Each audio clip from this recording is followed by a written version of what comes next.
Tonight, we are going to travel together.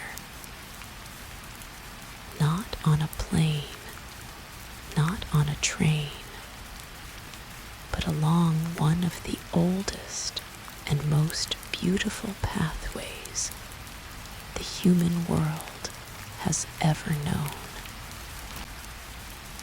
A road that was not really a road, a route that was not really a single route,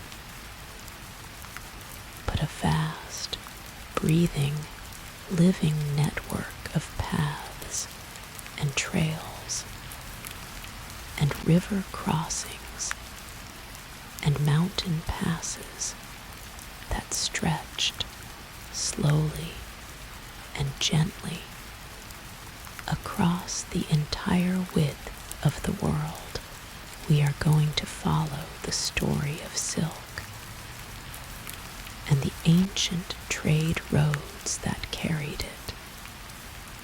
So wherever you are right now, let yourself settle. Let your body grow heavy and still.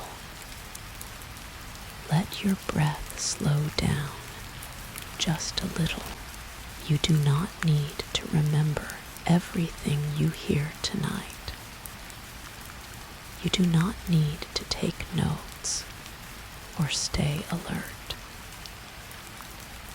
This is a journey meant for the quiet mind, the resting body, the soul that is ready to let go of the day and drift somewhere soft and far away.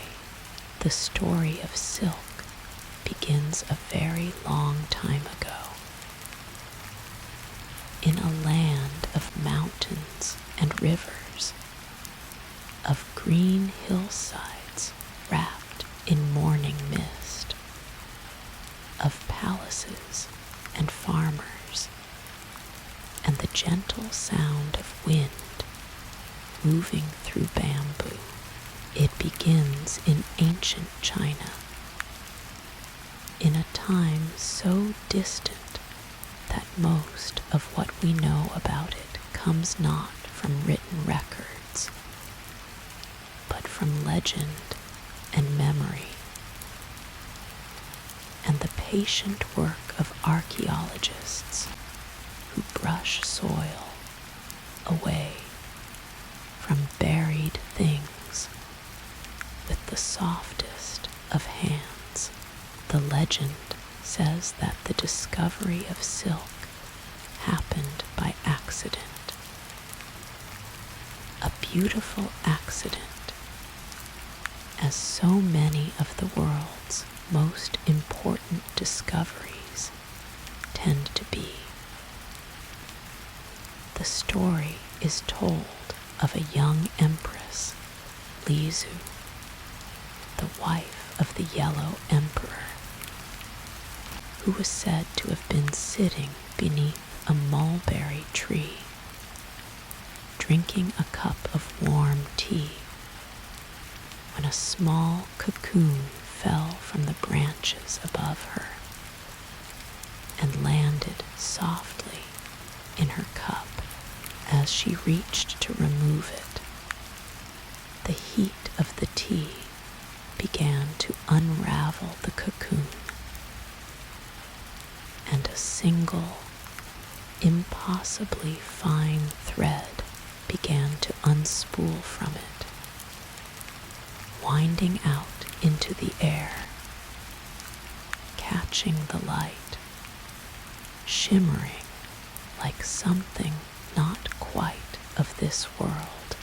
She is said to have been so enchanted by that thread that she began to pull it gently, slowly, and it kept coming and kept coming, and the thread was so long and so fine and so lustrous that she knew immediately she had found something extraordinary. Of course, history is rarely so neat and so poetic as legend. The truth is that silk was most likely discovered gradually over many generations by people who noticed the cocoons of the Bomyx mori moth, the silkworm, and slowly, patiently learned to work with them.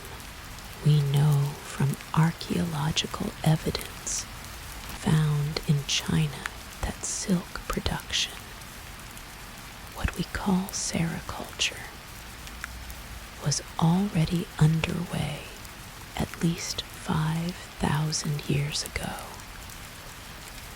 perhaps even older. 5,000 years. Let that settle for a moment. The world was very different then. There were no great empires yet, not in the way we think of them. No Rome, no Greece, no Persia as we know it. The pyramids of Egypt had not yet been built, but in the river valleys of ancient China, people were already learning the extraordinary, meditative, careful art of raising silkworms. It is a gentle process, the raising of silkworms. The caterpillars of the Bomyx mori moth are small and pale and quiet. They spend their lives eating mulberry leaves, consuming them with a soft, rhythmic patience. For weeks they eat and grow and eat again, and then, when the time is right, they begin to spin.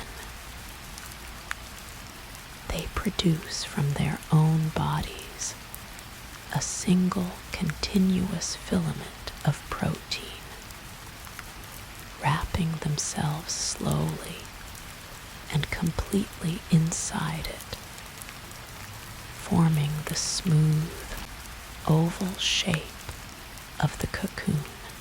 A single cocoon contains a thread that, if unspooled, can stretch for up to 1,000 meters. 1,000 meters of silk, finer than a human hair, produced by a creature no bigger than your finger. To make silk fabric, those threads must be carefully unraveled, twisted together, and woven. It is painstaking work. It requires patience and quietness and skill. For a long time, the people of ancient China kept the secret of how silk was made entirely to themselves. To share the secret with outsiders was punishable by death. And so silk became the most precious and mysterious fabric the ancient world had ever known. When silk reached the distant lands of the West, no one there could understand how it was made. The Roman writer Pliny the Elder believed, with great confidence, that silk was combed from the leaves of trees. He imagined the Chinese, whom the Romans called the seers, meaning the silk people, combing their forests for this impossibly soft, shimmering material. He was entirely wrong, of course, but the image is rather beautiful. Forests of silk, leaves made of light. Silk was unlike any fabric that people in the West had encountered. It was light, almost weightlessly so. It was cool against the skin. It shimmered and moved in ways that wool and linen simply did not. When light fell on silk, it seemed to glow from within, as though the fabric itself were a living thing. Roman noblewomen adored it. Roman emperors draped themselves in it. There are records of the Roman Senate attempting to ban silk garments for men because the fabric was considered too sheer, too revealing, too extravagant. The ban was largely ignored. The demand for silk in the West became enormous, and that demand, that hunger for something beautiful and rare and impossibly far away, is what set the ancient trade roads into motion. Because silk did not travel alone, it never could have to carry silk across the width of the known world. You needed people. You needed camels. You needed water and food and shelter. You needed languages and trust, and the willingness to travel through deserts and over mountains and across great, open, wind-scoured plains. You needed everything that humans are good at when they work together. And so the roads grew. Not all at once, not by any single decree or grand plan. The network that we now call the Silk Road, a name that was not actually coined until the 19th century by a German geographer named Ferdinand von Richthofen. That network grew slowly, organically, the way a river finds its path to the sea, one path connected to another. One trader passed goods to the next. One oasis town became a resting place, then a market, then a city. Over centuries, a web of routes spread across Central Asia, connecting China in the east to Persia and the Mediterranean in the west, reaching south toward India, north toward the Great Steppes, out across the sea to the ports of Arabia and East Africa and beyond. It was not just a road. It was the circulatory system of the ancient world. And tonight, we are going to travel it together We are going to move slowly, the way a camel caravan moves, one soft step at a time across a landscape of extraordinary beauty. We will pass through the great walled cities of China, where merchants loaded their goods by lamplight in the early morning hours.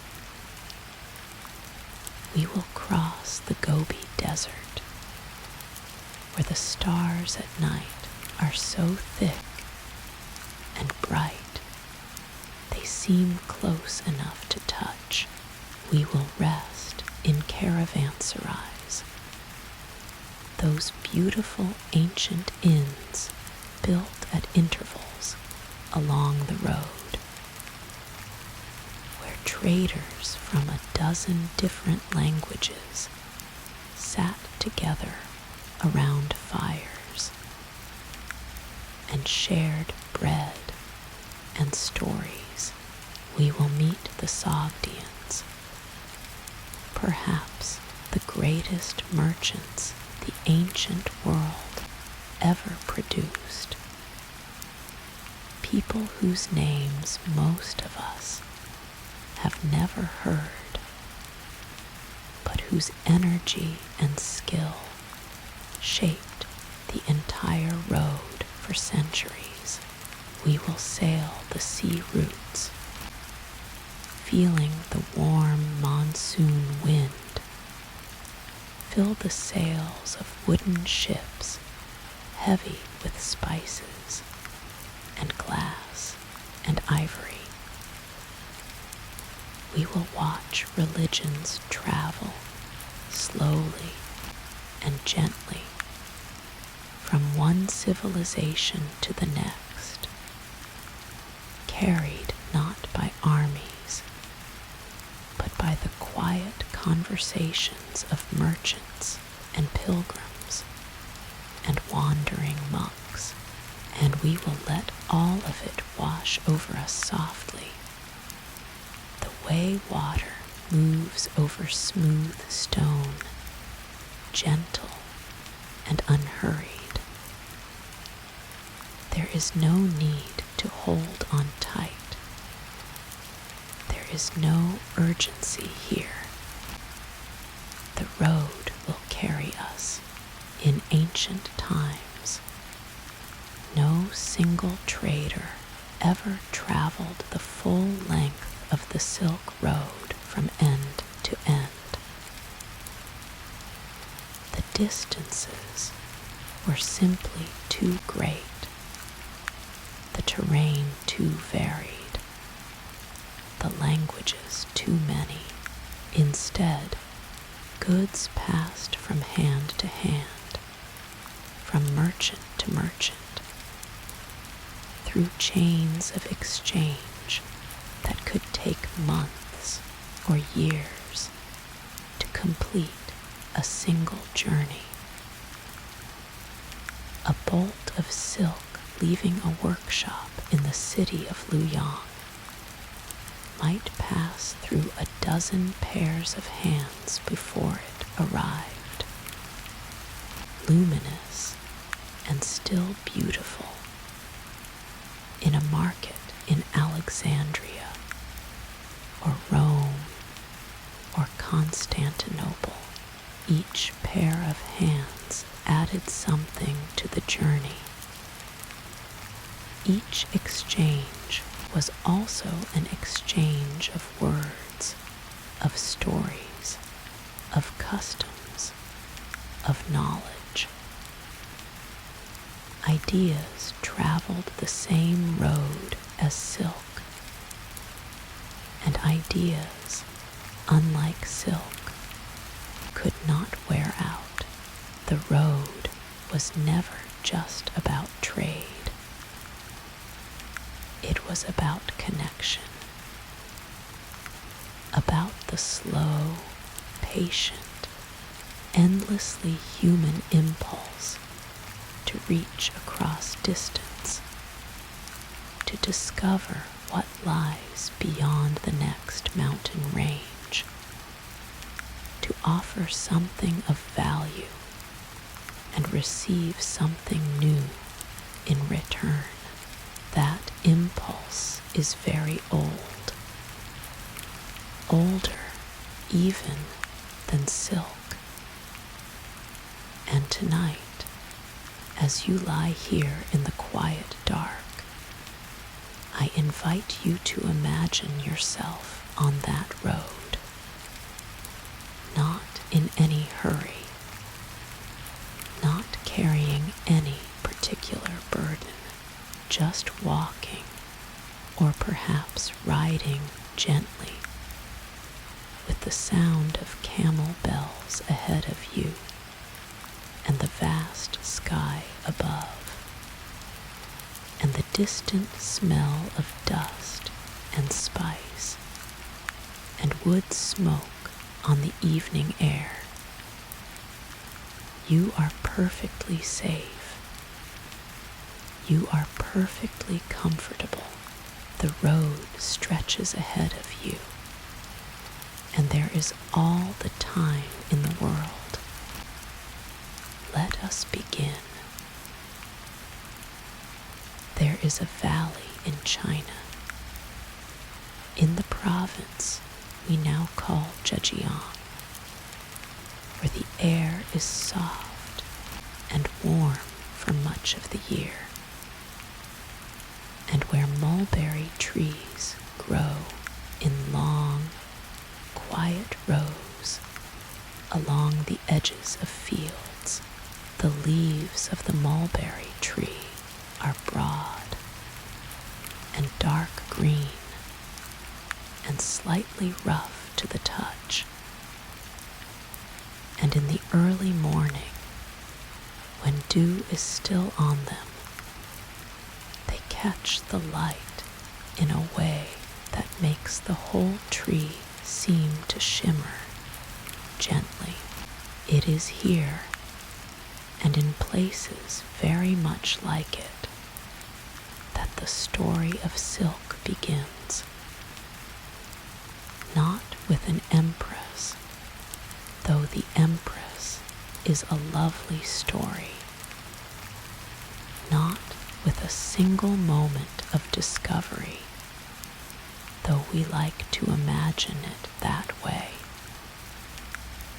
Silk begins with patience, with observation, with the slow, generational accumulation of knowledge that happens when a people spend centuries paying close attention to the world around them. The silkworm is not a worm, not really. It is a caterpillar, the larva of a moth called Bomix mori, which means very gently and plainly silkworm of the mulberry. It is a creature that has been so thoroughly domesticated over so many thousands of years that it can no longer survive in the wild at all. It exists entirely in relationship with human hands. It has, over the long arc of history, become something that needs us as much as we have ever needed it. That relationship is one of the oldest in the human story. Archaeological evidence found at a site called Hemudu in Zhejiang province suggests that people in that region were already working with silk fibers, perhaps 7,000 years ago. At another site, Jiahu in Henan province, researchers found fragments of woven silk in tombs dating back around 5,000 years. And at Liangzhu, another ancient site in Zhejiang, archaeologists uncovered small ivory cups carved with designs that appear to show silkworms, offerings perhaps, or records of something deeply important to the people who made them. 5,000 years, 7,000 years. These numbers are so large they can feel unreal, like figures from a dream rather than a history. But try for a moment to let them land softly. 7,000 years ago, human beings in a green river valley in eastern China were learning to unravel the cocoons of small pale caterpillars and pull from them a thread finer than anything else in the natural world. They were learning to twist those threads together to make them stronger.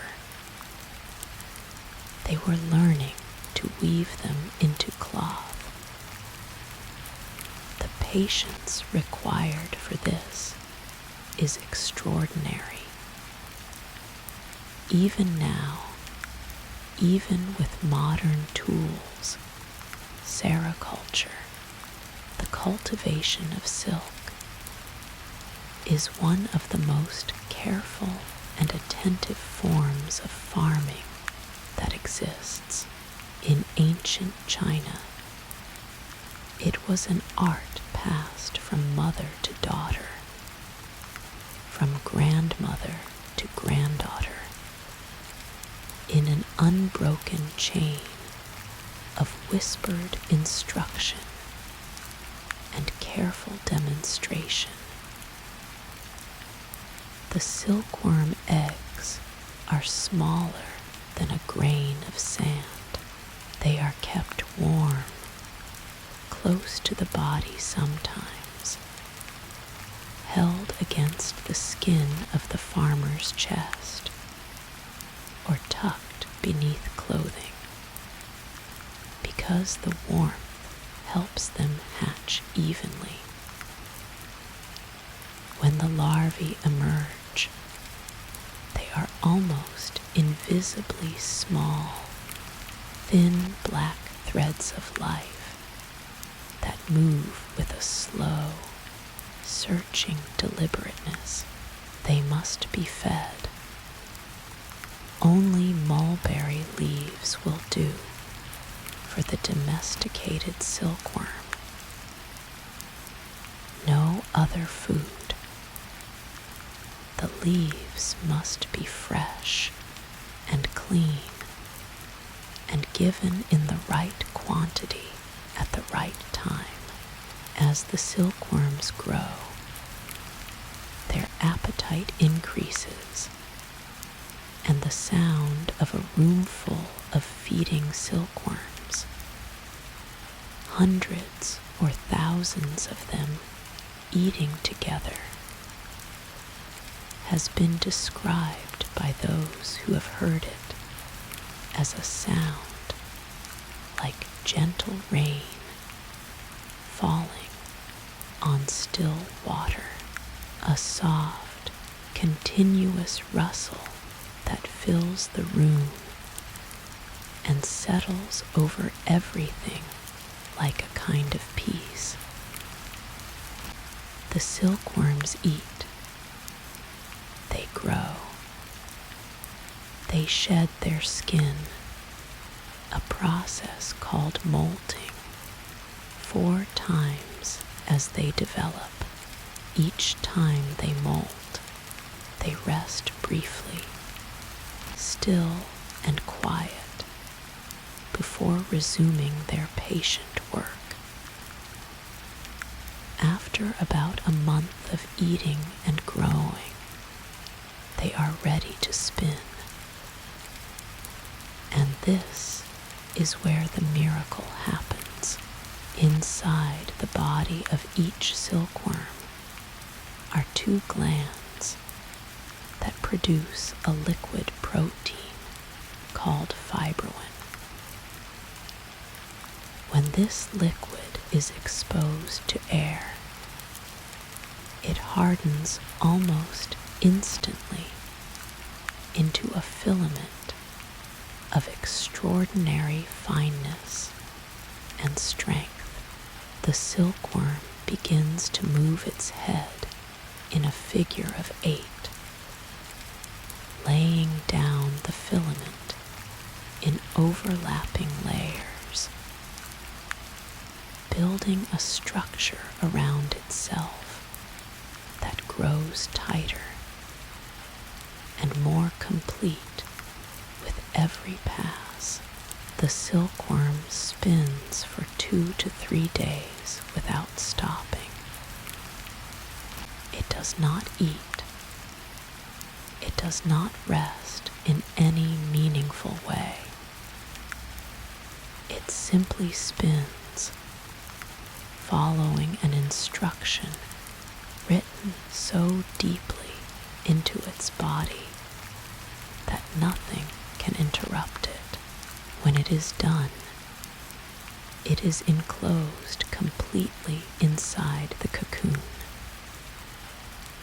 A smooth, oval shell of silk, cream-colored, or sometimes faintly yellow, about the size and shape of a large olive.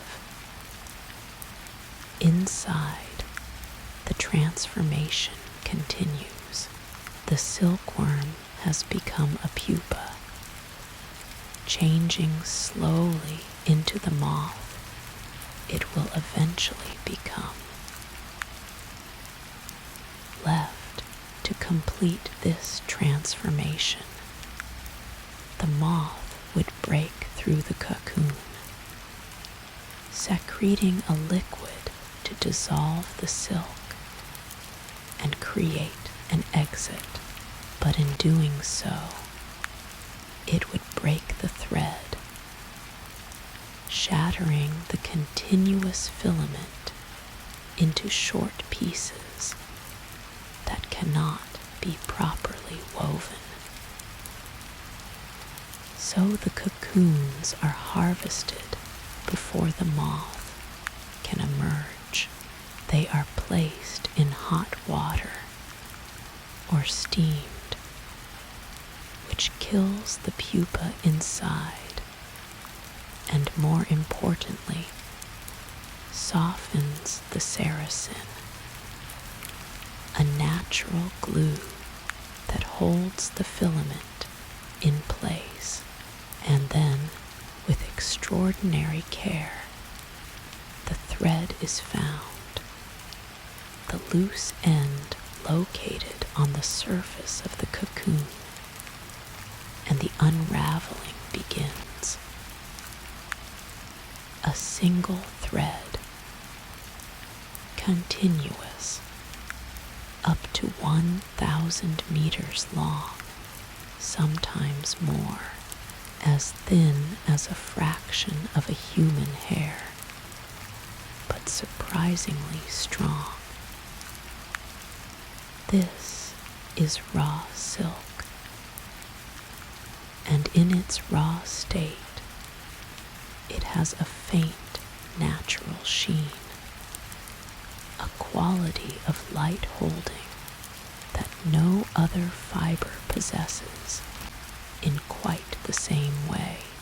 Several of these threads, usually between 5 and 8, are twisted together to make a single silk strand strong enough to weave. The twisting is done by hand or or by a small spinning device, with a rhythm and a gentleness that becomes, with practice, almost meditative. The hands move, the thread grows. The room is quiet except for the soft mechanical sound of the tools and the occasional sound of breathing. It is work that requires the whole of a person's attention, and yet, once learned, it can be done in a state of deep quiet, the mind released from ordinary thought, settled into the simple, repetitive grace of the task. This is how silk was made in ancient China. This is how it was made for thousands of years before the trade roads carried it westward.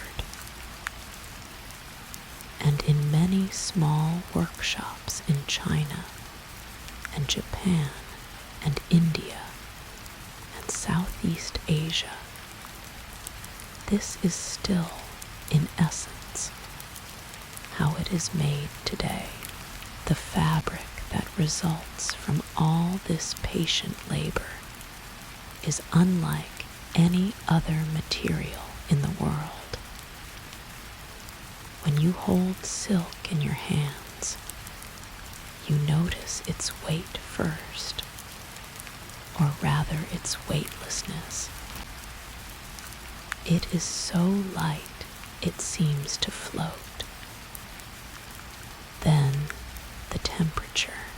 Silk is naturally cool against the skin, cooling in warmth. And yet, it also has an insulating quality that makes it comfortable in the cold. It breathes in the way that natural fibers breathe, allowing air to move gently through it. And then there is the light. Silk has a triangular prism-like structure in its filaments that refracts light in multiple directions simultaneously. This is why it shimmers. This is why it seems to change color as it moves, catching different wavelengths of light from different angles. A bolt of silk in a darkened room will still seem to hold light within it, as though the fabric remembers every ray of sun it ever absorbed and is releasing them slowly, gently, into the surrounding air. Ancient Chinese weavers understood this quality intuitively, even without the language of physics to describe it. They used it. They wove patterns that took advantage of the way light moved across the fabric, creating textiles of extraordinary beauty, dragons and phoenixes, and clouds and flowers, rendered in thread so fine and so skillfully arranged that the images seem almost to move when the fabric shifts. These textiles were not merely cloth. They were art. They were status. They were, in the social and political world of ancient China, a form of currency and power. The Chinese emperor wore silk. The imperial court wore silk. Silk was given as gifts to foreign rulers and visiting dignitaries. Silk was used to pay soldiers and government officials. There are records from the Han Dynasty, which ruled China from around 206 years before the Common Era, of enormous quantities of silk being woven in imperial workshops and distributed across the country as a form of economic exchange. Silk was money. Silk was beauty. Silk was the embodiment of civilization itself, at least as the people of ancient China understood it. And because it was all of these things, the knowledge of how it was made was protected with extraordinary seriousness. The Chinese state understood that the secret of sericulture was one of the most valuable things it possessed. To allow that knowledge to leave China was to give away something irreplaceable. The penalty for smuggling silkworm eggs or mulberry seeds out of China was death. Not a gentle or merciful death. The law was meant to be a deterrent, and for centuries it worked. The rest of the world continued to receive silk, to treasure it, to pay extraordinary prices for it, without understanding how it was made. Some guessed. The Romans, as we have already touched on, imagined it combed from trees. Others believed it was a kind of very fine wool, or a substance secreted by unusual insects, or a material that grew naturally in the earth of certain sacred regions, and simply had to be gathered by those patient enough to find it. None of these guesses were even close. The secret held for a very long time. It was not until the 6th century of the Common Era that the knowledge of sericulture finally began to leave China. The historian Procopius, writing in the Byzantine Empire, tells the story of monks, possibly Christian missionaries traveling from the East, who arrived at the court of the Emperor Justinian in Constantinople with something extraordinary hidden in their hollow walking staffs, silkworm eggs, and the knowledge of how to raise them. Whether this story is precisely accurate in every detail, historians debate. But we know that by the middle of the 500s, silk production had begun to establish itself outside of China, in Persia, in the Byzantine Empire, in India, the monopoly was broken, slowly and incompletely at first, and then more thoroughly over the following centuries. But by the time those monks walked into Constantinople with their hidden cargo, silk had already been traveling the Great Road for 700 years or more. The road was already ancient. The cities along it were already old.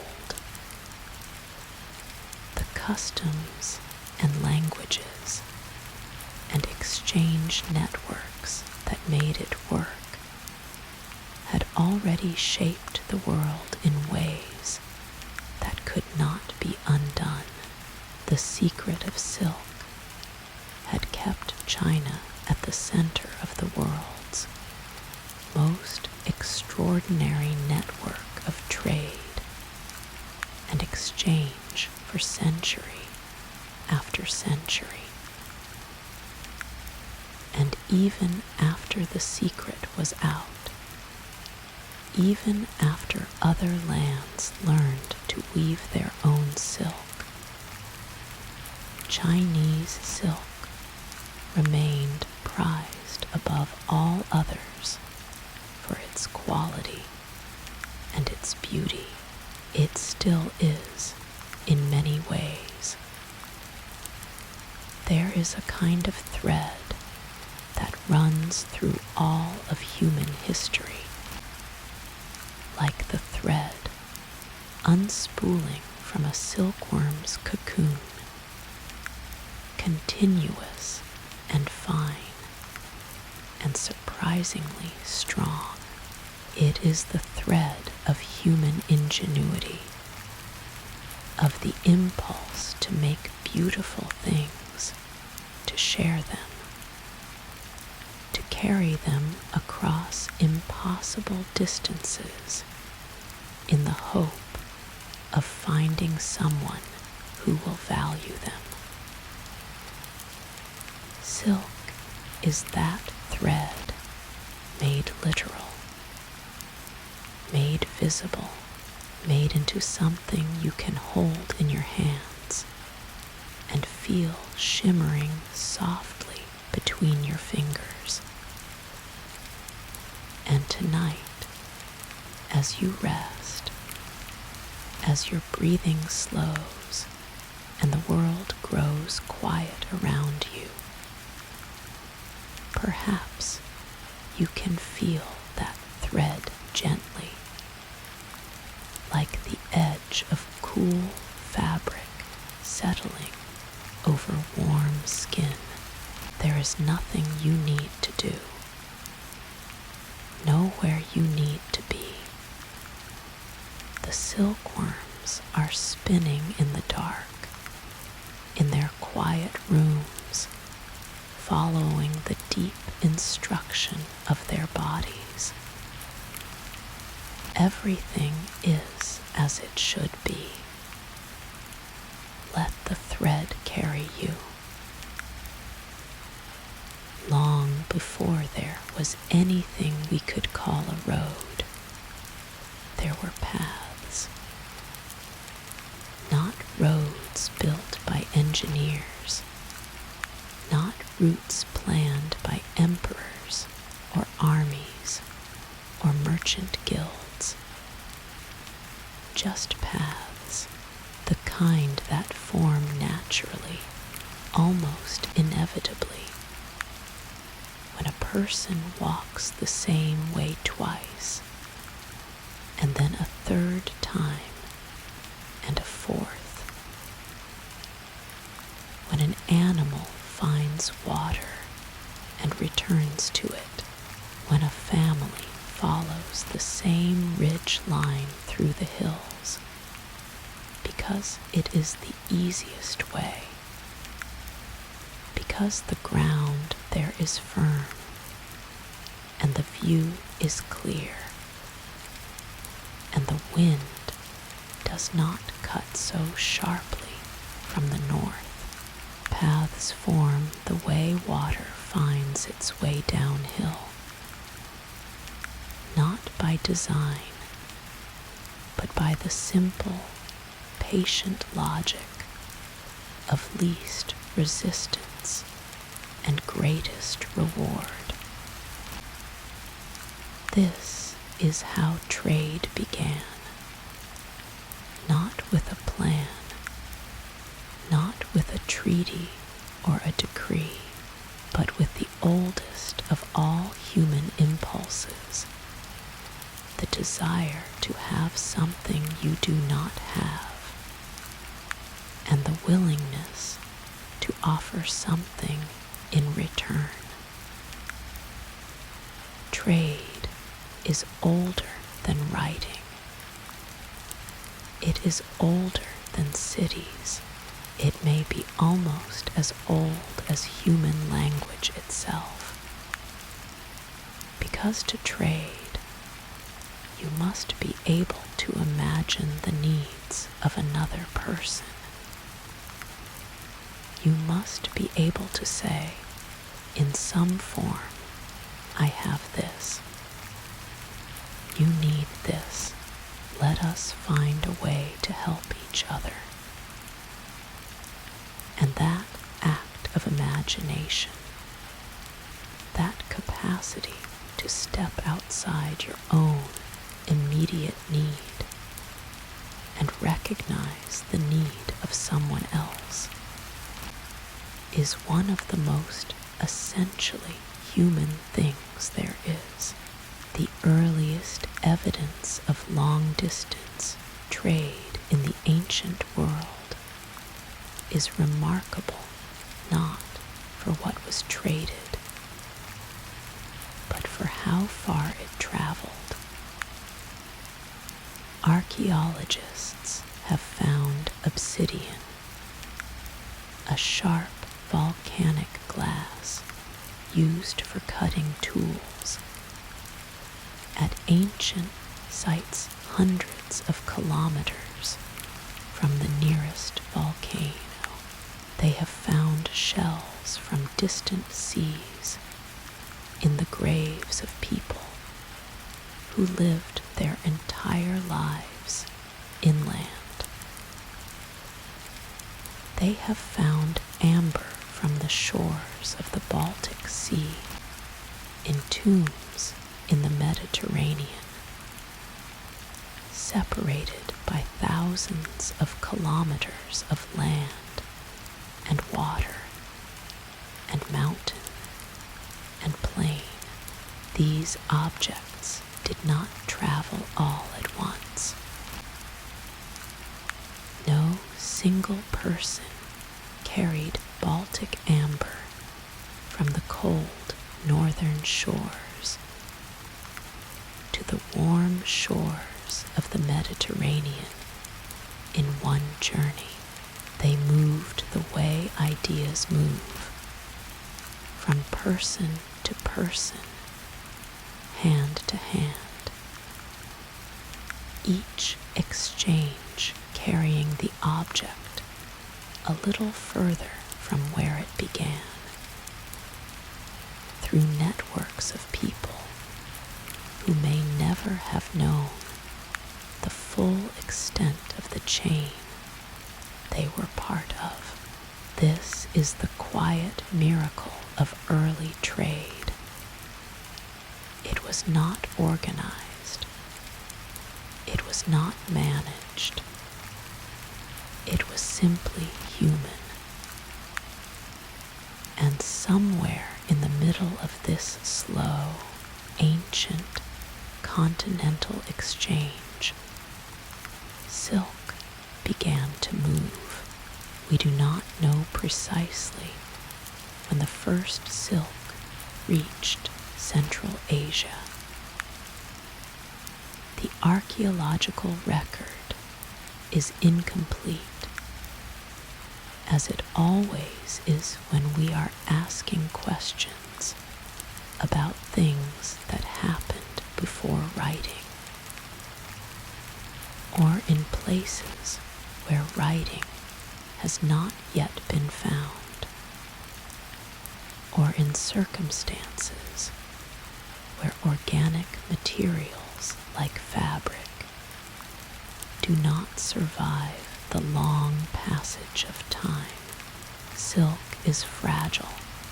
It decays. It disappears into the earth without leaving much trace. But fragments do survive in the right conditions.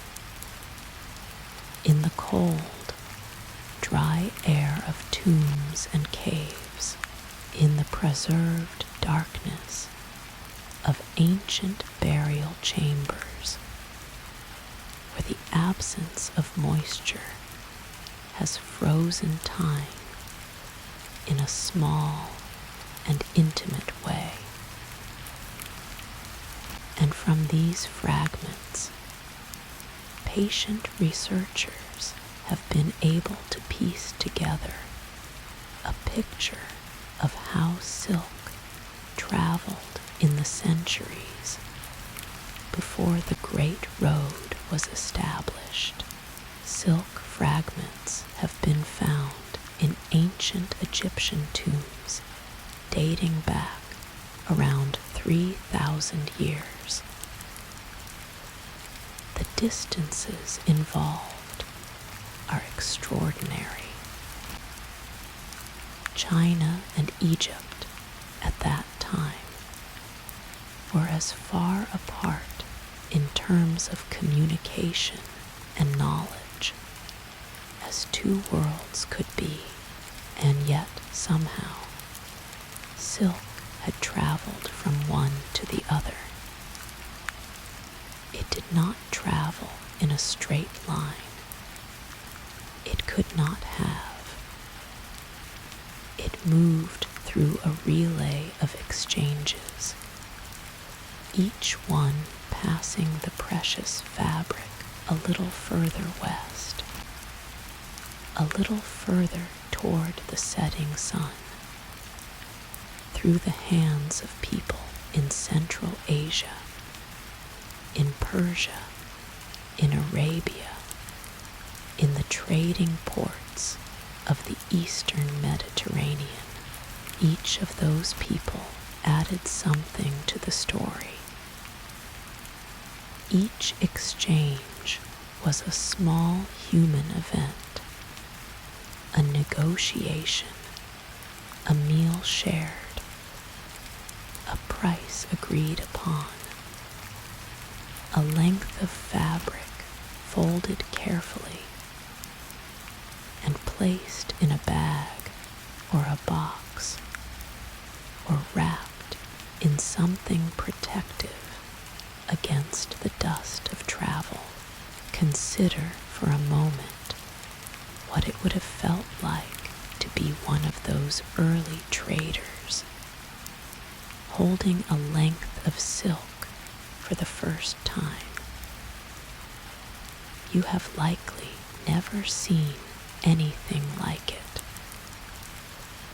The fabrics you know are rough linen, or heavy wool, or the skins of animals, and then someone places in your hands something that weighs almost nothing, that shimmers in the light, that slides between your fingers with a coolness that feels almost alive. You would not have known where it came from. Perhaps you would have been told it was from the Far East, from beyond the mountains and the deserts, from a place so distant it was more story than geography. You might have known the name Sears the Silk people, which is how the Greeks and Romans eventually came to think of the Chinese, without knowing exactly where they lived or how they made this extraordinary material.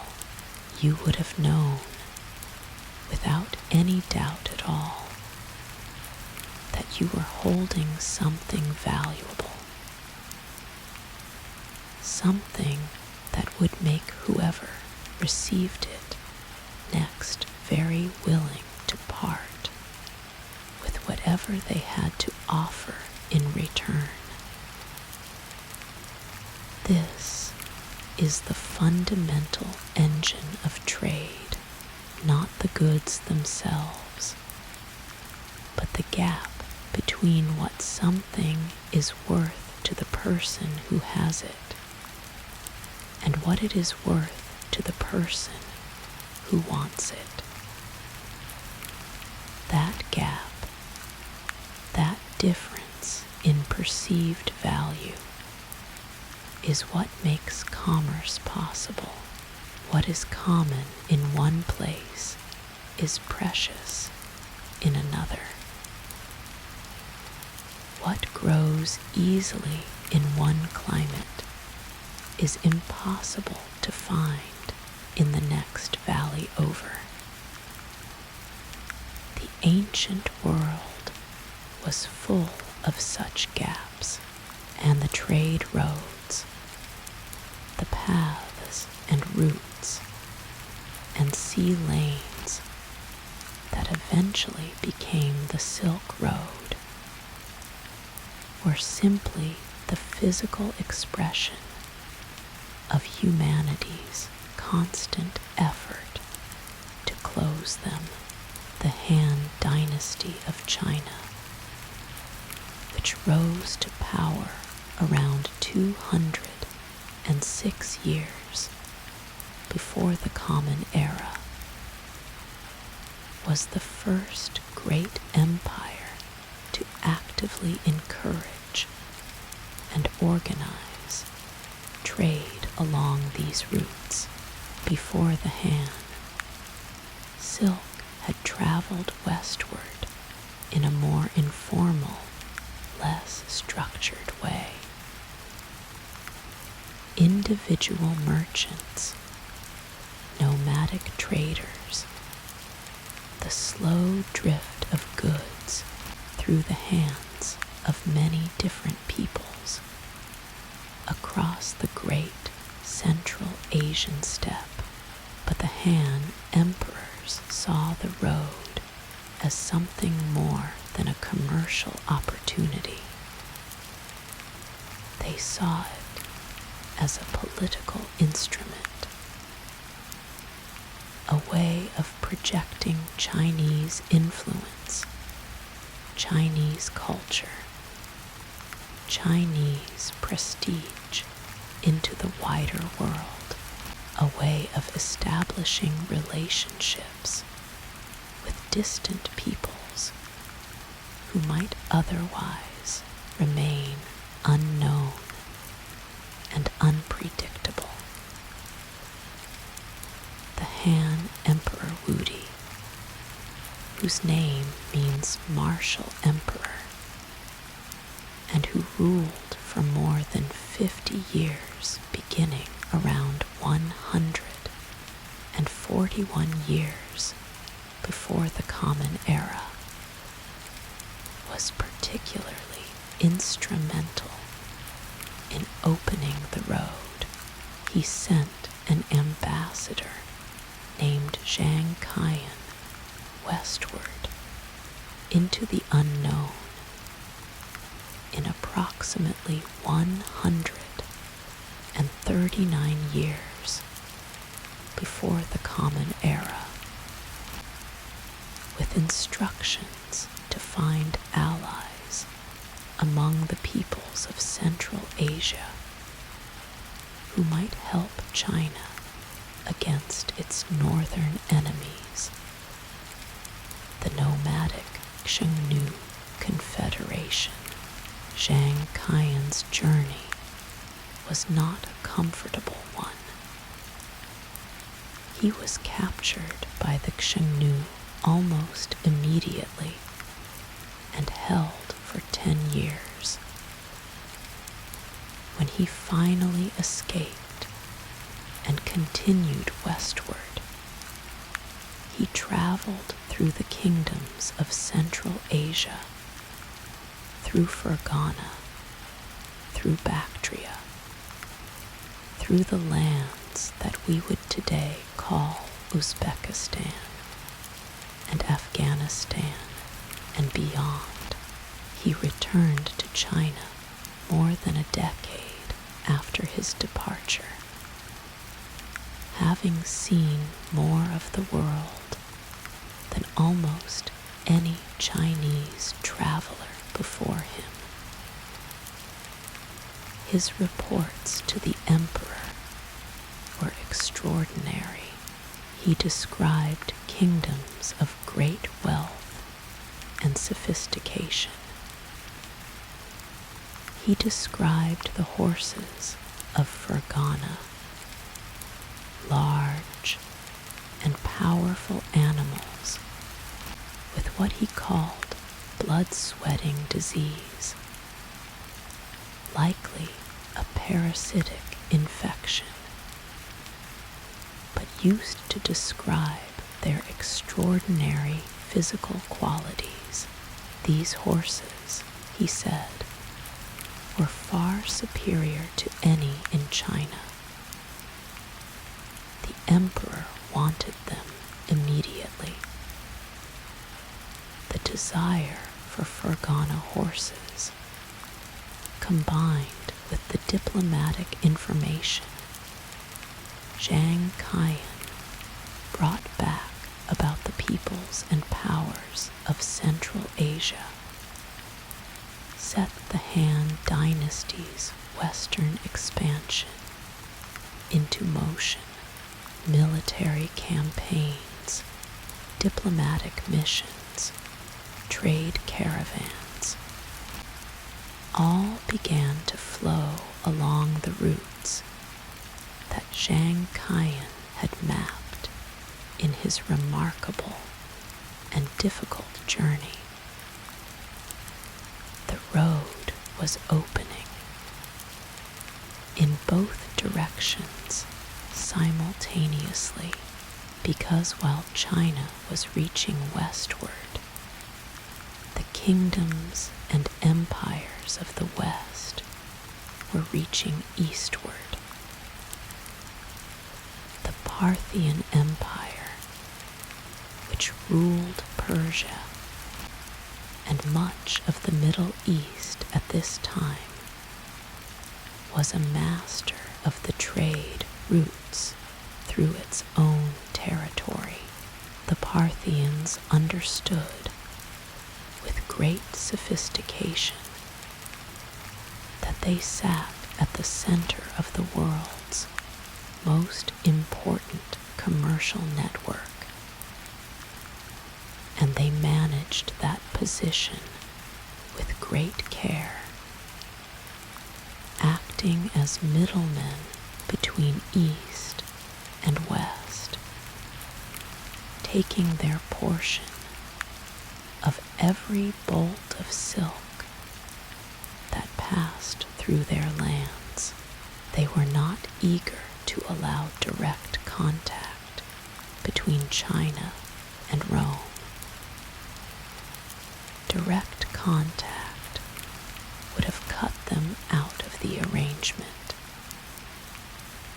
And so they maintained, with gentle diplomacy and occasional strategic obstruction, the system by which goods moved through many hands rather than traveling in one long, unbroken chain. The result was that for centuries, Rome and China remained largely ignorant of each other's true nature.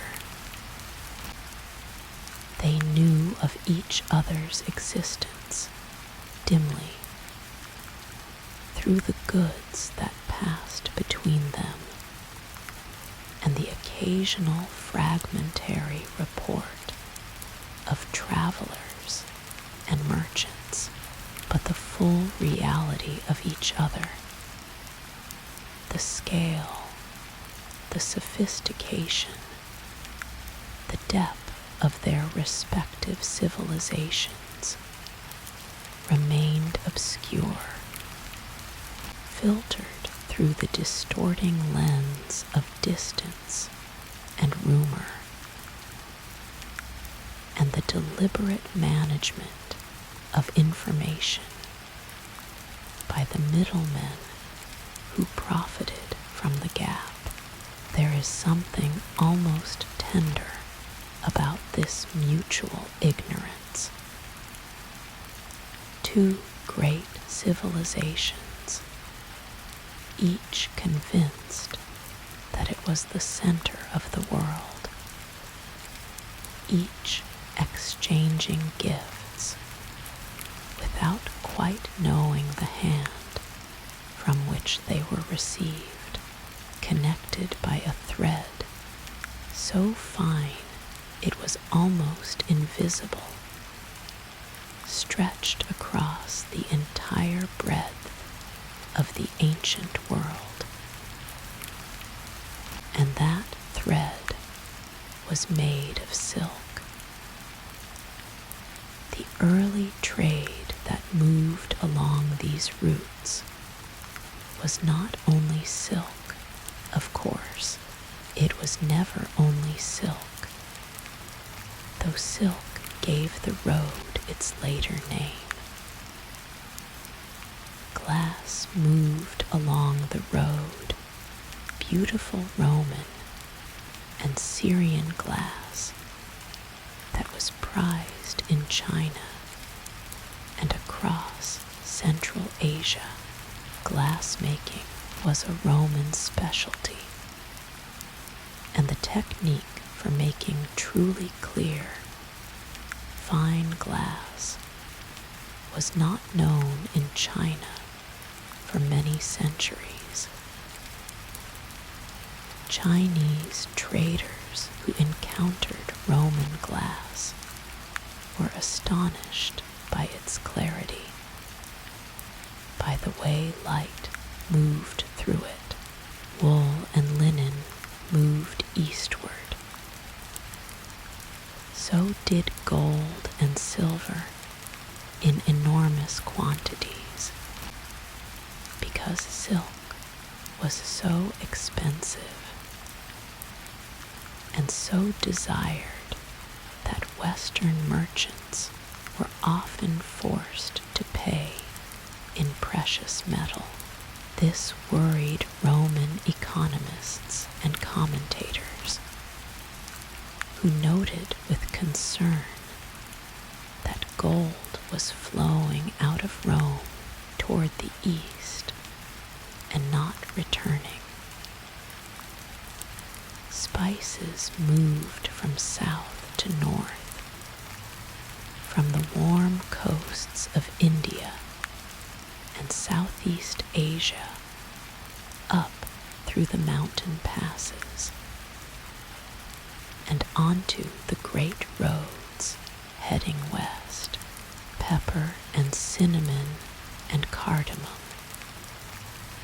things that seem ordinary to us now, but were, in the ancient world, as precious as gold itself, capable of transforming food in ways that had no equivalent in the kitchens of Europe or the Middle East.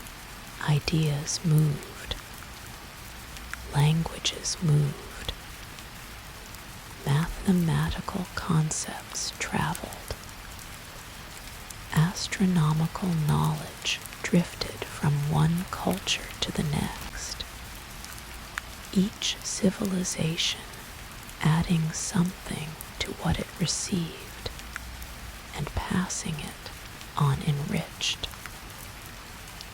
And people moved, this perhaps more than anything else. The roads were not abstract commercial networks. They were full of human beings, merchants and their families, soldiers guarding caravans, musicians and entertainers who found audiences in every city along the way, pilgrims making journeys to holy sites, refugees fleeing conflict, scholars seeking knowledge, artisans following the demand for their particular skills. Each of these people carried something with them beyond the goods in their bags. They carried stories, memories, customs, words, recipes, prayers, songs. They carried the particular way their culture understood the world, and they left traces of it everywhere they stopped. The road was a river of humanity, and like all rivers, it changed everything it touched. Tonight, as the quiet settles around you, think of those first paths, the ones worn into the earth by human feet following water, following food, following curiosity, the ones that slowly, over generations, connected one valley to the next, one people to the next, one end of the world to the other. You are lying on the far shore of a river that has been flowing for 7,000 years.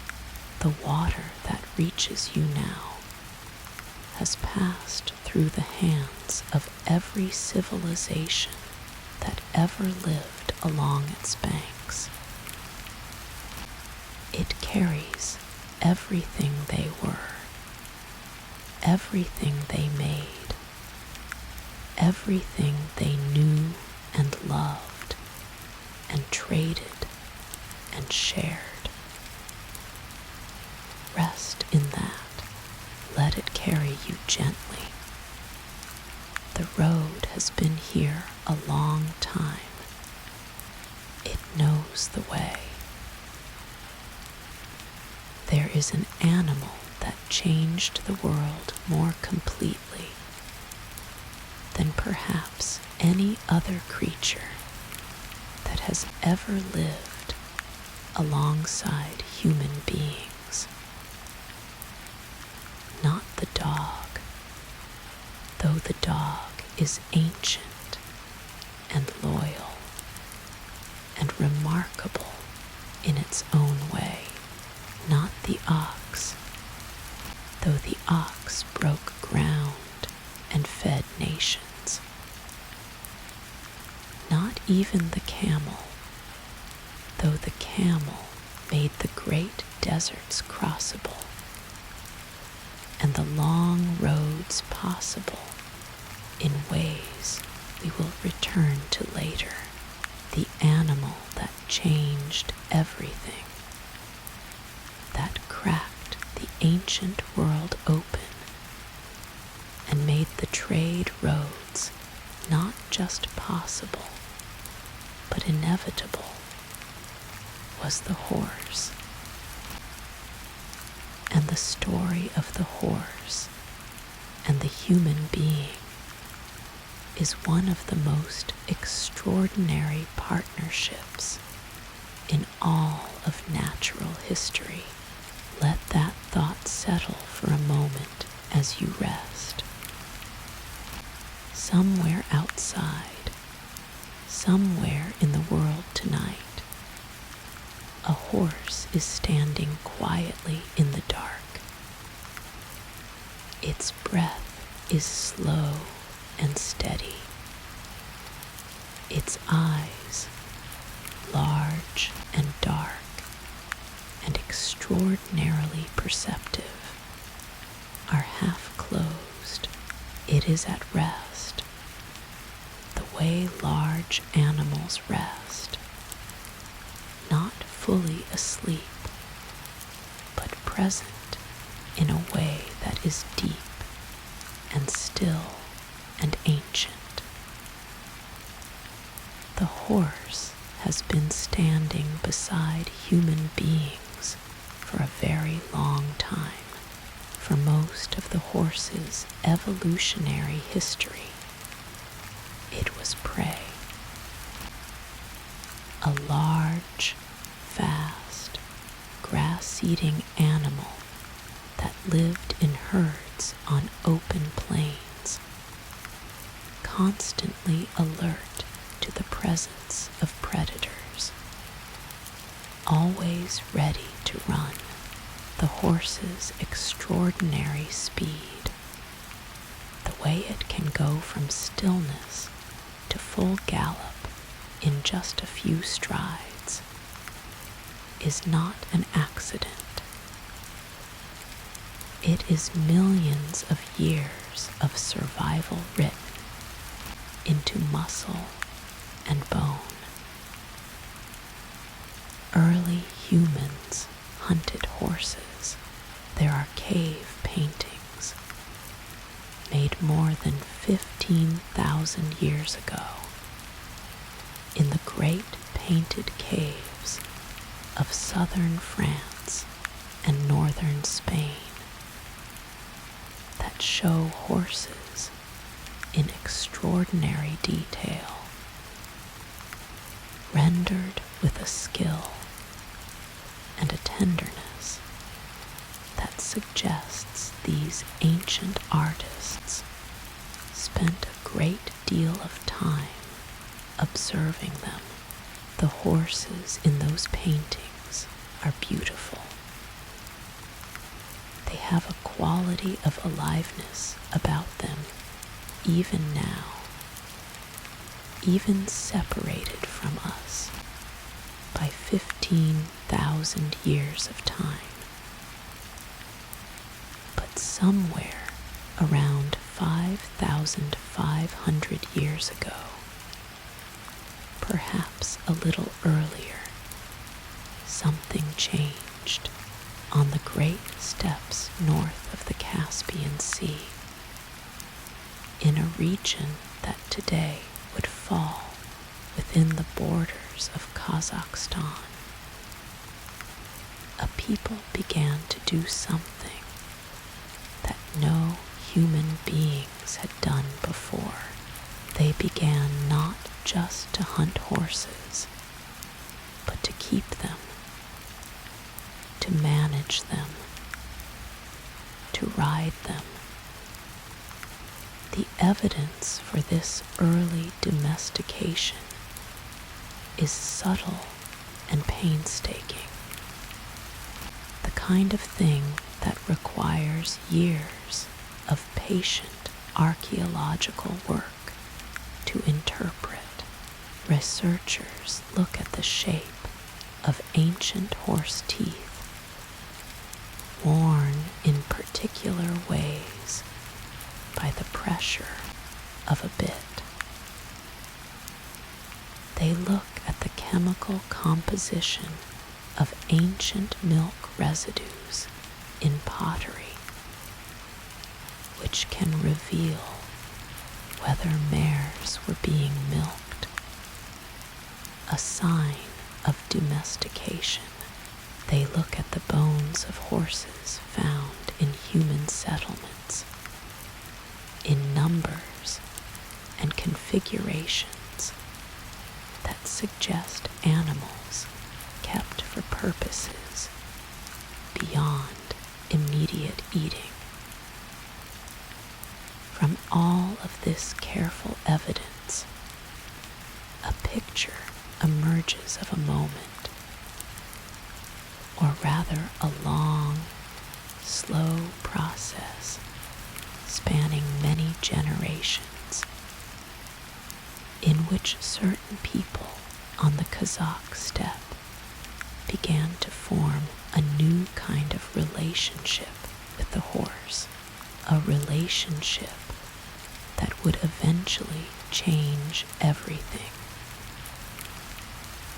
The consequences of horse domestication spread outward from the steppe like ripples from a stone dropped in still water. Slowly at first, then faster still, because a person on a horse is not the same kind of person as a person on foot. The mathematics of distance changes entirely. On foot, a human being can cover perhaps 30 to 40 kilometers in a day of steady walking across favorable terrain. On horseback, that same distance shrinks to a morning's easy ride.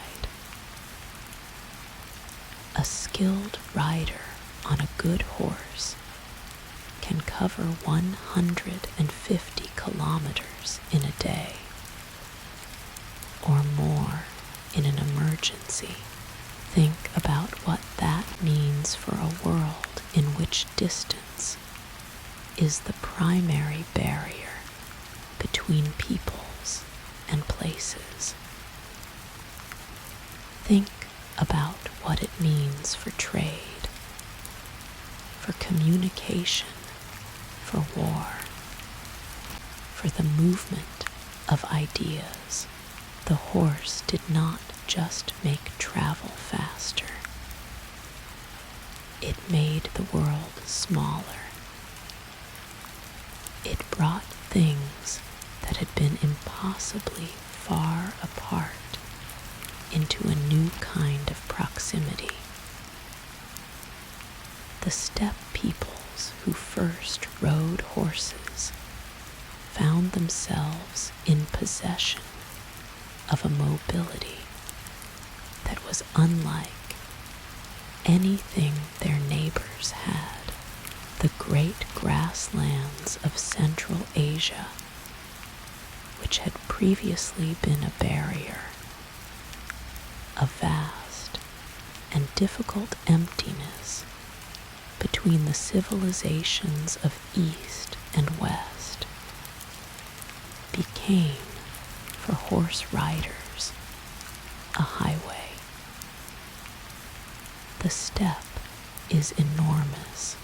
It stretches in an almost unbroken band of grassland from the edges of Hungary in the west to the borders of China in the east, a distance of more than 8,000 kilometers to walk across. It would take months of grueling effort, with no guarantee of water or food or shelter. To ride across it on horseback, following the seasonal movements of the grass and the water sources that the steppe peoples knew intimately, was a different matter entirely. The nomadic peoples of the steppe became, over centuries, some of the most accomplished travelers in the ancient world. They lived on horseback in a way that was almost impossible for for settled peoples to fully understand. They ate on horseback. They slept in short intervals on horseback. Their children learned to ride before they learned to walk with confidence. The horse was not a tool for these people. It was a companion, a partner, an extension of the self, and they moved constantly, seasonally, following the great rhythms of grass and water, and whether across landscapes that seemed to outsiders to have no markers or roads or clear geography at all, but to the steppe peoples, the land was as legible as a book, full of signs and landmarks that only those who had grown up reading it could interpret. These movements connected, gradually, the far eastern edges of the steppe to the far western edges. Information traveled. Goods traveled. The steppe peoples became, without any particular intention, the connective tissue between the great civilizations that bordered their world. To the south and east lay China. To the south and west lay Persia, Mesopotamia, and eventually the Mediterranean world. Between them, threading through mountain passes and river valleys and desert edges, lay the routes that would become the Silk Road, and along those routes, horses made everything possible. A caravan without horses was limited by the pace of human feet and the endurance of human legs.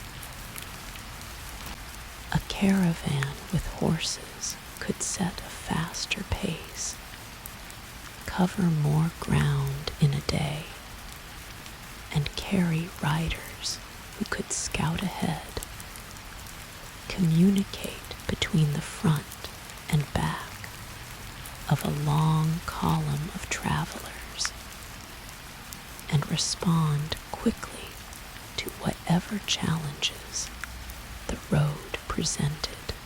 More than that, horses enabled the creation of messenger systems that could carry information across enormous distances in a fraction of the time it would otherwise have taken the Persians, the Chinese, the Mongols after them.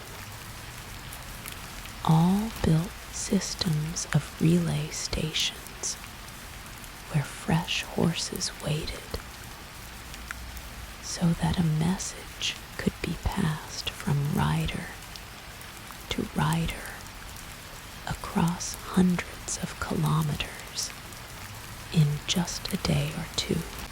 Information, like silk, could now travel the road.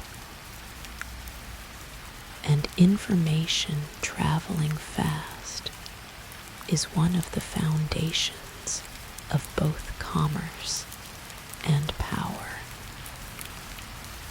But the horse brought something else to the story of the road, something more complicated and more ambivalent. It brought the nomadic warrior, skilled archer on horseback is one of the most formidable military forces the ancient world ever produced. The steppe peoples developed archery on horseback to a level of artistry that was genuinely breathtaking. They could shoot accurately at full gallop, turning in the saddle to fire behind them. A technique still called the Parthian shot, after one of the great steppe-influenced cultures of the ancient Middle East. They could cover ground so quickly and strike so unexpectedly that settled armies, trained for different kinds of warfare, often found themselves completely unable to respond. This military power meant that the nomadic peoples of the steppe were not merely passive travelers along the trade routes. They were active participants in the politics of the road, sometimes as protectors, sometimes as raiders, sometimes as conquerors who built empires of their own that sprawled across the steppe and beyond. The Xiongnu, whom we mentioned in connection with the Han dynasty's westward expansion, were one such people. They troubled the northern borders of China for generations, prompting the construction and extension of the great defensive walls that eventually became what we know as the Great Wall of China. They were also, paradoxically, deeply integrated into the trade networks they sometimes disrupted. The Xiongnu leaders wore silk. They traded with Chinese merchants. They acted, in some contexts, as the guardians of routes that allowed commerce to flow. This ambivalence, the steppe peoples as both threat and essential partner to the settled civilizations of East and West, runs through the entire history of the trade roads. The road needed the steppe peoples. Without their knowledge of the landscape, their management of the routes through Central Asia, their horses, and their mobility, the road could not have functioned. And yet the road also feared them, invested in defensive architecture against them, negotiated constantly with them, tried to manage and incorporate, and sometimes conquer them. It is a relationship of extraordinary complexity, stretched over 2,000 years of history, and it shaped everything about how the road worked and what it carried. The horse also transformed what could be carried. Before horses were widely used as draft animals, The primary beasts of burden in many parts of the ancient world were oxen. Oxen are strong, steady, and patient. They are also slow. A cart pulled by oxen moves at the pace of a slow walk, covering perhaps 15 to 20 kilometers on a good day. The weight they can pull is considerable, but the time required to move that weight any meaningful distance is enormous. Horses, when properly harnessed, which took some time for ancient engineers to figure out, as early horse harnesses were inefficient and actually choked the animal if used to pull heavy loads, eventually proved capable of moving carts and wagons significantly faster when the problem of efficient harnessing was solved.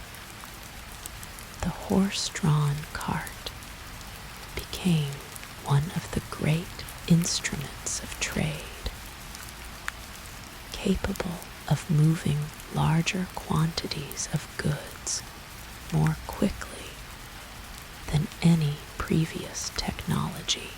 Combine this with the camel, which we will speak of in much more depth later, and you begin to see how the logistics of long-distance trade became, over time, genuinely manageable. Not easy. The road was never easy, but possible, reliably, repeatedly, profitably possible. There is a particular quality of silence that settles over a landscape in the very early morning, before the light has fully come, when the stars are still out, but the sky in the east has begun to shift from black to the deepest possible blue. If you have ever been awake at that hour, in a place where there are no city sounds, you will know the quality of silence I mean. It is not empty. It is full of the sounds of the natural world, the movement of grass, the distant call of a bird beginning its day, the quiet breath of animals in the dark, on the ancient steppe, in the centuries when the trade roads were young and growing. That early morning silence would have been broken sometimes by the sound of horses. Not many, perhaps a small group of riders, moving at an easy trot, following a route that only they could read in the lightening landscape around them. Their horses' breath visible in the cool air, small clouds of vapor rising and dissolving. They are carrying something. Messages, perhaps, or goods, or simply the knowledge of what lies ahead on the road, passed from one group to the next in a chain of communication that stretches further than any individual rider can comprehend. They do not know they are part of history. They are simply doing what they do, moving across the land they know, connecting the people they know, living the life that the horse and the step and the ancient human impulse to travel have made possible for them. But they are, in their quiet and unhurried movement, part of the great mechanism that is connecting the world. The horse made the road faster. The road made the horse more valuable, and between them, they created conditions in which civilization itself could move, could spread, could share its best discoveries and its most beautiful creations across distances that had previously seemed absolute and impassable. You are lying still now, and that is exactly right. There is nothing to do, nowhere to move, no distance to cross. The world is quiet around you, and the quiet is a gift. But in the back of your mind, if you wish, you might hear it faintly, the soft percussion of hooves on dry grass. A sound so old it might be ancestral, written somewhere deep in the part of us that remembers without knowing how. The open horizons and the moving air of a world that was younger and wider and full of roads just beginning to form. Let that sound carry you gently forward into the quiet dark.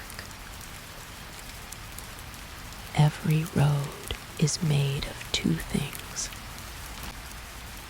The first is the physical path itself, the ground underfoot, the passes through the mountains, the river crossings, the desert edges, the oasis towns that appear like small miracles in the middle of vast emptiness, the geography, the terrain, the simple, stubborn fact of the earth and what it is made of and how it lies. The second is the people, and the people are everything.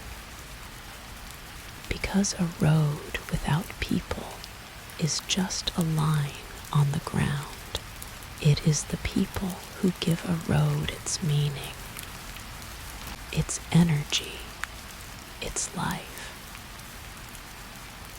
It is the people who carry things along it, who stop at its edges to rest and eat and speak with strangers, who build the towns and the inns and the markets that grow up wherever the road pauses long enough to allow them. The Silk Road was made by an extraordinary variety of people. Not one kind of person, not one culture, or one language, or one motivation. It was made by merchants, yes, pilgrims and soldiers and diplomats and refugees and adventurers and the simply curious. It was made by people running towards something and people running away from something, and people who had no particular destination at all, but simply followed the road, because following the road was what they did. Tonight we are going to walk among some of them, not hurrying, just looking gently at the faces and the lives of the people who made the road what it was. Let us begin with the merchants, because trade is the engine of the road, and the merchants are the ones who kept that engine running day after day, year after year, decade after decade, across centuries of constant, patient commerce. The life of a Silk Road merchant was not glamorous. This is worth saying clearly, because we have a tendency, looking back across the distance of history, to romanticize the lives of those who traveled the great road. We imagine them as adventurers, as bold and free spirits, moving through exotic landscapes with a kind of ease and excitement that makes ordinary life seem pale by comparison. The reality was different. The reality was dust, enormous quantities of dust in most seasons, coating everything, settling into food and water, and the folds of clothing, and the corners of the eyes. The reality was heat in the deserts, a heat so intense it could kill an unprepared traveler in a matter of hours. The reality was cold in the mountain passes, a cold so deep and so sudden that it could freeze a man in his sleep if his fire went out in the night. The reality was loneliness and the grinding physical exhaustion of weeks and months on the road,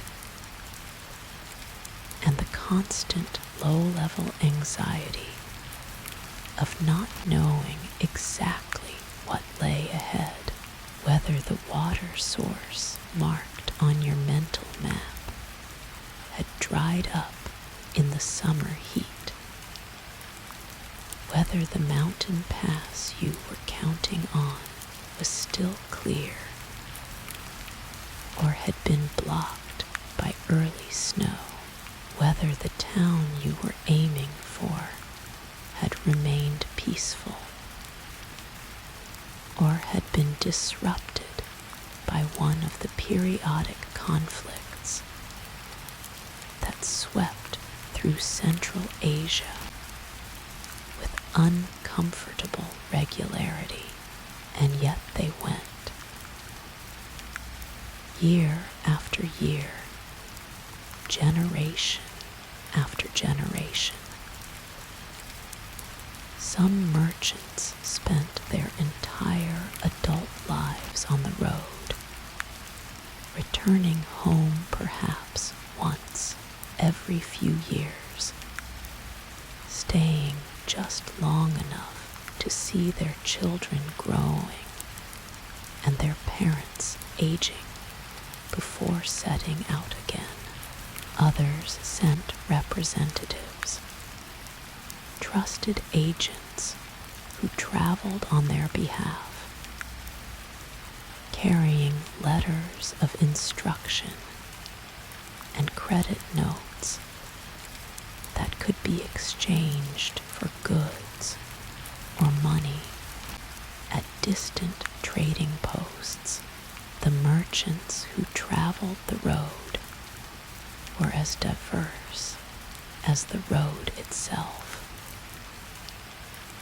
Chinese merchants operated primarily in the eastern sections. Persian and Parthian merchants dominated the middle routes. Sogdian merchants, about whom we will speak at length in a later section, because they deserve their own long and loving portrait, ranged across the entire road with remarkable freedom and skill. Arabian merchants managed the southern sea routes. Indian traders connected the subcontinent to both the land roads of Central Asia and the sea lanes of the Indian Ocean. Each of these groups had its own culture, its own language, its own customs around trade, and yet they found ways to work together, or at least alongside each other, because the road demanded it, because no single culture or people could manage the full length of the road alone. And everyone understood at some practical level that cooperation served all of them better than conflict. The language of the road was not any single language, but a patchwork of them. A Silk Road merchant needed to be, at minimum, functional in several languages. Sogdians served for a long time as something close to a lingua franca in Central Asia, the common language that people of different backgrounds could use to negotiate and communicate. Later, Persian played a similar role. Merchants who moved between regions might speak fragments of a dozen languages, enough to count, to negotiate a price, to ask for what they needed, to understand when they were being misled. Translation was itself a profession on the road. Interpreters were valued members of caravans and diplomatic missions, people whose linguistic flexibility was as essential as the strength of the camels or the reliability of the water supplies. Now let us rest our attention on a different kind of traveler, the pilgrim. The Silk Road was not only a commercial highway, it was also, from early in its history, a spiritual road, a road walked by men and women whose primary motivation was not profit, but devotion, who were willing to endure the same dust and heat and cold and exhaustion as the merchants, but driven by something entirely different, driven by the desire to be closer to something sacred, to visit a holy site, to seek a teacher, to carry sacred texts back to a community that needed them. Buddhist pilgrims from China traveled westward along the road toward India, toward the places where the Buddha had lived and taught and walked, seeking the sacred geography of their faith with a dedication that was, by any measure, extraordinary. The journey from China to India along the land routes took years.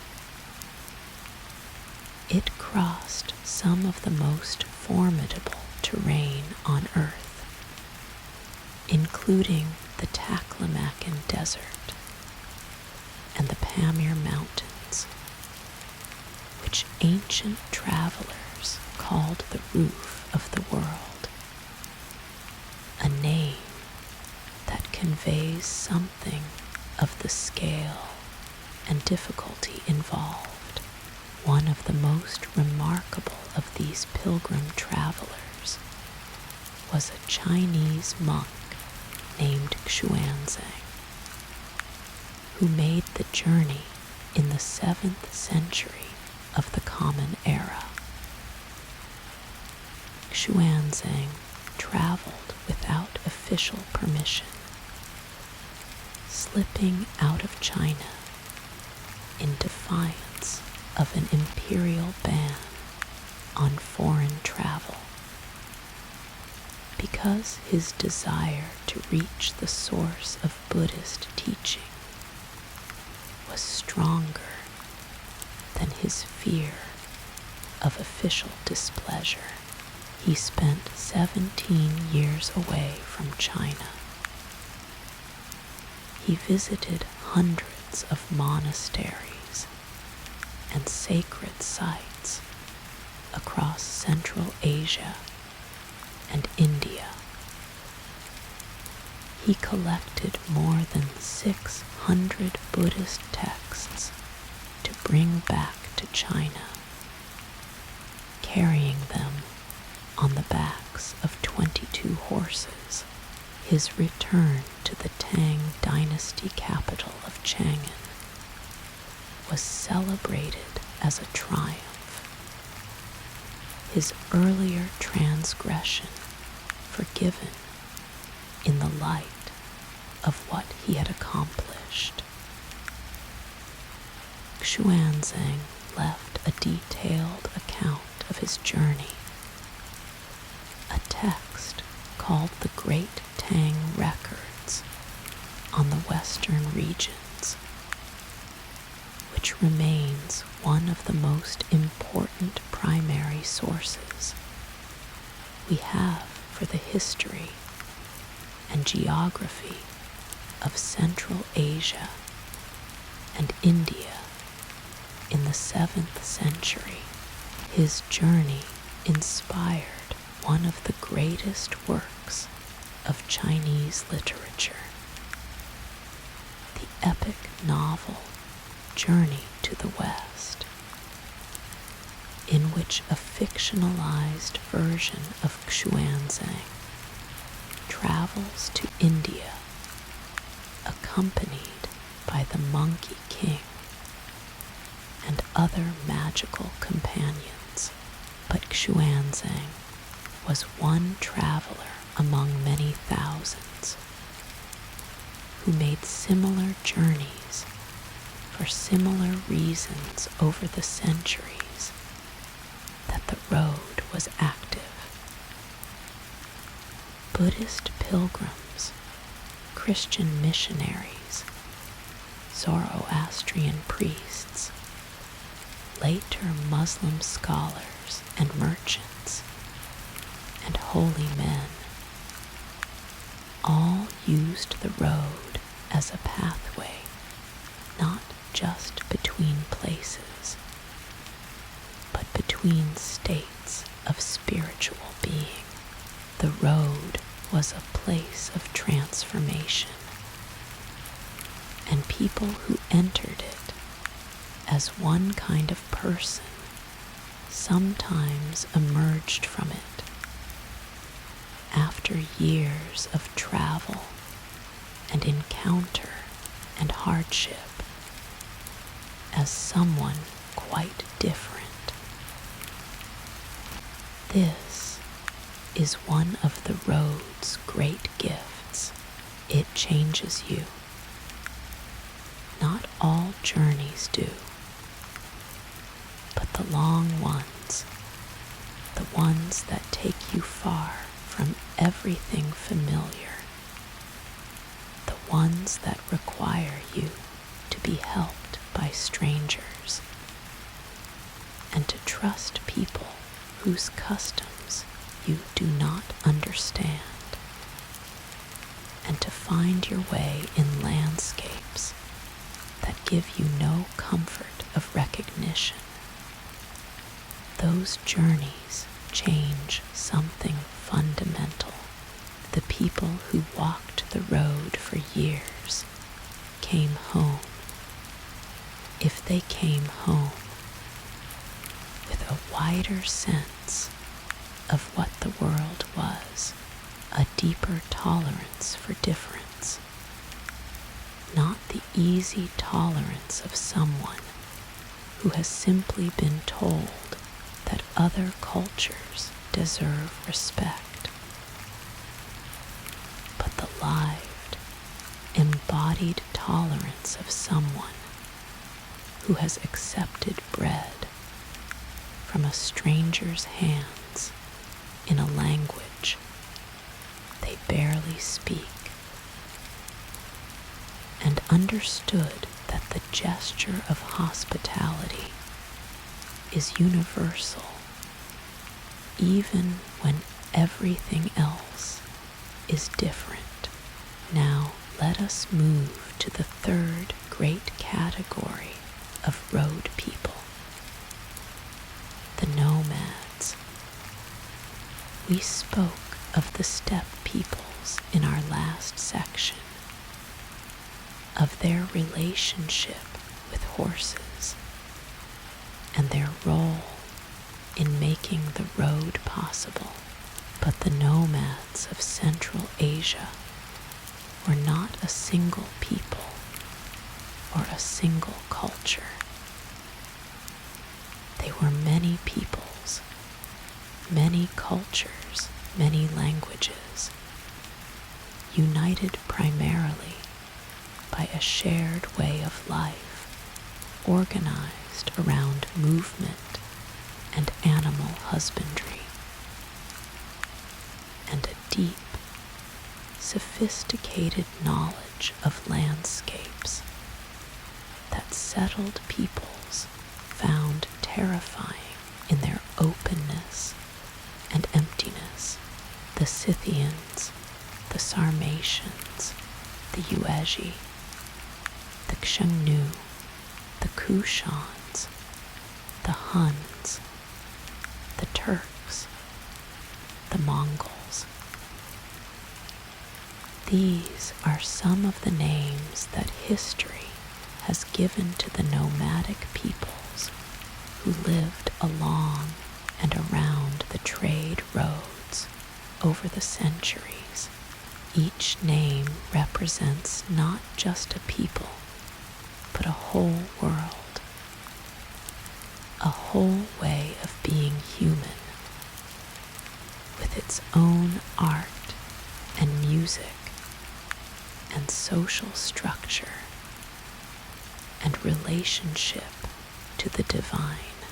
The nomads interacted with the road in multiple ways simultaneously. They were sometimes its protectors, providing safe passage through their territory in exchange for tribute or trading rights. They were sometimes its disruptors, raiding caravans when the opportunity presented itself, or when drought and hardship pushed them toward more aggressive strategies for survival. They were often its most active users, moving goods across the steppe with a speed and efficiency that settled merchants could not match. The relationship between nomads and settled peoples is one of the great recurring dramas of Eurasian history. Settled civilizations tended to view the nomads with a mixture of fear, contempt, and grudging admiration. Fear, because the nomads' military capabilities were real and formidable. Contempt, because settled peoples often equated civilization with cities and agriculture, and people who lived in tents and moved with the seasons seemed to that way of thinking less than fully civilized. Admiration, because even those who most loudly expressed contempt could not help noticing the extraordinary horsemanship, the practical wisdom, the physical endurance of people who lived their lives in the open air. The nomads, for their part, had their own views of the settled peoples, views that were not always flattering.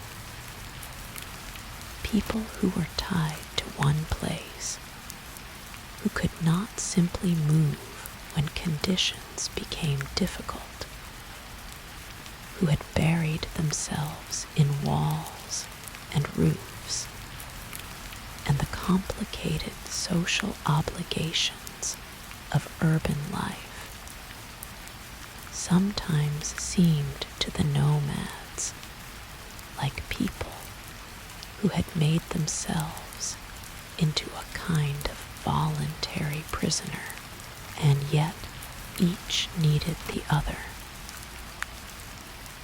The settled civilizations needed the nomads' knowledge of the steppe routes, their horses, their willingness to move goods across distances that settled traders could not manage alone.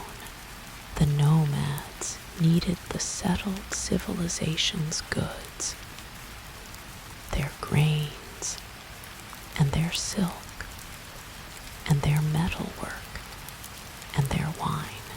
Trade happened constantly between them, not just the formal caravans moving along established routes, but the daily, informal, face-to-face commerce of border markets and seasonal fairs, where nomadic herders and settled farmers and merchants every description came together to exchange what they had for what they needed.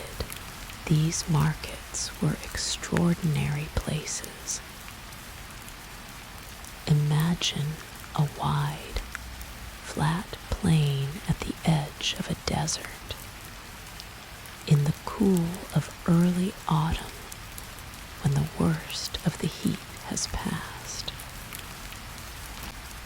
Tents and temporary structures spread across the ground in every direction. The smell of animals, of cooking fires, of spices and leather and dye, and fermented mare's milk. The sound of a dozen languages spoken simultaneously, rising and falling in the morning air. Horses and camels tethered in long rows, children running between the adults' legs. A musician somewhere, playing something that no one present has heard before, in a style that belongs to a people none of the listeners have ever met.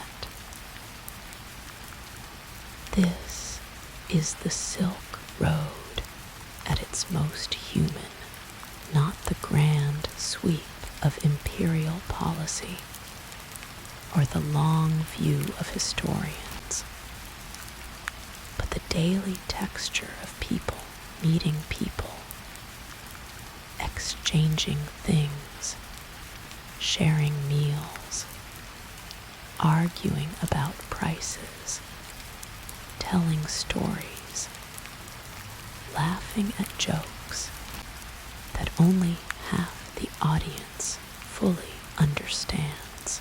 The road was made of these moments, millions of them over hundreds of years,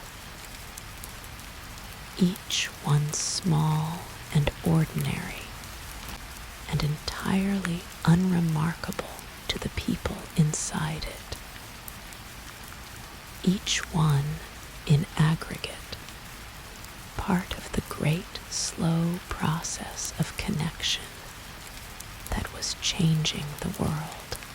You are resting now in the quiet of your own moment, your own small, ordinary, entirely unremarkable moment. And there is something beautiful in that ordinariness, something that connects you without any drama or announcement to all of those people on all of those roads in all of those centuries who also simply lived their lives, did their work, ate their meals, rested when they could. The road runs through all of us, not metaphorically, but literally. The knowledge that flows in you, the language you speak, the foods you eat, the ideas you hold about the world, all of it has been shaped in ways too numerous and too subtle to trace completely by the long movement of things and people and thoughts along those ancient paths. You are, in a quiet and unassuming way, a destination on a road that began thousands of years ago. Rest in that. Let it be a comfort, not a weight. The road brought you here to this moment, to this stillness, and here is exactly where you are meant to be. There is a city that no longer exists in the form it once had. Its walls have crumbled. Its palaces have dissolved back into the earth from which they were raised. Its great markets, which once hummed with the voices of traders from every corner of the known world, are silent now, covered by the quiet spread of a modern Chinese city, by apartment blocks and roads, and the ordinary infrastructure of contemporary life, pressing down gently over the layers of what came before.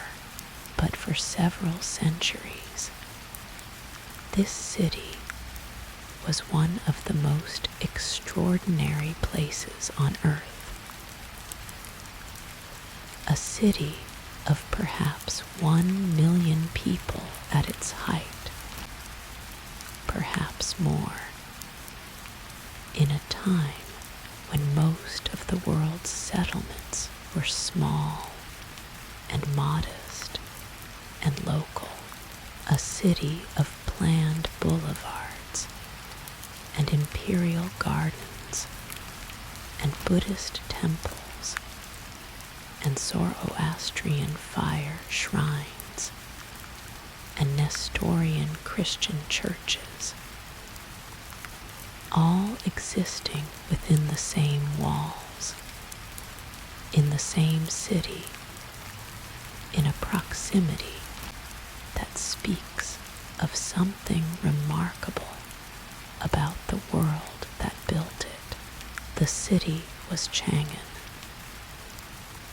and it stood at the eastern end of the Silk Road, the place where the road began or ended, depending on which direction you were traveling. Chang'an means, in Chinese, perpetual peace. It is a name that carries in it a kind of longing, the longing of people who knew how fragile peace was, how easily disrupted, how worth naming and invoking and protecting. Perpetual peace. The aspiration is right there in the syllables. Today the city is called Xi'an. It lies in the Shanxi province of central China, in the broad valley of the Wei River, surrounded by mountains that hold the valley like cupped hands. The land here is fertile and well watered, the kind of land that has supported dense human settlement for an extraordinarily long time. Human beings have lived in this valley for perhaps 1 million years, one of the earliest and most significant hominid fossil sites in all of Asia is located nearby at a place called Lanshan, where remains of an ancient ancestor of modern humans were found in sediments dating back perhaps 700,000 years. The valley of the Wei River is one of those places where the human story is so deep and so layered standing on its surface. You have the sense of standing on something that breathes beneath you with an almost geological depth of time. Chang'an itself was established as an imperial capital during the Han Dynasty, around 200 years before the Common Era, on the site of an earlier settlement that had already been inhabited for centuries. The Han emperors chose it for its geography. The surrounding mountains provided natural defense. The river provided water, and the valley's agricultural richness could sustain a large population. And for its symbolic associations with an earlier golden period of Chinese civilization under the Han, Chang'an grew rapidly into one of the largest cities in the ancient world. Contemporary accounts describe a city of planned districts, with the imperial palace at its center, surrounded by concentric rings of administrative buildings, aristocratic residences, markets, and workshops. The streets were laid out on a grid, straight and wide, aligned with the cardinal directions, in accordance with the principles of Chinese cosmological thinking, which held that the organization of the city should reflect the organization of the heavens. The western market of Chang'an was one of the most important trading places in the ancient world. It was here that the caravans from the west arrived after their long journey through Central Asia, carrying their goods through the great western gates of the city to lay out their wares in the market stalls and warehouses that lined the market's interior streets. Imagine arriving at that western market after weeks or months on the road.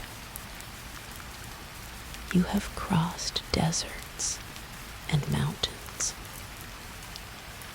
You have slept under the open sky and in the cramped warmth of caravanserai dormitories. You have eaten trail food, dried fruit and hard bread, and the occasional fresh meal at an oasis stop. Your body carries the road in its bones, in the particular tiredness of someone who has been moving for a very long time. And then the gates of Chang'an appear before you. Great walls of rammed earth, enormous, rising 20 meters or more into the sky, stretching away to either side as far as you can see. Watchtowers at regular intervals, guards in armor, the controlled passage of people and goods through through gates wide enough to admit a caravan 10 abreast. Beyond the gates, the city. The noise of it, after the silence of the road, is almost physical. The smell of it, cooking fires and incense and animals, and the particular dense human smell of a very large number of people living closely together. The visual overwhelm of buildings and people and movement and color after weeks of traveling through landscapes that were vast and empty and monochromatic, and the people, the extraordinary variety of people. Chang'an, at its height, was a genuinely cosmopolitan city, a word we use loosely sometimes, but which here means something precise and specific.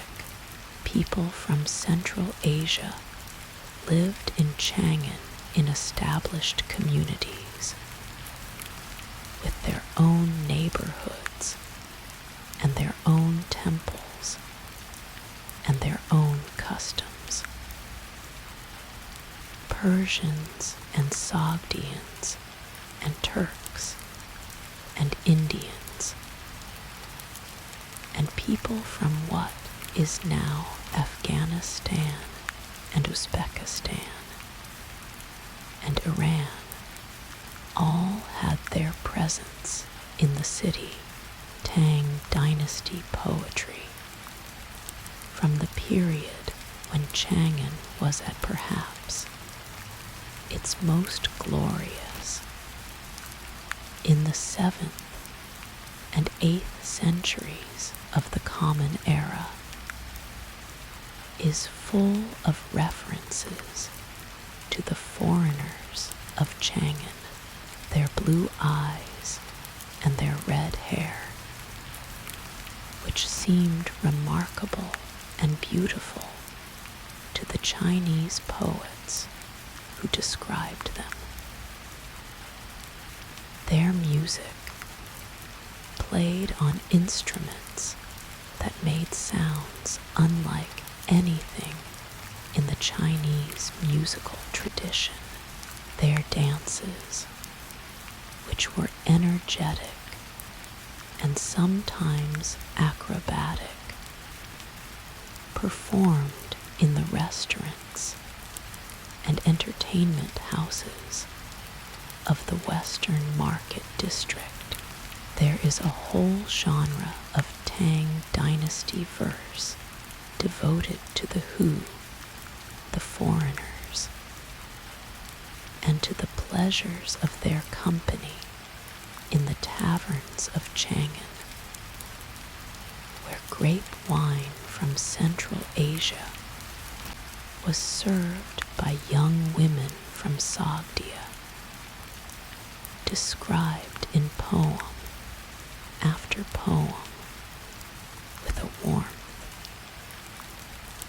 and a delight that speaks of genuine affection and fascination rather than mere exotic curiosity. Chang'an's diversity was not accidental.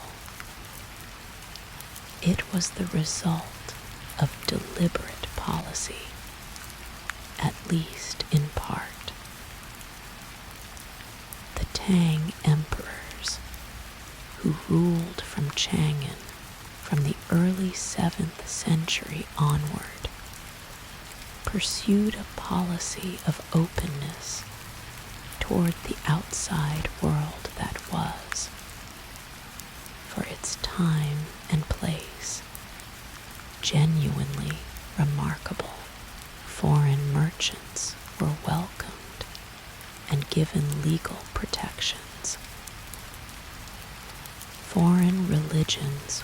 tolerated, even encouraged. The Tang court employed officials and soldiers and advisors from many different ethnic backgrounds, and the emperor's own family had significant Central Asian ancestry, which perhaps contributed to the dynasty's relative comfort with cultural mixture. The Western market was not just a place where you could buy things. It was a place where you could encounter the world. Walk through it on a busy morning, and you would hear Sogdian and Persian and Sanskrit and Turkic and Arabic being spoken within earshot of each other. You would see fabrics from a dozen different weaving traditions, spices whose names you did not know, animals you had never seen before. You would find medicines and musical instruments and books and glass and metalwork and jewelry and things whose purpose was not immediately clear, but whose workmanship was obviously extraordinary. In the wine shops near the market, you might sit at a low table and drink the sweet grape wine of the West, so different from the grain wines of the Chinese tradition, and listen to music played on a pipa, the lute-like instrument that had arrived in China from Central Asia along the road and been adopted so thoroughly into Chinese music that it was now considered entirely native. The pipa's presence in Chinese music is a small but perfect example of how the road worked on culture.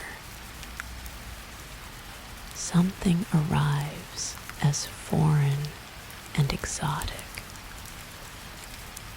It is taken up by local musicians who find in it possibilities they had not previously imagined. It is adapted, modified, made to fit the local musical context, while still carrying within it the trace of its origin. And after a generation or two, it is no longer foreign at all. It is simply part of the music, part of the sound of the city. This process happened with foods, and with words, and with architectural styles, and with philosophical ideas, and with religious practices, and with agricultural techniques. The road brought things to Chang'an, and Chang'an absorbed them and transformed them and sent them back out into the world in changed form. The city was a kind of crucible, a place where things from everywhere met and were melted together and poured out as something new. The physical scale of Chang'an is worth sitting with for a moment. The Tang Dynasty city was enclosed within walls that formed a rectangle approximately 9.5 kilometers from east to west and 8.5 kilometers from north to south. The total area enclosed was roughly 83 square kilometers, making it larger than almost any other city in the world at that time. For comparison, Constantinople, the great capital of the Byzantine Empire, and one of the other truly large cities of the medieval world, covered an area of perhaps 14 square kilometers within its walls. Chang'an was not just big, it was organized. The city was divided into wards, each enclosed by its own walls, each with its own character and function.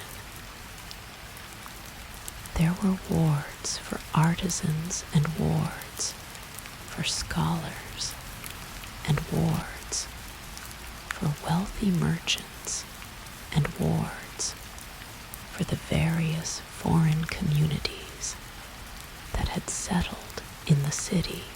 The wards were locked at night, their gates closed by officials who rang a drum to signal the curfew, and opened again in the morning at the sound of a bell.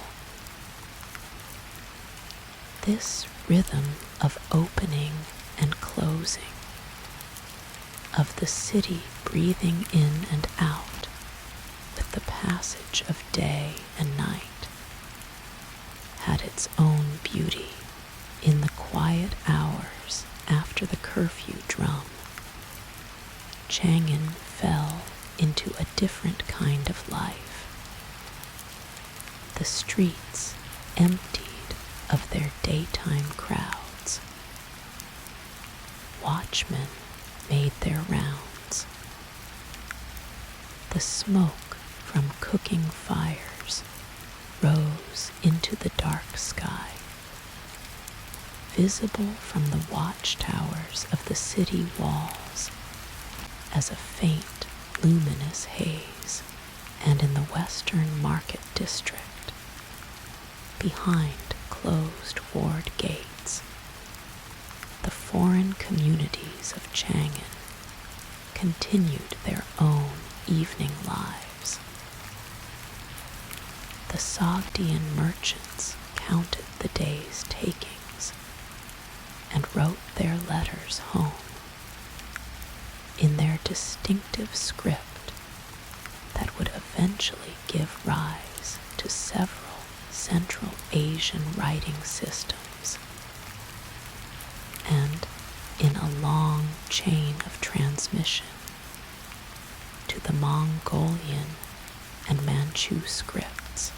The Persian musicians played late into the night, their music floating over the ward walls into the surrounding streets, where the night watchmen walked their rounds. The poets of the Tang Dynasty loved the night life of Chang'an. They wrote about it with a kind of wistful pleasure, about the lamplight in the wine shops, about the sound of music coming over walls, about the particular atmosphere of a great city in the quiet hours, both more itself and more mysterious than it was in the busy light of day. One poet, the great Du Fu, whose life spanned the height and the beginning of the decline of the Tang dynasty, wrote about Chang'an with a love that was all the more intense for being mixed with grief. He watched the city suffer during the devastating and Lushan rebellion of the mid-8th century, which disrupted the Tang Empire profoundly and left Chang'an temporarily in the hands of rebels. His poems about the city during and after that crisis are among the most beautiful and heartbreaking in all of Chinese literature. The road that began at Chang'an ran westward through the Gansu corridor, a long, narrow strip of land between the Tibetan Plateau to the south and the Gobi Desert to the north, squeezed between two great landscapes of extraordinary difficulty. The Gansu corridor was the natural route westward from China,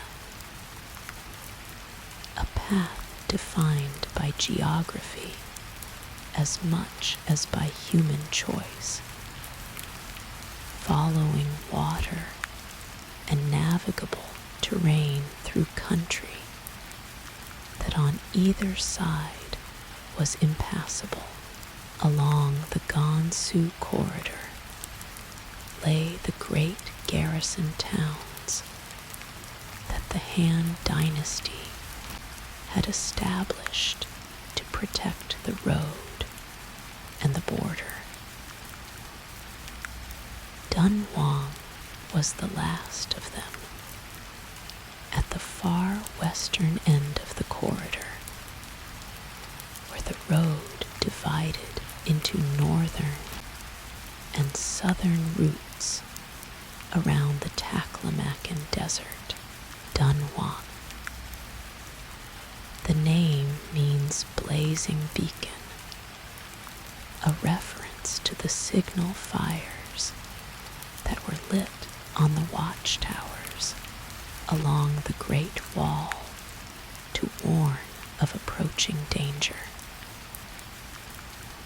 It was a frontier town, the last Chinese city before the road entered the deep desert and the truly foreign world beyond, and it was, for centuries, one of the most important cultural sites on the entire road. The caves at Dunhuang, carved into a cliff face in the desert, a short distance from the town, contain some of the most extraordinary art the ancient world produced. Buddhist monks and artists worked in those caves for over 1,000 years, painting the walls with murals of breathtaking beauty and complexity. Scenes from the life of the Buddha, bodhisattvas with faces of infinite gentleness, donors and patrons rendered in careful detail, their clothing and jewelry and facial features telling the stories of the many cultures that passed through Dunhuang on their way across the road. In one of the caves, sealed behind a wall perhaps 900 years ago,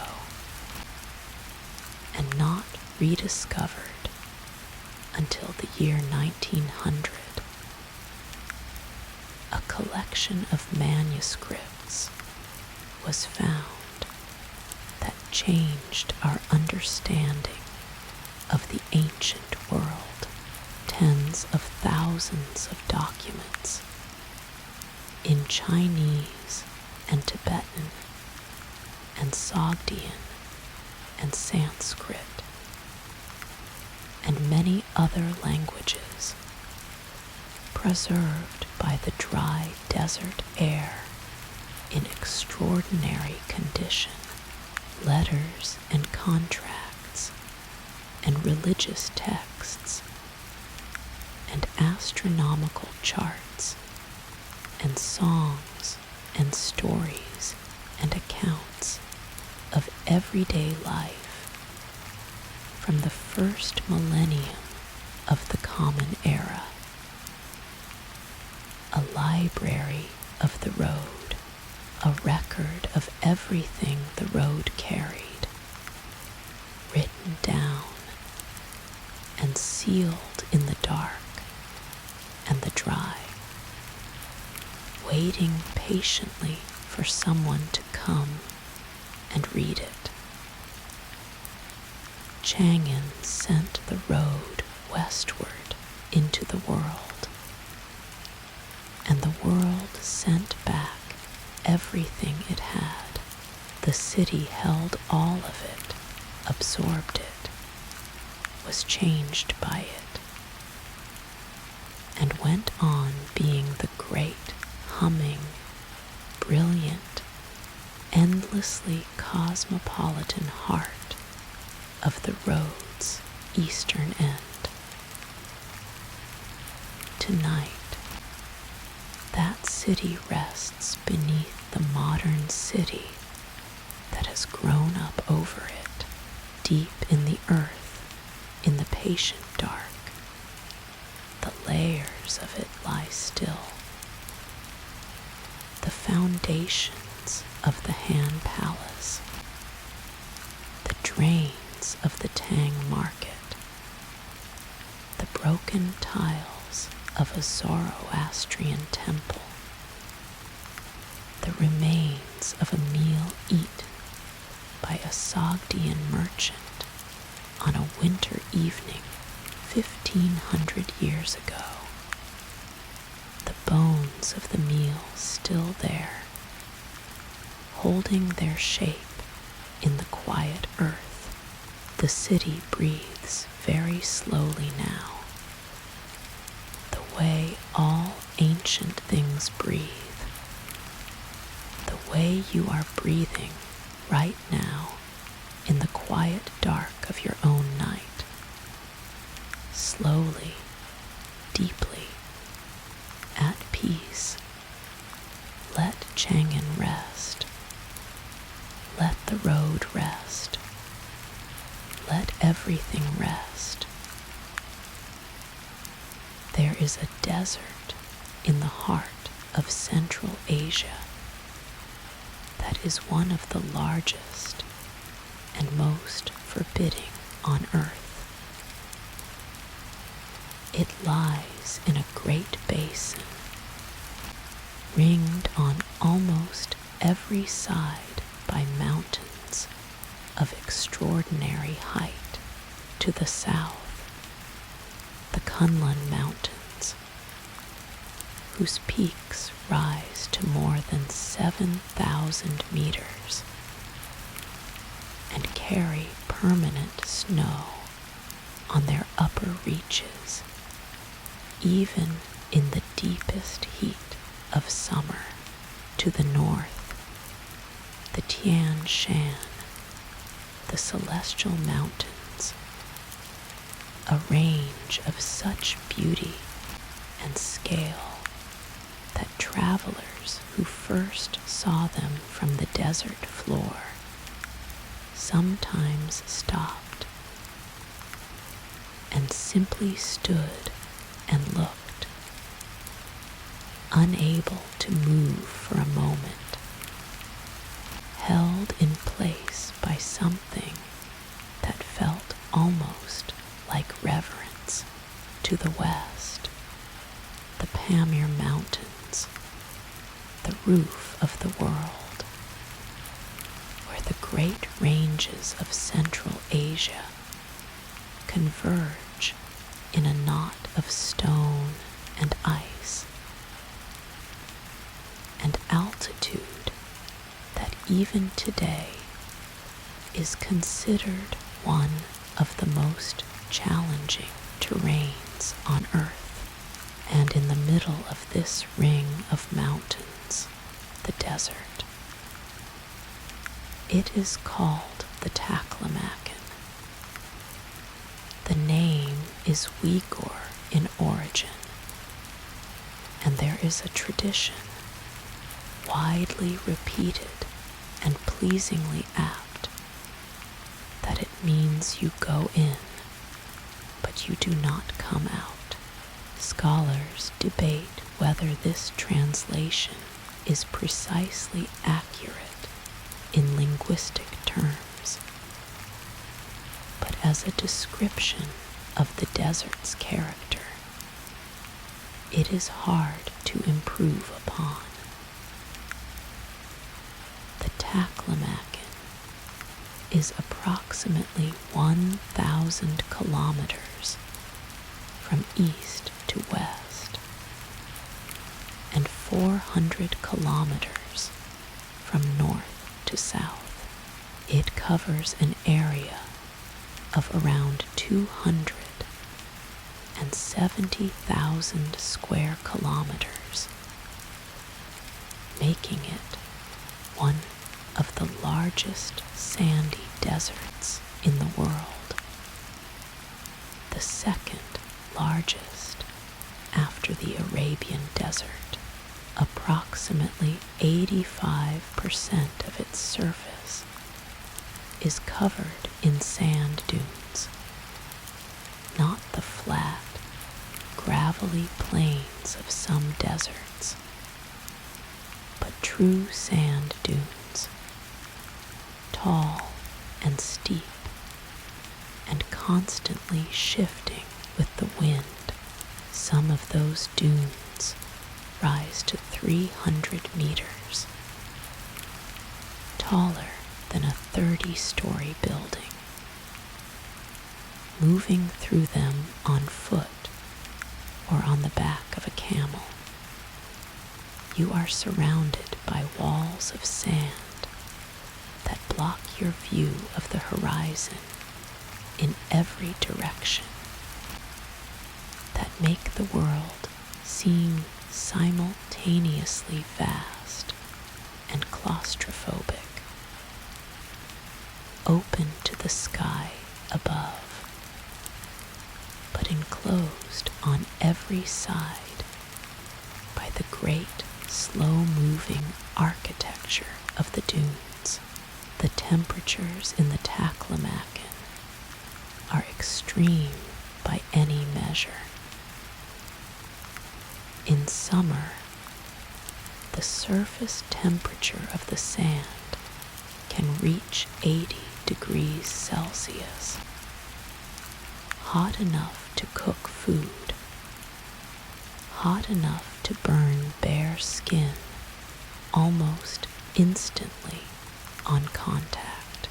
In winter, the same desert drops to minus 30 degrees Celsius, and sometimes colder. The wind coming off the mountains, carrying a cold so sharp and so penetrating that it seems to move through clothing and skin and settle directly into the bones. Between these extremes, the desert offers very little. There is almost no rainfall. The annual precipitation in the heart of the Taklamakan is less than 10 millimeters in most years, sometimes much less. The air is so dry that wood cracks and leather shrinks, and the skin of travelers becomes parched and tight and prone to splitting at the lips and knuckles. And yet the road went through it, or rather around it, because even the most determined and experienced ancient travelers understood that crossing the heart of the Taklamakan was not a viable proposition. The routes around it, the northern and southern roads that met at Dunhuang in the east and rejoined near Kashgar in the west, followed the edges of the desert, hugging the base of the surrounding mountains, where streams descended from the snowfields above and created, at intervals, the precious green pockets of life we call oases. These oases were everything. They were water and food and shelter and rest. They were the reason the road existed in the form it did, defining its path as surely as any human decision, because the road had no choice but to follow the water, and the water was where the mountains met the desert, where the snowmelt came down and spread into the sand before disappearing again into the earth. The oasis towns along the edges of the Taklamakan became some of the most fascinating places on the ancient road. Turfan, Kucha, Cotton, Kashgar, each one a small world unto itself, sustained by the particular water source at its heart, growing its own crops in the thin green strip between the desert and the mountains, developing its own culture and its own art and its own particular flavor of the great multicultural stew that the road created wherever it paused long enough for cities to grow. Cotton was famous for jade. Not just any jade, but nephrite jade, the green and white stone that Chinese civilization had prized above all other precious materials for thousands of years.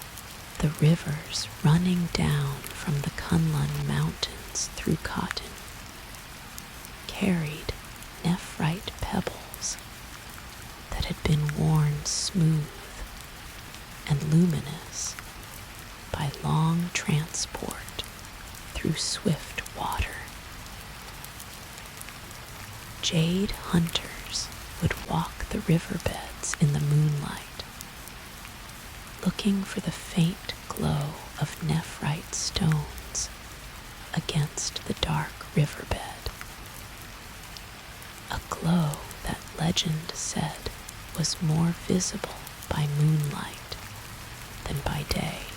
Cotton was also the place where, according to historical accounts, the secret of silk finally crossed out of China for the first time, the story tells of a Chinese princess given in marriage to the king of cotton,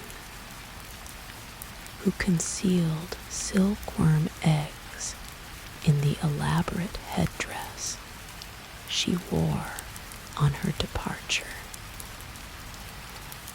knowing that once she crossed the border, she would no longer be subject to Chinese law and its death penalty for the export of sericulture knowledge. Whether this story is precisely true or a later elaboration, the association between cotton and the first external silk production is old and persistent. Kucha was a musical city. Travelers along the road consistently remarked on the extraordinary quality of Kucha's musical culture, its orchestras and its singers, and its particular style of performance that combined Central Asian, Indian, and Chinese influences into something entirely its own. Kuchan musicians were prized throughout the ancient world, employed at the courts of the Tang dynasty in Chang'an, and in the palaces of Central Asian rulers, carrying their music outward from their oasis city into every direction the road went. The music of the road is something we can only partially reconstruct now.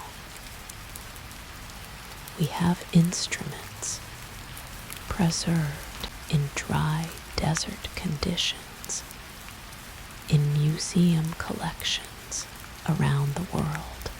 We have paintings in the cave temples of Dunhuang and elsewhere, showing musicians playing those instruments, their posture and fingering recorded with careful attention by artists who were representing something they knew well.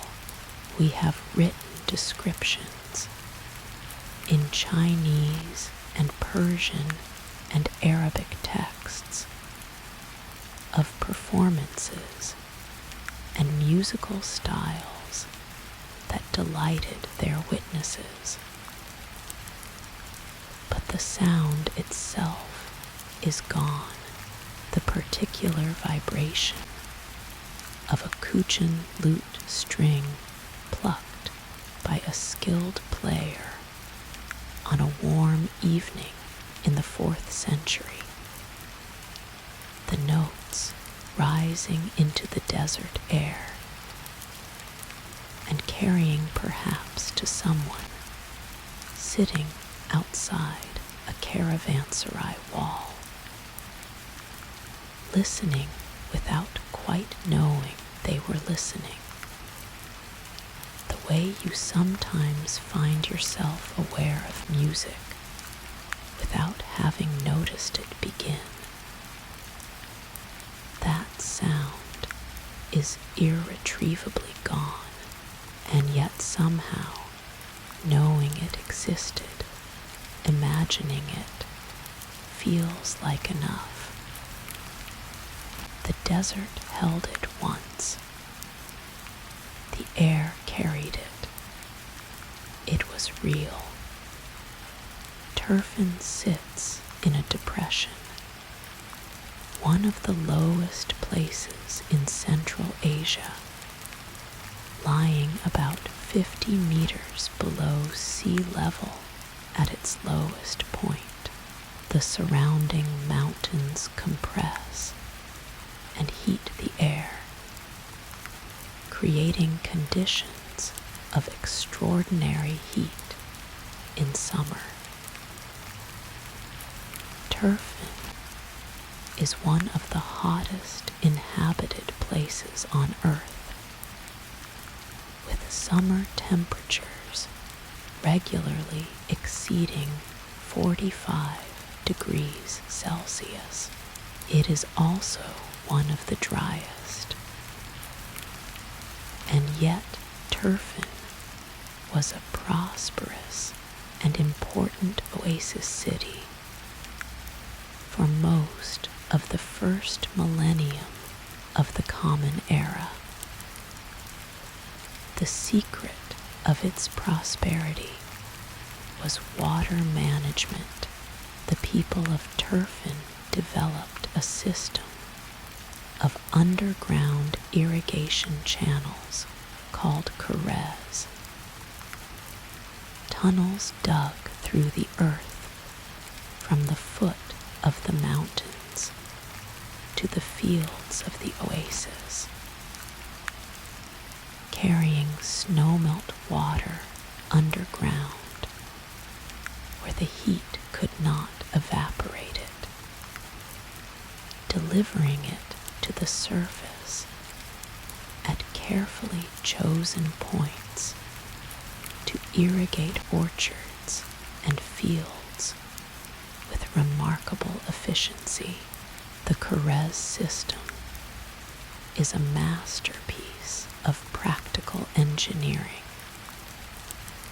developed by people who understood their environment with the deep, intimate knowledge that comes from living in a place for many generations, from paying close attention to where the water was and how it moved, and how it could be persuaded to go where it was needed. Similar systems exist in Iran, where they are called kanat, and in other arid regions of Central Asia and the Middle East, each a variation on the same fundamental insight that underground water can be moved across long distances if you understand the topography carefully enough. Turfan's karez system sustained grape vineyards of great quality. The grapes of Turfan were renowned along the road, and the raisins produced from them traveled westward and eastward as a luxury food item. Tang dynasty poetry mentions the grape wine of the West with a recurring fondness, and much of that wine came from grapes grown in the vineyards of Turfan and the other oasis towns of the Taklamakan's northern edge. But perhaps the most extraordinary thing about the Taklamakan is what it has preserved. The desert's extreme dryness means that organic materials, things that would rot and dissolve within years or decades in more humid environments, survive in the Taklamakan for millennia. Wood, fabric, leather, paper, human bodies, all can be preserved by the desert's desiccating air in a state of extraordinary completeness. In the late 19th and early 20th centuries, as European explorers began to probe the edges of the Taklamakan in earnest, they found buried cities, not just ruined cities, not just foundations and broken walls, but cities with intact wooden beams and painted plaster and fragments of fabric still showing their colors, cities that had been swallowed by the advancing sand dunes and preserved beneath it, as though the desert had decided to keep them. Oral Stein, a Hungarian-British archaeologist who made 3 expeditions to the region in the early 20th century, excavated sites around the southern edge of the Taklamakan that yielded extraordinary finds, wooden documents with writing still legible, silk fragments still showing their patterns, and at one site, Lulan, a once flourishing oasis city that had been abandoned around the 4th century when its water supply shifted,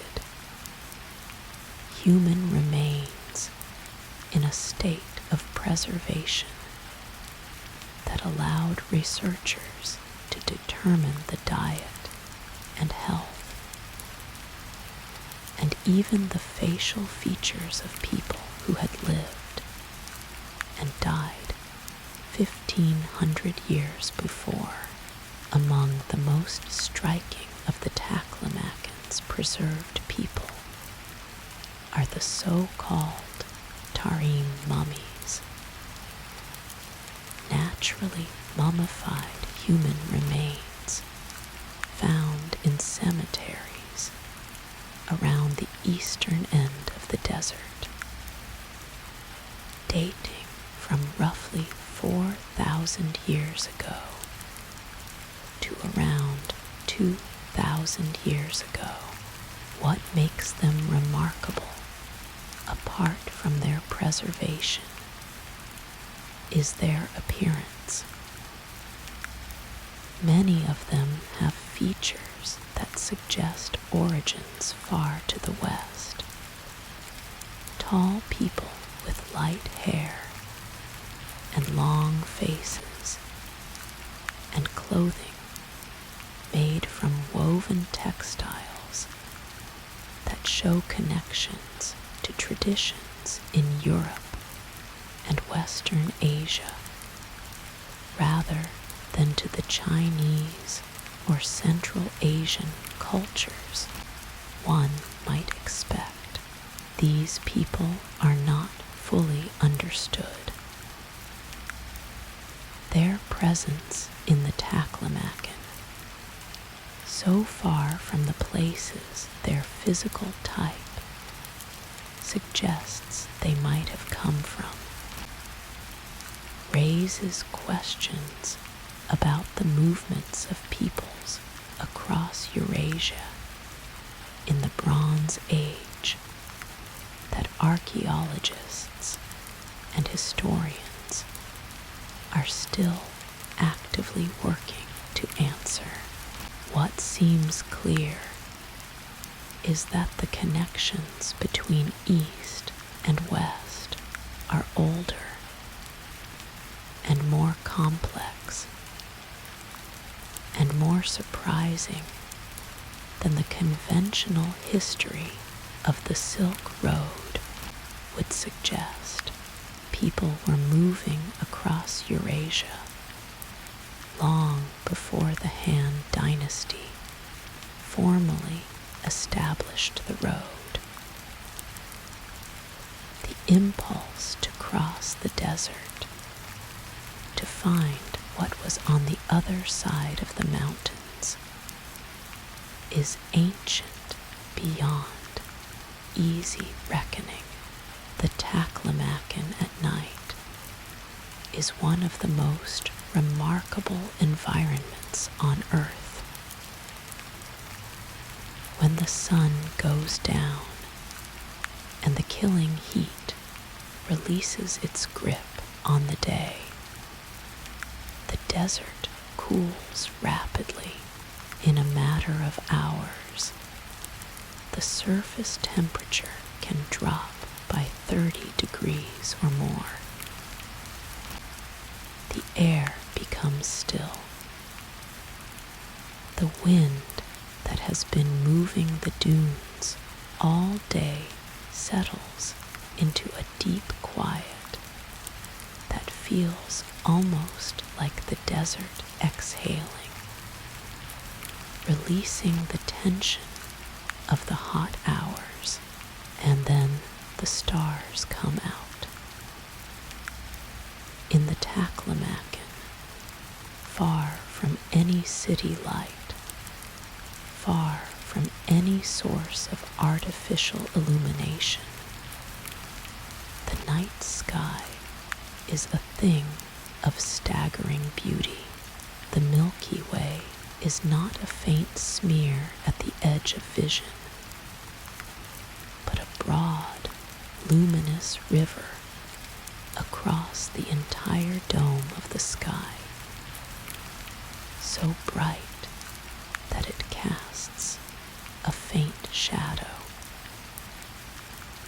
Individual stars are sharp and unwavering in the dry, clear air.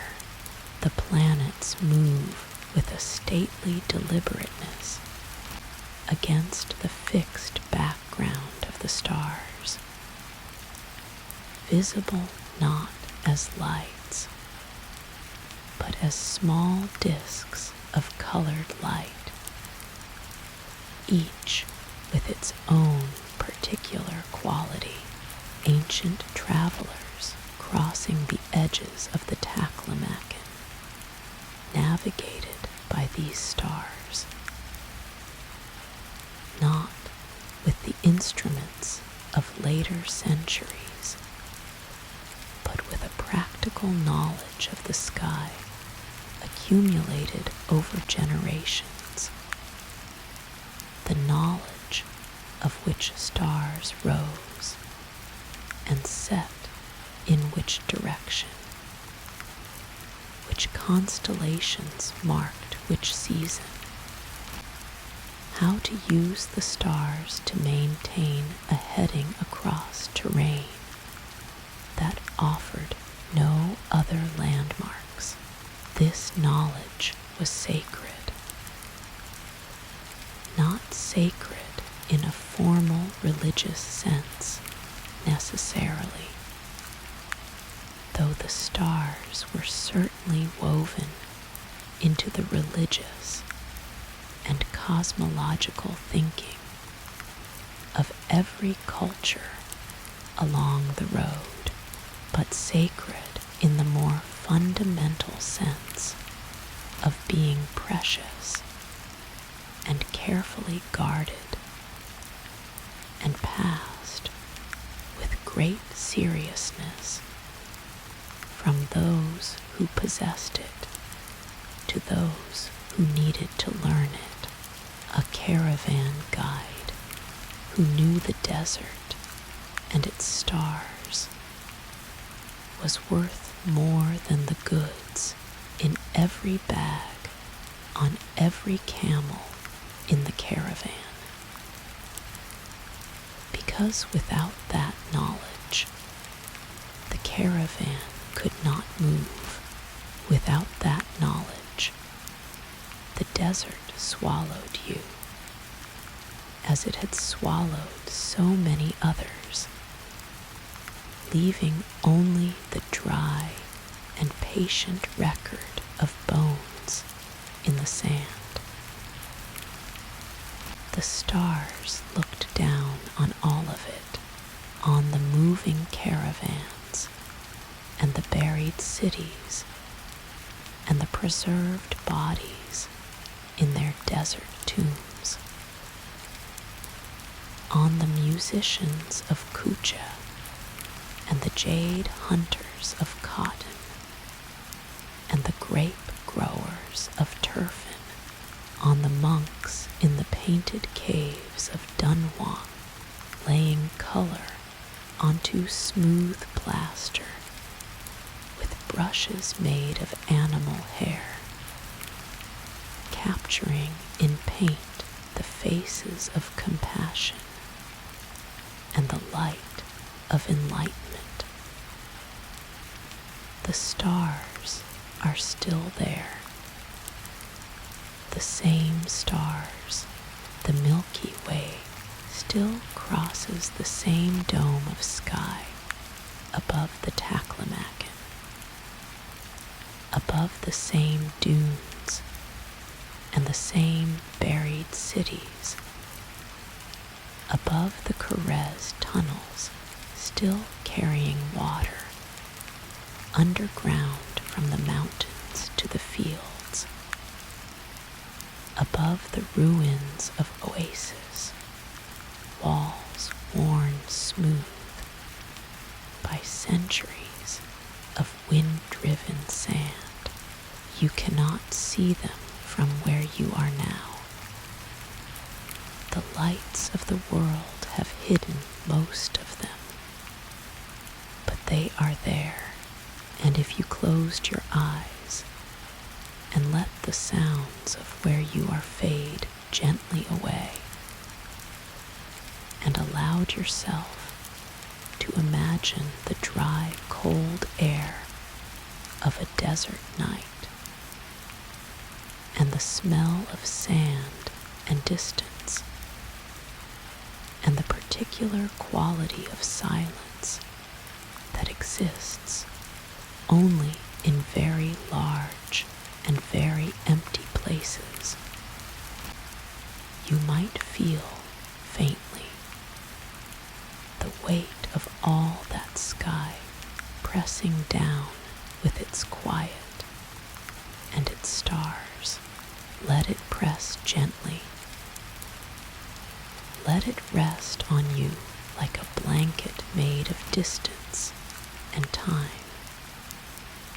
and the accumulated wonder of all the people who ever looked up at those stars from the edges of that desert and felt, in the midst of their exhaustion and their dust and their uncertainty, something that could only be described as awe. The desert holds you. The stars hold you. The night holds you. Rest now. Imagine you have been walking for 10 days, not strolling, not the kind of walking you do in a park on a Sunday afternoon when the air is pleasant and your shoes are comfortable, and you know that home is a short distance away whenever you choose to turn back. Real walking. The walking of someone who must cover ground, who has a destination that is weeks away, who carries the weight of goods and provisions and the accumulated dust of every day since the last proper rest. Your feet know the road in the way that feet only learn after many days of the same motion. The particular irregularities of the terrain have become familiar to your body, even when your mind is too tired to notice them. You move automatically, one step, and then another, and then another. The rhythm of it so deep by now that it continues even when your thoughts have drifted somewhere else entirely, into memory or worry or the simple, formless fog of exhaustion. The sun has been on you all day. The light has that particular quality. It takes on in the late afternoon in dry country, golden and heavy and slightly hazy, beautiful in the way that things are beautiful when you are too tired to be fully defended against beauty. The mountains in the distance have gone purple and soft. The sky above them is moving from blue toward something richer and darker. And then, ahead of you, you see it. A building, solid and substantial and real, rising from the flat plain with the reassuring definitiveness of something built to last. Its walls are thick, made of mud brick or stone, depending on what the local landscape offered the builders. Its proportions are generous. There is a gate wide enough to admit a loaded camel, perhaps two abreast. Above the gate, an arch, and above the arch, a simple carved decoration, a geometric pattern, or a calligraphic inscription, a gesture toward beauty in a building whose primary purpose is purely practical. This is the caravanserai, and the sight of it, after 10 days on the road, is one of the most welcome things in the world. The caravanserai was the infrastructure of the Silk Road, the engineering that made long-distance travel not just possible, but sustainable, repeatable, something that could be done by ordinary human beings rather than only by the exceptional few. Without the caravanserais, the road would have been a route for only the most extraordinary travelers. With them, it became a system, a network, something that functioned reliably across thousands of kilometers and hundreds of years. The word caravanserai comes from the Persian, combining carvan, meaning a group of travelers, a caravan, and Sarah, meaning a palace or a large enclosed building. Caravan palace, there is something appealing about that etymology. The grandness of the word palace attached to what was in practice, often a fairly modest building whose primary virtues were solidity and the presence of water, but the word captures something true nonetheless.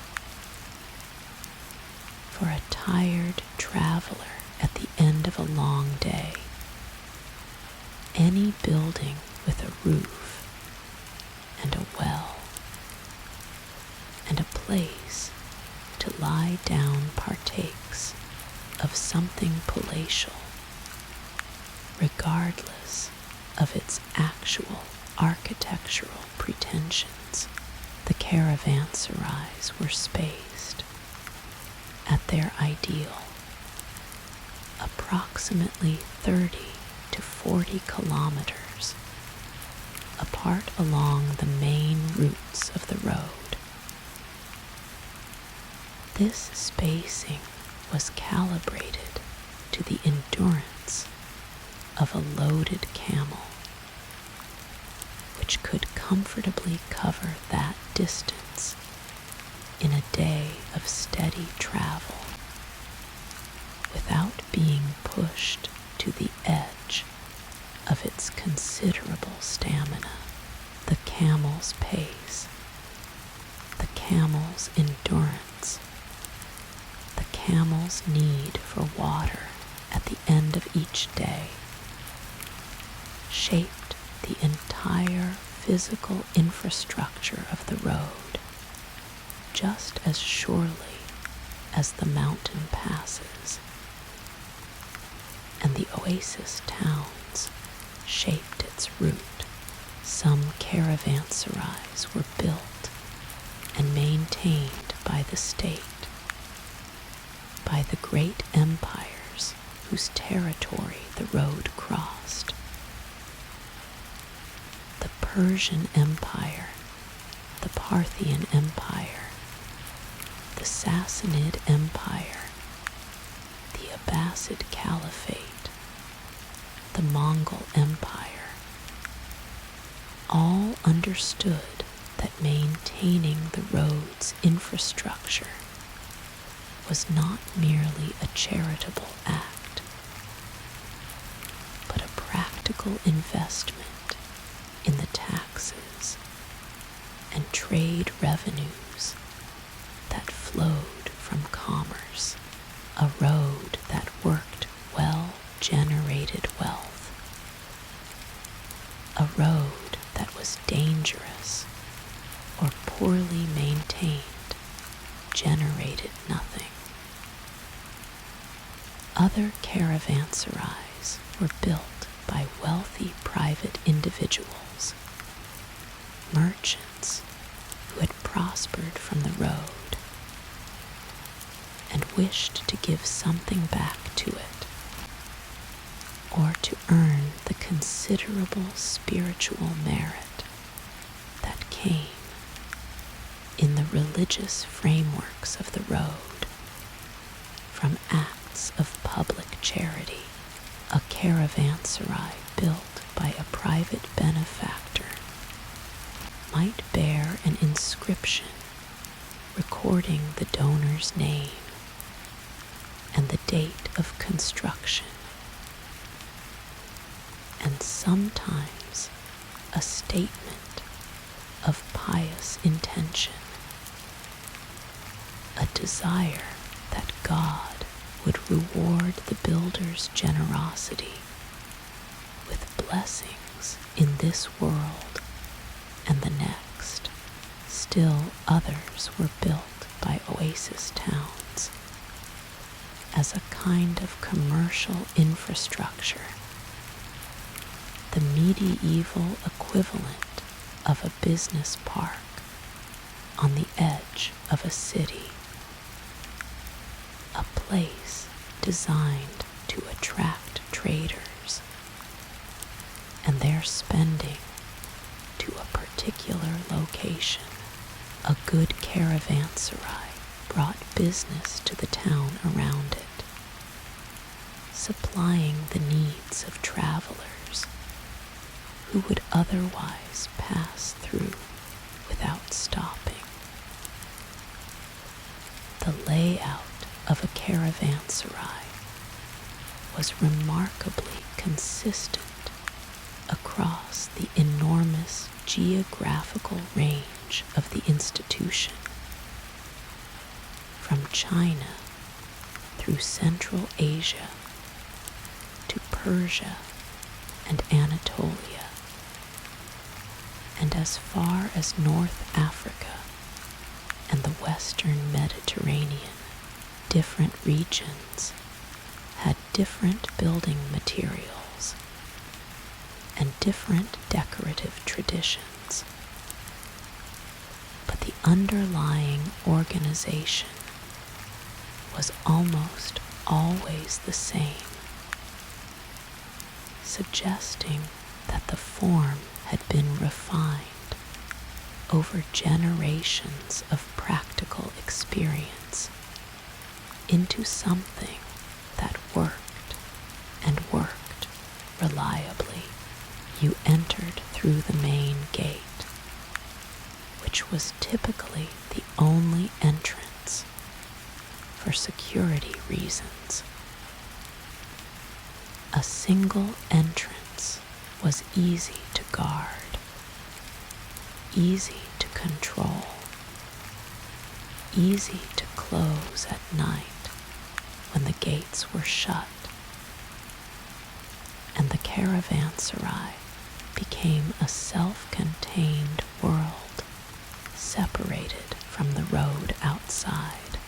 The interior was organized around a central courtyard, open to the sky.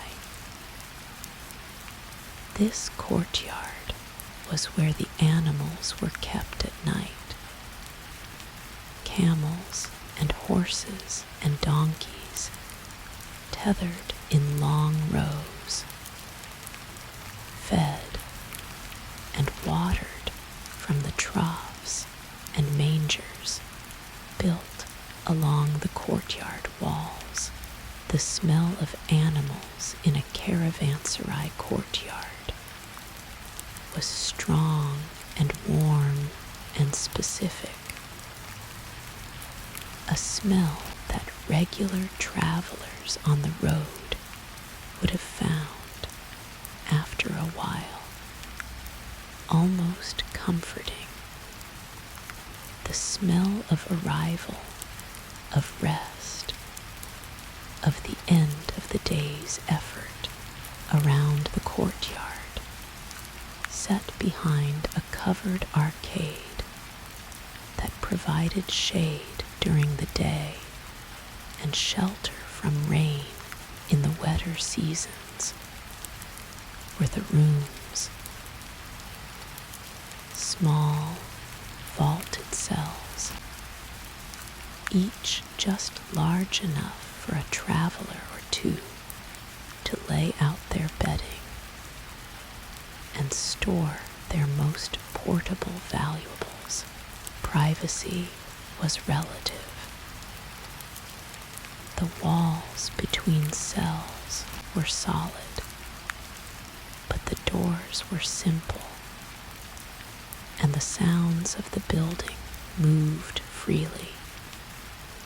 The coughing of a neighbor, the murmured prayers of someone marking the end of the day, the conversation of merchants reviewing the day's events and planning tomorrow's journey. In larger caravanserais, there might be a mosque or a temple or a fire shrine, sometimes all three, reflecting the religious diversity of the travelers who passed through.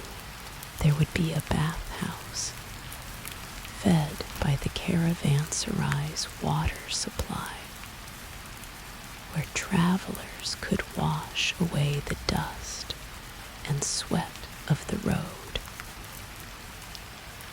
There would be at minimum a well or a cistern,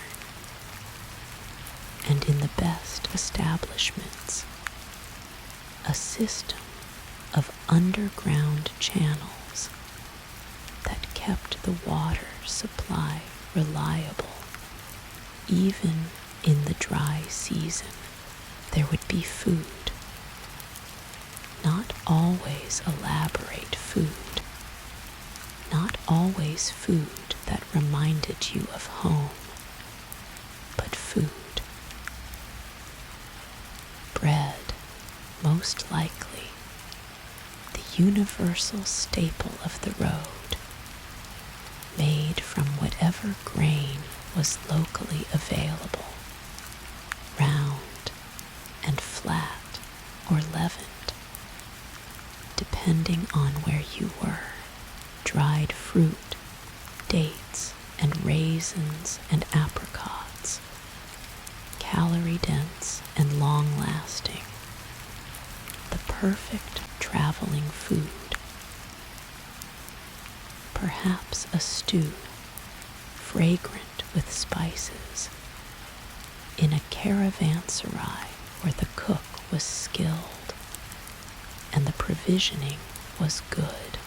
Tea, in later centuries, when tea had made its own journey along the road and become the universal comfort drink of the eastern routes. And fire, always fire. There is something about a fire at the end of a long day on the road that is impossible to fully describe to someone who has not experienced it. The road is vast and impersonal and indifferent. It does not care about you. It will be exactly the same whether you pass safely through it or do not. The landscape through which you travel has no interest in your comfort or your survival. A fire says something different. A fire is a human assertion in the face of all that indifference. It says, here is a circle of warmth. Here is light.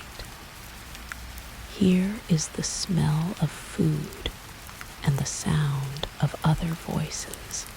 Here is, for this evening at least, a world that is the right size for a person, small enough to feel safe, warm enough to permit relaxation.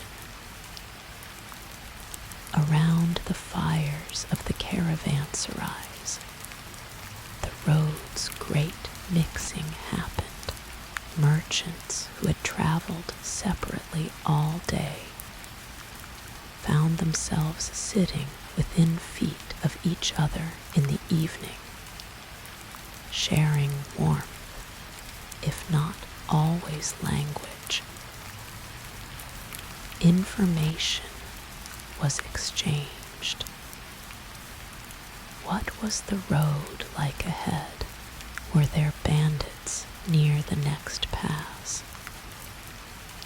Had the river crossing to the north been passable in the recent rains? Was the oasis at the 3-day mark still reliable for water?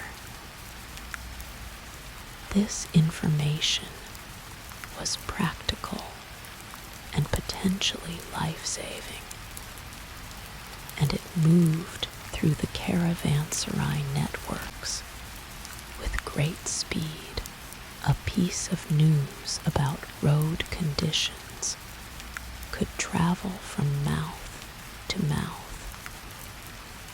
caravan to caravan, caravanserai to caravanserai,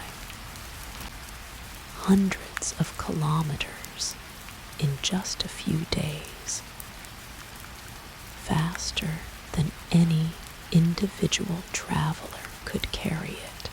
But not everything exchanged around the caravanserai fires was practical. Stories were told. In a world where most people lived their entire lives within a small radius of their birthplace, the travelers who passed through caravanserais were extraordinary sources of something that people everywhere, in every culture, in every period of history, have found irresistible. News from elsewhere. What did the cities of the West look like? How did the people there dress? What did they eat? What did their buildings look like? What was the emperor of China's court like? Was it true that in the lands beyond the mountains there were rivers so wide you could not see the other bank? Was it true that in the desert to the south there were creatures with necks so long they could eat from the tops of trees? The giraffe, incidentally, made its way to China along the road in the 15th century, a gift from East Africa to the Mongol emperor, who was told by his advisors that the animal, which the Chinese called Kilin, was the legendary unicorn of Chinese mythology, a creature whose appearance signaled the arrival of a wise and virtuous ruler. The emperor was reportedly uncertain about this identification, but accepted it with suitable imperial dignity. The giraffe lived in the imperial zoo, presumably looking back at its admirers with the mild and patient expression that giraffes seem always to wear, whatever the circumstances around the caravanserai fires. The world's stories circulated. Traders who had been to the silk workshops of Chang'an described the sound of the looms and the particular quality of the light in the weaving rooms. Monks who had traveled to the holy sites of India described the temples and the rituals and the crowds of pilgrims who came from distances almost as great as their own. Soldiers described the fortifications of distant cities. Musicians played, if they had instruments, or sang if they did not.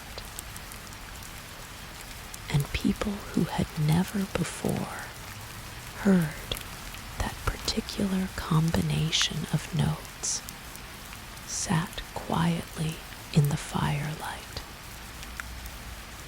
and let it land on them like something they had not known they were waiting for. The caravanserai was the world's oldest hotel. its oldest conference center, its oldest information exchange. All of these functions performed in a single modest building of thick walls and open courtyard. Under the indifferent stars, many caravanserais have survived in various states of preservation and ruin to the present day. Some of the finest are in Iran, where the Safavid rulers of the 16th and 17th centuries built caravanserais of remarkable architectural quality, with elaborate tiled facades and sophisticated water management systems. Along the great road between Isfahan and the Persian Gulf, others survive in Turkey. Along the Anatolian routes of the Western Road, some of them now converted to hotels or cultural centers. Their thick walls and vaulted rooms finding new purpose as places of hospitality to a different kind of traveler. In Central Asia, caravanserai ruins dot the landscape along the ancient routes, their mud brick walls worn by wind and water into soft, organic shapes that look almost natural, as though the desert has been slowly digesting them back into itself over the centuries since the last traveler came through the gate. Some of them have not been excavated. They lie in the desert, unremarked by any but the occasional archaeologist or adventurous traveler, holding within their eroded walls the traces of everyone who ever passed through them. A fragment of a ceramic bowl, a coin from a distant empire,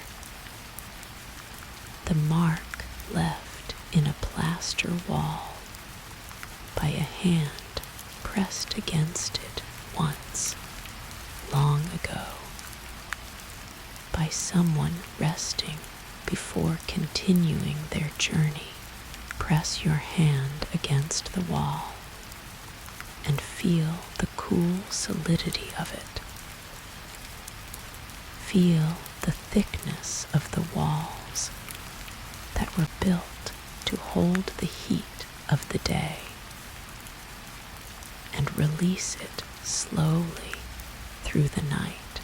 Feel the quiet of a space designed for rest, built by people who understood exhaustion in the specific and intimate way that comes from having traveled a long way themselves. You are in your own caravanserai tonight, your own resting place at the end of a long journey. The walls around you are solid.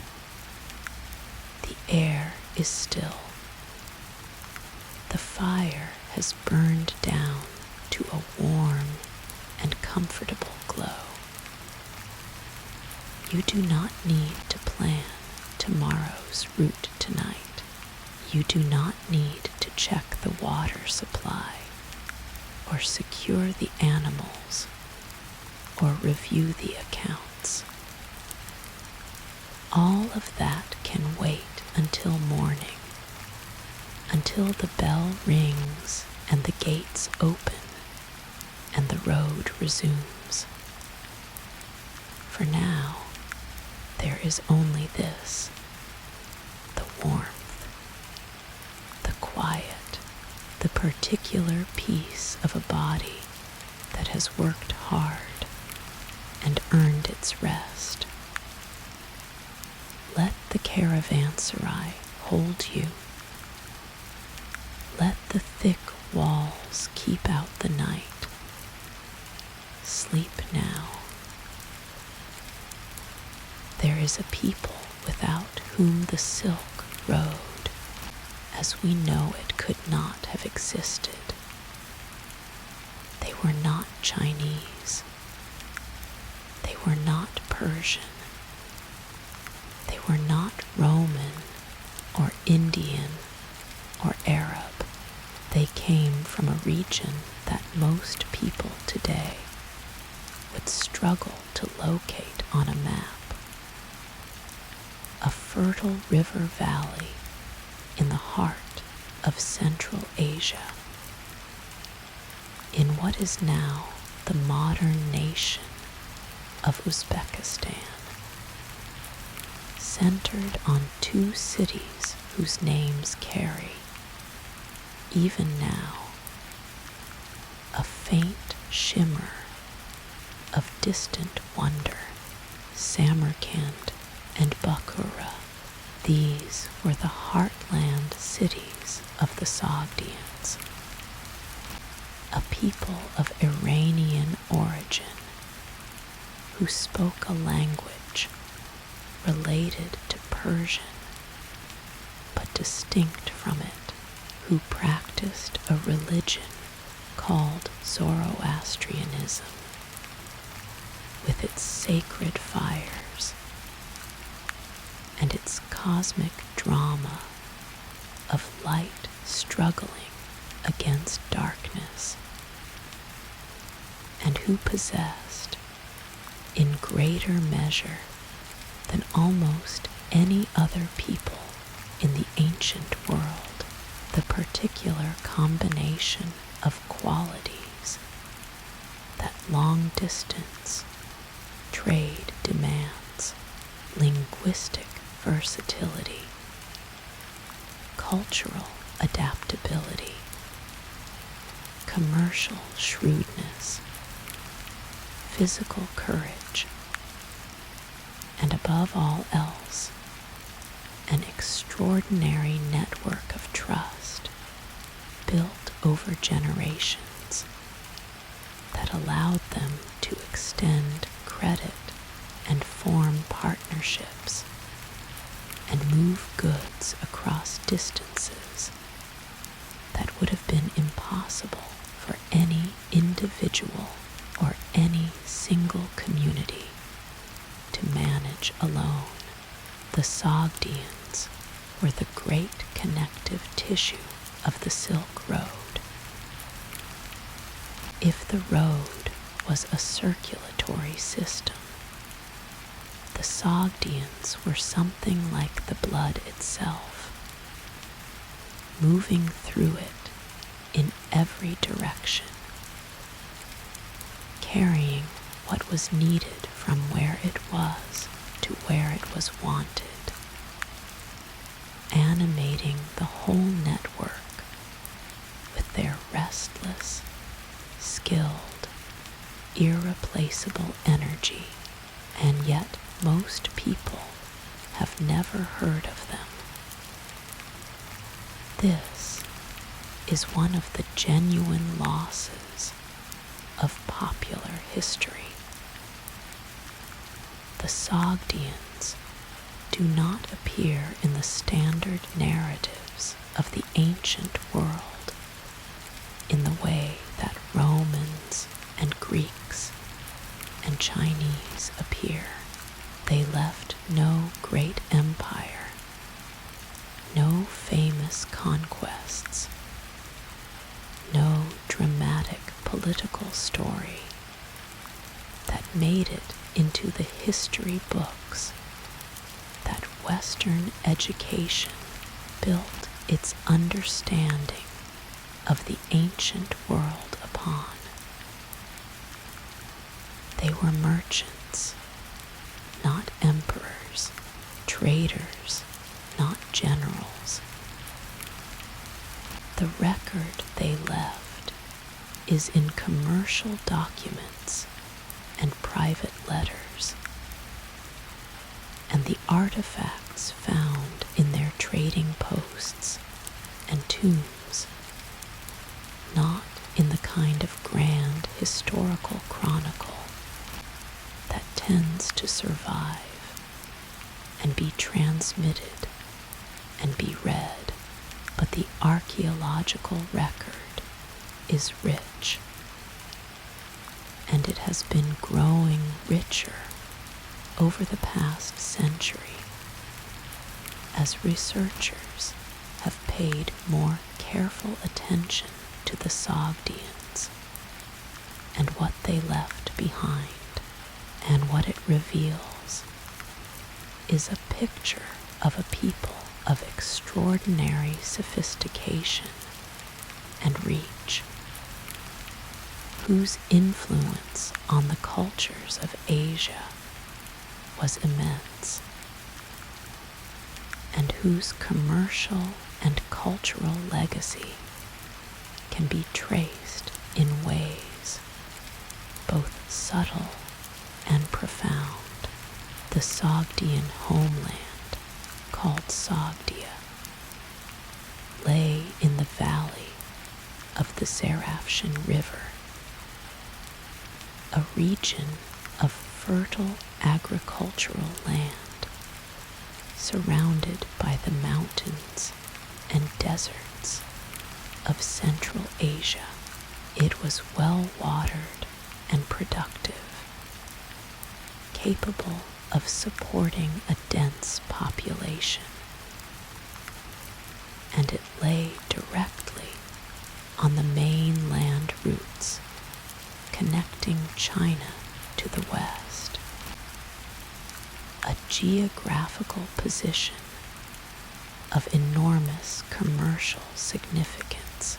The cities of Sogdia, Samarkand, and Bukhara, above all others, were among the most prosperous and cosmopolitan in the ancient world. Samarkand, in particular, occupied a position at the crossing of multiple major routes that made it a natural hub, a place where merchants from every direction converged, and goods from every quarter of the known world could be found in its markets. The Sogdian merchants did not merely sit in Samarkand and wait for goods to come to them. That was not their way. They went out. They traveled in numbers and over distances that were remarkable even by the ambitious standards of the Silk Road. They established trading colonies in cities far from their homeland, living in Sogdian communities in Chang'an and Luoyang in China, in Dunhuang and Turfan, and the oasis towns of the Taklamakan, in the cities of Persia and Byzantium and India. These colonies maintained their Sogdian identity with impressive persistence. In the Sogdian communities of Tang Dynasty China, which had been established in some cases for generations, families continued to to speak Sogdian, to worship at Zoroastrian fire shrines, to bury their dead in the distinctively Sogdian way, and to maintain commercial relationships with their homeland that stretched back decades, and sometimes longer. We know this because of letters.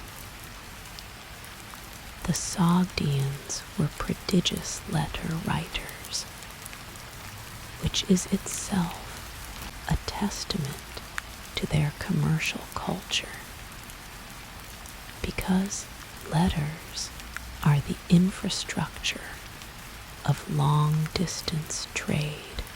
You cannot extend credit, confirm transactions, send instructions, report on market conditions, or maintain relationships across thousands of kilometers without writing things down and finding ways to transmit them. The most extraordinary collection of Sogdian letters was found by the archaeologist Oral Stein in the early 20th century in a ruined watchtower near Dunhuang, at the very edge of the Chinese frontier, abandoned there perhaps 1,600 years ago. The letters had been preserved by the dry desert air in a state that allowed them to be read. With difficulty and patience and considerable scholarly skill, in the 20th century, they are personal letters, business letters, letters from merchants writing home to their partners and families in Samarkand and other Sogdian cities, reporting on market conditions and the prices of goods and the political situation in China and the difficulties of the road. One of the letters, written by a woman named Nanai-Dihat, is a letter of complaint. She had been abandoned in Dunhuang by her husband, who had left for business and not returned. She had been reduced, she writes, to poverty and dependence on charity. She appeals to her family to come and take her away, or to find her a husband who will actually stay. The letter was never sent. It was found, still rolled and sealed, among a bundle of other unsent mail in that watchtower, perhaps lost or forgotten by the merchant who was supposed to carry it westward.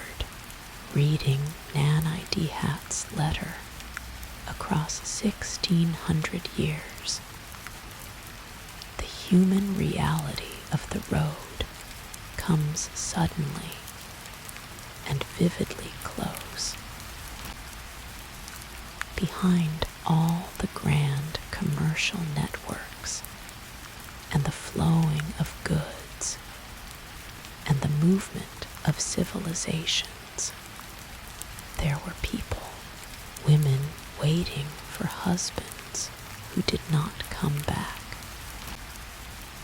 children growing up in foreign cities, speaking languages their grandparents had never known. Families stretched across thousands of kilometers, held together by the thin but resilient thread of letters carried by trusted couriers along the road. The Sogdian merchant network operated on the basis of trust in a way that was genuinely sophisticated. Long distance trade in the ancient world required the extension of credit,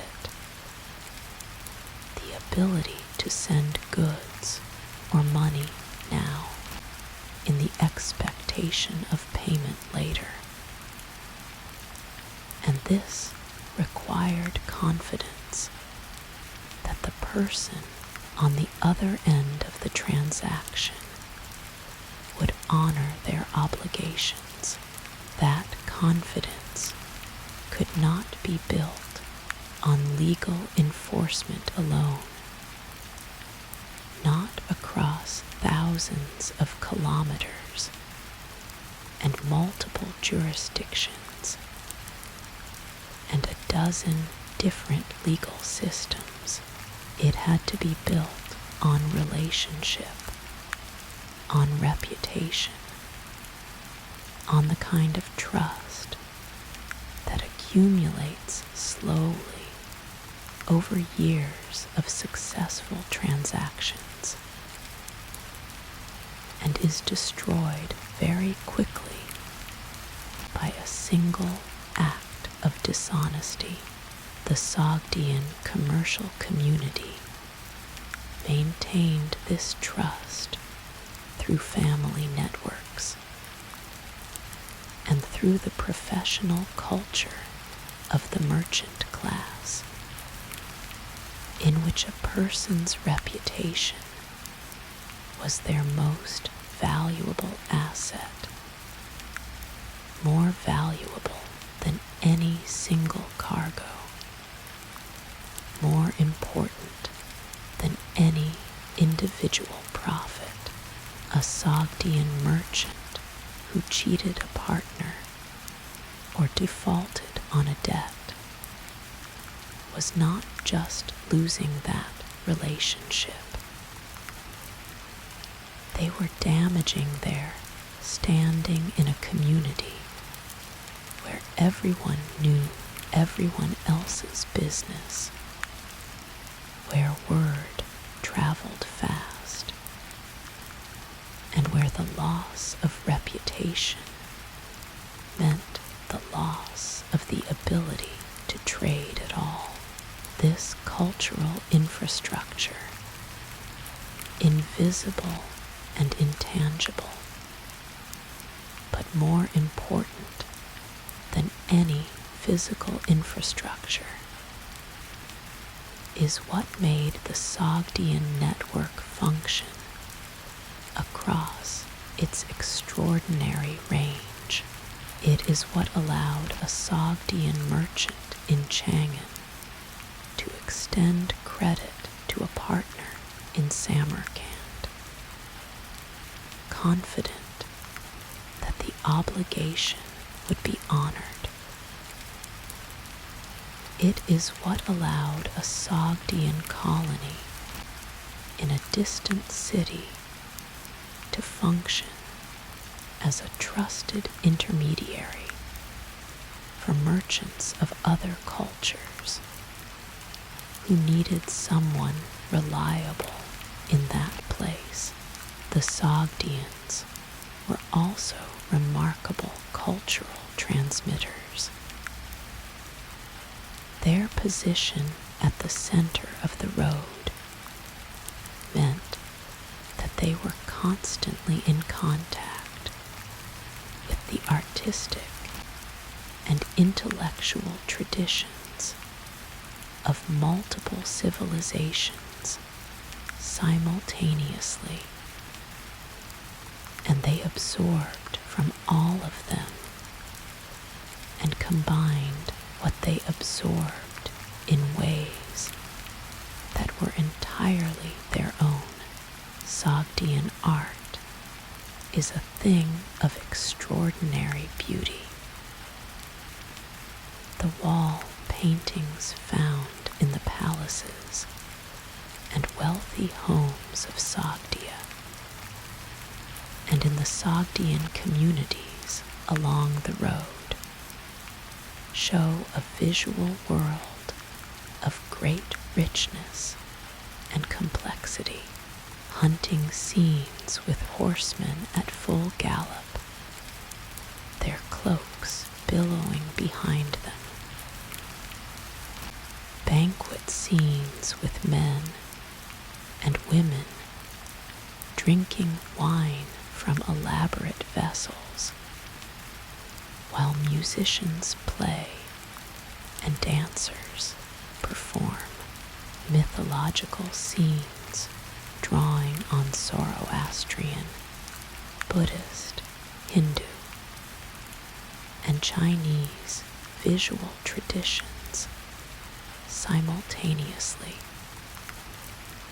combining them in compositions that could only have been created by people who had genuinely absorbed multiple cultural traditions, rather than merely encountering them from a distance. The Sogdian silver, the metalwork found in Sogdian sites, and in the Sogdian trading colonies along the road, is similarly extraordinary. Plates and bowls and ewers, decorated with figures and scenes of great vitality, worked in techniques that show the influence of Iranian, Greek, and Central Asian traditions all at once, objects of such quality that they were themselves luxury, trade goods, carried along the road to Chinese courts and Persian palaces as prestigious gifts. Sogdian music traveled the road with Sogdian merchants. The pipa, that Chinese instrument we mentioned earlier, which had arrived from Central Asia,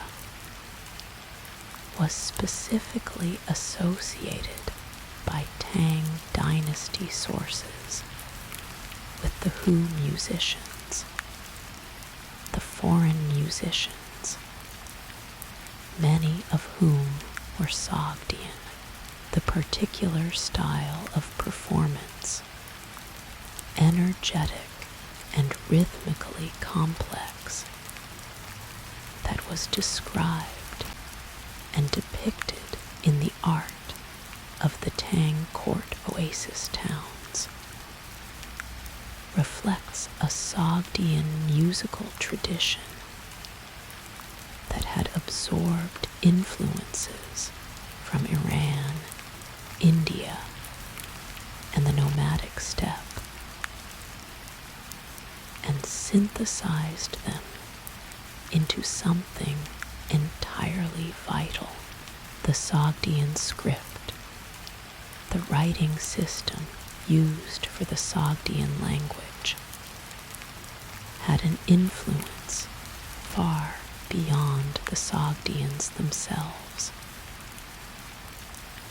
Because Sogdian was widely used as a trade language across Central Asia,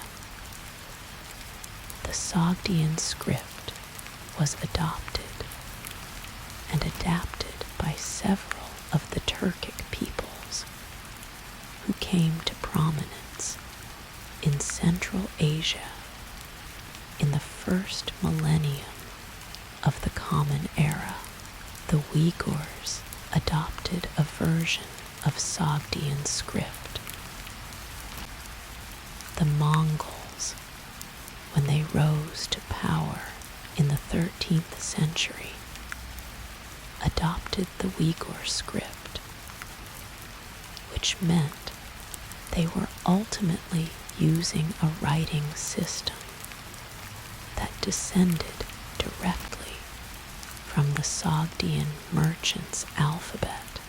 The Manchu script used in China during the Qing dynasty is a direct descendant of the Mongolian script, making it a great-grandchild of Sogdian. A writing system developed by merchants to keep their accounts and write their letters became, through this chain of adoption and adaptation, one of the foundational scripts of Central and East Asian civilization. The Sogdians began to decline as a distinct cultural force in the 8th and 9th centuries of the Common Era. The Arab conquests of Central Asia in the 7th and 8th centuries brought Islam to Sogdia and transformed its cultural landscape profoundly. The great Zoroastrian fire temples were converted or destroyed. The Sogdian language began to be displaced by Persian and later by Turkic languages. The trading networks that had been organized around Sogdian communities began to reorganize along different lines, still active, still carrying goods along the road, but no longer distinctively Sogdian in the way they had been. By the 10th century, Sogdian as a living language was confined to a small mountain valley called Yagnob in what is now Tajikistan, where a community of Yagnobi speakers, the direct descendants of the Sogdians, maintained a version of the old language in isolation from the changes sweeping the rest of Central Asia. The Yagnobi people still exist today. Their language, still spoken by a small community, is the closest living relative of the Sogdian tongue that once served as the common language of the greatest trade network in the ancient world.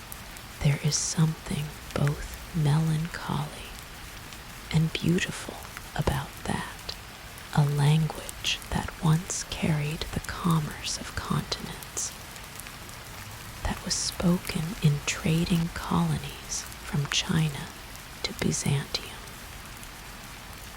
that was written in letters that crossed deserts and mountains and the full width of the known world, now preserved in a small mountain valley by a community of a few thousand people who are, without quite knowing it, the custodians of one of the most important cultural legacies in human history. The Sogdians deserve to be remembered, not just by scholars and archaeologists, but by anyone who thinks about what the road was and who made it work. They were not glamorous in the way that conquerors are glamorous, not dramatic in the way that empires are dramatic. They were simply excellent at what they did, which was connecting people, moving things, building trust across distances, keeping the world's greatest commercial network running through the patient, daily, unremarkable work of good merchants everywhere. Tonight, as you drift towards sleep, spare a quiet thought for Nan-I-D Hat, waiting in Dunhuang for a letter that never came, or a husband who never returned. For the merchant in Chang'an, counting his bolts of silk by lamplight, and composing in his head the letter he will send home tomorrow. For the Sogdian musician in a Tang Dynasty wine shop, playing music from a homeland he has not seen in years, for an audience that does not speak his language, but understands perfectly well what the music means. They were here. They mattered enormously. And in the quiet way of all the people who keep the world running without receiving much credit for it, they deserve to be held gently in the warmth of our remembering. Let them rest now. Let yourself rest now too. We have been calling it the Silk Road, and silk, as we have seen, deserves its place in the name. It was the prestige cargo, the luxury good that drove the opening of the routes and the establishment of the trading networks that made everything else possible. Silk was the reason the road existed in the form it did, and silk remained for centuries one of the most important and valuable commodities moving along it. But the road carried so much more than silk. To think of the Silk Road as primarily a route for silk is a little like thinking of a river as primarily a route for one particular kind of fish. The river carries everything. The fish is just the most famous resident. The road carried spices and glass and gold, and silver and horses and jade, and lapis, lazuli and cotton, and wool and ivory, and amber and furs and ceramics, and lacquerware and bronze and iron, and paper, and books, and seeds, and plants, and animals, and people and diseases and ideas and religions and languages and music and art. It carried the full material and intellectual wealth of the civilizations it connected. And the movement of all these things in both directions simultaneously over centuries of continuous exchange created a mingling of cultures that shaped the world we live in today in ways too numerous and too subtle to ever fully catalog. Tonight we are going to open the bags of the caravans and look inside. We are going to pick up each object carefully, hold it to the light, and think about what it meant to the people who made it, who traded it, who received it, and who used it. Let us begin with spices. Spices are, to the modern mind, pleasant but ordinary. They are things we buy in small glass jars in supermarkets, things we use to add flavor to food, things that have a modest place in the economy of everyday life. We do not think of them as precious. We do not guard them carefully or store them in locked boxes or pay prices for them that would today seem extraordinary. But in the ancient and medieval world, spices were something else entirely. They were, in the most literal sense, worth their weight in gold, sometimes more than their weight in gold, depending on the spice and the season and the conditions of trade. The reason is simple. In a world without refrigeration, without the chemical preservatives that keep modern food stable,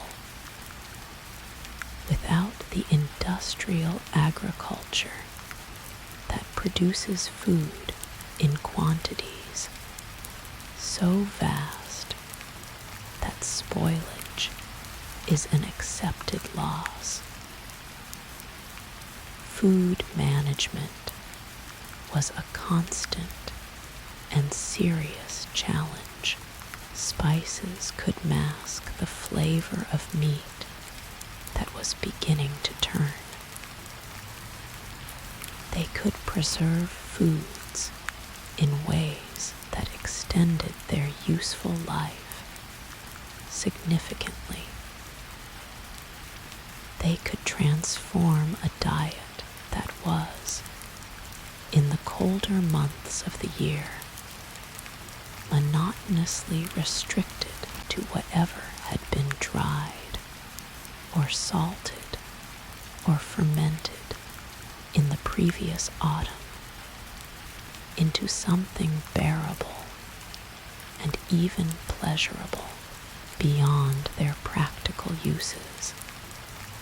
Spices had deep connections to medicine, to religion, and to the social performance of wealth and status. To serve guests, a meal heavily seasoned with expensive imported spices was to make a statement about your prosperity and your sophistication.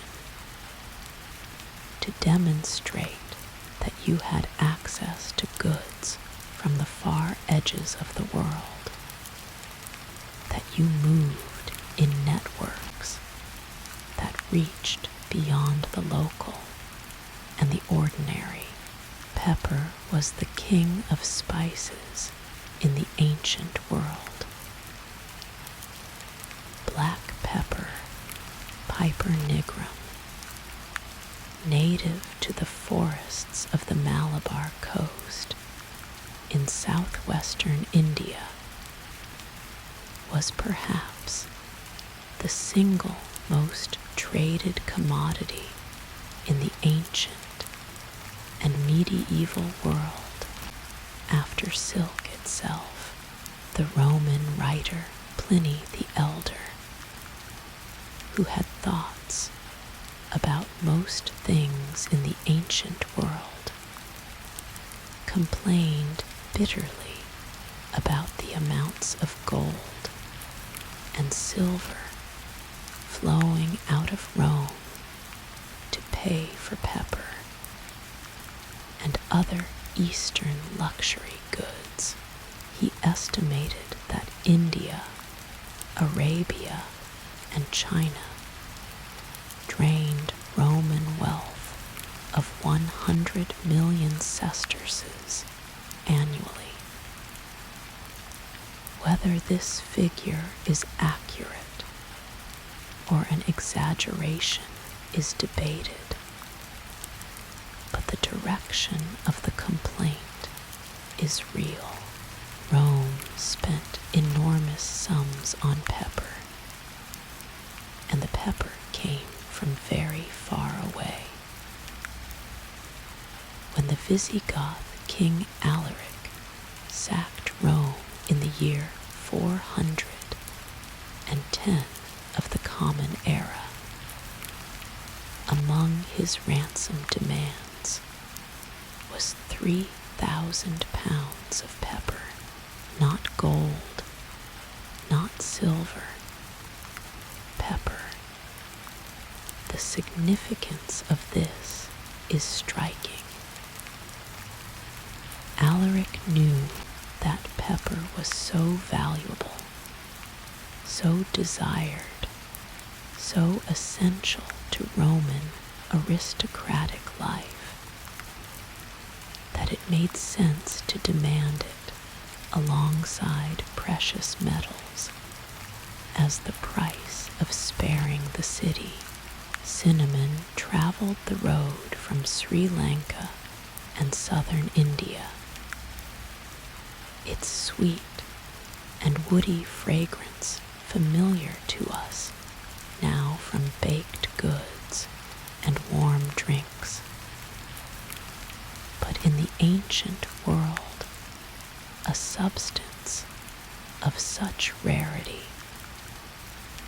and price that it was offered as a gift to gods and kings.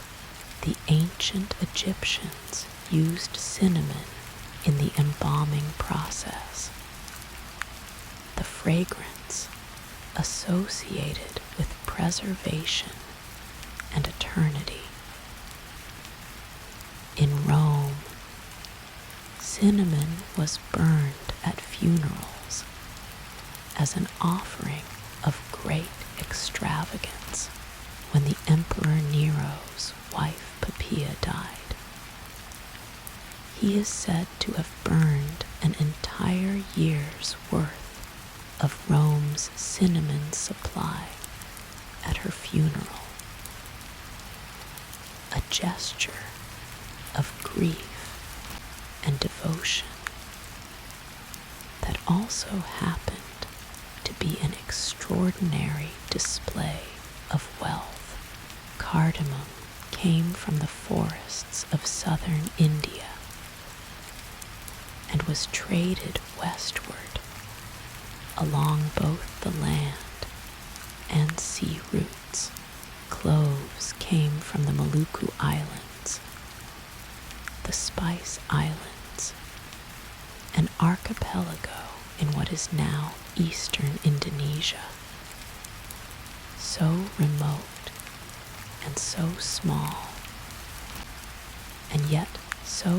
consequential that their tiny landmass drove the entire European age of exploration, when, in the 15th and 16th centuries, European powers decided that the monopoly on clove production was worth any amount of effort and expense to secure nutmeg and mace, which come from the same tree, also native to the Maluku Islands, traveled westward along routes so long and so complex that by the time they reached European markets, the people buying them had no idea where they came from. The secrecy of the spice trade's origins was carefully maintained by Arab and Indian middlemen who understood with the same clarity the Sogdians brought to the silk trade, that knowing where something came from gave you the power to bypass the people in the middle. All of these spices moved along the road in quantities that seem small by modern standards, but were, in their time, enormously valuable. A few kilograms of cloves, packed carefully into the bags of a Central Asian merchant, might represent months of profit from a single caravan journey. A chest of pepper could fund the outfitting of a ship.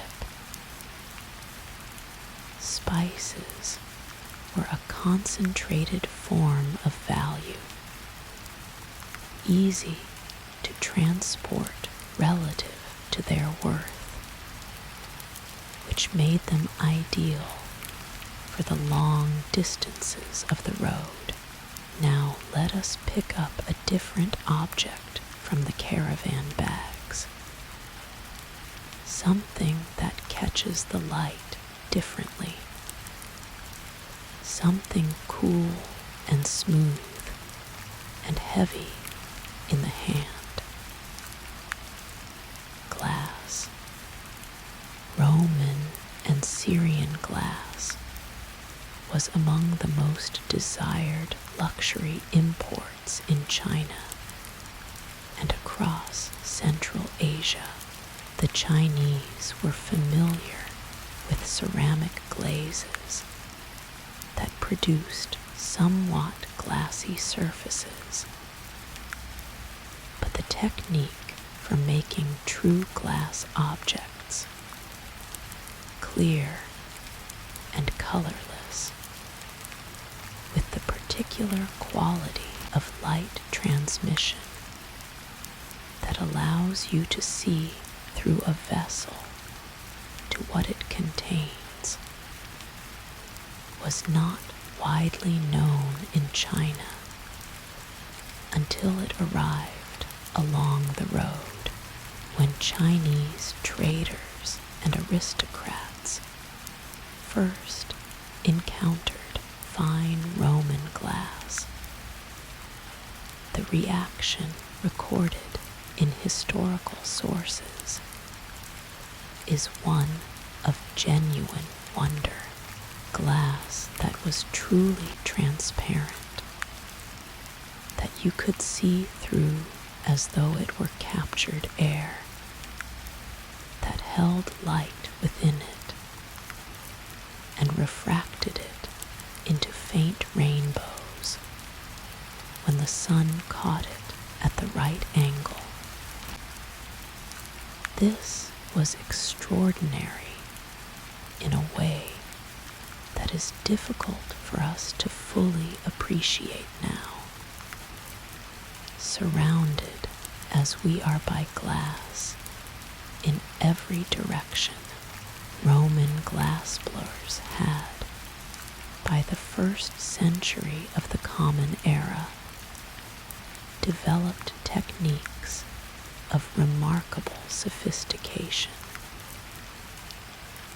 They could blow glass into shapes of great delicacy and precision. They could layer different colors of glass to create cameo effects, carving through the outer layer to reveal a different color beneath. They could create vessels of such thinness that they were almost weightless, catching and holding light with an ethereal quality that seemed almost impossible given that the material was, in origin, nothing but melted sand. These objects traveled eastward along the road in padded containers, wrapped carefully against the inevitable jolts and bumps of caravan travel, surviving their journey in numbers sufficient to have been found by archaeologists in Chinese and Central Asian tombs and settlements, sometimes intact, sometimes in fragments that have been carefully pieced back together. In the other direction, Chinese ceramics traveled westward. The stoneware and porcelain of China had no equivalent in the ancient West. The particular qualities of fine Chinese ceramics, the whiteness of the clay, the hardness of the fired body, the translucency of true porcelain, the sophistication of the glazing techniques. All of these were the result of centuries of technical development that Chinese potters had pursued with the same patient, accumulated expertise that Chinese silk weavers had brought to their craft. Tang Dynasty ceramics, in particular, were objects of great beauty and prestige. The 3-color glazed stoneware called Tang Sankai, with its characteristic swirls of amber and green and cream, was produced in enormous quantities for both domestic use and export. Figures of horses and camels, and foreign merchants and musicians and court ladies, modeled with great vitality and glazed with those warm, flowing colors, traveled westward along the road and have been found in sites from Central Asia to the Middle East. The camel figures are particularly touching. Modeled with obvious affection and careful observation, they capture something essential about the animals that made the road possible. The ceramic camels of the Tang Dynasty are carrying loads on their backs, or standing with their necks extended in the characteristic posture of an animal calling out, or kneeling to receive their burdens with what appears to be patient resignation. They were placed in tombs as companions for the dead on their journey, which suggests that camels occupied a place in the imagination of Tang Dynasty China that went beyond their practical usefulness. They were associated with the road, with travel, with the distant and the exotic. They were creatures of the wider world, and to have them in your tomb was to carry something of that world with you. Let us think now about gold and silver, because gold and silver were not just traded along the road as objects of value in themselves. They were also the medium through which value was transferred, the original currency of long-distance commerce, and their movement along the road tells a story about the economic relationships between civilizations that is as important as the movement of any physical commodity. The great general direction of precious metal flow on the Silk Road was from west to east. Rome, and later Byzantium, and later still the Arab caliphates, and the trading cities of the Mediterranean world consistently paid out gold and silver for the luxury goods they purchased from the East: silk, spices, ceramics, jade. All of these were paid for in precious metal that then accumulated in the treasuries and markets of China and India and the intermediate lands. This flow caused periodic alarm among Western commentators, who understood that precious metal leaving their economies was, in some sense, a transfer of wealth. Pliny's complaints about the drain on Roman gold are one expression of this anxiety. Later writers in different civilizations made similar complaints.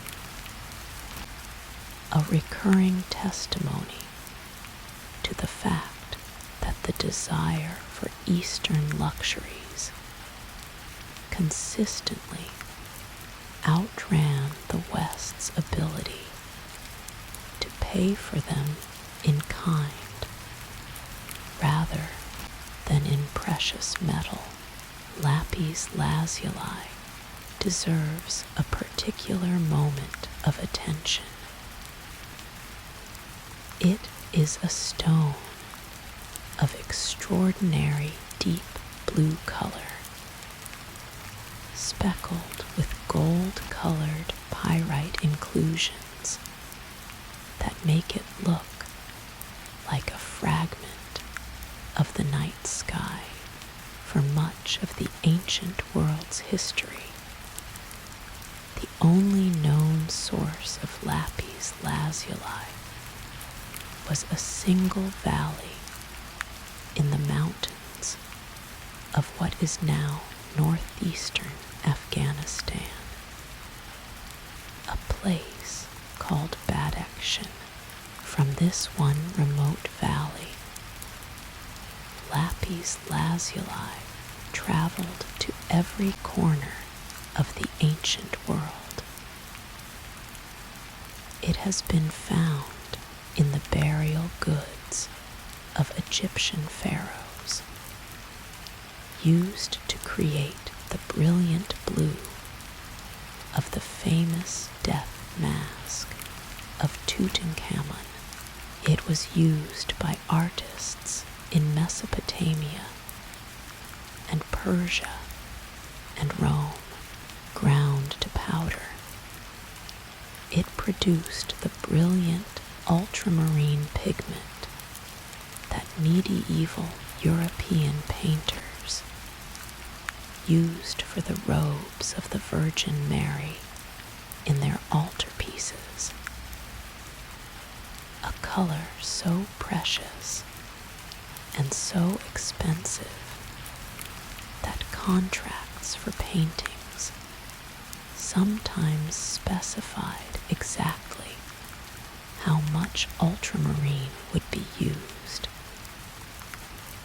and on which figures, ensuring that the painter did not economize on the most costly pigment.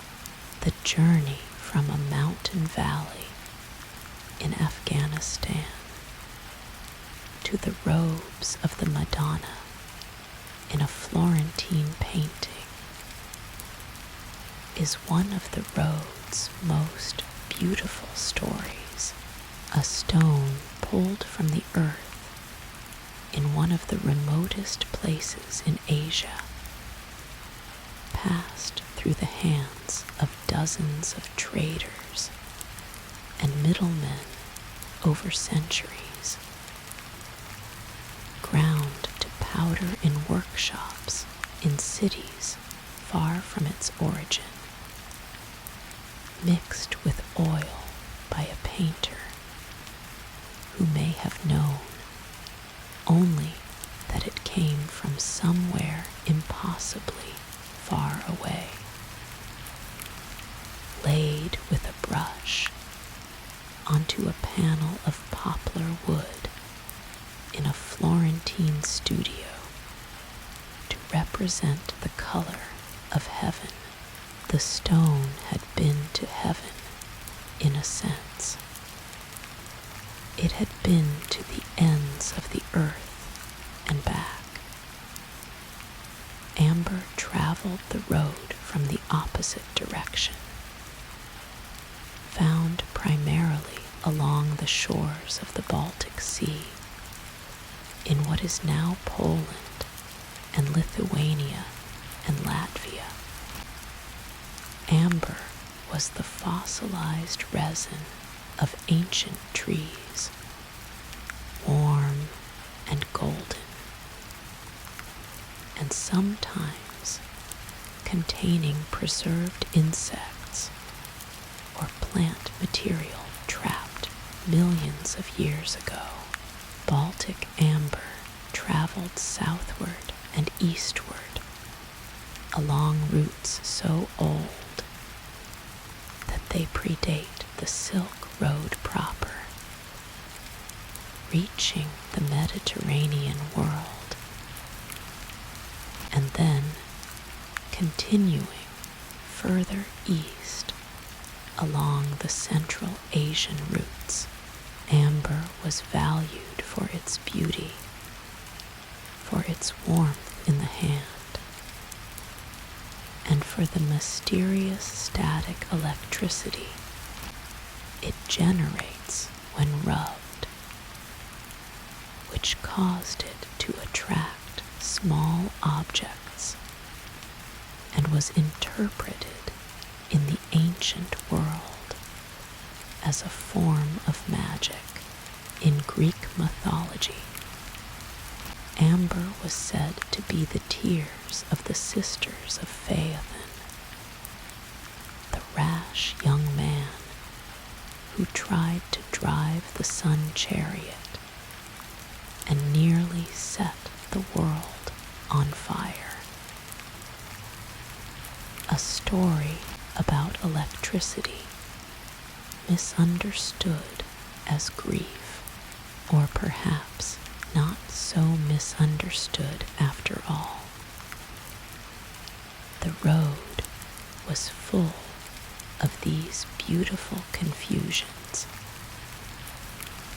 things that traveled so far from their origins that their true nature was lost and replaced by stories, the origins of spices told as mythology, the source of amber explained through divine weeping, the manufacturing of silk imagined as the combing of trees. In each case, the story is more beautiful than the truth, and the truth is more extraordinary than any story you are carrying within you right now without knowing it. The legacy of everything that traveled that road. The spices in your kitchen, the glass in your windows, the coins in your pocket, descendants of monetary systems shaped by millennia of long-distance commerce, the words in your language that came from elsewhere, carried along trade routes and deposited quietly into the tongue you speak without thinking. The bags of the caravan have been unpacked over thousands of years into the world you inhabit. Everything is a gift from the road. Everything is a gift. Rest in that. Rest in the extraordinary improbability of everything that had to travel, everything that had to be traded and carried and exchanged and transformed. For you to arrive here in this moment, in this quiet, breathing slowly in the dark, the road brought you everything. Not all roads are made of earth. Some roads are made of water.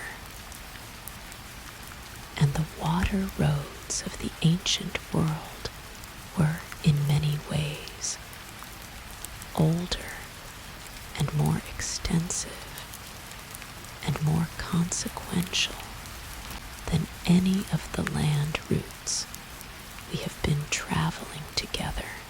The sea was not a barrier to the ancient world the way we sometimes imagine it. It was a highway, a vast, open, wind-powered highway that connected coastlines and islands and river mouths across distances that would have taken months to cross on foot and could be accomplished in weeks by a ship with a good wind behind it. The sea roads of Asia, the networks of maritime trade that connected China and Southeast Asia and India and Arabia and East Africa and the Persian Gulf and the Red Sea and the Mediterranean were as much a part of the Silk Road as any of the desert tracks or mountain passes we have explored. More than that, they were in some ways the road's most efficient and most capacious routes, capable of moving quantities of goods that no land caravan could match, in times that no train of camels could approach. And at the heart of the sea roads was one of the most remarkable natural phenomena in the world: the monsoon. The word monsoon comes from the Arabic mawsim, meaning season, and it refers to the great seasonal reversal of winds that dominates the weather patterns of the Indian Ocean and the surrounding lands for roughly half the year, from approximately April through September. The winds blow steadily from the southwest, from Africa toward India and Southeast Asia and China. For the other half, from approximately October through March, the winds reverse, blowing steadily from the northeast in the opposite direction. This is not a subtle or unreliable wind pattern. The monsoon is one of the most powerful and consistent meteorological systems on Earth, driven by the differential heating of the land and the ocean across the enormous geographical area of Asia and Africa. When the monsoon is blowing, it blows with a reliability and a force that ancient sailors could count on with something close to certainty. And ancient sailors figured this out, not all at once, not in a single moment of discovery, but gradually, over generations of careful observation, through the accumulated knowledge of fishermen and coastal traders who noticed that the winds changed at particular times of year, that a ship setting out in certain months would have the wind behind it going one way, and that waiting for the seasonal reversal would give that same ship the wind behind it coming back. Once this knowledge was understood and integrated into the practice of navigation, the whole character of maritime trade in the Indian Ocean changed. Instead of laboriously hugging the coastline, crawling from bay to bay and headland to headland in the slow, cautious manner of early sailors who dared not lose sight of land, ships could set out boldly into the open ocean, trusting the monsoon to carry them where they needed to go, and then to carry them home. A ship running before the southwest monsoon from the coast of Arabia could reach the Malabar coast of India in 3 to 4 weeks. The same journey hugging the coastline might take months. The open ocean crossing was faster, safer in many respects than the rocky, pirate-frequented coastline, and it could be made with a smaller crew and a larger cargo. The Greeks and Romans learned of the monsoon winds from Arab and Indian sailors and incorporated the knowledge into their own maritime practice. From roughly the 1st century of the Common Era onward, a Greek merchant named Hippalus is sometimes credited in ancient sources with the discovery of the monsoon route, though this almost certainly means that Hippalus was the first Greek to write about a practice that Arab and Indian sailors had known and used for much longer.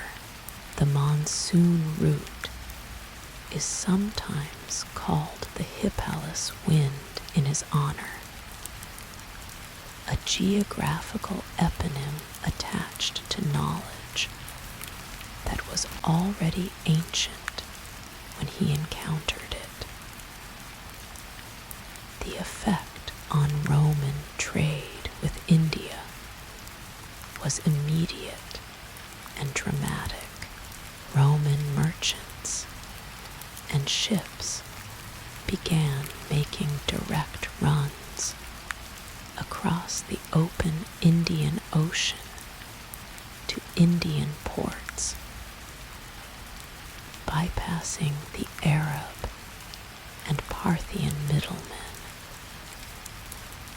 who had previously controlled the flow of Eastern goods into the Mediterranean world.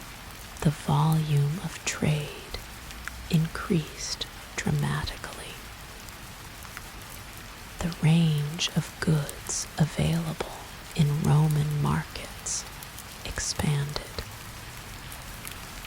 and the profits of the middlemen, suddenly cut out of a portion of the trade they had previously controlled, shrank accordingly. It is worth pausing to imagine the experience of sailing the Indian Ocean in the ancient world. You are on a ship, not a large ship by modern standards, perhaps 30 meters from bow to stern, built of teak or coconut wood,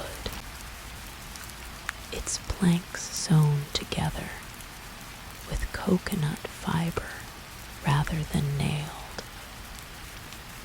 a technique that produced a hull with a slight flexibility that helped it survive the stresses of heavy seas.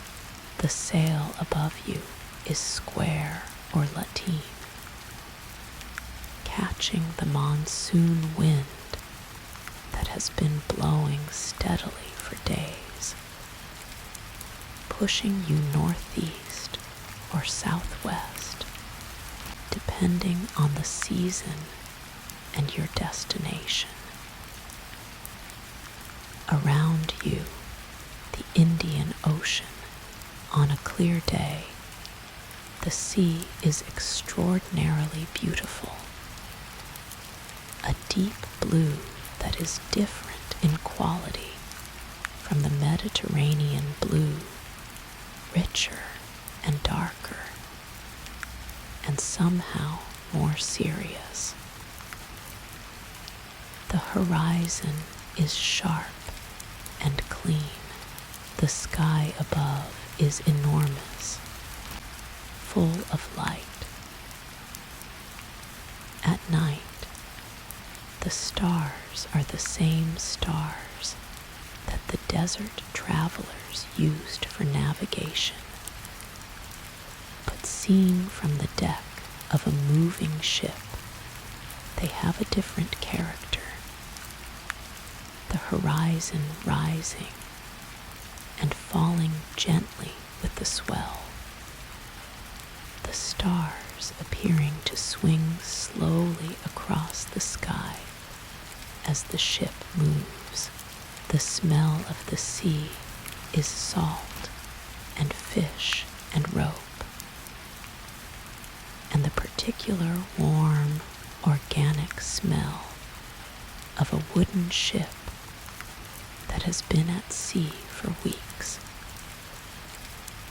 The sounds are the wind in the rigging, the creak of the hull, the slap of water against the bow, the voices of the crew in their various languages, speaking the practical language of seamanship that develops wherever people work together on ships. The ancient Indian Ocean trade was genuinely multicultural in the same way the land road was, perhaps more so. Arab dhows and Indian vessels and Greek and Roman merchant ships and the outrigger canoes of Southeast Asian sailors and the great Chinese junks all moved through the same waters, stopping at the same ports, trading with the same merchants. The ports of the Indian Ocean coast, from Aden to Calicut to Malacca, were cosmopolitan places of remarkable diversity, where a dozen languages could be heard in a single market, and goods from every corner of the connected world were available. The periplus of the Erythraean Sea is one of the most remarkable documents to survive from the ancient world. Written in Greek by an unknown merchant, probably in the 1st century of the Common Era, it is a practical guide to the ports and trade goods of the Red Sea, the Persian Gulf, the East African coast, the Arabian Peninsula, and the Indian subcontinent. It reads like a handbook for the ancient maritime trader, full of specific, practical information about what to bring to which port, what local goods were available for purchase, what the winds were like at different seasons, where the dangerous shoals were, reading the periplus. The ancient sea road comes to life in the most immediate and practical way. Here is the port of Adulis, on the Red Sea coast of what is now Eritrea, where you can sell olive oil and wine, and unworked glass and exchange them for ivory and tortoise shell and rhinoceros horn. Here is Barigaza, on the northwestern coast of India, where the tides are dangerously strong and local fishermen must be hired to guide ships through the entrance to the harbor. Here is the Malabar coast, where pepper grows in such abundance that the hills behind the coast are covered with pepper vines, and where you can fill your hold with the most valuable spice in the world. It is a merchant's document, practical and unsentimental, but in its practicality, it contains a whole world, a world of roots and winds and harbors and goods, and the daily reality of long-distance trade conducted with skill and courage across some of the most demanding waters on earth. East Africa was a full participant in the Indian Ocean trade network, not merely a peripheral outpost, but an active and sophisticated trading partner. The Swahili coast, the long eastern coastline of Africa from Somalia down through Kenya and Tanzania and Mozambique, was home to a series of prosperous trading cities whose culture was a deep synthesis of African, Arab, and Indian influences. Cities like Kilwa and Mombasa and Zanzibar were connected by the monsoon winds to the wider Indian Ocean world as intimately as any Indian or Arab port. Arab merchants settled on the Swahili coast and intermarried with local peoples, creating the Swahili culture that blends African and Arab elements in its language, its architecture, its music, and its food. The Swahili language itself is a Bantu language at its core, carrying in its vocabulary a rich layer of Arabic loanwords that testify to centuries of intimate commercial contact. East Africa exported gold from the inland regions and ivory in quantities that supplied the luxury goods markets of India, Arabia, and China. It exported timber, particularly mangrove poles, which were prized as building material in the relatively treeless Arabian Peninsula, and were traded in enormous quantities across the Indian Ocean. It exported enslaved people, one of the darker threads in the fabric of the ancient trade, a commerce that existed alongside the trade in goods,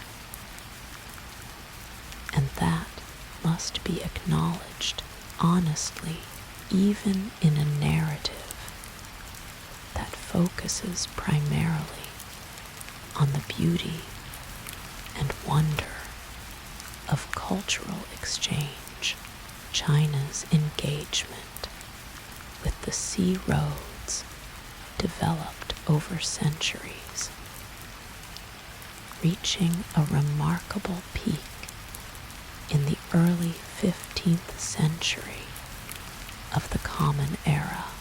The Mongol emperor of the Ming dynasty sponsored a series of extraordinary naval expeditions under the command of an admiral named Zhang He, a Muslim eunuch of extraordinary ability and vision, who led fleets of ships so large that later observers had difficulty believing the historical accounts. The largest of Zhang He's ships, the so-called treasure ships, are described in historical sources as being approximately 120 to 150 meters in length, which would make them the largest wooden ships ever built, dwarfing anything else afloat in the world at that time. Modern scholars debate whether these dimensions are accurate or somewhat exaggerated, but even the more conservative estimates produce vessels of extraordinary size and capability between 1405 and 1433. Zhang He led 7 great voyages that visited Southeast Asia, India, Arabia, and East Africa, reaching as far as the East African coast near what is now Mozambique.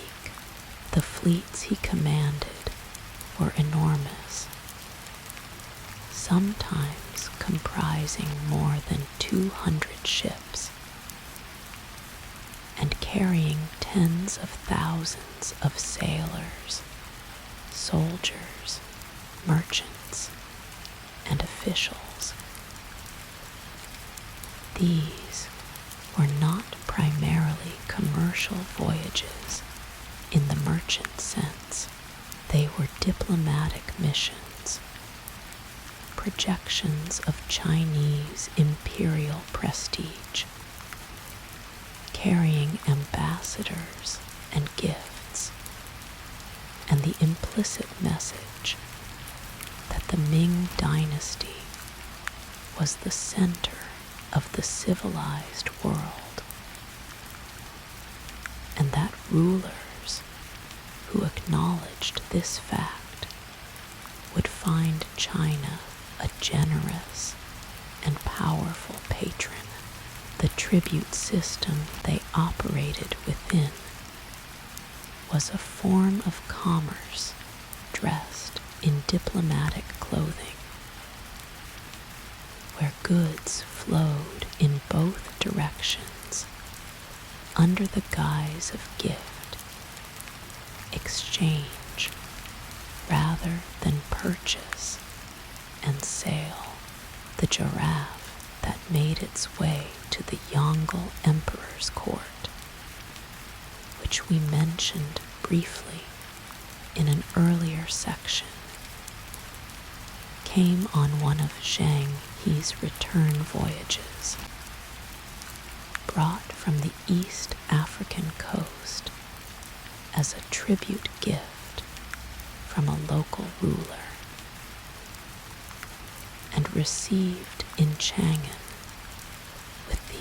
extraordinary ceremony appropriate to the arrival of a mythological creature, and then abruptly the voyages stopped. After Zhang He's death and the death of the Mongol emperor, the Ming court turned inward. The great ships were allowed to rot in their harbors. The records of the voyages were, according to some accounts, deliberately destroyed by officials who opposed the maritime policy and wished to prevent its resumption. China withdrew from the sea roads at the very moment when its engagement with them might have changed the entire subsequent history of the world. What would have happened if the Ming fleets had continued? If Chinese ships had continued pushing south and west, eventually reaching the Cape of Good Hope and the Atlantic, the question is one of history's great counterfactuals, unanswerable and endlessly fascinating. What actually happened is that the sea roads continued without Chinese dominance, moved along by Arab dhows and Indian vessels, and eventually, inevitably, by the ships of Portugal and Spain and Holland and England. European powers whose own engagement with the sea roads was driven by the same desire for spices and silk and luxury goods that had motivated every previous participant in the maritime trade. The sea roads are still there. They are different now, crossed by container ships rather than dhows, carrying different goods in unimaginable quantities, managed by satellite navigation and weather forecasting systems of extraordinary sophistication, rather than by the accumulated wisdom of generations of sailors reading the wind and the stars and the color of the water. But the roots are the same. The monsoon still blows in the same direction at the same time of year. The ports that were great ports in the ancient world are often still great ports. The connections between the coastlines of the Indian Ocean world, the cultural mixing that those connections produced, the languages and foods and musical traditions and religious practices that traveled on the sea roads just as they traveled on the land roads. All of these are still alive and still present in the world. Tonight, somewhere on the Indian Ocean, a ship is moving through the dark water. Its navigation lights are small points of colored brightness on the immense blackness of the sea. The stars above it are the same stars. The water beneath it has been crossed by human ships for 4,000 years or more, by sailors who understood the monsoon and used it, who read the sky and the sea with the patient expertise of people, for whom the ocean was not a mystery, but a road they are all still traveling, in a sense, in the wakes of ships that no longer exist, in the routes that remain even when the vessels that made them are gone, in the accumulated knowledge of the sea that is the inheritance of every sailor who has ever set out into open water and trusted the wind to carry them home. Let the sound of water come to you gently now. The slow, rhythmic movement of ocean swell. The creak of a hull that is alive with the motion of the sea. The particular quality of wind that has been blowing over open water for 1,000 miles, clean and salt-edged, and carrying nothing from the land. Let it rock you gently. The sea roads know the way.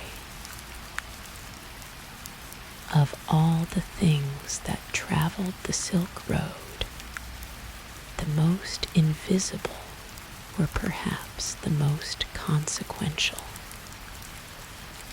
Not silk, not spices, not glass or gold or lapis lazuli. The most consequential things that moved along the road were ideas, and of all the ideas that traveled, the ones that changed the most lives and shaped the most civilizations and altered the course of history most profoundly were the ideas people held about the divine. Religions traveled the road not by conquest, not primarily, not by the force of armies imposing belief at sword point, though that happened too in various times and places. Mostly, religions traveled the road the way everything else traveled it, quietly, gradually, carried by individual people who believed something deeply and spoke of it to others who were curious or troubled or searching for something they could not quite name. A Buddhist monk resting at a caravanserai in the 3rd century, speaking to a merchant from Persia about the nature of suffering and the possibility of release. A Zoroastrian priest in a trading colony in western China, tending the sacred fire in a small temple that looked strange and wonderful to the Chinese neighbors who passed its door, a Nestorian Christian merchant in Chang'an, praying in a stone church that stood within sight of a Buddhist pagoda and a Zoroastrian fire shrine. All three buildings within the same city walls, under the same sky. The road made this possible. The road's constant movement of people created, at the nodes and intersections and resting places along its length, a situation of religious plurality that was, by the standards of most of the world's history, remarkably tolerant and remarkably interesting. Let us begin with the oldest of the great road religions, Zoroastrianism. Zoroastrianism was founded in the ancient Iranian world, probably somewhere in the second millennium before the Common Era, by a prophet named Zarathustra, whom the Greeks called Zoroaster. The religion he founded was built around one of the most elegant and powerful spiritual frameworks in human history, a cosmic dualism in which all of existence is understood as a great struggle between Ahura Mazda, the wise Lord, the principle of light and truth and goodness, and Angramanu, the destructive spirit, the principle of darkness and deception and evil.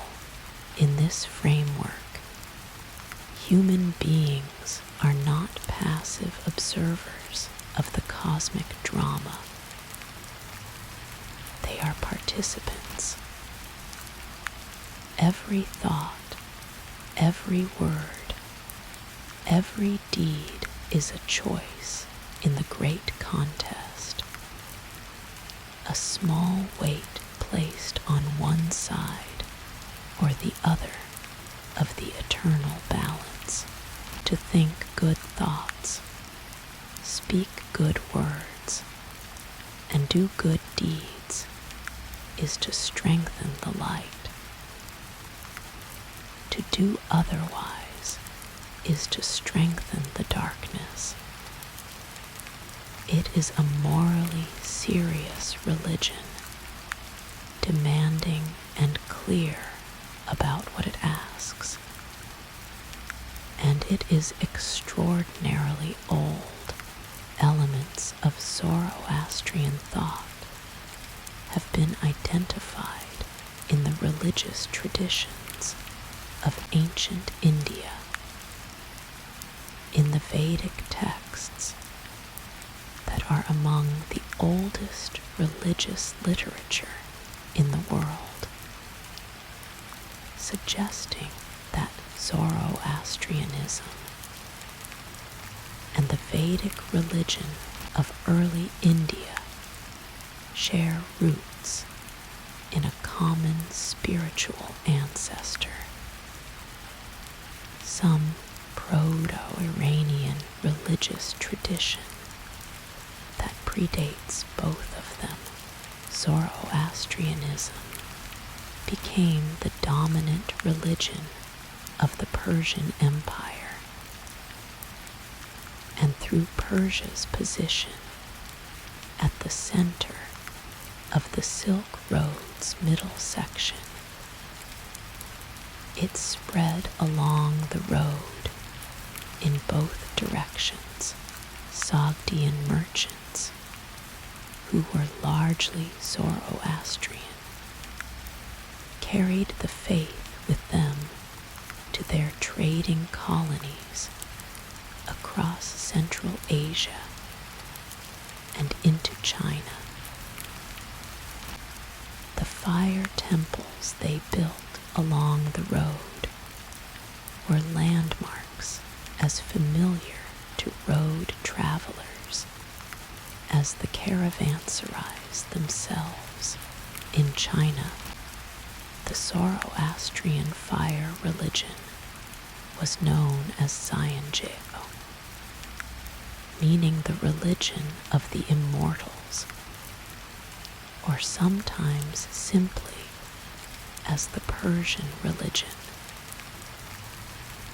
Small Zoroastrian communities existed in the major Chinese cities along the road, particularly in Chang'an and Luoyang, maintaining their sacred fires and their rituals in a country that was deeply curious about foreign religious practices and generally willing to permit them.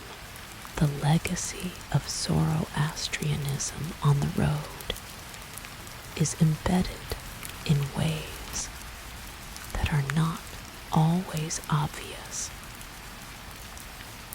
The Magi, the wise men of the Christian nativity story, were Zoroastrian priests.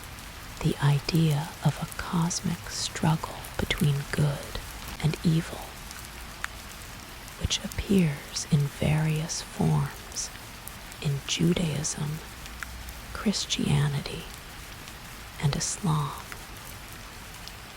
has been argued by scholars to carry traces of Zoroastrian influence, transmitted through the contact between Persian culture and the religious traditions of the ancient Middle East during the centuries of Persian imperial power. Now let us turn to Buddhism and its extraordinary journey along the road.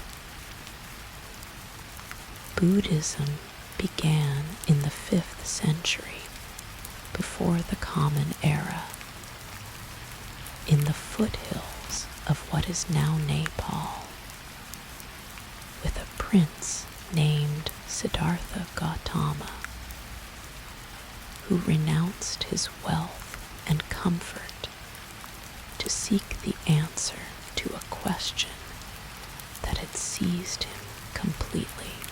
Why is there suffering? And is there a way out of it? After years of searching, of practicing extreme asceticism that left him near death, of sitting beneath a fig tree in a village called Bodh Gaya in what is now the Indian state of Bihar, Siddhartha Gautama achieved what his tradition calls enlightenment, a direct and complete understanding of the nature of existence, of the causes of suffering, and of the path that leads beyond it. He became the Buddha, the awakened one. For the remaining decades of his life, the Buddha traveled through northern India, teaching what he had understood, gathering around him a community of monks and nuns and lay practitioners. After his death, his teachings spread through India and beyond, carried by missionaries and merchants, and the simple human mechanism people telling other people about something that had changed their lives. Buddhism reached Central Asia in the centuries before the Common Era, carried along the trade routes that connected India to the wider Asian world. By the 1st century of the Common Era, it had established itself in the oasis cities of the Taklamakan's edges, in Kucha and Cotton and Turfan, where the cave temples and monasteries we have mentioned were built and filled with art of extraordinary beauty. From Central Asia, Buddhism moved into China. The traditional account places the formal introduction of Buddhism to China in the 1st century of the Common Era, during the reign of the Han Emperor Ming, who is said to have dreamed of a golden figure floating in the sky and sent ambassadors westward to discover what it meant. They returned, the story goes, with Buddhist scriptures and monks, and the religion of the Buddha had arrived in China. The reality was more gradual and less dramatic than this founding legend suggests. Buddhism seeped into China along the trade routes, carried primarily by Central Asian and Indian merchants and monks, taking root slowly in the communities along the road before spreading inward toward the Chinese heartland. But whether the entry was dramatic or gradual, the consequences were enormous. Buddhism became, over the following centuries, one of the 2 or 3 most important cultural forces in Chinese civilization. It transformed Chinese art, introducing new visual forms and aesthetic sensibilities that merged with existing Chinese traditions to create something entirely new. It transformed Chinese philosophy, engaging in a centuries-long conversation with Confucianism and Taoism that produced schools of thought of extraordinary subtlety and richness.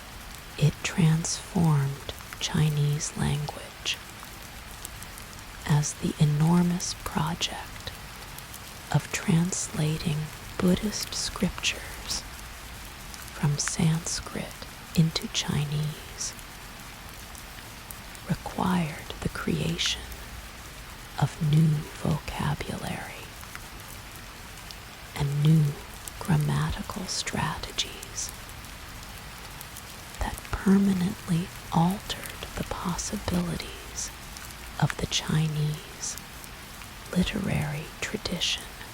The translation project was one of the great intellectual undertakings of the ancient world.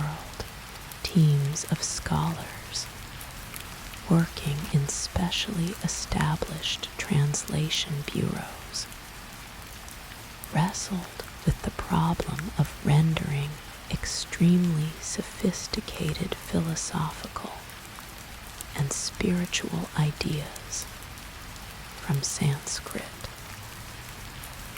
a language of remarkable precision and complexity, into Chinese, a language with entirely different grammatical structures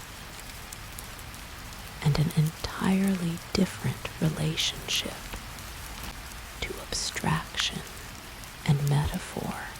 The monk Xuanzang, whose pilgrimage to India we described in an earlier section, spent the final decades of his life after his return to China supervising a translation bureau of immense productivity,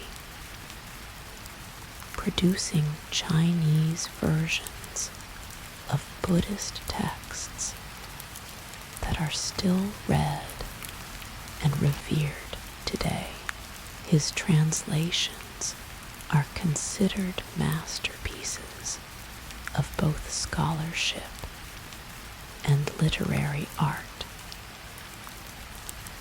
Buddhism's journey along the road eastward into China was accompanied in the other direction by a westward movement of Chinese cultural elements into Central Asia and India, a reciprocal flow of ideas and art forms and technical knowledge that operated simultaneously and continuously. The road did not move culture in only one direction. It moved it in all directions at once, and the meeting places along its length were sites of genuine cultural synthesis, not mere transmission. Christianity traveled the road too, in a form that most Western Christians today would find unfamiliar. Nestorian Christianity, which took its name from a patriarch of Constantinople named Nestorius, who was condemned as a heretic by the Council of Ephesus in the year 431 of the Common Era, spread eastward along the Silk Road with remarkable speed and persistence, following its expulsion from the Byzantine Empire. The theological dispute that got Nestorius condemned concerned the nature of Christ and the proper way to understand the relationship between his divine and human natures. Questions that seem, perhaps, more abstract than urgent when viewed from a distance of 16 centuries, but which in the 5th century generated a passion and a fury that reshaped the religious map of Asia. The Nestorian Christians, cast out of the Byzantine world, moved eastward.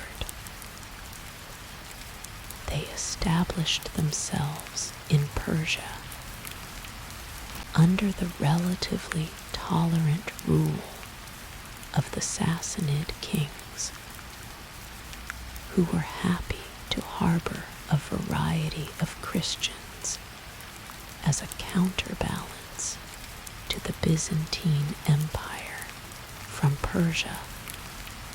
Nestorian missionaries and merchants carried their faith along the road through Central Asia, into India, into Southeast Asia, and ultimately into China. The Tang dynasty stele of 781 of the Common Era, a tall stone monument discovered in Chang'an in the 17th century, and now one of the most important archaeological artifacts of the Silk Road period. Records in both Chinese and Syriac, the history of Nestorian Christianity in China. It describes the arrival of a missionary from Persia in the year 635. His reception by the Tang Emperor Taizong, the construction of a church in Chang'an, and the gradual growth of a Nestorian Christian community in China over the following century and a half. The stele's inscription includes a remarkable synthesis of Christian theology expressed in Buddhist and Taoist vocabulary, the product of centuries of Nestorian engagement with Chinese intellectual culture. It speaks of the faith of light from the luminous religion, uses terms drawn from Chinese cosmological thought to describe Christian concepts, and presents the story of Jesus in a way that draws on visual and narrative conventions that would have resonated with a Chinese audience familiar with Buddhist devotional literature. This kind of creative synthesis, the reimagining of one religion's ideas in the vocabulary of another, was a characteristic product of the road. Religions that traveled had to find ways of speaking to the peoples they encountered, had to find points of contact between their own understanding and the existing spiritual frameworks of their new audiences. The result was not always dilution or compromise. Sometimes it was genuine creative enrichment, the discovery of new ways of expressing ancient truths through the encounter with radically different ways of thinking about the sacred. Islam, which emerged in Arabia in the 7th century of the Common Era, became the road's dominant religion in its middle and later phases. The Arab conquests of the 7th and 8th centuries brought Islam to Persia and Central Asia, transforming the religious landscape of the road's central section with a speed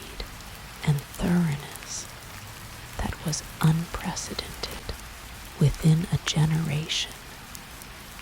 The Zoroastrian fire temples of Persia were being converted to mosques. Within a century, Central Asia, which had been a mosaic of Buddhist, Zoroastrian, Nestorian Christian, and various shamanistic traditions, was becoming predominantly Muslim. This transformation was not always peaceful and is not remembered as such, but it was also not only conquest. The spread of Islam along the road was also the work of merchants and scholars and Sufi mystics, wandering holy men and women whose personal spiritual authority and whose deep engagement with the inner dimensions of Islamic practice made them compelling and beloved figures to people of many backgrounds. The Sufi tradition in particular proved extraordinarily well adapted to the conditions of the road. Its emphasis on direct spiritual experience over doctrinal correctness, its use of music and poetry and dance as vehicles for the sacred,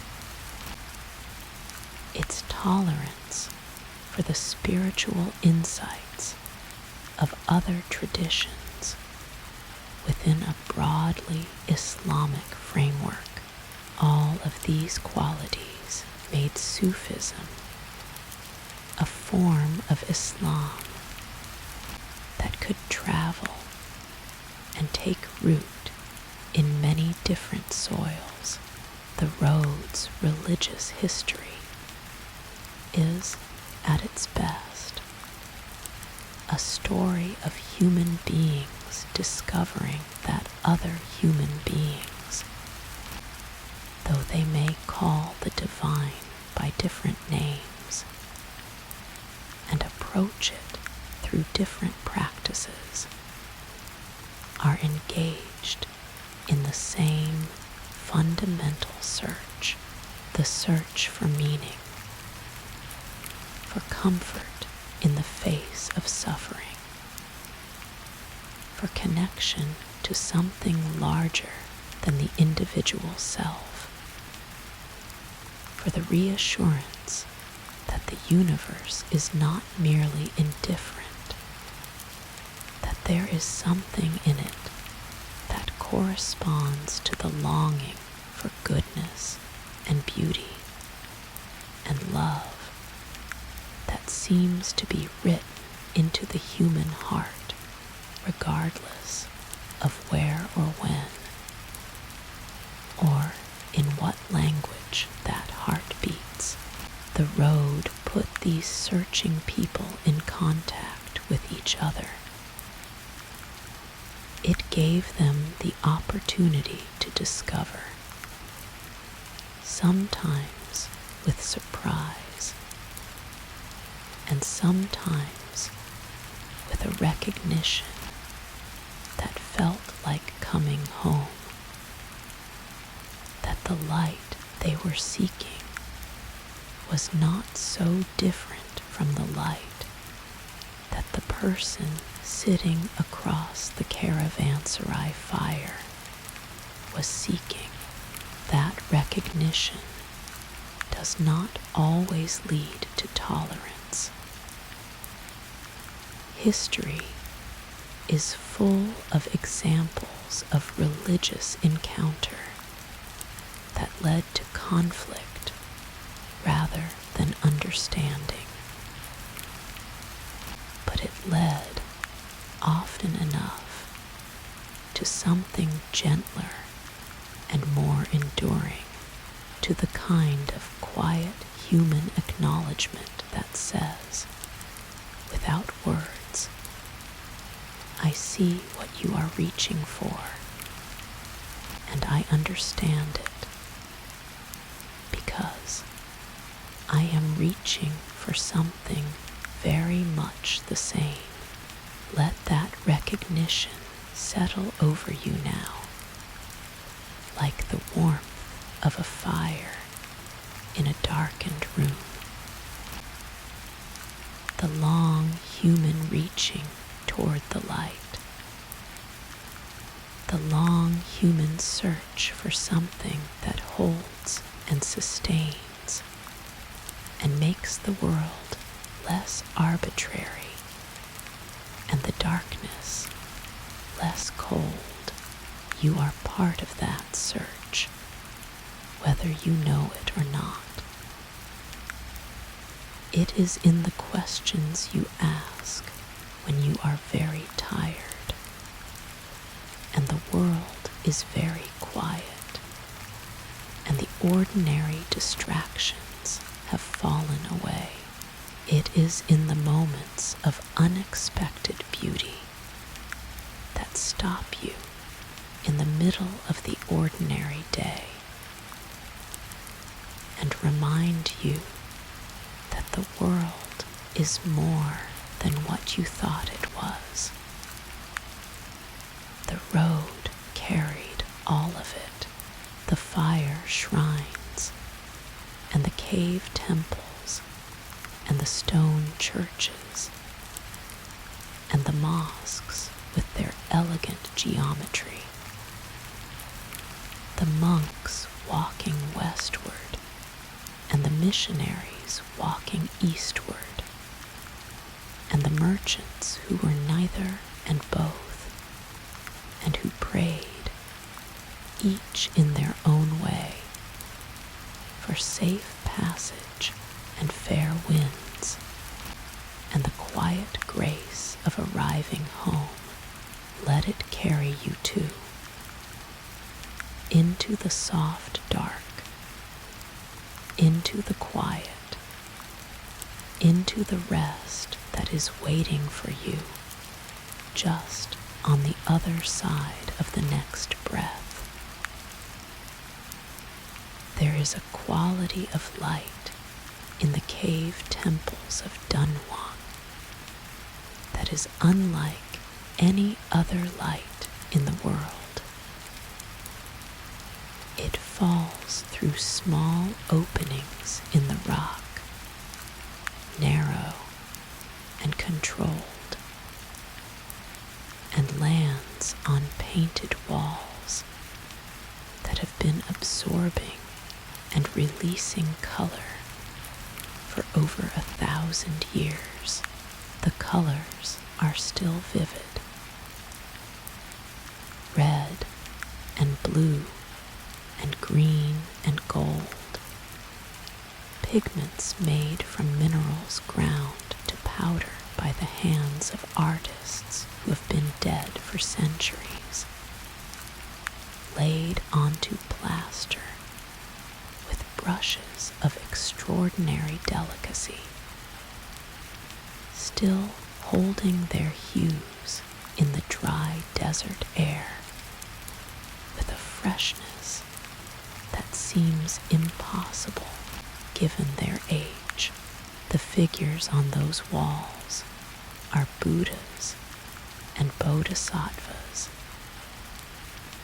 and flying celestial beings called apsaras, their robes trailing behind them in painted wind, their faces composed into expressions of such serene compassion that sitting before them in the quiet cave, you might feel, without quite knowing why,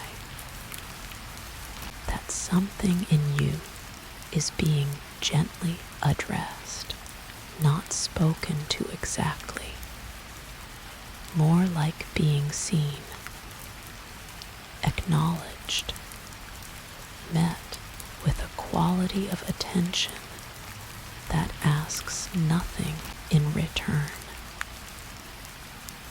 These caves are one of the great achievements of Buddhist art.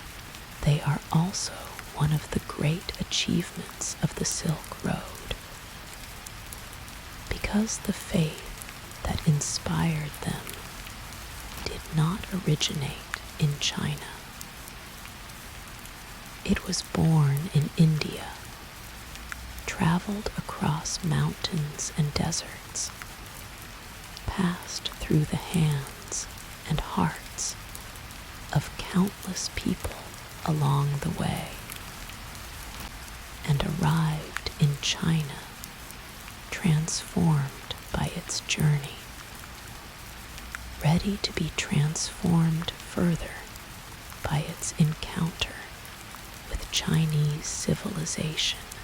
The story of Buddhism's journey from India to China is one of the most remarkable stories in all of human history. It took centuries. It involved thousands of individual acts of transmission, of learning and translating and teaching and painting and building and singing and meditating. It crossed some of the most formidable terrain on earth, and it produced at its destination one of the most rich and enduring spiritual and cultural traditions in human experience. Let us follow that journey carefully, gently, from its source. Buddhism was born in a specific time and a specific place.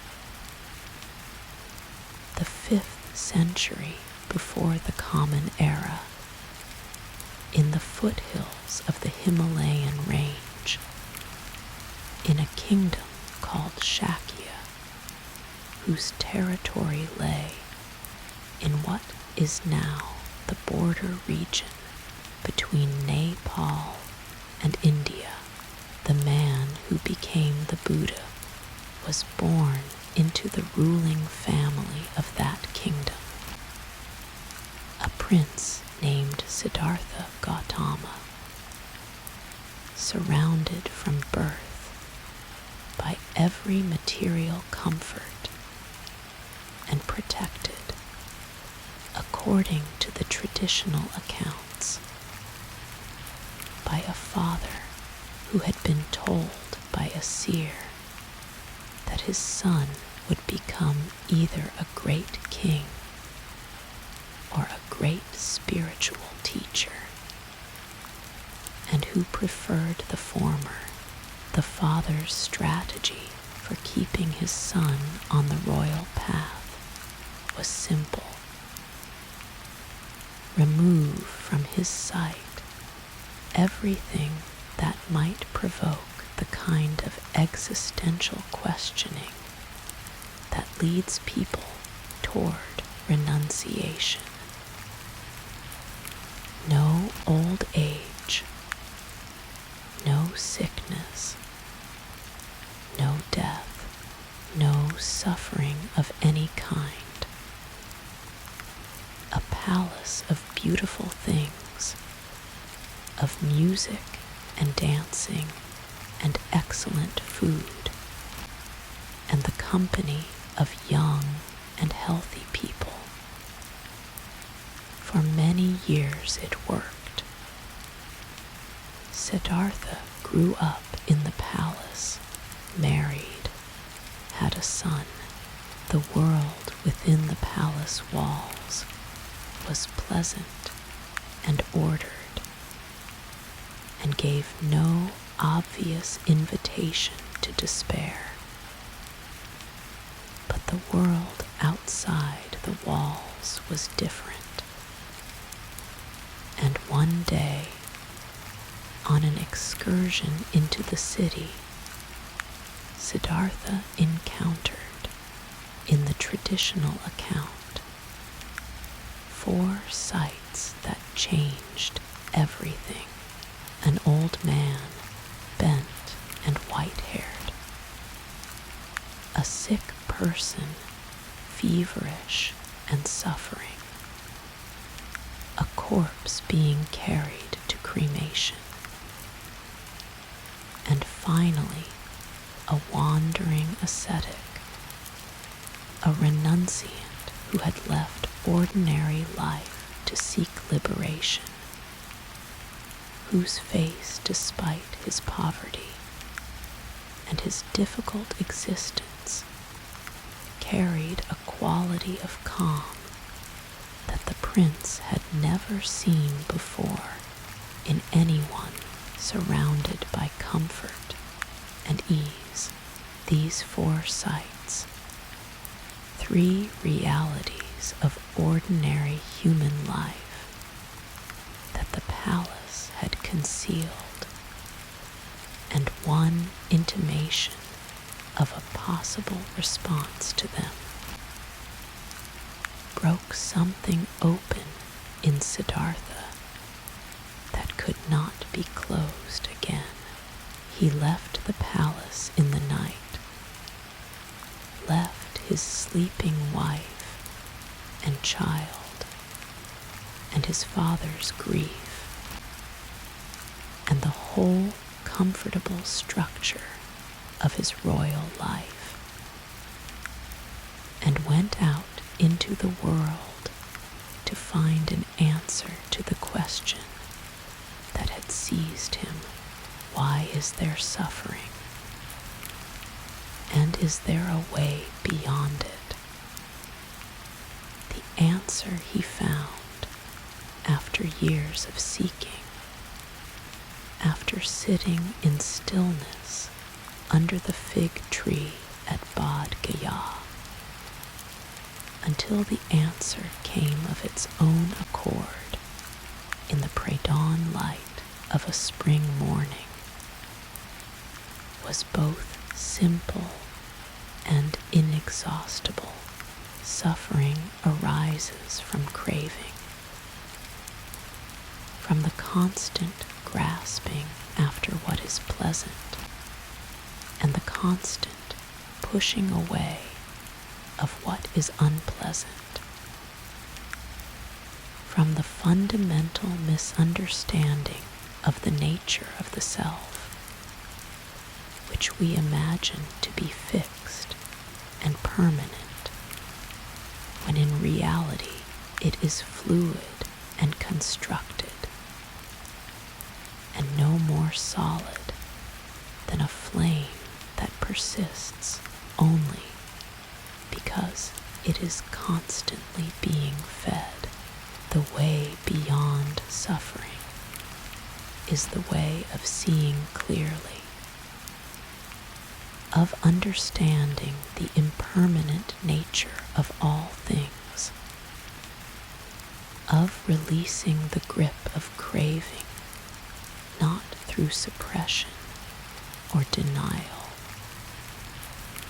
but through a quality of clear, compassionate, fully present attention that allows things to arise and pass without the desperate clinging that creates suffering. This is the heart of the teaching.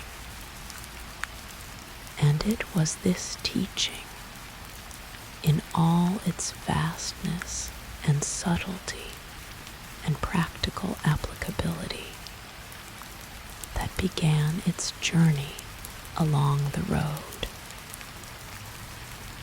Buddhism spread through India first.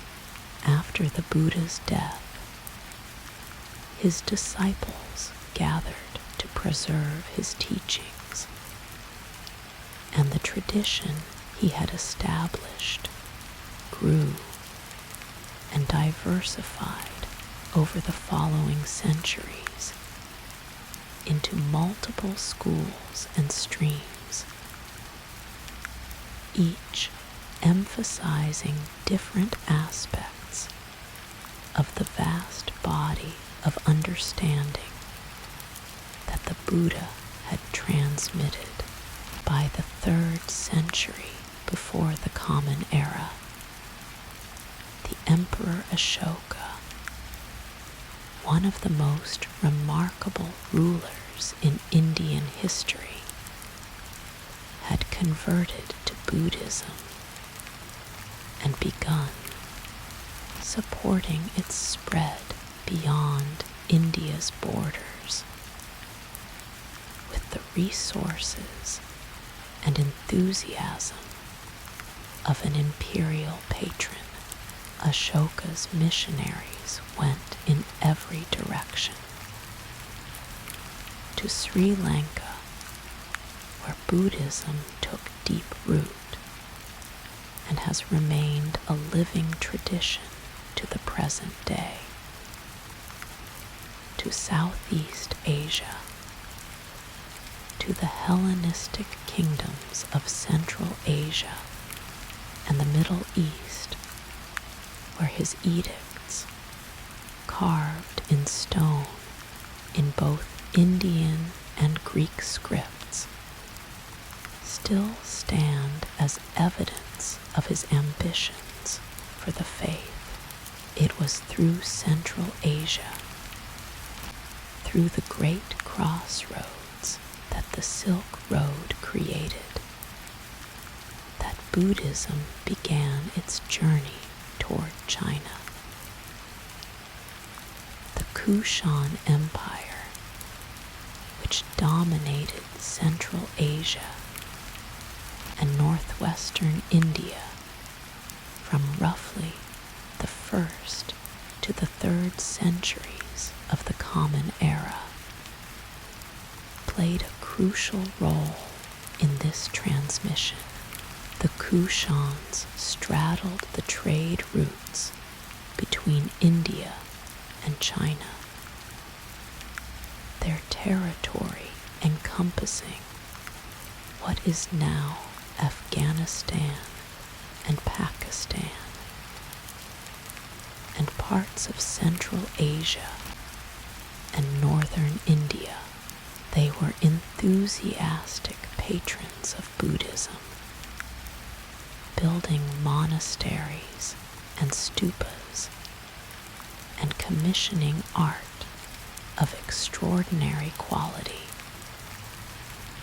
And their position on the road meant that Buddhist ideas and Buddhist images moved through their territory in both directions along the trade routes.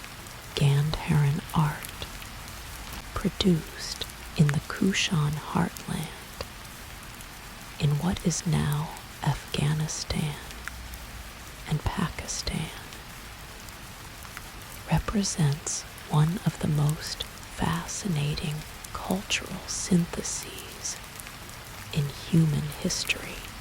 Here, where Greek artistic traditions brought by Alexander the Great's conquests met Indian Buddhist spirituality, a new visual language was born. The Buddha figures of Gandhara have faces of Mediterranean type, their features carved in the tradition of Hellenistic sculpture, their draped robes recalling the togas of Roman statuary, yet they are unmistakably Buddhist in their posture and gesture and expression. Their hands arranged in the specific positions called mudras that communicate particular aspects of Buddhist teaching. This fusion of Greek form and Indian spiritual content produced something entirely new. Images of the divine that carried the refined aesthetic intelligence of the Greek tradition and the deep spiritual charge of the Buddhist tradition. Simultaneously, these images traveled along the road, influencing Buddhist art in Central Asia and eventually in China, contributing to the development of a visual language for representing the divine that is still alive in Buddhist art today. In the oasis cities of the Taklamakan, Buddhism found some of its most fertile soil.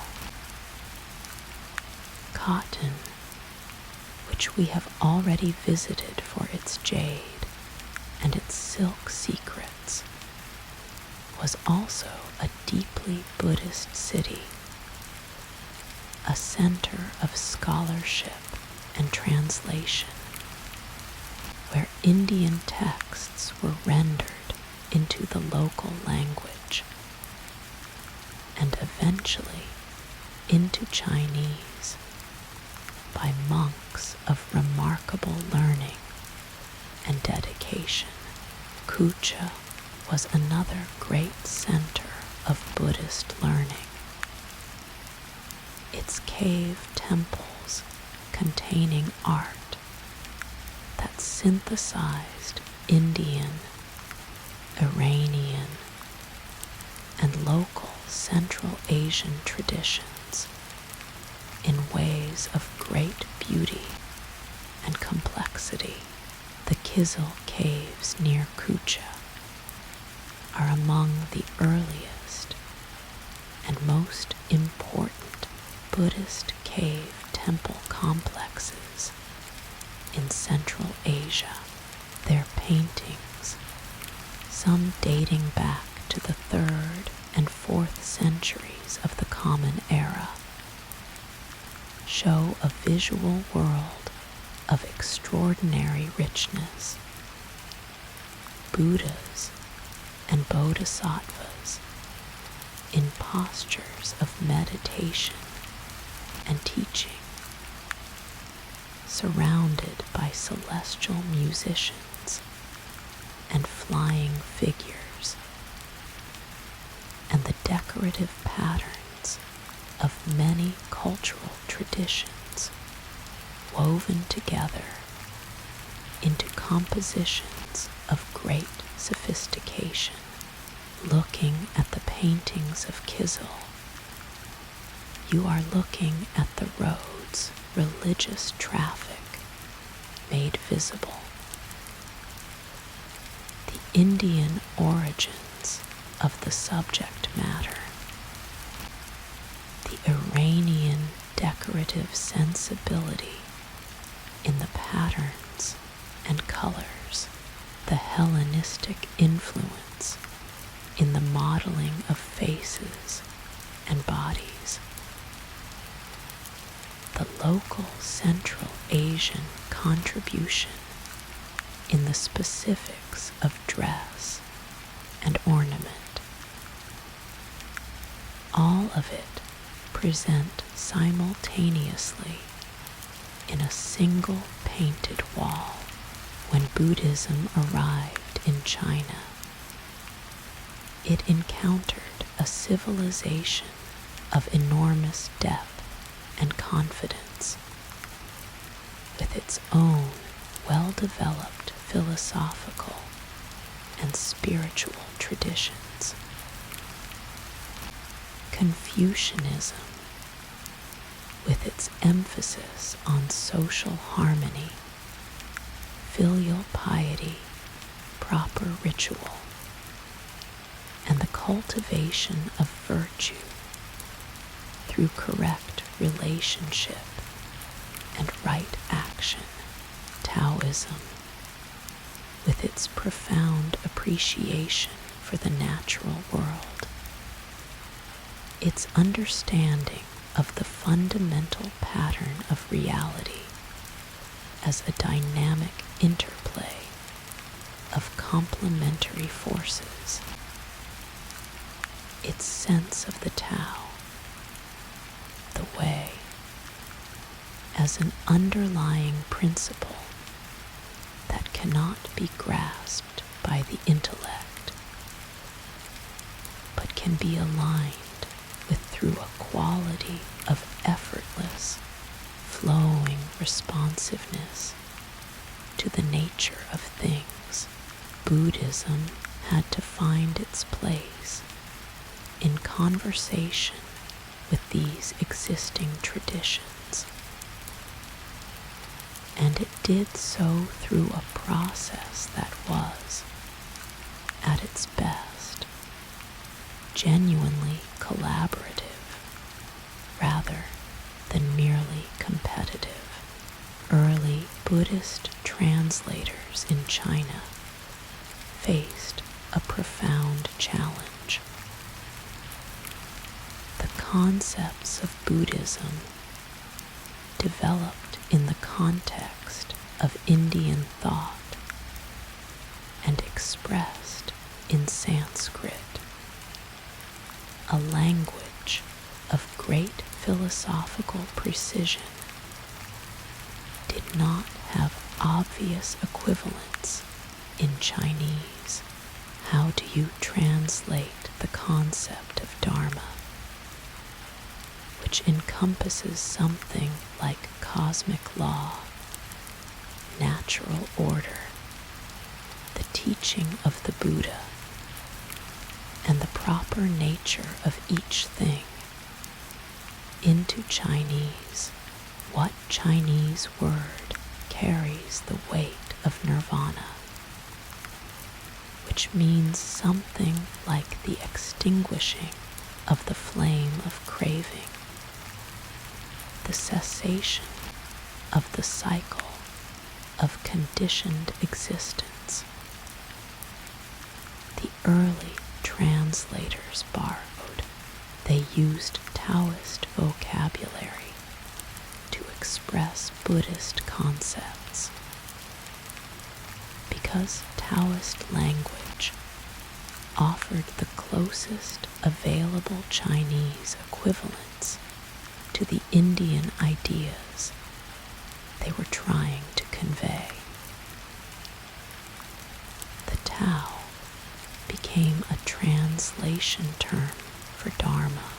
The Taoist concept of Wu Wei, effortless action, was used to approach the Buddhist concept of non-attachment.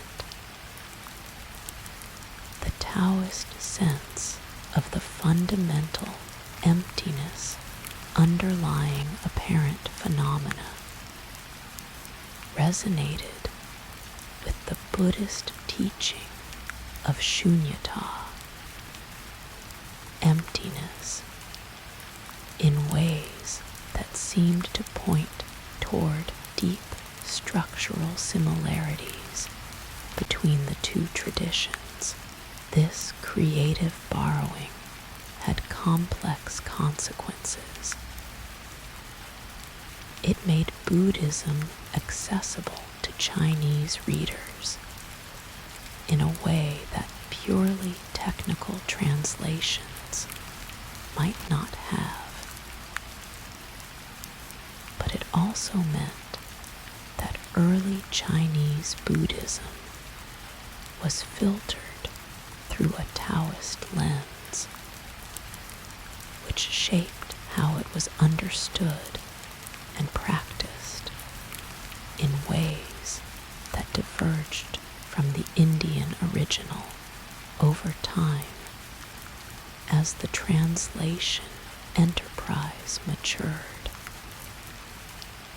and as Chinese monks began traveling to India to study the original texts in their original context, the translations became more precise. The vocabulary was refined. A specifically Buddhist Chinese technical language was developed that is still used today in Chinese Buddhist scholarship and practice.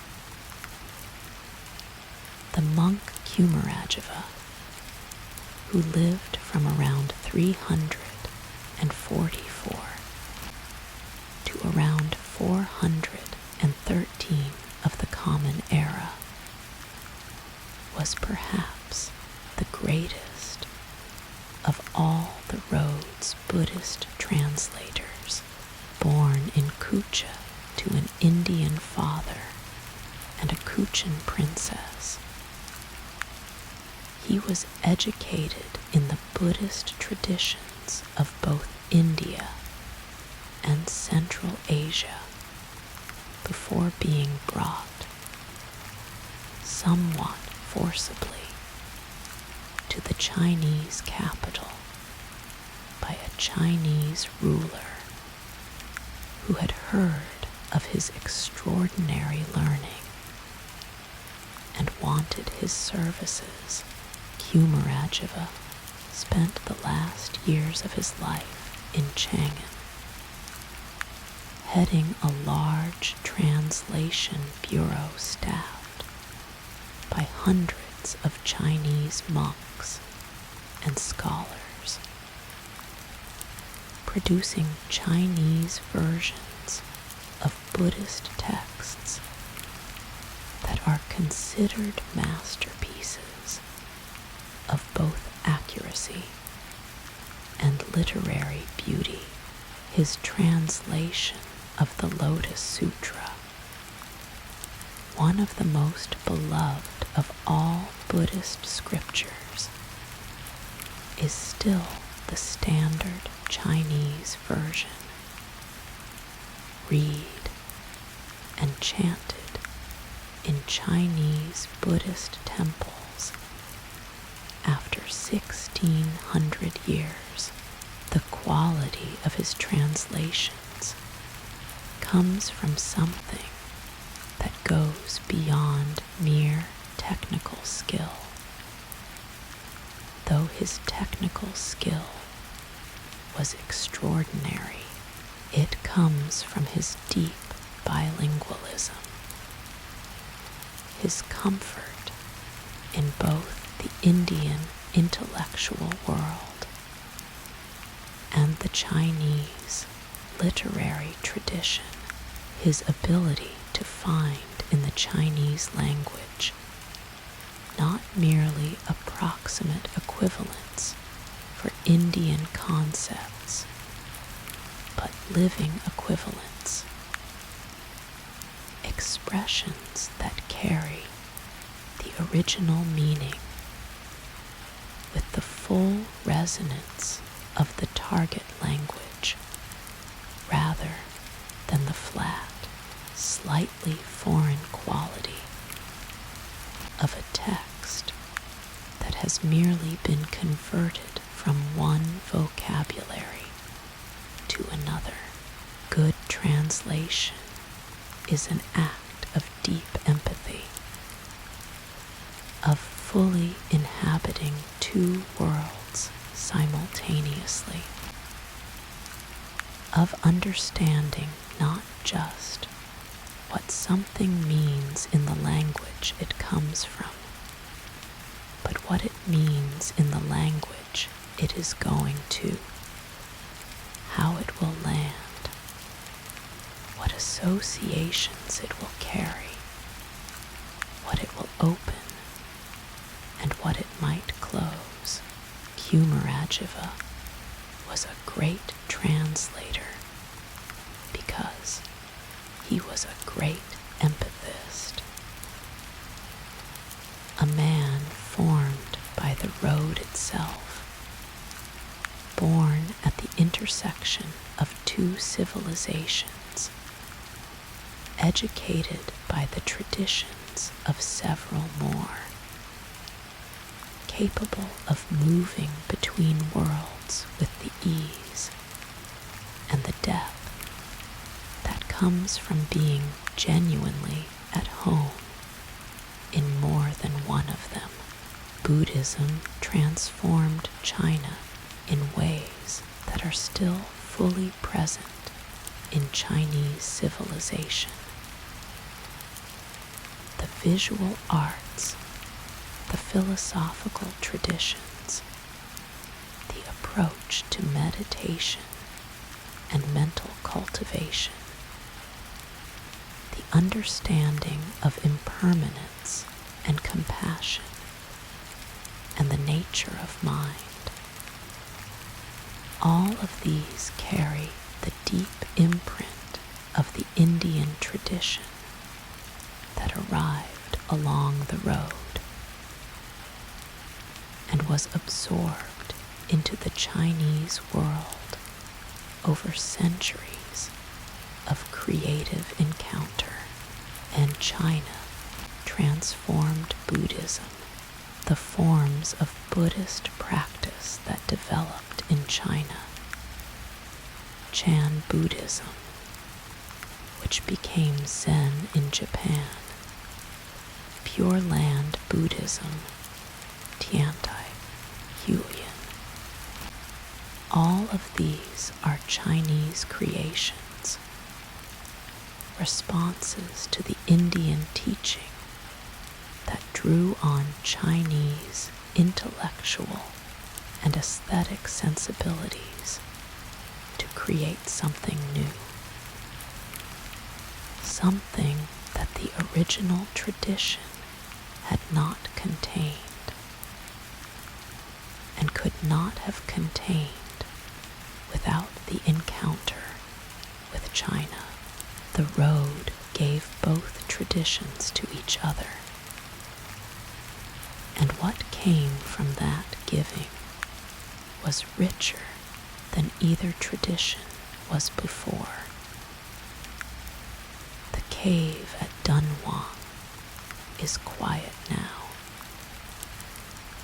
The painted figures on its walls breathe their compassion into the cool, dry air, as they have been doing for 1,000 years, as they will continue to do for as long as the desert keeps them. The light that falls through the narrow opening shifts with the time of day. In the morning, it falls on the eastern wall. In the afternoon, on the western.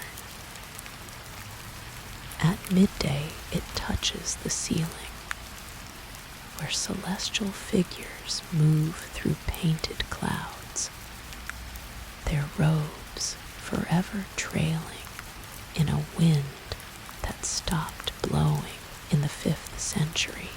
The Buddha at the end of the cave sits in stillness that is not the stillness of something that has stopped.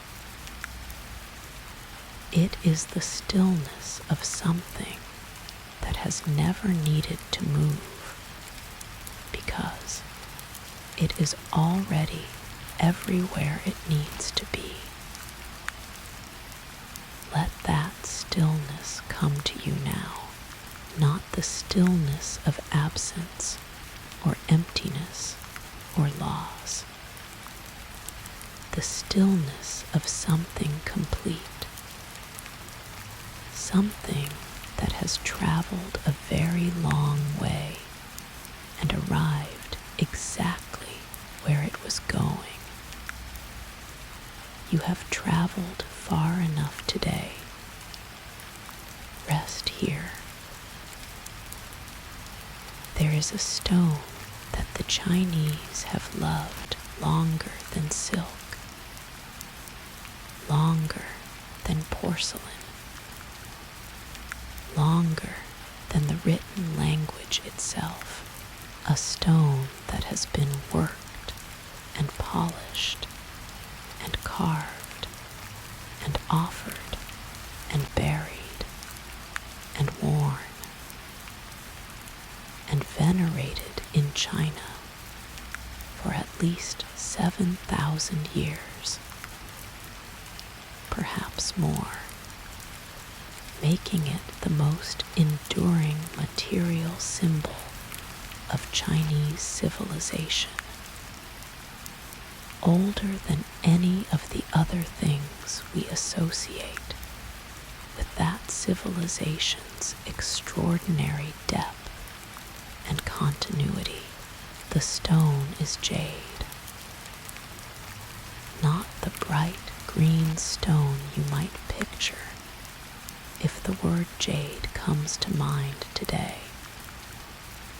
The vivid, translucent green of Burmese jadeite that fills jewelry shops and tourist markets across Asia. That stone, jadeite, only became widely known in China from around the 18th century onward, relatively recent in the deep timeline of Chinese jade culture. The jade that China loved for 7,000 years is a different stone. It is nephrite, a mineral composed of interlocking fibrous crystals of calcium magnesium silicate, and it comes in colors that are softer and more varied and more subtle than the vivid green of jadeite, creamy white, pale celadon green, deep spinach green, mottled tones of gray and brown and amber, black nephrite, sometimes called black jade, that has the quality of deep still water reflecting a night sky. The most prized of all nephrite jade in the Chinese tradition is the white variety, called mutton fat jade, for the particular quality of its whiteness, which is not the sharp, cold white of marble or quartz, but a warm, soft, slightly translucent white with a depth to it, a quality of light absorption and release that makes it seem almost to glow from within, the way a paper lantern glows, with a light that is its own. Hold a piece of fine white nephrite in your hand, and you notice several things. The weight of it, which is greater than you expect for its size. A dense, satisfying heaviness, the temperature of it, cool at first, but warming quickly to the temperature of your hand, as though it is accepting your warmth and holding it. The texture, smooth beyond what stone usually achieves naturally, as though it has always been polished, as though smoothness is its natural state. And the sound, if you tap two pieces of jade together gently, a clear, bell-like note that sustains longer than you expect, hanging in the air with a quality that the Chinese described as the voice of jade. and that they associated with the voice of virtue itself, because in the Chinese understanding, jade was not merely a beautiful stone. It was a moral substance, a physical embodiment of the virtues that Chinese civilization held highest. The philosopher Confucius, who lived in the 5th century before the Common Era, articulated an extended comparison between jade and virtue that became one of the foundational texts of the Chinese jade tradition. Jade's smoothness and luster corresponded to benevolence. Its hardness and texture corresponded to wisdom. Its unyielding quality when struck, the way it broke cleanly rather than bending, corresponded to courage. Its sharp edges that cut without slashing corresponded to justice. Its flaws, when they existed, always visible on the surface rather than hidden within, corresponded to integrity. These correspondences were not decorative metaphors. They were, in the Confucian understanding, real. Jade was genuinely virtuous in some deep structural sense, a stone whose physical nature expressed in material form the same principles that governed right human conduct. To wear jade, to handle it, to carve it, to surround yourself with it, was to be in constant physical contact with virtue itself. A gentleman, said Confucius, never takes off his jade without good reason.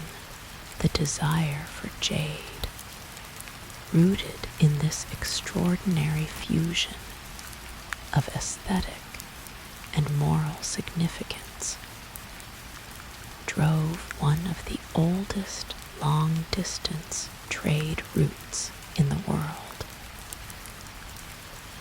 Long before the Silk Road, as we know it was established, long before the Han Dynasty opened the formal routes to the west, jade was moving from its source in the mountains to the cities and courts and burial grounds of ancient China, the primary source of the nephrite that Chinese civilization prized above all others was a river valley in the Kunlun Mountains of what is now the Xinjiang region of western China, in the territory of the ancient city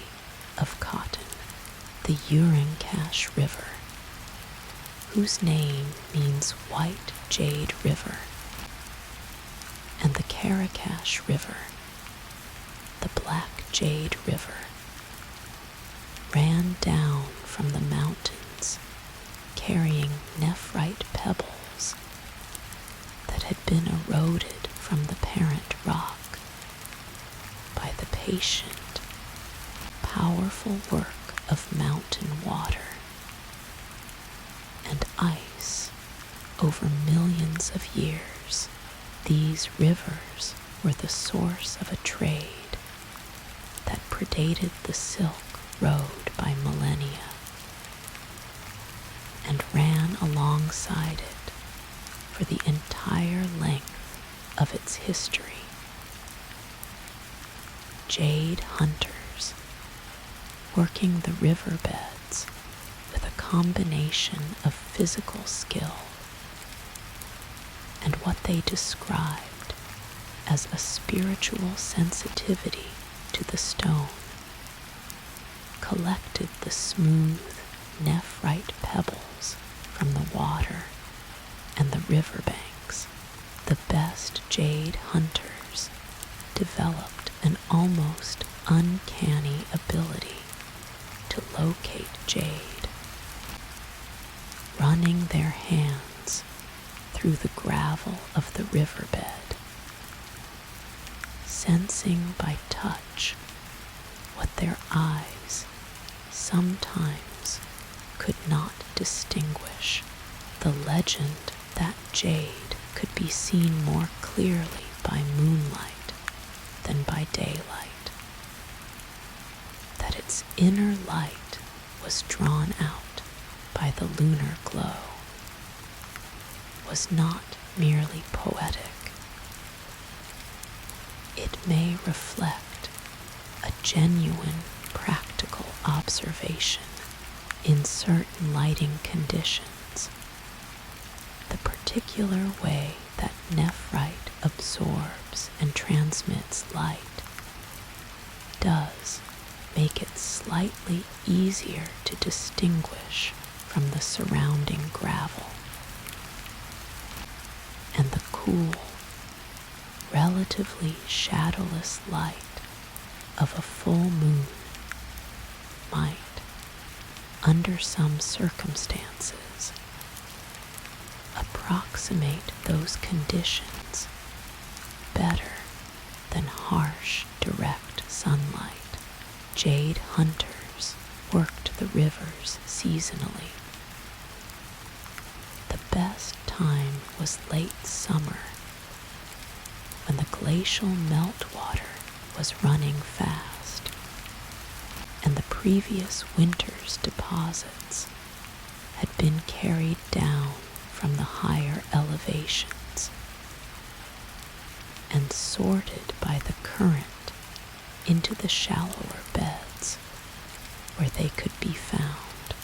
It was cold work and wet work and work that required a patience and a tolerance for physical discomfort that only people who had grown up with the stone, who understood it as something more than a commodity, could sustain across a working life. From cotton, the raw jade traveled eastward along the southern route of the road, past the edge of the Taklamakan, through the Gansu corridor, to the workshops of central China, where master carvers waited for it. The journey was long, and the jade was heavy, and the roads were difficult. But no amount of difficulty deterred the trade. The demand from China was absolute and continuous, and the supply from cotton's rivers, while not unlimited, was reliable enough to sustain a commerce that ran for thousands of years without interruption. The jade carvers of ancient China were artists of the highest order. The tools available to them were, by modern standards, extraordinarily limited. one of the toughest materials in the natural world, tougher than steel in terms of resistance to fracturing, though not as hard in terms of scratch resistance as some other minerals. Carving it requires abrasives harder than the jade itself, applied with patience and precision over long periods of time. Ancient Chinese carvers used quartz sand and the crushed powder of corundum, a mineral harder than nephrite, applied with tools of bamboo and bone, and the rotary motion of primitive drills to grind their way through the stone. The process was extraordinarily slow. A single jade object of moderate complexity might require weeks or months of careful, continuous work. A large and elaborate piece might require years, and yet the results were things of astonishing delicacy. Jade discs called bai, flat and circular, with a hole in the center, ground to a thinness approaching translucency, their surfaces bearing geometric patterns of perfect regularity, carved with no mechanical assistance beyond the rotary motion of hand and drill. Jade tubes called kong, square on the outside and circular within, their corners carved with the repeated face of a masked figure, whose meaning is not fully understood, but whose execution is flawless. Jade burial suits, assemblages of hundreds of small jade tablets sewn together with wire of gold or silver or bronze, according to the rank of the wearer,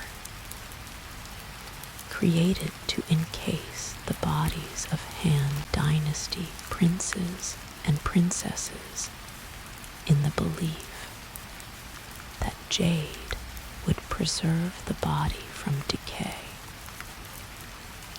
and protect the soul on its journey after death. The jade burial suits are perhaps the most extraordinary objects that the Silk Road jade trade produced. More than 2,000 individual jade tablets, each individually shaped and drilled at its corners, each connected to its neighbors by wire to form a garment of articulated stone that fitted the contours of the body, were required for a single suit. The preparation of a single burial suit might have occupied a workshop of skilled craftsmen for years, perhaps a decade or more. The belief that jade could protect the dead from decay was not borne out by the archaeological evidence when the tombs of Han Dynasty royals were excavated in the 20th century, the bodies within the jade suits had, of course, decomposed completely.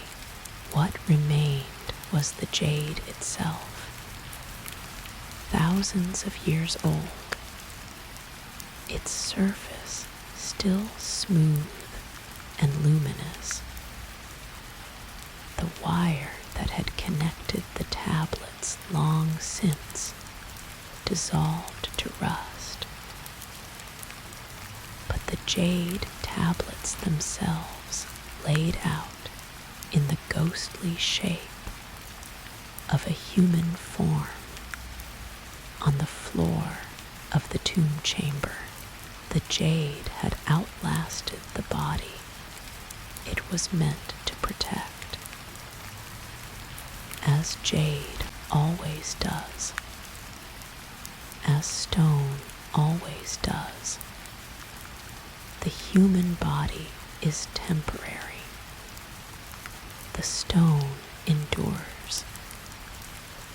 Beyond the funeral and ritual uses of jade, the stone was worked into objects of everyday life for those wealthy enough to possess them. Jade belt hooks used to fasten the broad decorative belts worn by officials and aristocrats. Jade hairpins and pendants and earrings worn as personal adornment and as constant physical reminders of the virtues that jade embodied. Jade vessels, cups and bowls, and wine containers, carved from single pieces of stone with the hollowed precision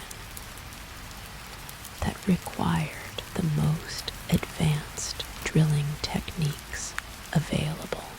Jade animals, birds and fish and horses and mythological creatures, carved with a vitality and a naturalness that is remarkable given the material's resistance to the tools that shaped it.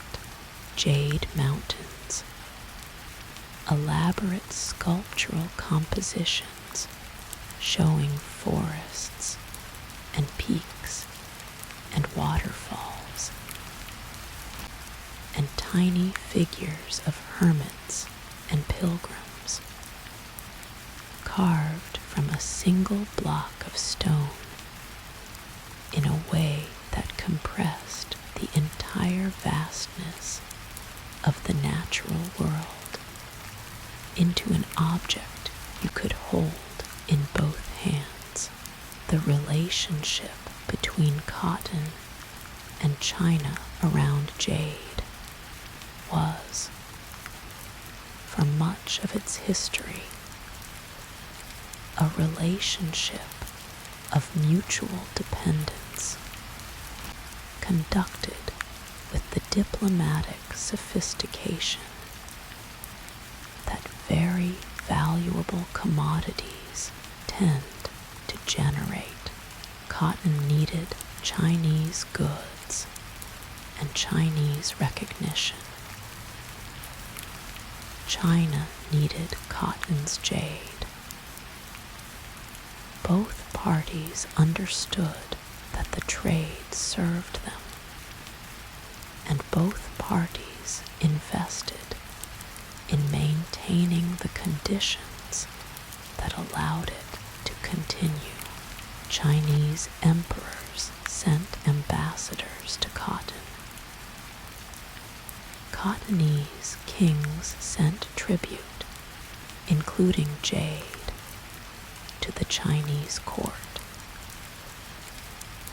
The relationship was described in the formal language of the tributary system, with cotton nominally acknowledging Chinese imperial authority in exchange for Chinese recognition of Cottonese sovereignty and access to Chinese goods.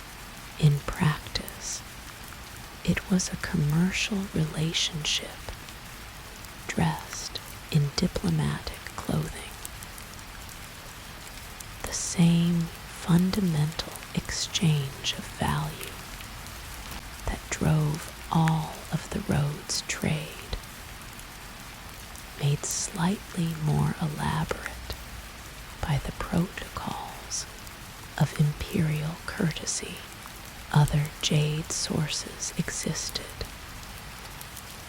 The peoples of what is now British Columbia in Canada had nephrite and worked it with great skill.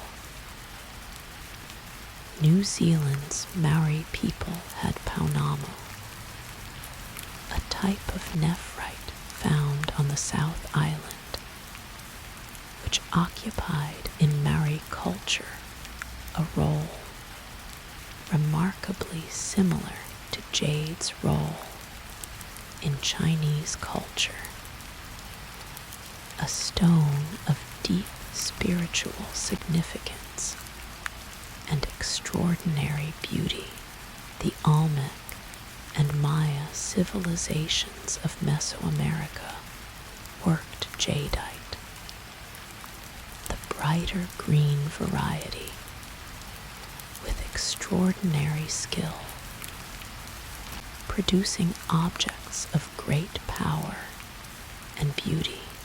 That similar stones should be held in similar reverence by civilizations that had no contact with each other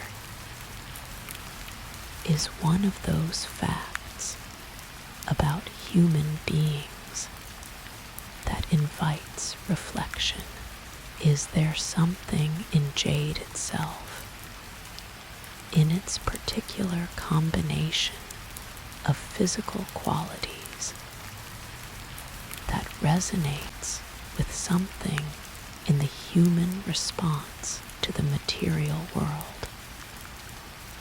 The warmth it develops in the hand, the sound it makes when struck, the depth of its color, the way its surface seems to hold the eye without demanding anything of it, the way looking into fine jade feels like looking into something that looks back with the same quality of calm attention. Perhaps certain materials speak to something in us that is prior to culture, prior to learned aesthetic values, prior to the transmitted knowledge of what is beautiful. Perhaps jade is beautiful in the way that water is beautiful, or a clear night sky, or the particular quality of light at the end of a day, when the sky turns that specific shade of amber and gold that makes everything it touches look briefly like something from a world that is realer and more luminous than the ordinary one. The Jade Road ran alongside the Silk Road for the entirety of the road's active life, carrying its ancient, dense, morally weighted cargo eastward from the rivers of cotton, year after year, generation after generation, feeding the workshops of China with the stone that China loved above all others. Tonight that stone rests in museums and private collections and archaeological deposits and the earth of ancient tombs. It rests, as it always has, with the patient indifference of something that does not need anything from us. Its surfaces still hold the light. Its temperature still adjusts to the warmth of a hand held against it. Its voice, when it is struck, still carries that clear, sustained, bell-like note that Confucius heard and understood as the sound of virtue. Let that sound come to you now very faintly in the quiet room where you are resting. A single clear note, sustained beyond what you expect, hanging in the air like the last trace of something beautiful that was here a moment ago and is now dissolving gently into silence. Let it dissolve. Let everything dissolve slowly and gently into the deep, warm, mutton fat stillness of the night. You are held. You are safe. You are at rest. There is a city that once held 1 million people within its walls.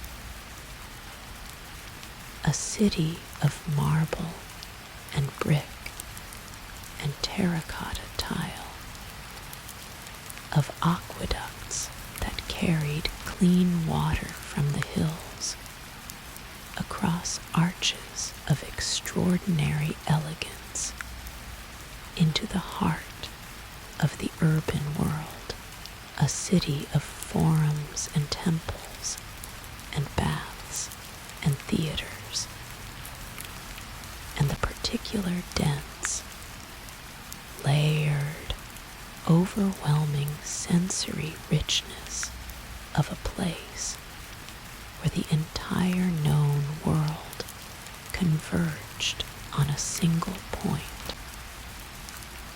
drawn by power and commerce, and the irresistible gravity of the greatest empire the Western world had ever produced. Rome, at the height of its power, in the 1st and 2nd centuries of the Common Era, Rome was the western terminus of the Silk Road. Not a terminus in the sense of a place where caravans arrived, because no caravan ever made the full journey from China to Rome in one continuous passage, but a terminus in the sense of a destination. The city toward which the long chain of exchange ultimately pointed, the market whose appetite for luxury goods from the East was so enormous and so constant that it shaped the entire economics of the road. Rome wanted silk. This is perhaps the simplest and most accurate summary of Rome's relationship to the Eastern trade. desire for silk was not universal among Romans. Most Romans never owned a piece of silk in their lives because most Romans could not afford it. Silk in Rome was a luxury of extraordinary exclusivity, accessible only to the very wealthy, the aristocracy, the imperial family and its circle, the merchants who had grown rich on the very trade that brought silk to Rome and could afford occasionally to keep some of what they carried. But Rome's wealthy were very wealthy indeed. The Roman Empire at its height was an economy of staggering scale, drawing resources from the entire Mediterranean world and beyond, generating surpluses that accumulated in the hands of a relatively small elite in quantities that made the conspicuous consumption of luxury goods not merely possible, but in the social logic of Roman aristocratic life, essentially obligatory. To be wealthy in Rome was to demonstrate wealth. To demonstrate wealth was to surround yourself with objects that only wealth could obtain. And among all the objects that only wealth could obtain, silk was perhaps the most effective demonstration of all. Silk was visible. When you walked into a room wearing silk, everyone present understood immediately the statement you were making. Silk announced itself with its shimmer and its movement, with the way it fell and the way it caught the light. It was wealth made wearable, status made tangible. The entire distance and complexity of the trade road compressed into a garment that could be put on and taken off like any other piece of clothing. But that was, in reality, nothing like any other piece of clothing at all.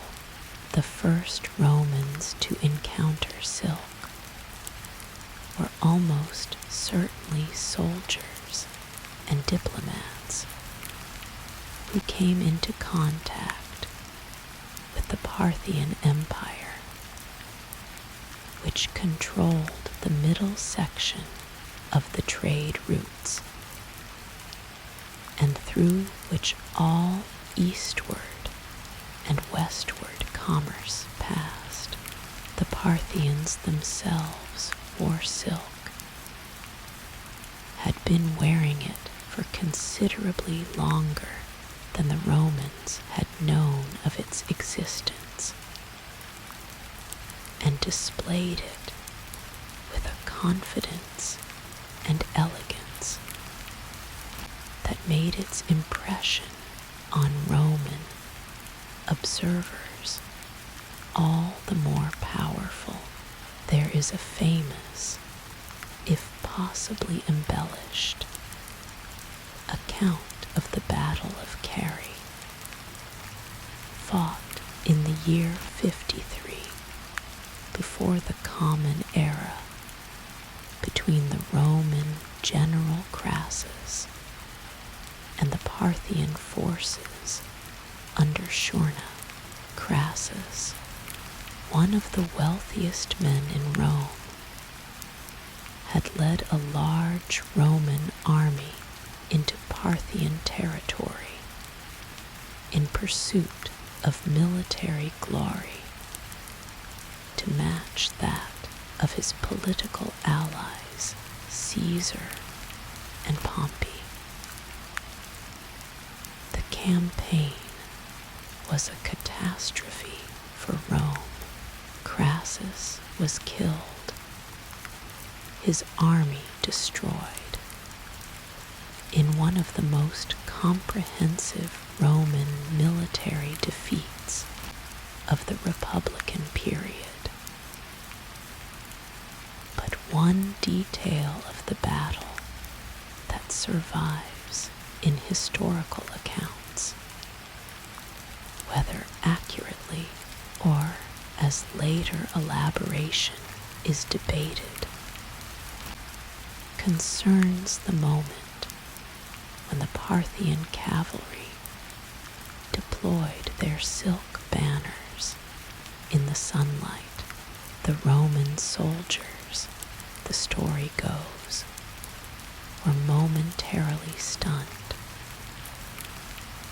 They had never seen silk before, had no idea what this shimmering, impossibly bright material was, and the sudden unfurling of those banners in the heat and confusion of battle had an effect of startlement,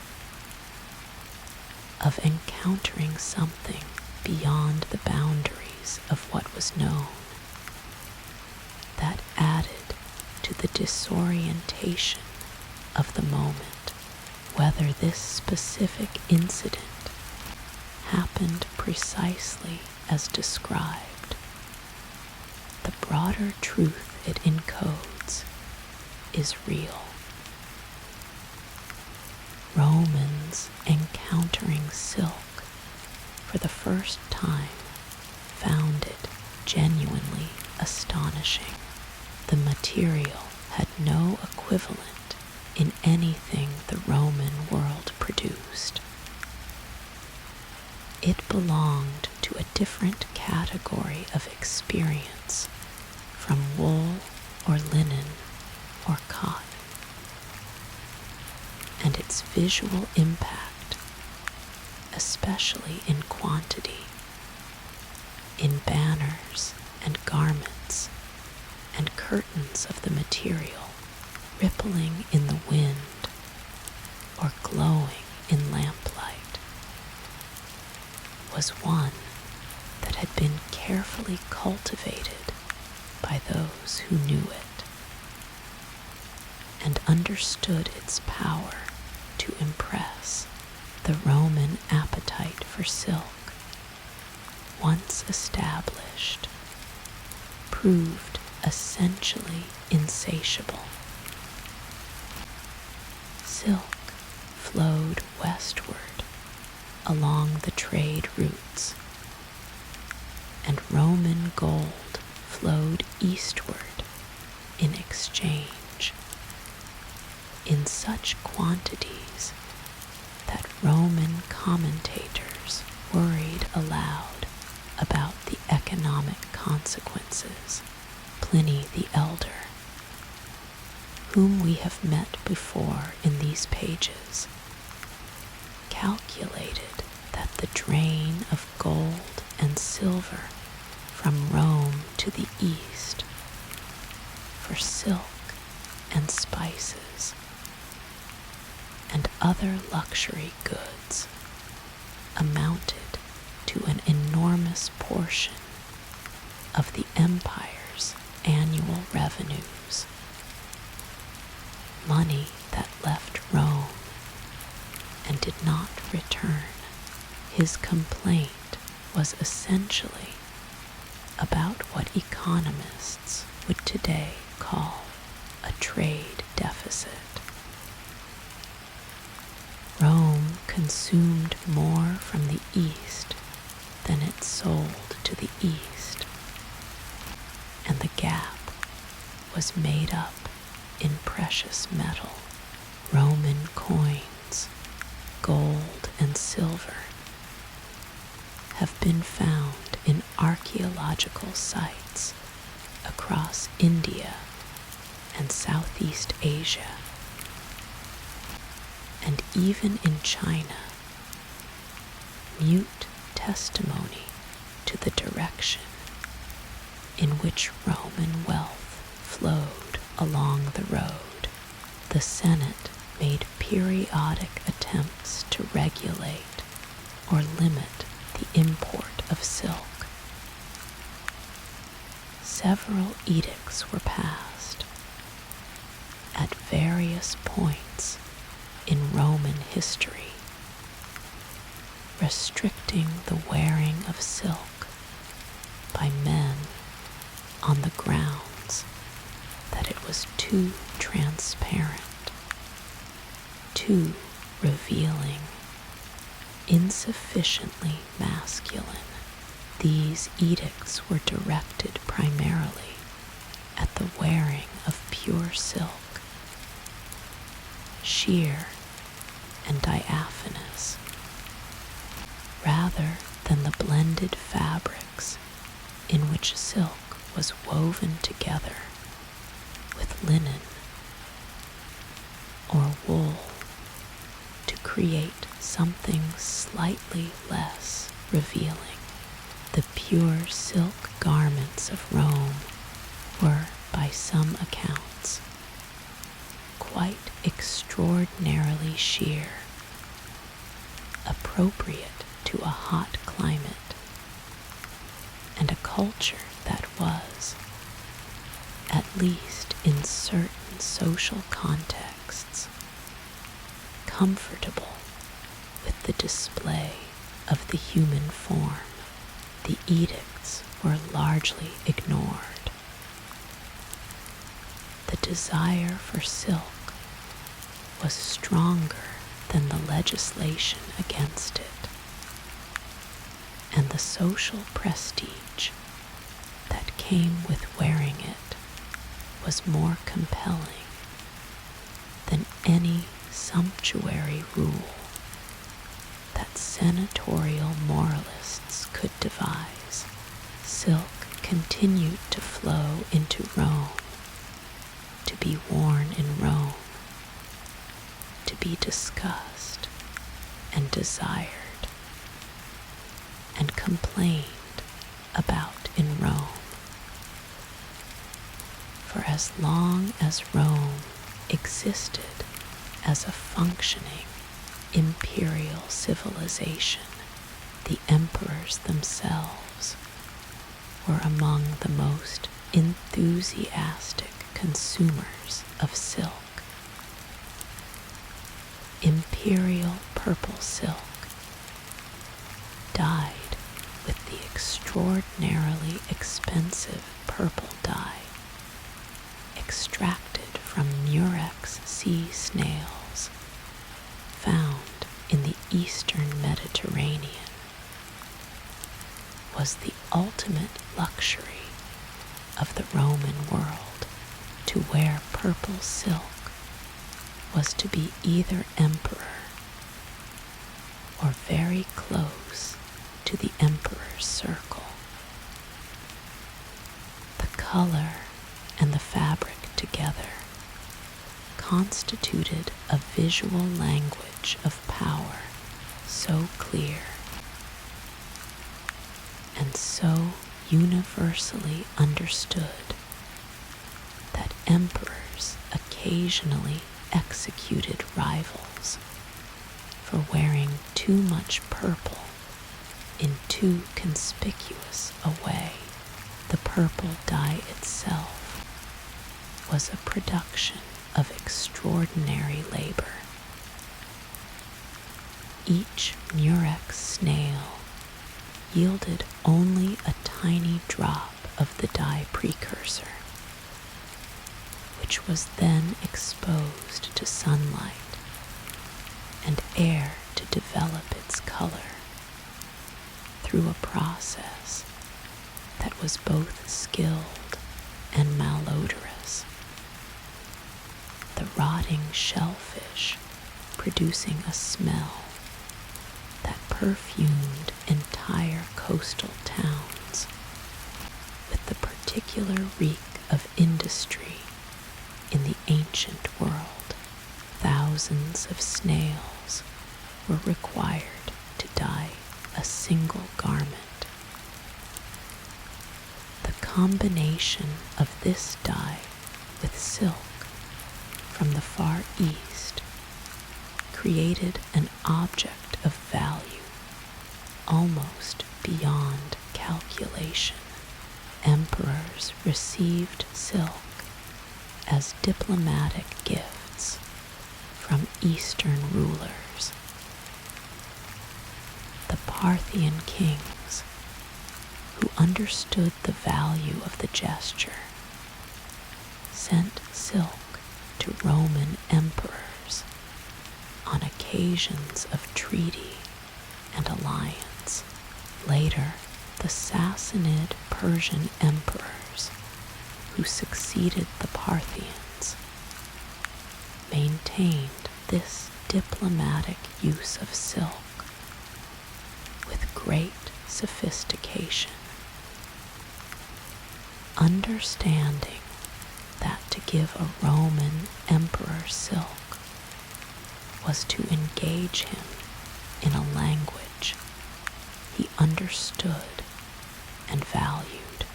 The Roman world did eventually develop its own silk weaving industry several centuries after first encountering the fabric.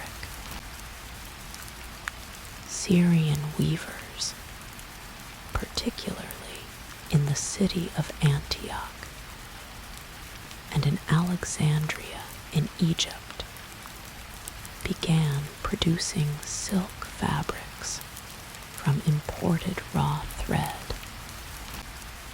weaving it into distinctively Roman and later Byzantine styles. These fabrics were technically different from Chinese silk, not because the raw material was different, but because the weaving traditions were different, producing designs and patterns that reflected Greco-Roman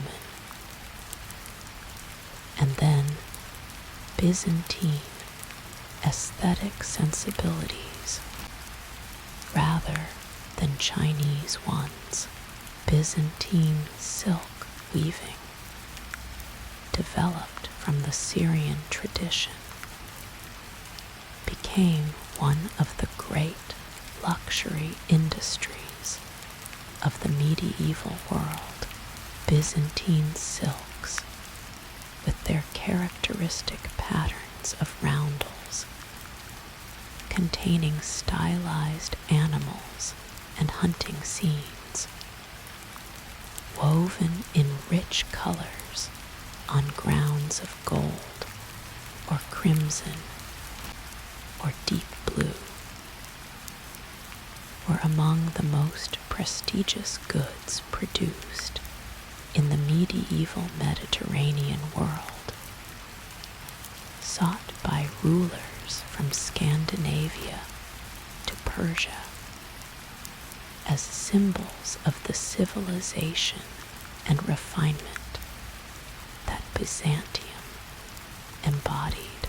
The secret of sericulture reached the Byzantine Empire, according to the historian Procopius.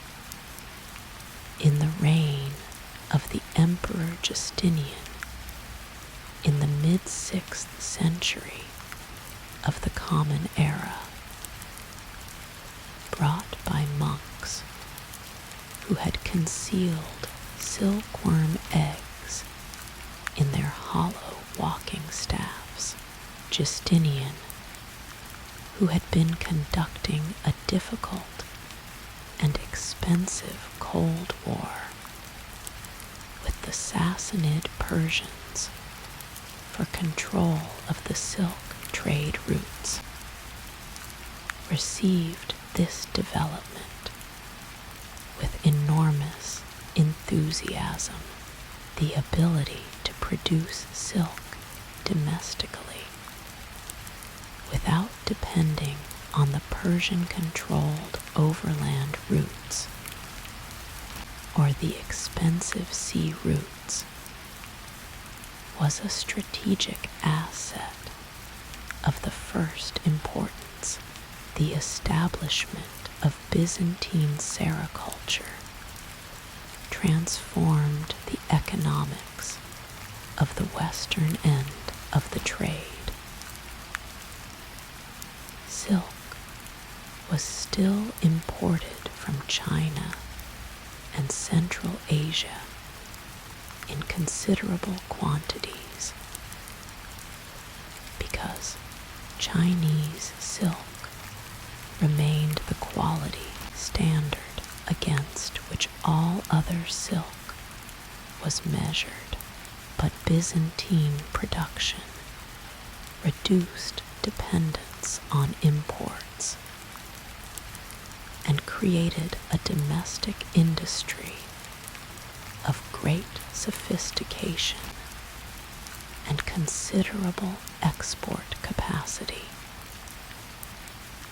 The Roman and Byzantine relationship with silk is a thread, to use the inevitable metaphor, that runs through the entire history of the road. Rome's hunger for silk helped drive the opening of the routes. Roman gold flowing eastward along those routes sustained the economic vitality of the merchant communities that kept them functional. Roman and Byzantine demand shaped what was produced in Chinese workshops, what colors and patterns were woven, what qualities of fabric were prepared for export. The Western market, though it was at the end of an enormously long chain of exchange, exerted a gravitational pull on the Eastern producers that influenced their choices in ways both subtle and profound, and the silk that arrived in Rome changed Rome, not just by adding a new luxury to the aristocratic wardrobe. The contact with the East that the silk trade required and sustained brought other things to Rome alongside the fabric. Eastern religions, including Christianity, which spread through the Roman Empire, partly along the trade routes. Eastern foods and spices that transformed Roman cooking. Eastern artistic influences that left their traces in Roman decorative traditions. Eastern ideas about governance and philosophy and medicine that entered the Roman world in the luggage of merchants and diplomats and scholars. The trade was never just about silk.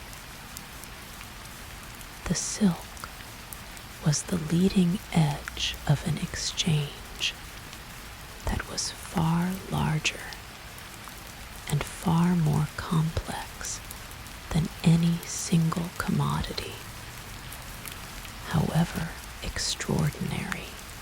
night, the marble and brick of ancient Rome lies buried beneath the living city that has grown up over it over the centuries. The forums are ruins open to the sky. The aqueducts are architectural monuments rather than working infrastructure. The baths are foundations and fragments, their warm rooms no longer heated by the hypocaust systems that circulated hot air beneath the floors, but somewhere in a museum or a private collection or a tomb not yet excavated, a fragment of Roman silk survives. A small piece, perhaps, a scrap of dyed fabric.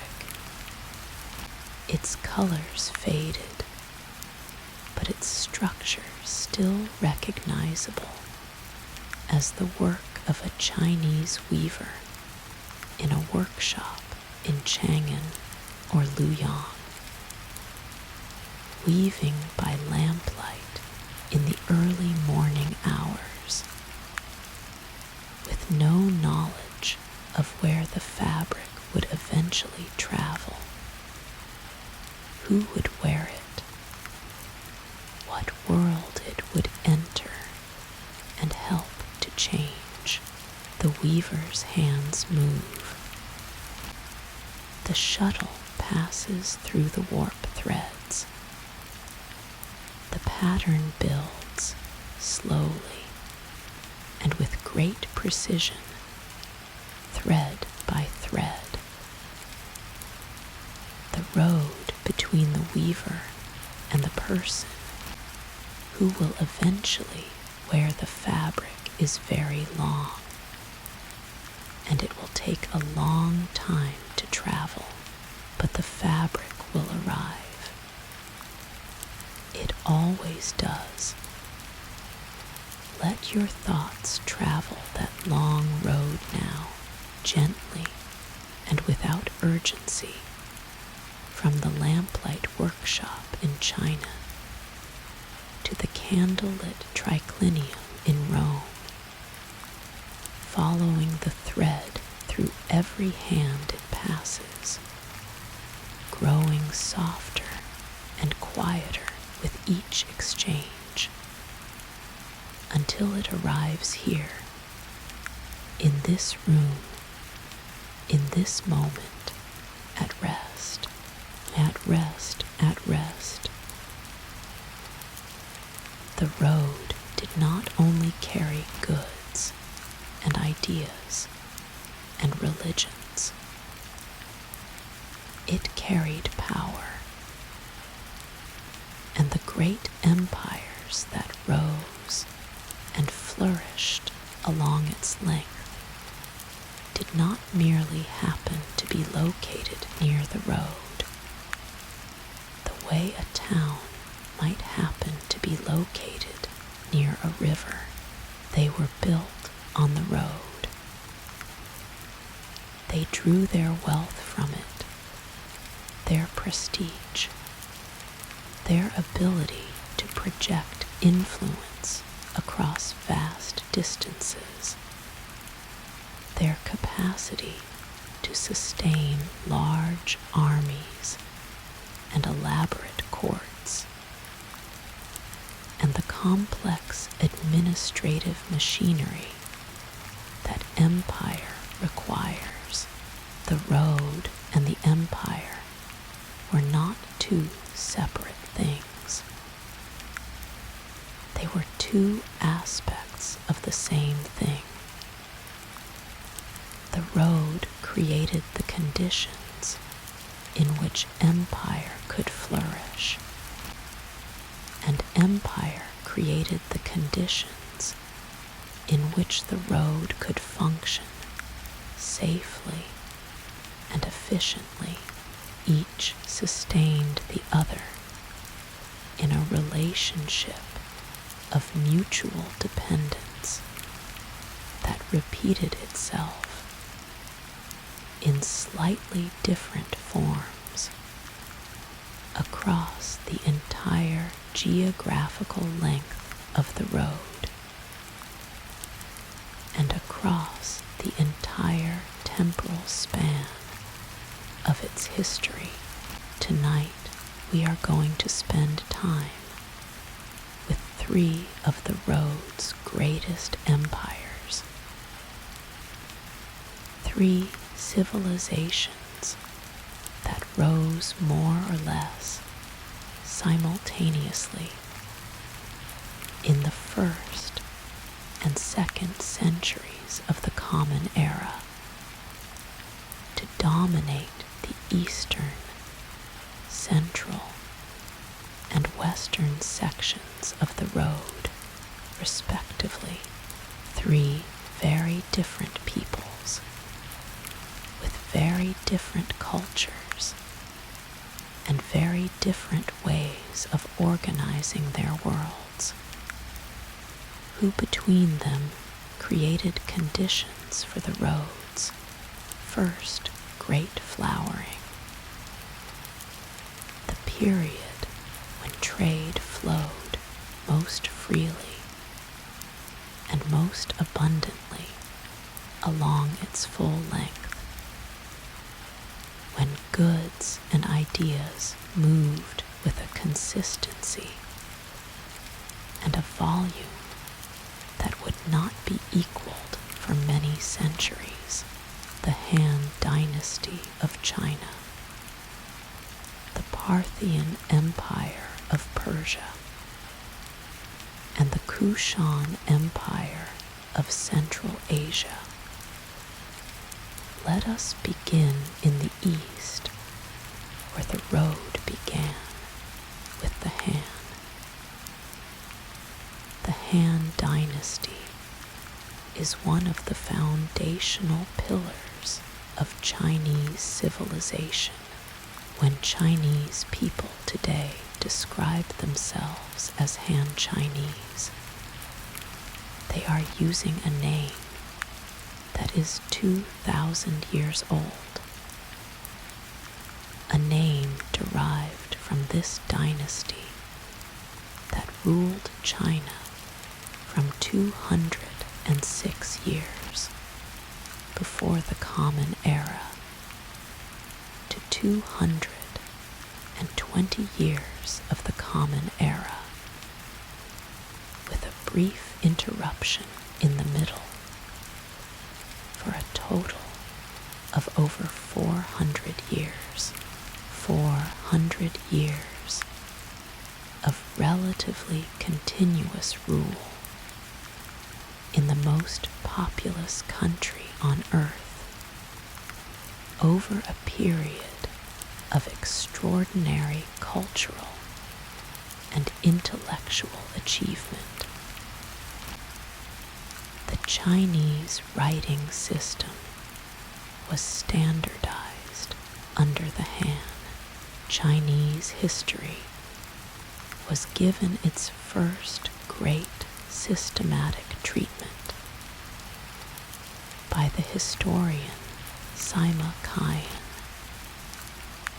whose records of the Grand Historian is one of the most important works of historical writing in any language. Paper was invented under the Han,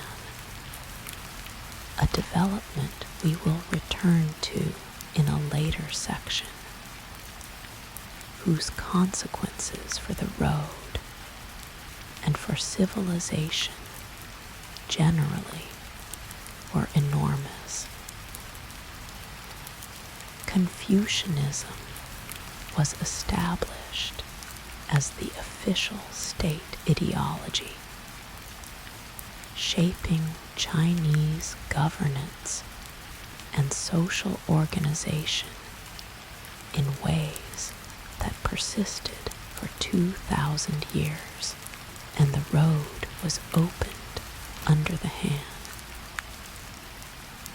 We have already discussed Zhang Kaiyan's pioneering journey westward in search of military allies and the consequences that followed from his reports about the peoples and resources of Central Asia.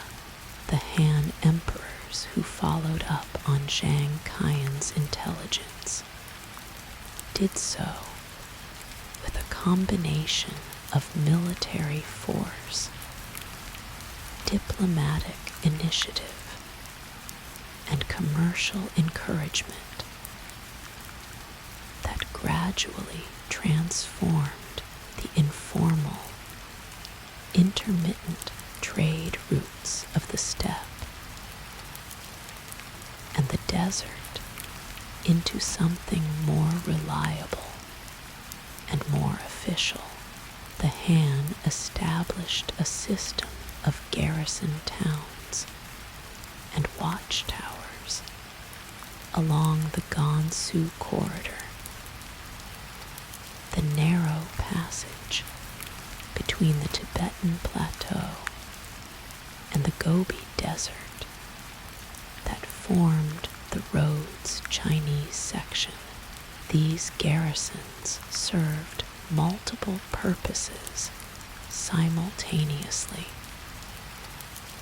They protected the road from nomadic raiding. They monitored and controlled the flow of people and goods in and out of China. They provided a military presence that discouraged the hostile behavior of the surrounding steppe peoples. And they formed the infrastructure for the relay messenger system that allowed information to move rapidly along the corridor. The watchtowers of the Han frontier are some of the earliest surviving structures along the road's route. Built of tamped earth and timber, many of them have eroded into shapeless mounds over the centuries, but some remain recognizable, standing in the desert like eroded sentinels, still keeping a kind of watch over roads that no longer carry the traffic they were built to oversee. The Han court's appetite for Central Asian goods, particularly the celebrated horses of Fergana, drove active commercial engagement with the West. Chinese silk flowed outward in enormous quantities, used both as a trade good and as a diplomatic currency, given as gifts to rulers and as payments to the nomadic peoples whose cooperation was essential for the road's security. In exchange, horses and glass and gold and other Western goods flowed eastward into China. The Han also established in Central Asia a series of nominally subordinate states in the Tarim Basin, the region around the Taklamakan Desert, whose rulers acknowledged Chinese imperial authority in exchange for Chinese protection and trading access. These relationships were sometimes tense and sometimes broke down entirely, requiring military intervention. But they created a framework of political order along the road's middle section that facilitated commerce during the periods when they functioned well. The Han state was, in many respects, the road's most important institutional patron on the eastern end. The enormous Chinese market for Western luxury goods, the reliable outflow of Chinese silk, and the political and military investment the Han made in the road's security all contributed to making the first and second centuries of the Common Era a period of exceptional commercial vitality. Now let us move westward to the empire that controlled the middle of the road with such skill and such consequence. The Parthian Empire. The Parthians were an Iranian people, originally from the region southeast of the Caspian Sea, who rose to power in the 3rd century before the Common Era by taking advantage of the fragmentation of Alexander the Great's empire following his death. Alexander had conquered an enormous swath of territory stretching from Greece to northwestern India, creating for a brief period a unified political zone that facilitated trade and cultural exchange across the full width of the known world. When his empire broke apart after his death, his successors, the Seleucids, held the Iranian and Central Asian portions for a time, but they were eventually displaced by the Parthians, who built over the following 2 centuries one of the most powerful and enduring empires in the ancient world.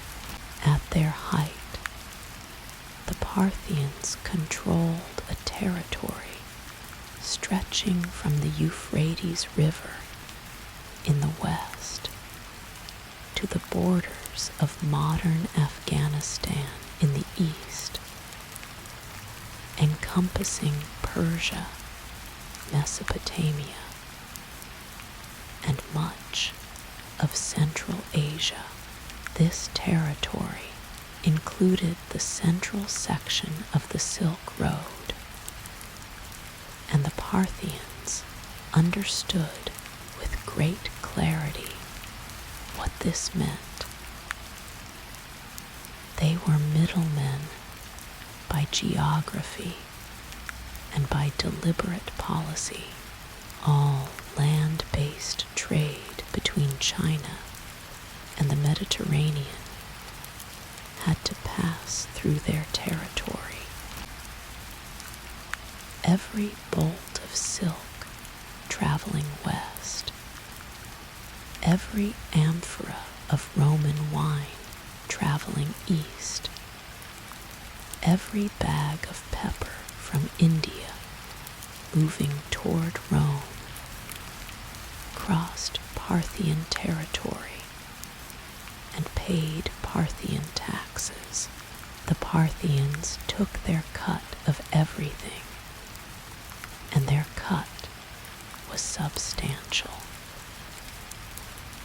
The wealth generated by this position was extraordinary. Parthian cities, particularly their capital, Ctesiphon, on the Tigris River, were places of great splendor, filled with the accumulated luxury goods of a civilization that sat at the crossing of the world's most valuable trade routes. Parthian aristocrats dressed in silk, drank from Roman glass, burned Indian incense, and displayed in their palaces the artistic traditions of half a dozen civilizations simultaneously. The Parthians were also sophisticated political managers. They maintained their middleman position not just through taxation, but through the deliberate cultivation of ignorance. On both ends of the route, they mediated, as we noted earlier. They discouraged direct contact between Rome and China, maintaining the mystery of each civilization's true nature from the other's perspective. They presented themselves to Romans as the authorized representatives of the Eastern world, and to Eastern powers as the authorized representatives of the Western world, a positioning that allowed them to conduct diplomacy and commerce from a position of apparent indispensability. Parthian art reflects the extraordinary cosmopolitanism of their position. It draws simultaneously on Greek artistic traditions, which had been planted in Central Asia by Alexander's campaigns, on ancient Iranian artistic traditions going back to the Achaemenid Persian Empire, and on the influence of Indian and steppe artistic cultures that flowed through the Parthian world along the road. The result is a visual culture of great eclecticism and considerable vigor, one that does not quite belong to any single tradition,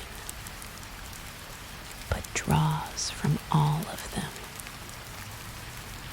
The Parthians also fielded one of the ancient world's most formidable military forces, their cavalry, combining heavily armored cataphracts, warriors, and horses, alike encased in mail, with the lightly armed horse archers of the steppe tradition, created a military system that defeated Roman armies repeatedly across the centuries of Roman-Parthian conflict. The disaster of Carrhae where Crassus died and his legions were destroyed, was the most famous, but far from the only Roman military catastrophe at Parthian hands. This military power was inseparable from the road. The Parthians' cavalry was maintained by the wealth generated by the trade, fed by the fodder grown in the agricultural heartland of Mesopotamia and Persia, equipped with the metalwork and weaponry that the road's commerce made possible. The road made the army. The army protected the road. The circle was complete and self-sustaining. Now, let us travel to the third empire of this golden period, the one that occupied the central hinge of the road, and whose cultural legacy is perhaps the most surprising and the least known, the Kushan Empire. The Kushans were originally a nomadic people from the steppe, one of the many groups that had been part of a larger confederation called the Yuezhi, who had been displaced from their original homeland in western China by the Xiongnu in the 2nd century before the Common Era. This displacement set in motion a chain of migration and conflict across Central Asia that eventually brought the Yuezhi into the territory of Bactria, in what is now northern Afghanistan, where one of their clans, the Kushanas, gradually established dominance over the others by the 1st century of the Common Era. The Kushans had consolidated their power and begun expanding in multiple directions simultaneously. They pushed southward into what is now Pakistan and northwestern India. They pushed northward into Central Asia. They pushed westward toward the Parthian frontier at the height of their power, under emperors like Kanishka the Great, who ruled sometime in the 1st or 2nd century of the Common Era, with dates that remain debated. The Kushan Empire controlled a territory stretching from the Aral Sea in the north to the Bay of Bengal in the south, encompassing the entire crossroads of the road's land and sea routes. The Kushans sat at the intersection of everything. Their territory connected the Chinese land routes to the north and east, the Indian Sea routes to the south, the Parthian land routes to the west, and the steppe routes to the north. No other empire in the ancient world occupied quite such a strategically central position on the road's network. And the Kushans used this position to create one of the most extraordinary cultural syntheses in human history. Their court was multilingual in a way that was genuinely functional rather than merely ceremonial. Kushan rulers issued coins with inscriptions in Greek, in Bactrian written in a modified Greek script, in Sanskrit, in Brahmi. A single coin might carry images drawn from Greek, Iranian, Indian, and Buddhist iconographic traditions simultaneously, not as a confusion or a contradiction, but as an expression of the genuine multicultural reality of a civilization that had absorbed all of these traditions and found ways to hold them together. The Buddha figure on Kushan coins is particularly remarkable.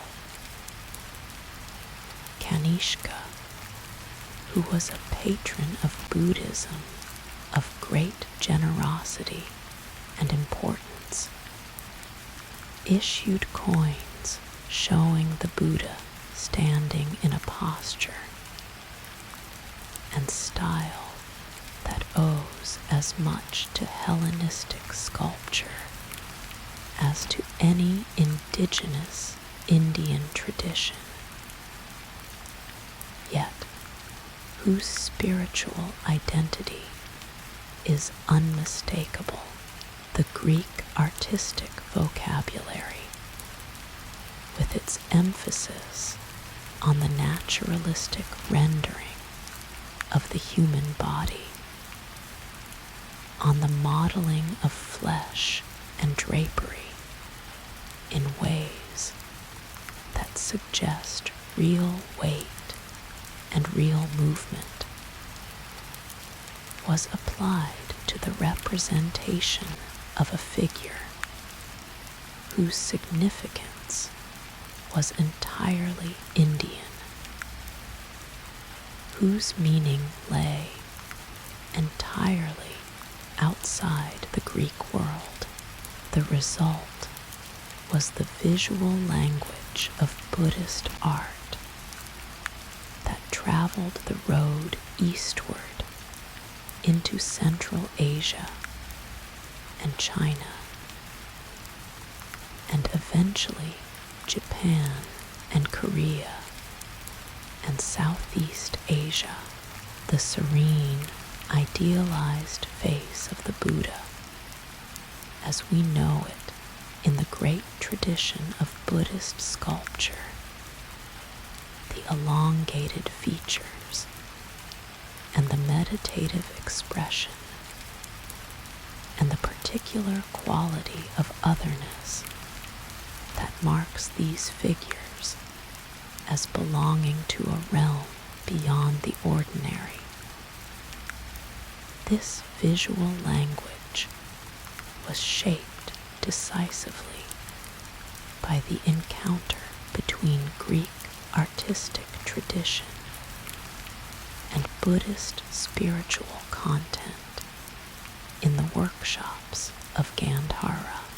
The Kushans also facilitated the movement of Buddhist missionaries and texts northward and eastward along the trade routes, providing the political and logistical support that made the transmission of Buddhism to China and Central Asia possible in the way it actually happened. Kushan patronage funded the monasteries and translation bureaus and cave temples along the road's middle section, creating the institutions through which Buddhist learning was preserved and transmitted. 3 empires, 3 sections of the road, 3 very different civilizations, each powerful in its own way, each drawing its sustenance from the road's commerce, each contributing something irreplaceable to the road's vitality. Between them, in the 1st and 2nd centuries of the Common Era, they created conditions in which the road functioned with something close to its maximum efficiency. Goods flowed, ideas moved.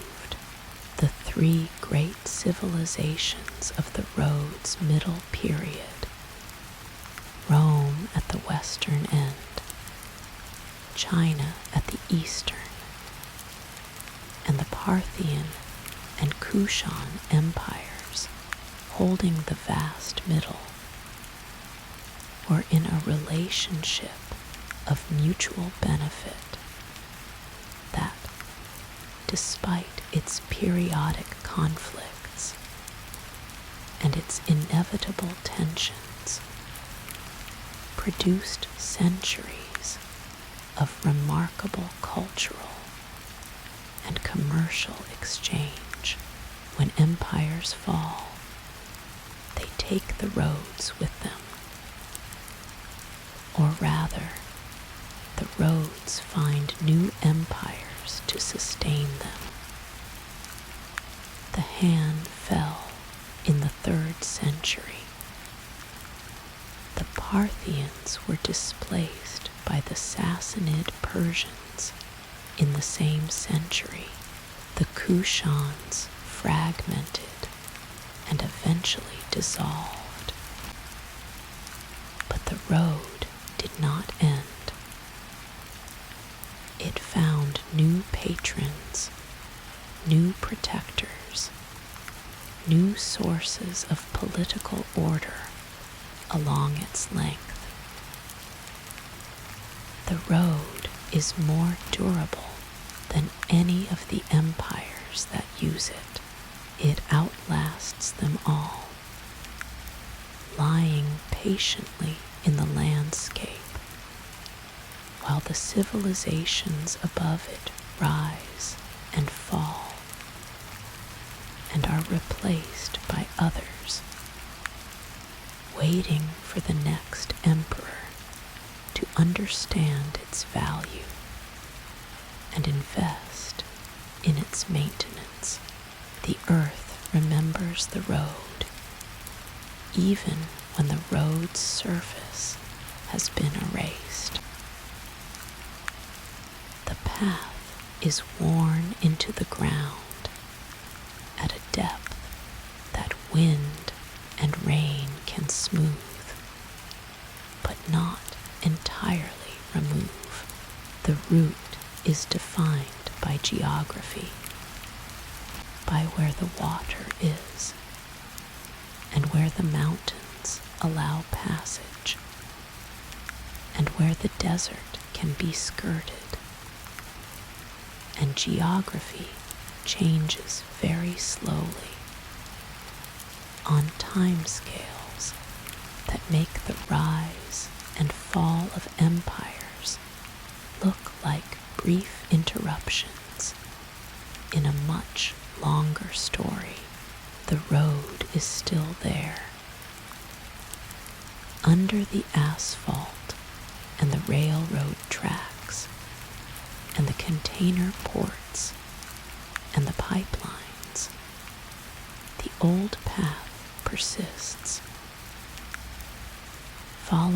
same logic it always followed, the logic of water and passage, and the patient human desire to connect one place to another, rest now in the deep patience of the road,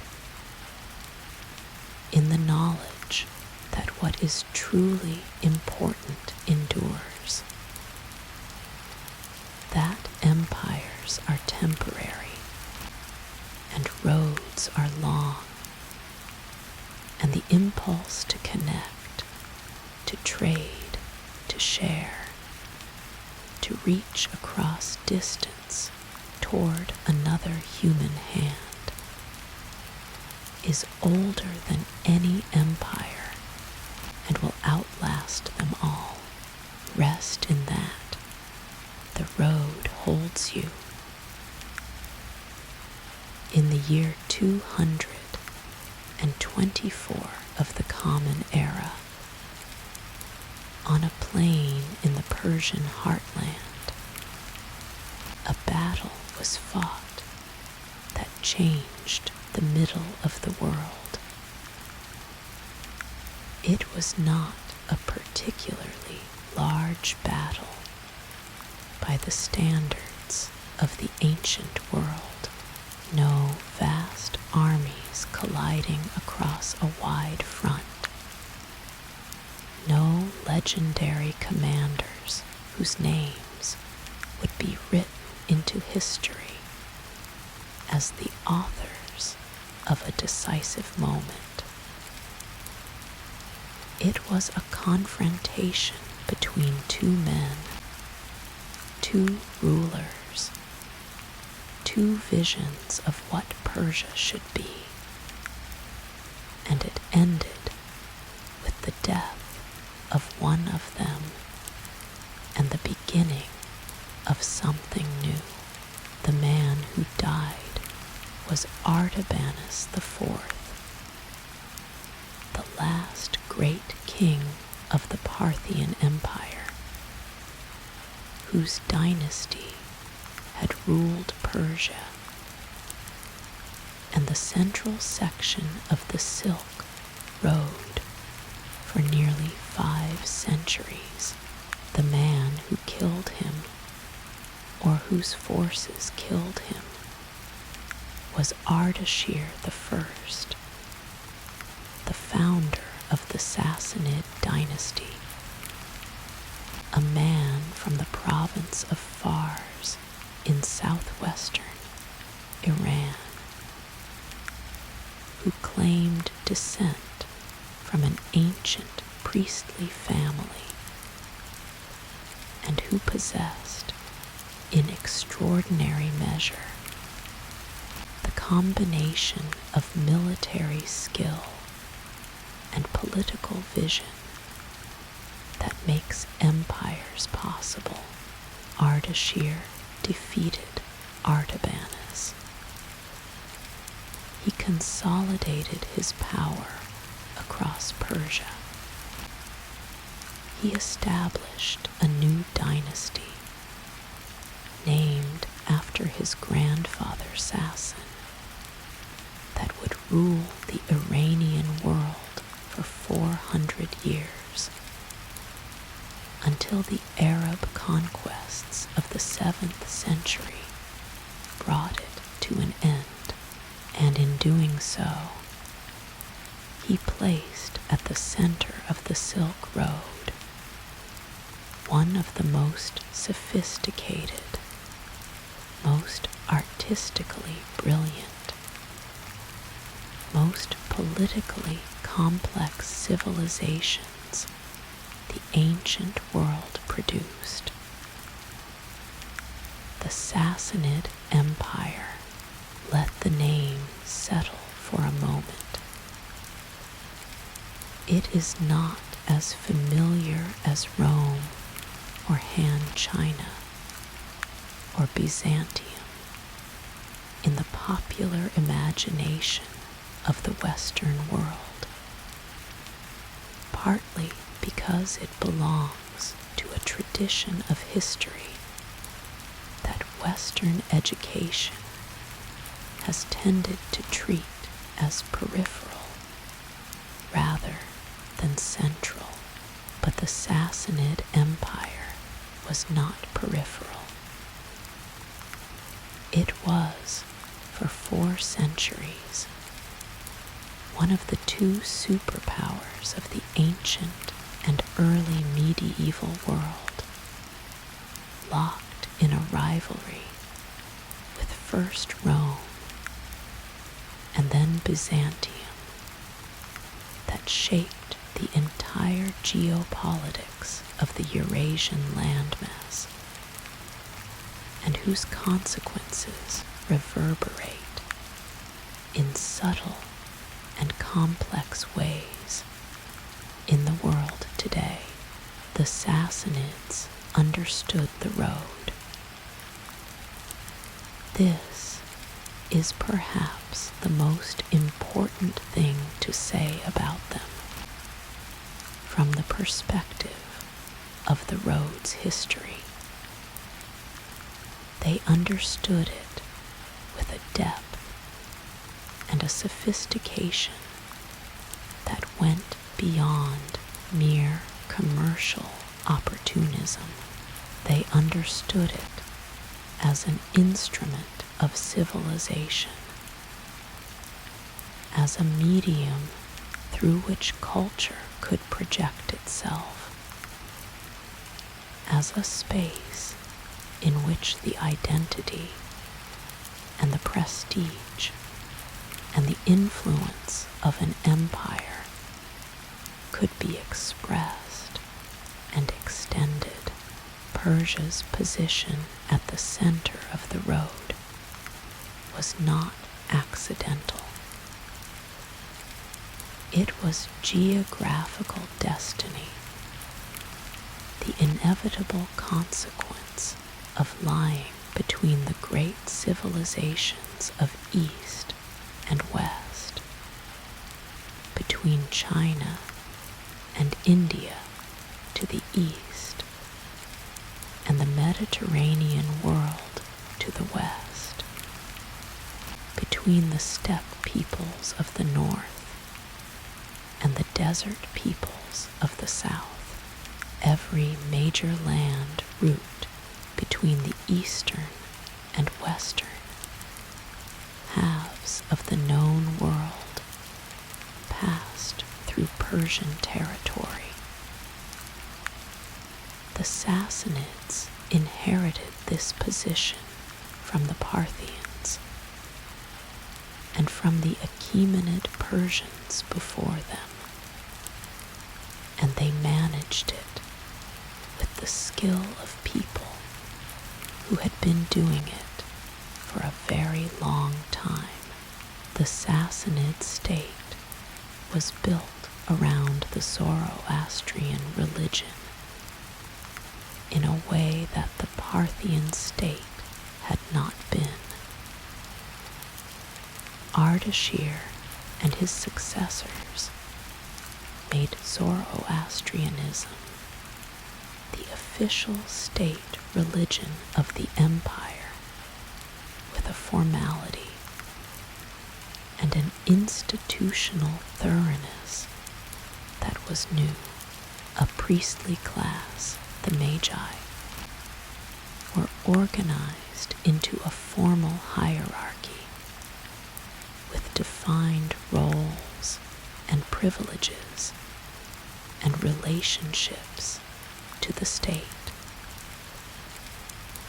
Fire temples were built and maintained with imperial patronage across the empire. The sacred texts of Zoroastrianism, the Avesta, were codified and collected in a way that preserved them through the subsequent centuries of change and conquest. This religious organization gave the Sassanid state a particular quality of coherence and self-consciousness that made it an extraordinarily effective cultural force. On the road, the Sassanids knew who they were.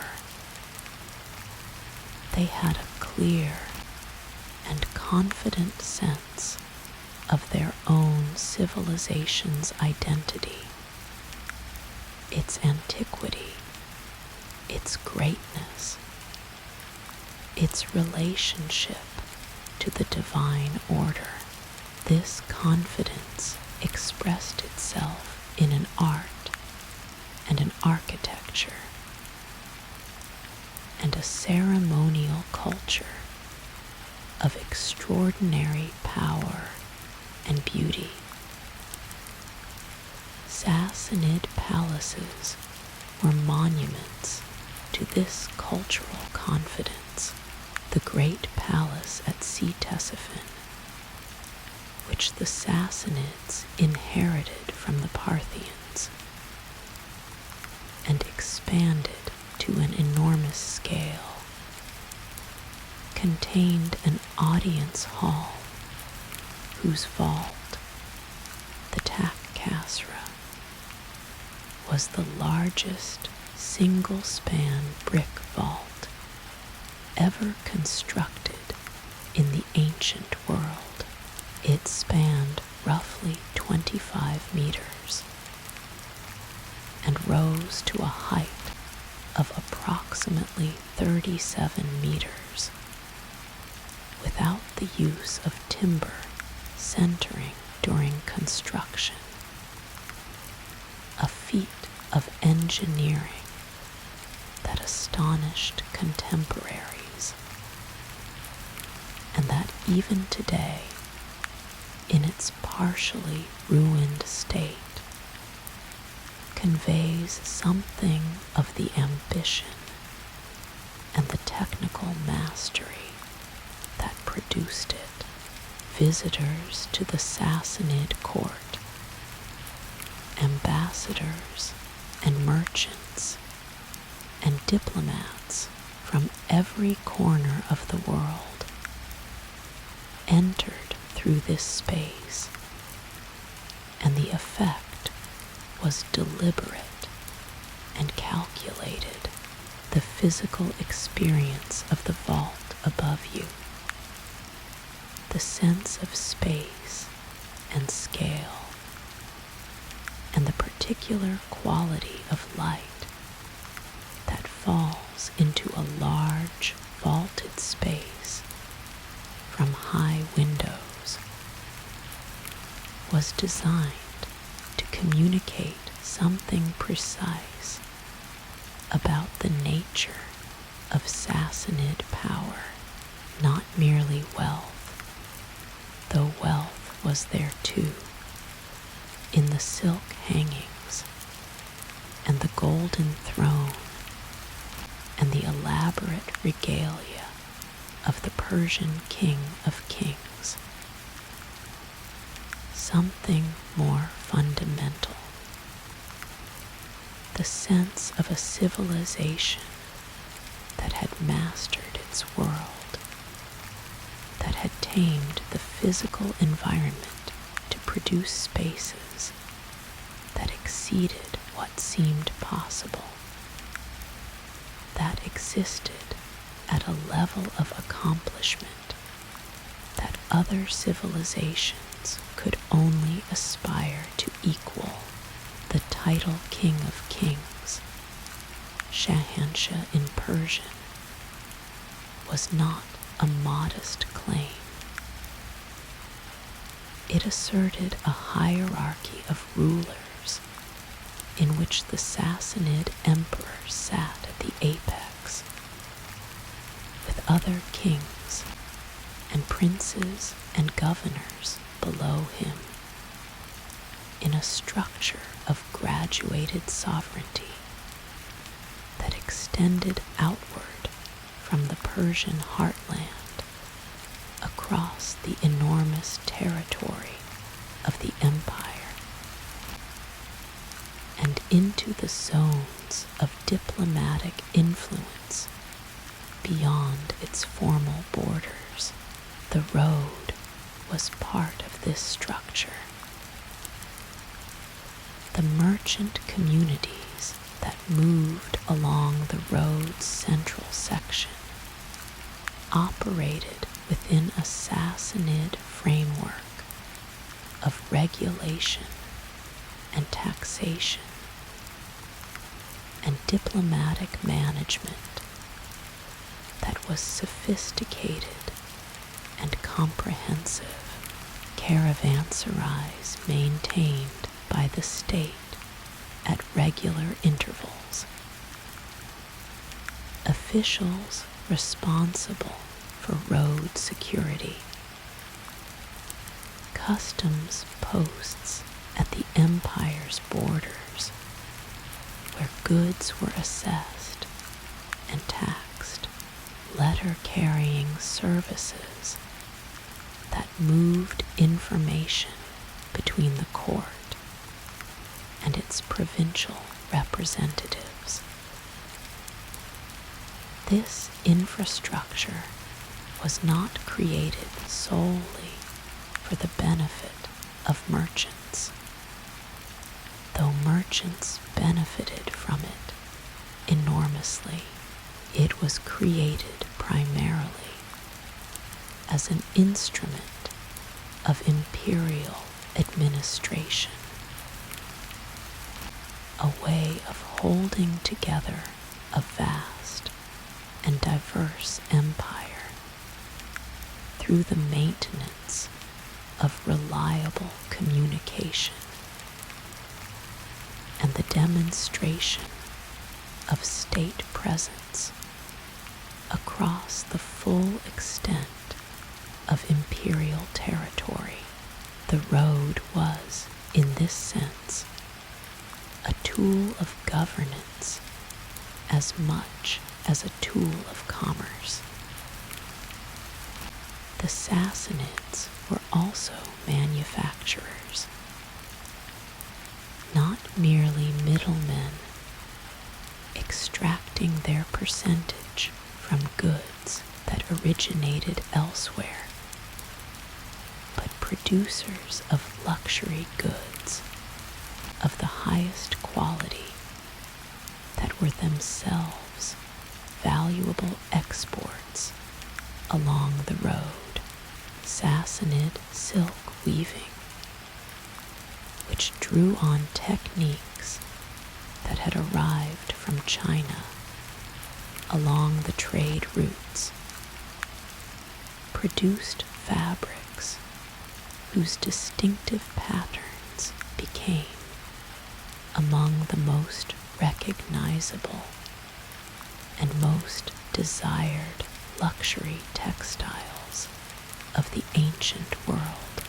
The characteristic Sassanid silk pattern, known today as the Sassanid roundel, consists of a circular frame containing a stylized animal, a horse, or a deer, or a boar, or a mythological creature, repeated across the surface of the fabric in a symmetrical arrangement. The animals are depicted in a highly stylized, heraldic manner, their forms reduced to bold, clear shapes that translate beautifully into the repeated geometric logic of woven textile. The colors were rich, deep reds and blues and greens, produced from dyes of great quality, against grounds of gold and silver thread that gave the fabric a luminosity that equaled anything produced in China. These Sassanid silks traveled the road in both directions, westward to Byzantium and the Mediterranean world, where they were treasured by emperors and aristocrats and used as prestigious grave goods that have preserved many examples to the present day in the dry conditions of church treasuries and royal tombs eastward to China, where Sassanid textile patterns influenced Chinese weaving traditions in ways that can be traced in the designs that appear on Chinese silks from the Tang Dynasty period. The Sassanid roundels adapted and Sinicized, but still recognizable in their structure to anyone who knows both traditions.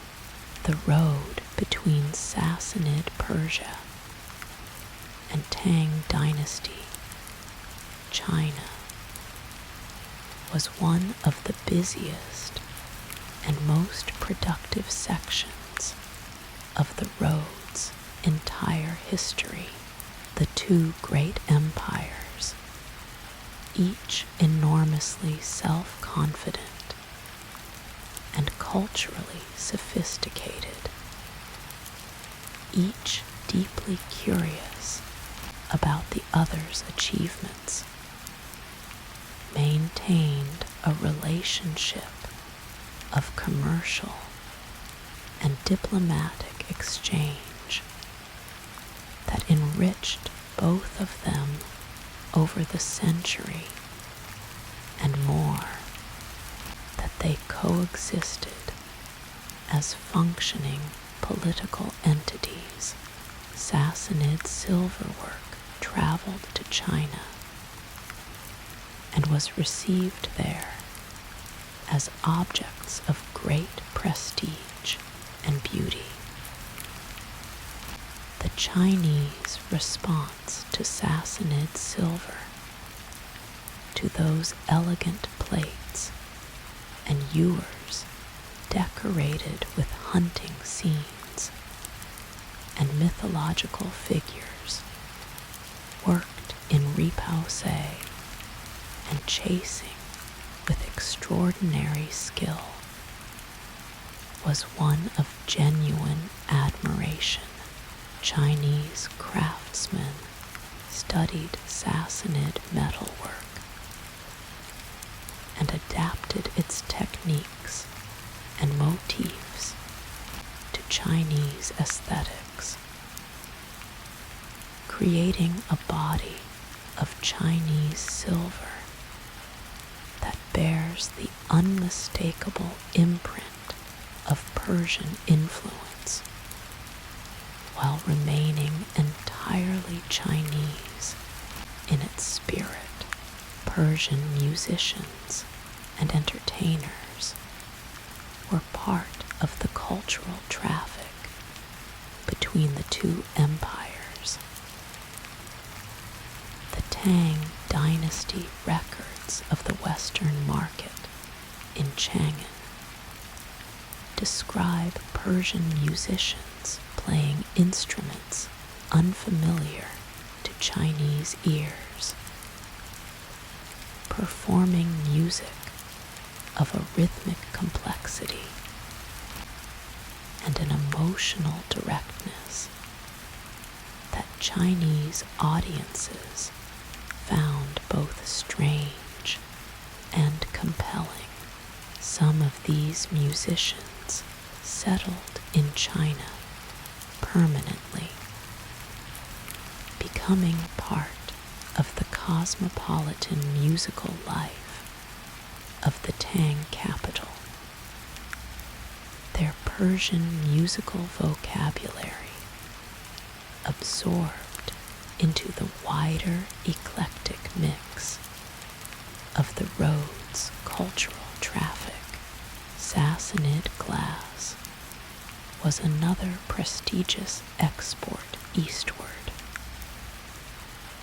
We have spoken of Roman glass and its impact in the East, and Sassanid glassmakers drew on and extended the Roman and Syrian glass-making tradition to produce objects of great refinement. Sassanid cut glass, with its characteristic faceted surfaces produced by wheel cutting and grinding, traveled along the road to China, where examples have been found in the tombs of Tang dynasty aristocrats, still catching and distributing light with the quality that made them so valued in the 7th century. The Sassanid Empire's relationship with the road was also shaped by its great ongoing conflict with Byzantium.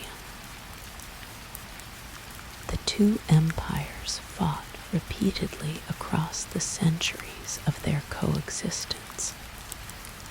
The conflict, driven by a complex mixture of territorial ambition, religious rivalry, competition for control of the trade routes, and the simple logic of two powerful states sharing a long and contested frontier.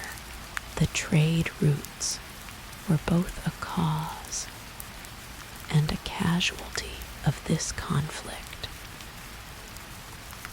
Control of the routes meant control of the customs revenues, the tolls and taxes that the road generated in enormous quantities. When relations between Sassanid Persia and Byzantium were good, trade flowed relatively freely, and both empires benefited. When relations deteriorated into open warfare, the disruption to commerce could be severe, sending merchants scrambling for alternative routes and costing both states revenues they could ill afford to lose. Both empires, therefore, had strong incentives to manage their relationship with enough care to prevent the complete interruption of trade.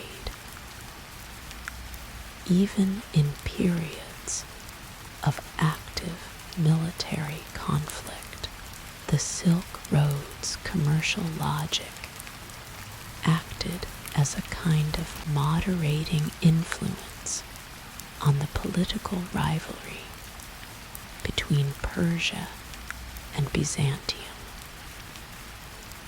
a force that pulled against the tendency toward all-out war precisely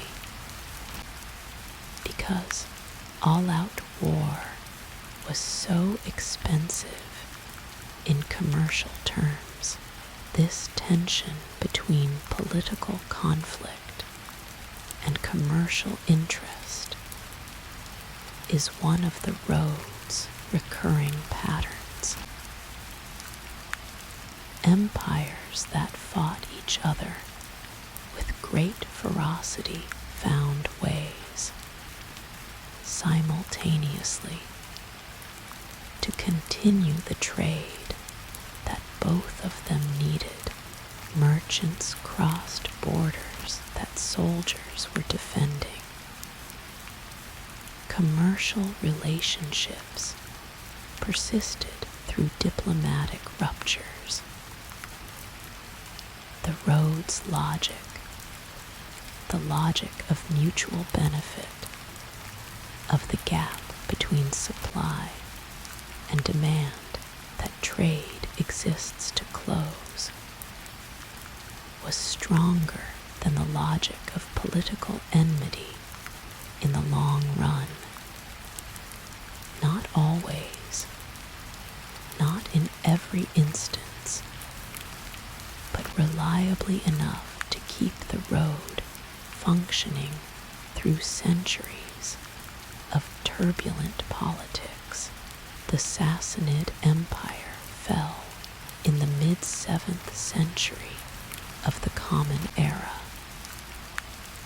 overwhelmed by the extraordinary military energy of the Arab armies that emerged from the Arabian Peninsula, carrying the new religion of Islam, and conquered within a generation a swath of territory stretching from Persia to North Africa. The last Sassanid emperor, Yazdijerd III, fled eastward ahead of the Arab advance, seeking refuge in the eastern provinces of his empire, eventually reaching the edges of Central Asia before being killed by a local miller. According to the traditional account, in obscure and diminished circumstances, the fall of the Sassanid Empire was one of the great ruptures of the ancient world. 4 centuries of Persian imperial civilization, with its sophisticated administrative machinery and its brilliant artistic tradition, and its Zoroastrian religious framework, and its carefully managed relationship with the road, were swept away within a matter of years, but the road survived. The Arab conquerors who displaced the Sassanids were themselves deeply invested in trade, in the commercial networks that connected the Arabian Peninsula to Persia and India, and East Africa and the Mediterranean. The Islamic caliphates that succeeded the Sassanid Empire took over its road infrastructure, its caravanserais, and its customs posts, and its messenger services, and continued to develop and maintain them under new political and religious management. The Sassanid cultural legacy, meanwhile, was not swept away with the empire that had produced it. Persian language and Persian literary and artistic traditions survived the Arab conquest and eventually reshaped Islamic civilization from within, producing a Persian-Islamic cultural synthesis of extraordinary richness that would define the high culture of the Islamic world for centuries. The Persian language became the language of poetry and administration across the vast Islamic world, from Central Asia to the Indian subcontinent, carrying within it the deep inheritance of Sassanid civilization. The round arch of the Sassanid vault became the pointed arch of Islamic architecture. The Sassanid court ceremony, with its elaborate protocols and its rich symbolic vocabulary of imperial power, was absorbed into the ceremonial culture of the caliphate. The Sassanid silk patterns continued to be woven in workshops that now served Muslim rather than Zoroastrian rulers. The road continued to flow through the same territory, carrying the same categories of goods in the same general directions. Under a new sky and a new faith, empires change. The road endures. Tonight, the ruins of the Tak Kasra stand outside the modern city of Salman Pak in Iraq, on the banks of the Tigris River. The vault that once covered the great audience hall has partially collapsed, but what remains is still extraordinary, still conveying across 15 centuries something of the ambition and the mastery that produced it. The bricks that compose it were laid by hands that are long since dust. The king who commissioned it sat beneath it in ceremony and received the ambassadors of a dozen kingdoms, each bringing gifts that had traveled the road. The silk hangings that decorated it have long since dissolved. The golden throne is gone, but the vault remains, improbable and beautiful, standing in the flat landscape of the Tigris plain, with the patient endurance of things that were built to last, that were built by people who understood at some level that what they were making would outlive them, would outlive their empire, would stand in the landscape long after the civilization that produced it had been transformed beyond recognition. Let that patience come to you now. The patience of stone, of great arches that have stood for 15 centuries in the wind and the rain and the heat and the cold, still holding the shape that was given to them by the hands of people who trusted that the work was worth doing, that the beauty was worth making, even knowing, as we all know, that nothing made by human hands lasts forever. It lasts long enough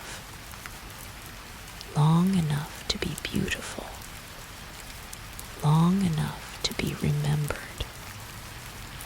long enough to carry something of the people who made it forward into a future they could not imagine. That is enough. That is more than enough. Rest now in that sufficiency, in the quiet arch of the night above you, in the patient endurance of the dark. There are moments in history when everything comes together, when the political conditions and the economic conditions and the cultural conditions and the simple human energy of a particular time and place a line in a way that produces something extraordinary, something that later generations look back on and recognize as a peak, a flowering, a period when civilization achieved something it had not achieved before and would not quite achieve again in the same way. The Tang dynasty of China was one of those moments from the year 618 of the Common Era, when the dynasty's founder Li Yuan declared himself emperor after the collapse of the preceding Sui dynasty to 907, when the last Tang emperor was deposed, and China fragmented into the turbulent period known as the 5 dynasties and 10 kingdoms. The Tang ruled China for nearly 3 centuries, and in those 3 centuries, particularly in the first half of them, before the great disruption of the Lushan rebellion in the mid-8th century, they created a civilization of such brilliance and such openness and such extraordinary cultural achievement that the period is still considered by many historians to be the greatest in all of Chinese history. The Tang were open. This is the quality that defined them above all others, the quality that made the Silk Road under the Tang function at something close to its highest capacity. The Tang court welcomed foreigners, employed foreigners, ate foreign food, and wore foreign fashions, and listened to foreign music, and practiced foreign religions, and engaged with foreign ideas with a curiosity and a confidence that was remarkable for any great civilization, and was, in the context of Chinese history, essentially unique. Part of this openness came from the dynasty's origins. The Tang founding family, the Li clan, had roots in the mixed Chinese and Central Asian aristocracy of the northwestern frontier, the region where Chinese civilization and the nomadic world of the steppe had been in constant interaction for centuries, producing a hybrid elite that was comfortable moving between worlds. The first Tang emperor and his son Taizong, who is generally considered the dynasty's greatest ruler. Both had mothers or grandmothers of Turkic or mixed Central Asian ancestry. They were, in the deepest sense, products of the road, Taizong, who ruled from 626 to 649 of the Common Era, was one of the most capable rulers in Chinese history. He was a brilliant military commander who consolidated Tang control over China and extended the empire's power deep into Central Asia, establishing Tang suzerainty over the oasis kingdoms of the Tarim Basin and pushing the frontier westward further than it had been since the height of Han power 7 centuries earlier. He was also a sophisticated political thinker, a patron of scholarship and the arts, and a ruler of genuine intellectual curiosity, who surrounded himself with advisors of talent regardless of their background, and engaged with the ideas they brought him with real interest. His court at Chang'an was the most cosmopolitan place on earth in the 7th century. We have already visited Chang'an in an earlier section and described its markets and its foreign communities and its extraordinary diversity of peoples and religions. Under the Tang, this cosmopolitanism reached its fullest expression. The western market of Chang'an under the Tang was not merely a commercial zone. It was a cultural laboratory, a place where the artistic and intellectual traditions of half the world met and mixed and produced things that could not have been produced anywhere else. Tang poetry is one of the great literatures of the world. The dynasty produced poets whose work is still read and memorized and recited in China today. 1,300 years after they wrote, Li Bai, perhaps the most celebrated of all Chinese poets, whose verse combines a Taoist love of natural freedom with an Epicurean delight in wine and friendship and the pleasures of the moment.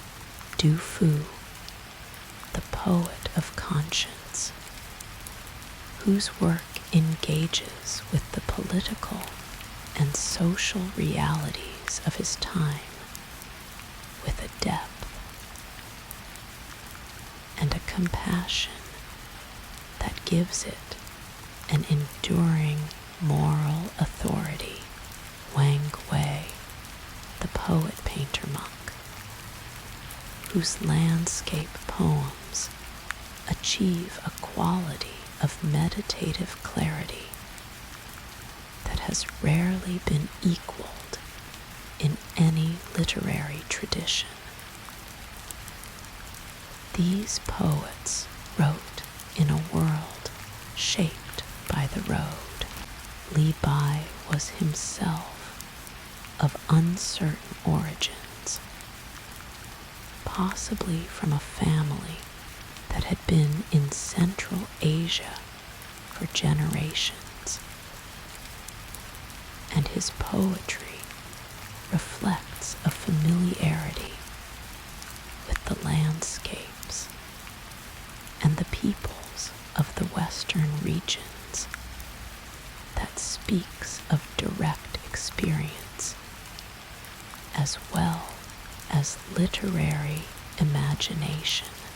His poems about the road, about frontier soldiers, and the vast horizons of Central Asia, and the particular quality of light in the western deserts, are not the poems of someone writing from pure imagination. They carry the dust of the actual road in their language. The Tang also produced some of the greatest painters in Chinese history. Wang Wei, whom we have just mentioned as a poet, was also a painter of the first rank, credited in the Chinese artistic tradition with the invention of landscape painting as a serious art form. Though this claim somewhat overstates his individual contribution to a tradition that had been developing for centuries, but Wang Wei did help define a particular approach to landscape, one in which the natural world is depicted not as mere scenery, but as a field of spiritual meaning, a space in which the human figure diminishes to insignificance before the vast, indifferent, beautiful enormity of mountains and water and mist. This approach to landscape painting, which became one of the defining aesthetic traditions of Chinese and East Asian art for the following millennium, was itself shaped by the road. The landscapes that Tang painters depicted were not imaginary. They were the actual landscapes of China and Central Asia, the mountains and deserts and river valleys through which the road passed, seen by painters who had traveled those routes or who absorbed the accounts of those who had. The ceramic arts reached extraordinary heights under the Tang.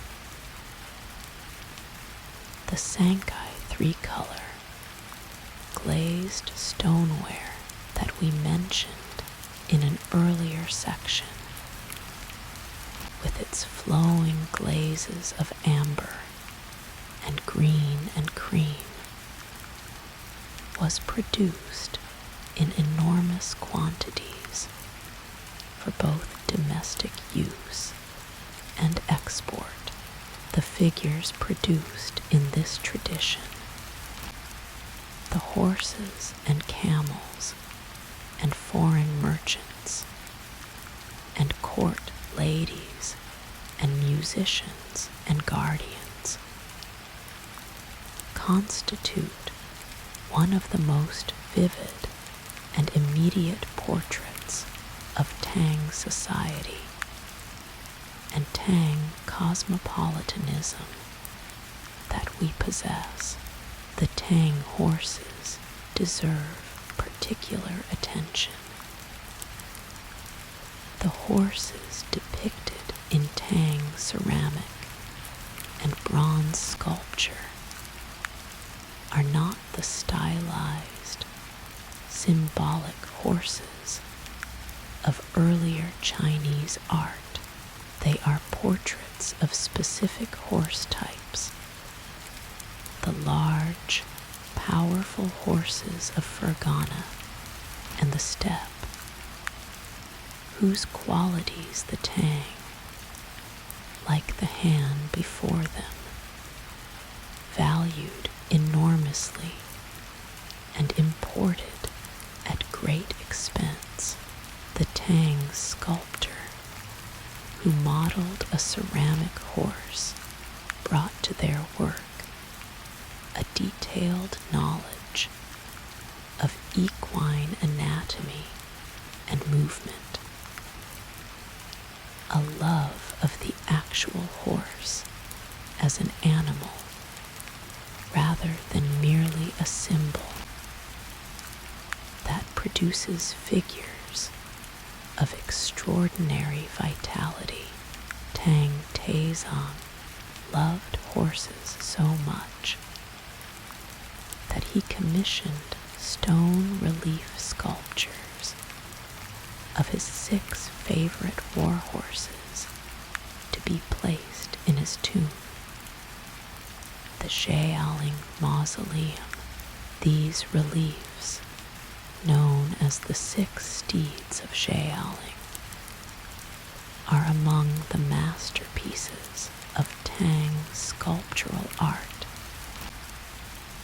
Each horse depicted with individual character and physical specificity,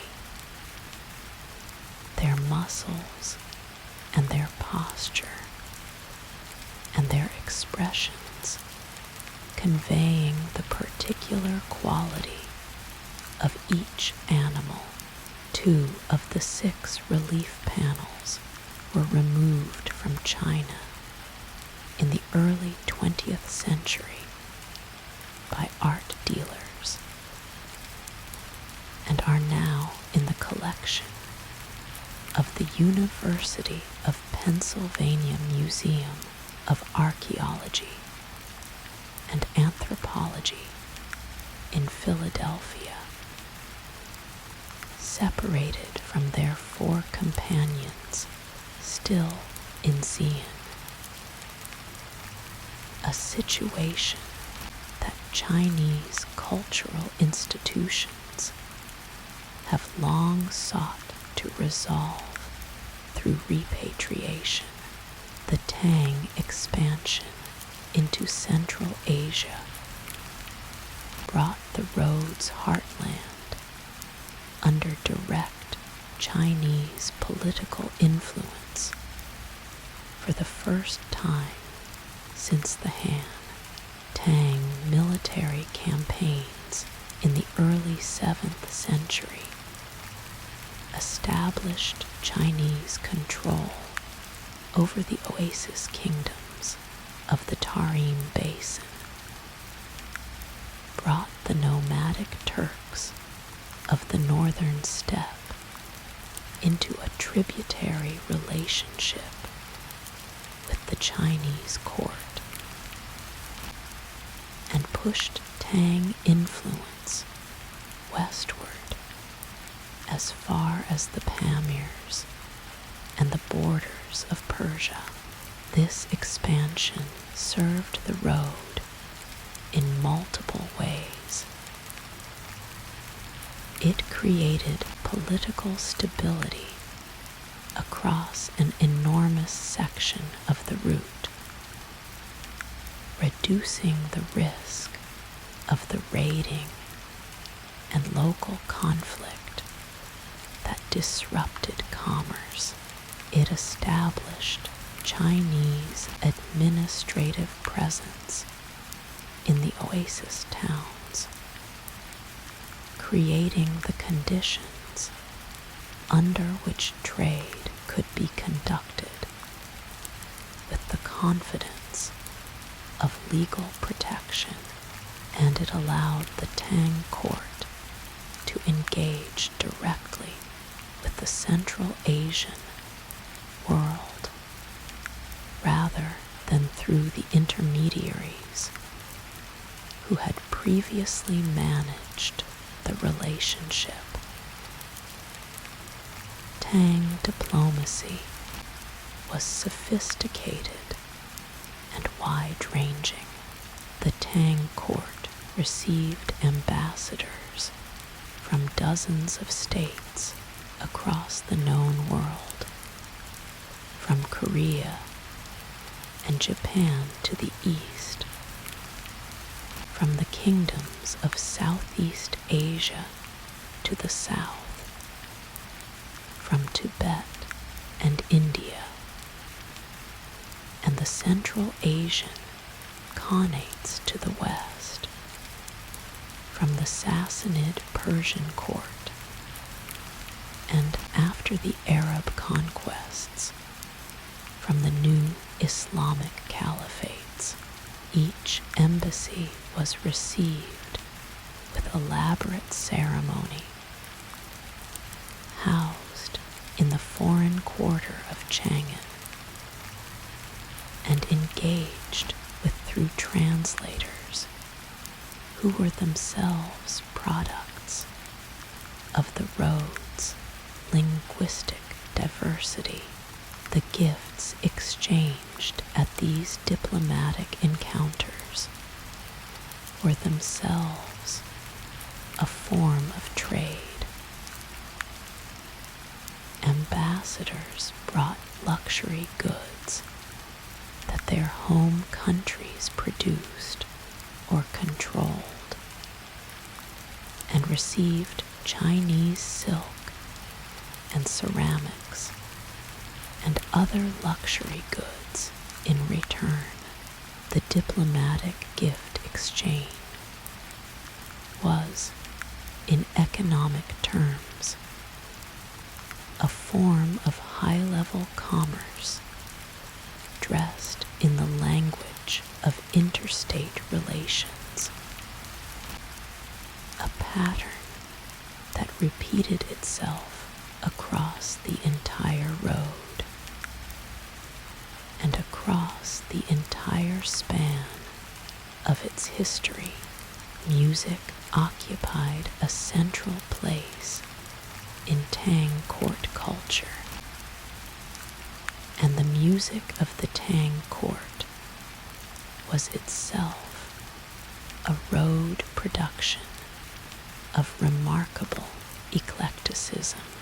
The formal court music of the Tang was organized into categories that reflected the road's reach, with sections devoted to the music of different regions and peoples. Indian music and Central Asian music and Korean music and Cambodian music, all represented alongside the Chinese musical tradition in the official musical establishment of the Tang court. The pipa, the lute that had arrived from Central Asia along the road, was one of the most prestigious instruments of the Tang court. Its playing was associated with virtuosity and with the cosmopolitan sophistication of the Tang aristocracy. Poems about pipa playing are among the most celebrated in the Tang repertoire. The music it makes in those poems, carrying all the longing and beauty and transience of the road itself, all the distances and the separations and the moments of unexpected joy that travel both requires and produces. Tang cuisine reflected the road with the same directness that Tang music did. Grape wine from Central Asia was consumed enthusiastically at Tang court banquets, a practice that would have seemed foreign and slightly transgressive in earlier periods of Chinese history, when fermented grain drinks were the standard. Exotic fruits, melons, and pomegranates and peaches of Central Asian variety were grown in the gardens of Chang'an and served at court. Spices from India and Southeast Asia seasoned dishes in ways that showed the influence of the road's commodity traffic on the most intimate and domestic aspects of daily life.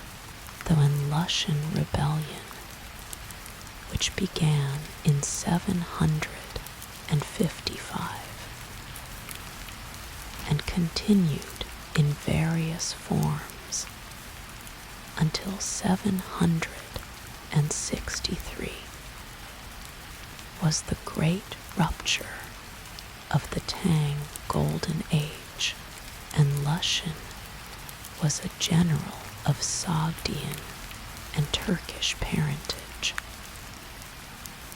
One of the products of the dynasty's cosmopolitan military culture, who rose to command a large army on the northeastern frontier,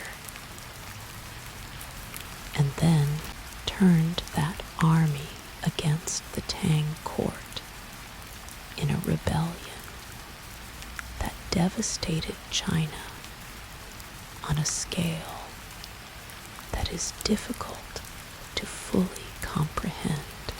Cities were sacked, populations were displaced.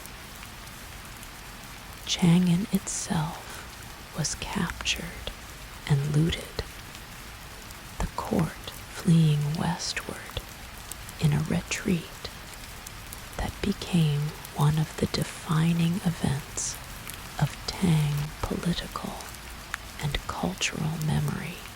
The rebellion lasted 8 years and cost, by some estimates, tens of millions of lives through direct violence, famine, and the social disruption that followed in its wake. The Tang dynasty survived the rebellion. Technically, it continued for another century and a half after Lushan's death, but it survived in diminished form. Its authority over the provinces reduced, its grip on the Central Asian territories lost, its cosmopolitan confidence somewhat shaken by the discovery that the openness it had cultivated could be turned against it. The poet Du Fu lived through the rebellion and wrote about it with heartbreaking directness. His poem Spring View, written from within the captured capital, describes a city of ruins where flowers still bloom and birds still sing, indifferent to the human disaster that surrounds them. The spring flowers make him think of his family, separated from him by the chaos of war, and the spring birds make him feel lonelier. He tries to write a letter home, but his hair has grown so thin from grief and worry that he cannot find enough of it to hold a hairpin to keep his cap in place. It is one of the most personal poems in all of Chinese literature, and one of the most universal. A man in a destroyed city, missing his family, his hair falling out from worry, trying to write a letter. The road in that poem is not a commercial highway. It is the distance between people who love each other and cannot reach each other, and the longing to close that distance, which is perhaps the oldest and most human of all the road's meanings. The Tang legacy endured long after the dynasty's fall. The cultural achievements of the Golden Age, the poetry and the painting and the ceramics and the music, became the standard against which subsequent Chinese culture measured itself. The golden past that informed the aspiration of every dynasty that followed. Tang poetry was memorized by schoolchildren for 1,000 years and is still memorized today.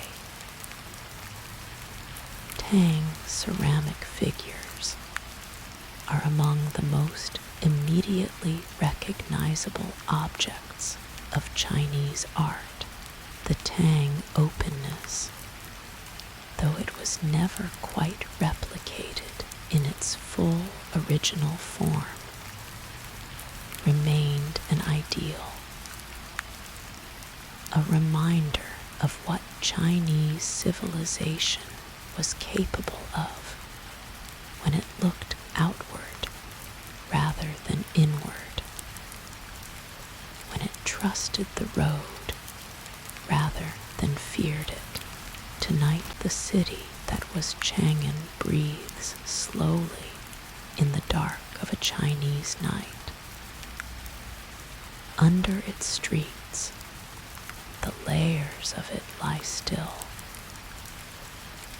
Han and Tang and Song and Ming and Qing and the 20th century, all pressed together in the patient earth, all holding within them the traces of what the city was when it was the center of the world. The road that left from its western gates still leaves, in a sense, impulse that drove the merchants and the monks and the diplomats and the musicians out through those gates and westward into the unknown is still present, still operative, still sending people outward from where they are toward where they are not yet, in the hope of finding something valuable there and bringing it back. That impulse is in you too. It is in everyone who has ever been curious about what lies beyond the next horizon. It is in everyone who has ever been moved by something from a world not their own. A piece of music, or a word in a foreign language, or a fabric with a pattern they had never seen before, and felt in that movement something opening the Tang knew about that opening. They built a civilization around it. Let it open in you now, gently and without urgency, just a little wider than it was before. And then let it rest. And let you rest with it in the long, luminous, quiet dark of the night. There is a paradox at the heart of the Mongol story. It is a paradox that historians have wrestled with for centuries, that does not resolve neatly into either condemnation or celebration. That requires holding two apparently contradictory truths simultaneously and resisting the temptation to collapse them into one. The first truth is this: the Mongol conquests of the 13th century were among the most violent and destructive events in human history. Cities that had stood for centuries were erased. Populations that had sustained civilizations of great sophistication were killed in numbers so large that the demographic consequences persisted for generations. Irrigation systems that had made agriculture possible in arid regions for thousands of years were destroyed and not rebuilt. Libraries and archives and the accumulated knowledge of entire civilizations were burned or scattered. The human cost of the Mongol expansion was, by any measure, catastrophic. The second truth is this: the Mongol Empire, at its height, the largest contiguous land empire in human history, created conditions across the full width of Eurasia that allowed the Silk Road to function with a freedom and an efficiency it had never previously achieved and would never achieve again for roughly a century, from the mid-13th to the mid-14th century, a traveler could, in theory, cross the entire width of the Eurasian landmass, from the Pacific coast of China to the Black Sea coast of Eastern Europe, under a single political authority, without crossing a hostile border, with the protection of Mongol law and the support of Mongol road infrastructure. This period is called the Pax Mongolica, the Mongol peace, and it was real within the paradox that makes it real. The peace was built on the foundation of extraordinary violence. The stability was purchased at an enormous cost, but the peace was peace, and the stability was stability. And the road under the Mongol Pax carried more goods and more people and more ideas across more distance than it had ever carried before. This is the Mongol paradox: destruction and connection, violence and exchange, the worst and the best simultaneously from the same source.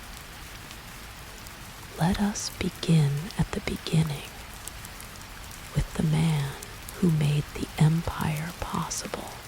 Temujin was born sometime around the year 1162 on the Mongolian steppe into a minor noble family of the Borjigin clan. His childhood was defined by hardship. His father was poisoned by enemies when Temujin was young. His family was abandoned by their clan, left to survive on the steppe with minimal resources.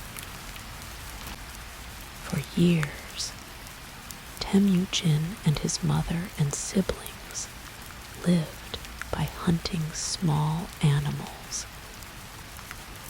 and gathering whatever food the steppe offered.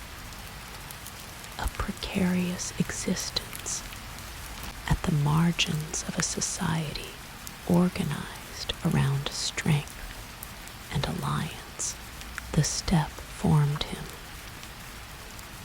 The steppe, with its immense openness and its unforgiving conditions, and its social world organized around loyalty and betrayal, and the constant negotiation of power, shaped Temujin into something that the steppe had not quite produced before: a man of extraordinary physical courage and personal magnetism, who also possessed a strategic intelligence of genuinely unusual depth, the ability to think across scales simultaneously, to understand the local and the continental at the same time, to hold in his mind the immediate tactical situation and the long-term geopolitical consequence, and move between them with a fluency that confounded his enemies. By 1100 and 1186, Temujin had been declared Khan of his tribe. By 1206, he had unified the previously fractious Mongolian tribes under his single leadership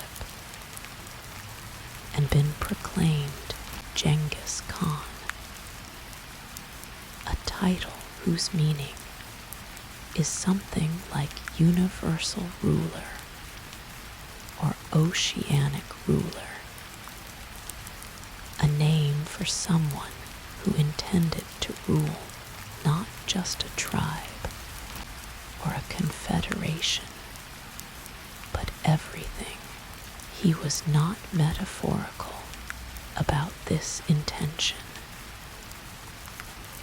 The Mongol military system that Genghis Khan developed and refined over decades of continuous campaigning was unlike anything the settled civilizations of the world had encountered. It was organized around a decimal system. Units of 10, 100, 1,000, and 10,000 warriors that created a flexible, hierarchical command structure capable of operating across enormous distances with a coordination that was remarkable for its time. Officers were promoted on merit rather than birth, a radical departure from the aristocratic military systems of the settled world, which meant the Mongol officer corps was selected for actual military competence rather than social status. The Mongol army could cover distances with a speed that seemed impossible to its opponents. Moving on horseback, living off the steppe and off the land, carrying minimal logistical tail compared to the heavy armies of settled civilizations. Mongol forces could appear before a city that had thought itself safe days or weeks before any attack was expected. The psychological effect of this speed, of the sense that the Mongols could be anywhere without warning, was itself a military weapon of great power. The Mongols were also innovative in their use of technology. They absorbed the skills of every civilization they conquered, incorporating Chinese siege engineers and Persian administrators and various other specialists into their military and administrative apparatus. The siege warfare that had been the Mongols' initial weakness, the inability of cavalry-based forces to take fortified cities, was addressed by recruiting Chinese engineers who brought with them knowledge of catapults and other siege weapons that could reduce city walls to rubble. Genghis Khan died in 1227 before his conquests were complete.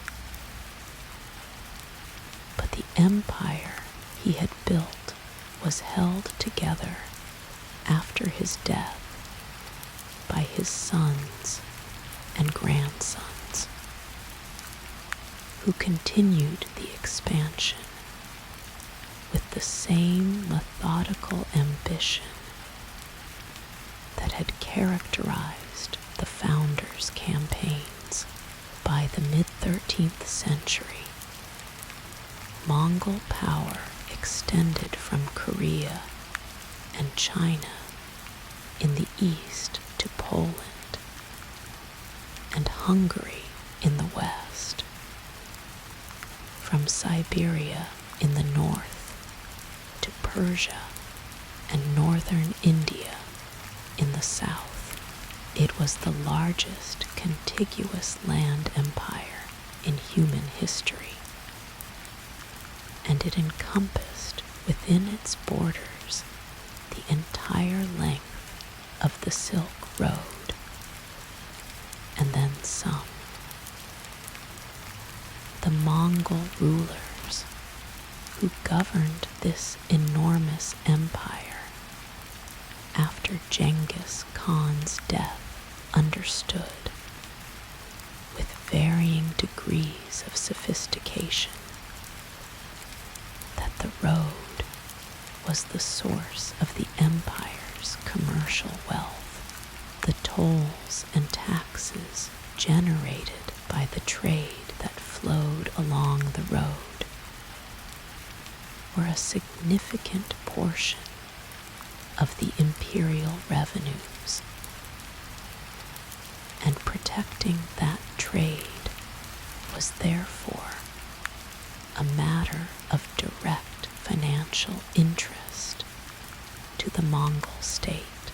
The Pax Mongolica was not simply a fortunate byproduct of the conquests. It was, to a significant degree, deliberately created and maintained. The Mongols established a system of relay stations, the Yam system, across the empire, where fresh horses waited at intervals of roughly 40 kilometers to carry official couriers rapidly from one end of the empire to the other. A message could travel from China to Persia in a matter of weeks, a speed of communication that was unprecedented. The Yam system also served merchants who could use the relay stations as rest stops, and in some cases access fresh horses or other resources. The roads between stations were maintained, cleared of bandits, and patrolled in ways that made long-distance travel significantly safer than it had been in the preceding centuries of political fragmentation. The Mongol rulers issued paisy, passport tablets of gold or silver that conferred on their bearers the right to use the Yam system and to travel freely and safely across Mongol territory. These tablets were given to trusted merchants and officials, and a merchant traveling with a gold paisy had the full weight of Mongol authority behind them, a guarantee of safety and service that made the crossing of the empire possible in a way it had not previously been. It was under these conditions that the most famous traveler in the road's history made his remarkable journey. Marco Polo, the Venetian merchant and traveler Marco Polo, traveled to China and back between approximately 1271 and 1295, spending 17 years in the service of Kublai Khan, the Mongol ruler of China, who had completed the conquest of the southern Song dynasty and established the Yuan dynasty as the governing framework for Chinese territory.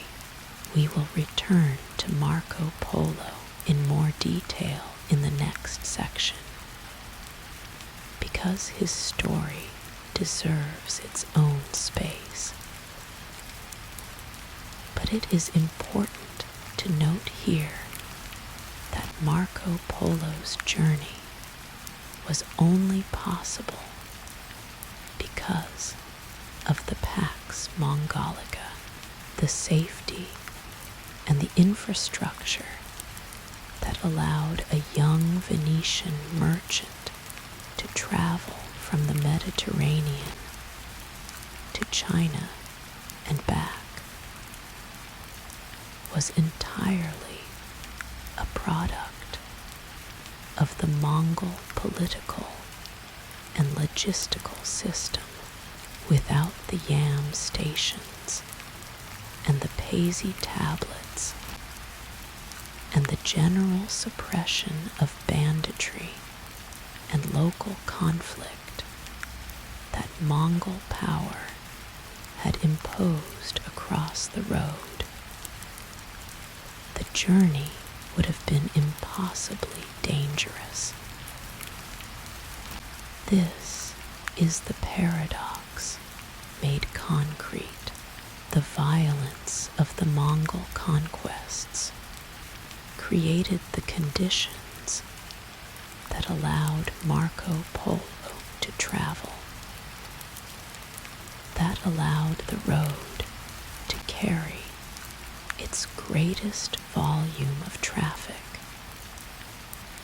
that connected east and west more completely than they had ever previously been connected.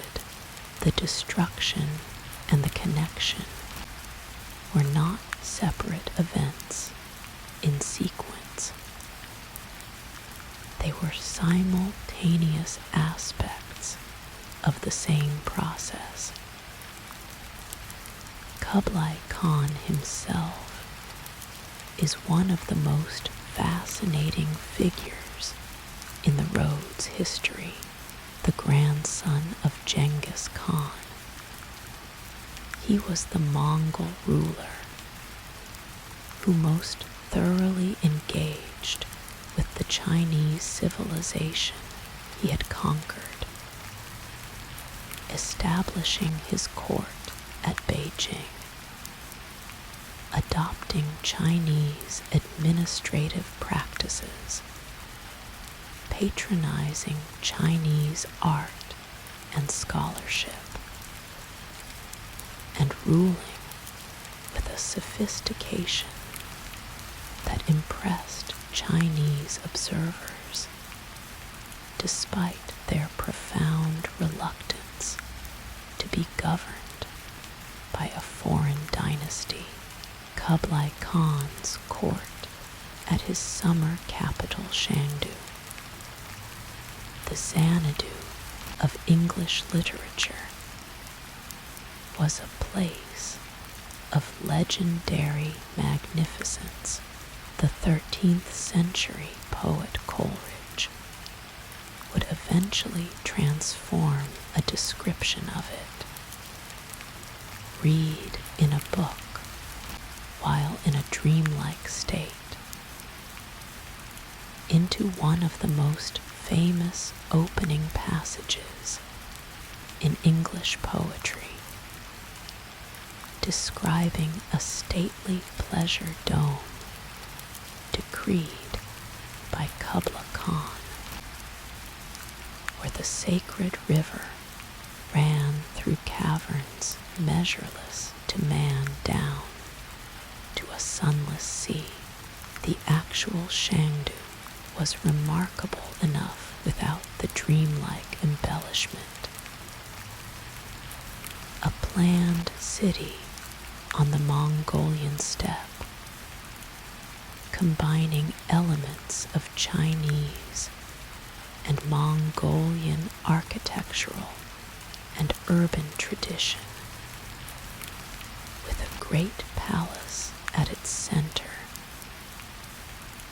and parklands and hunting grounds stretching outward in every direction, a place where Kublai Khan received ambassadors from across the world, where the road's traffic converged in the most literal possible sense, where the goods of every civilization the Mongols had touched were displayed and used and given and received. The trade that flowed under the Pax Mongolica was not limited to the traditional silk and spice traffic of the roads earlier centuries. The scale and the security of the Mongol peace encouraged merchants to attempt longer and more ambitious journeys than they might previously have risked.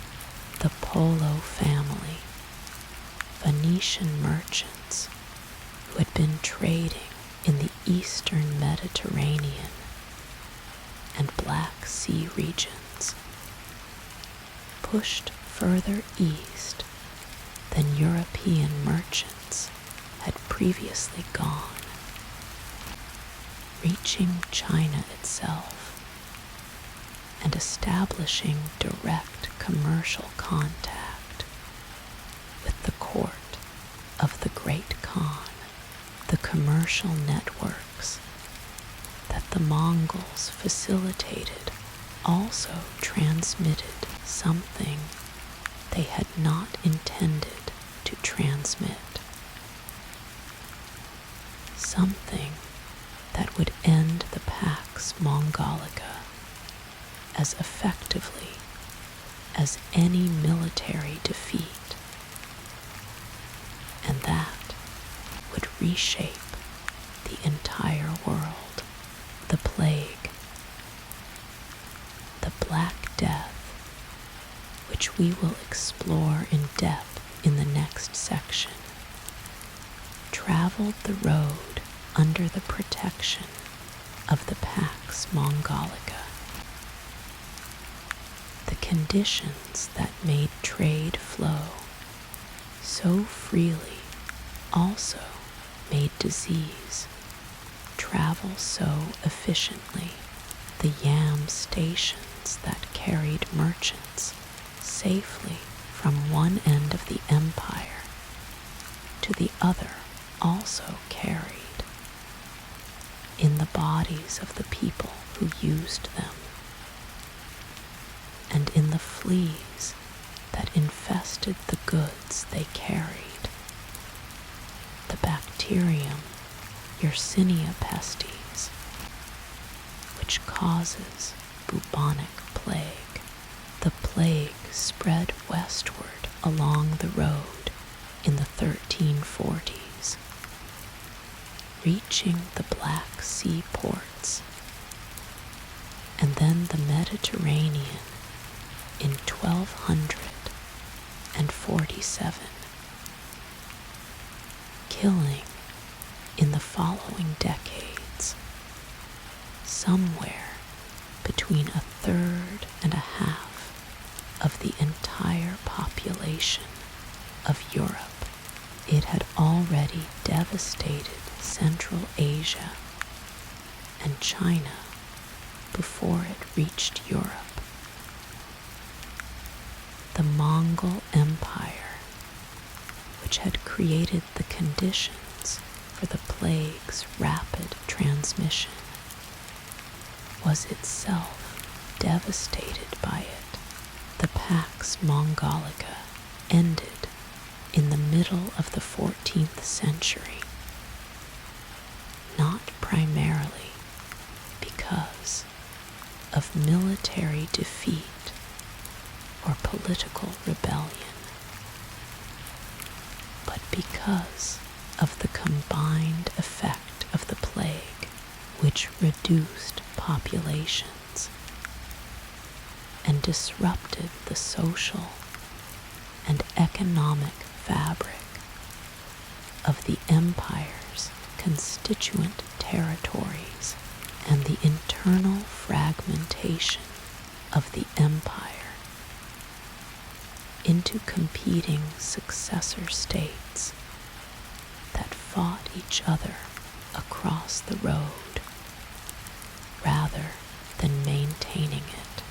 The empire that Genghis Khan had built with such extraordinary effort and such extraordinary violence dissolved over the century following its greatest extent into a collection of regional powers. The Ilkhanate in Persia, the Chagatai Khanate in Central Asia, the Golden Horde in Russia and the Western Steppe, the Yuan dynasty in China. These successor states maintained elements of Mongol culture and governance, but they competed with each other rather than cooperating, and the unified political space that had made the Pax Mongolica possible ceased to exist. The road continued. It always continued. But the conditions of the Pax Mongolica, the single political authority across the full length of the route, the yam system, the gold and silver paisy that guaranteed safe passage, the deliberate maintenance of the commercial infrastructure, these were not replicated again. The road functioned in the later 14th and 15th centuries, but it functioned in the more fragmented, more locally negotiated, more uncertain way that had characterized it before the Mongol unification. And then, as we will see in later sections, the sea routes began to offer an alternative that was, for some categories of commerce, more attractive than the disrupted and uncertain land routes. The road's dominance was challenged. The world was changing. But before we reach that change, we should sit for a moment with the strangeness and the wonder of the Pax Mongolica itself.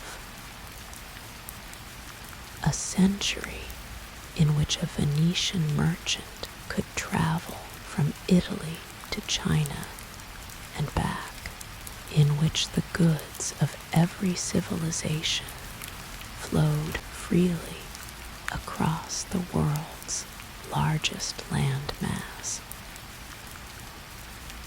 in which the road achieved something like its ultimate potential, connecting everything it had always been trying to connect, built on devastation, sustained by violence, ended by plague, and yet, for the time it lasted, genuinely extraordinary. The steppe is very large and very quiet at night. The grass moves in the wind with a sound like breathing, a slow and rhythmic sound that has no beginning and no end, that has been moving across the steppe since long before the first horse was ridden, and that will continue moving long after the last road has been forgotten. Somewhere in the dark of the steppe, the ghost of the road persists. The paths worn into the earth by millions of footsteps and hoofbeats over centuries are still there, faintly, under the grass. The yam stations are ruins or memories or nothing at all. Their timber frames long since decayed, their wells filled in or dried up.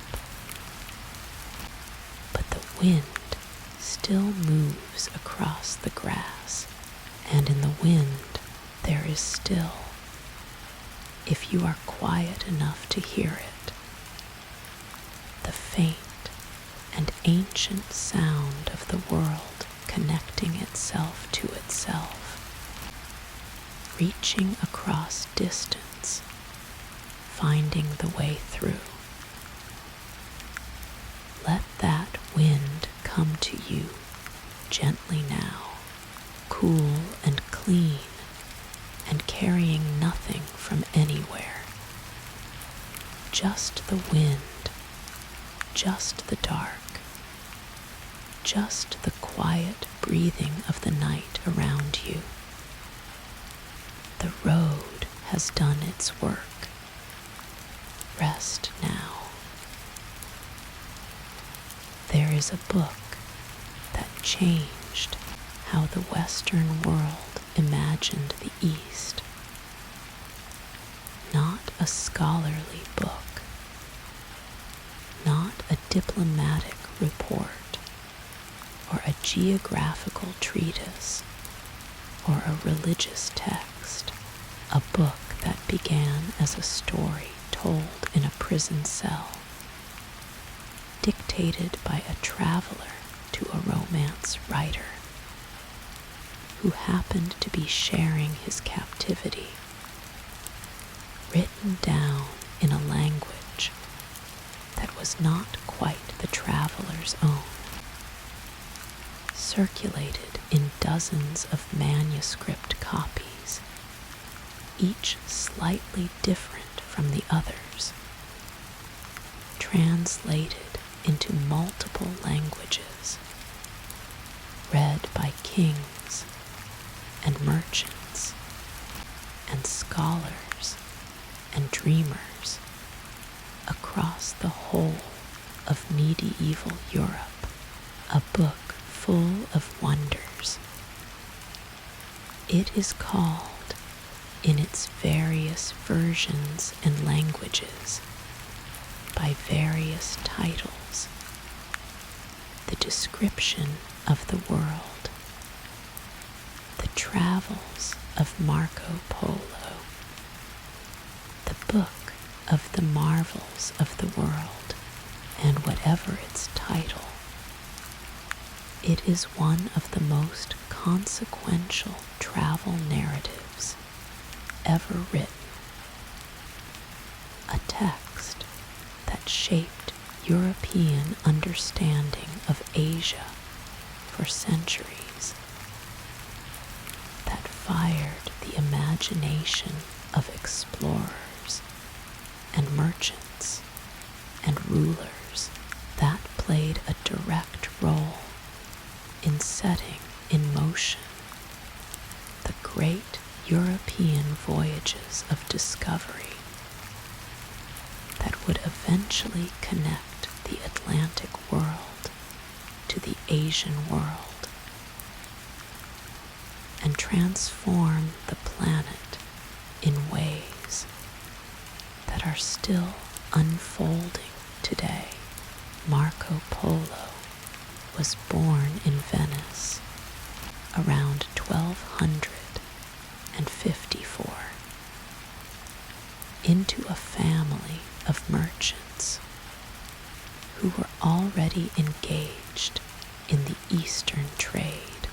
His father Niccolo and his uncle Maffei had, before Marco was old enough to travel, already made an extraordinary journey to the court of Kublai Khan in China, returning to Venice around 1269 with a message from the great Khan to the Pope requesting 100 learned Christian scholars and oil from the lamp of the Holy Sepulchre in Jerusalem. The Pope's response to this request was not enthusiastic.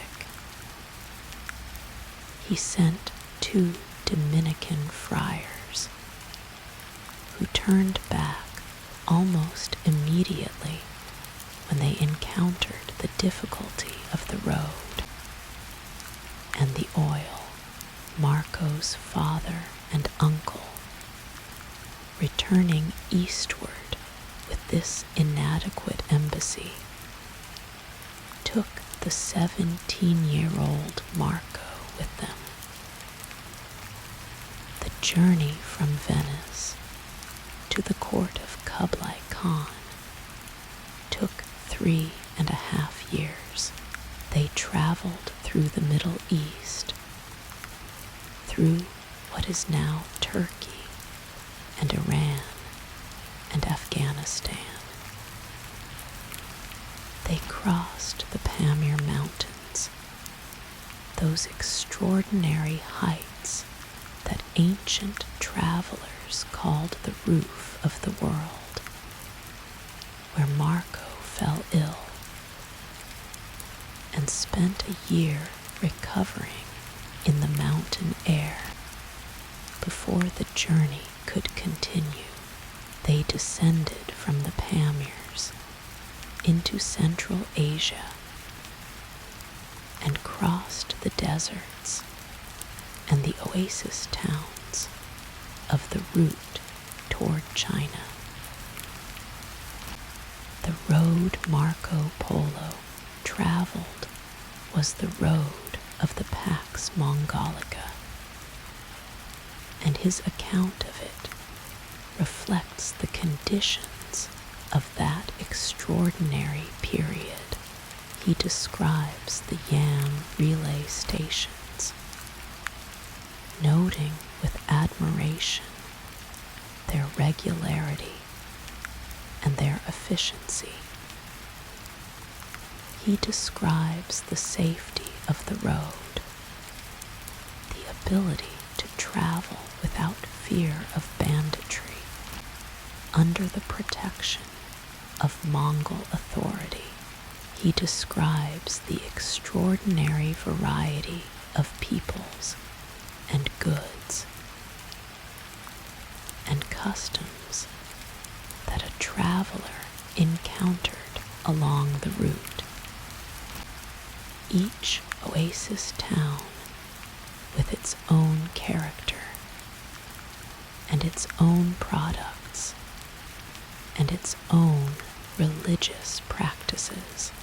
When the polo party finally arrived at the court of Kublai Khan, the reception they received was warm and celebratory.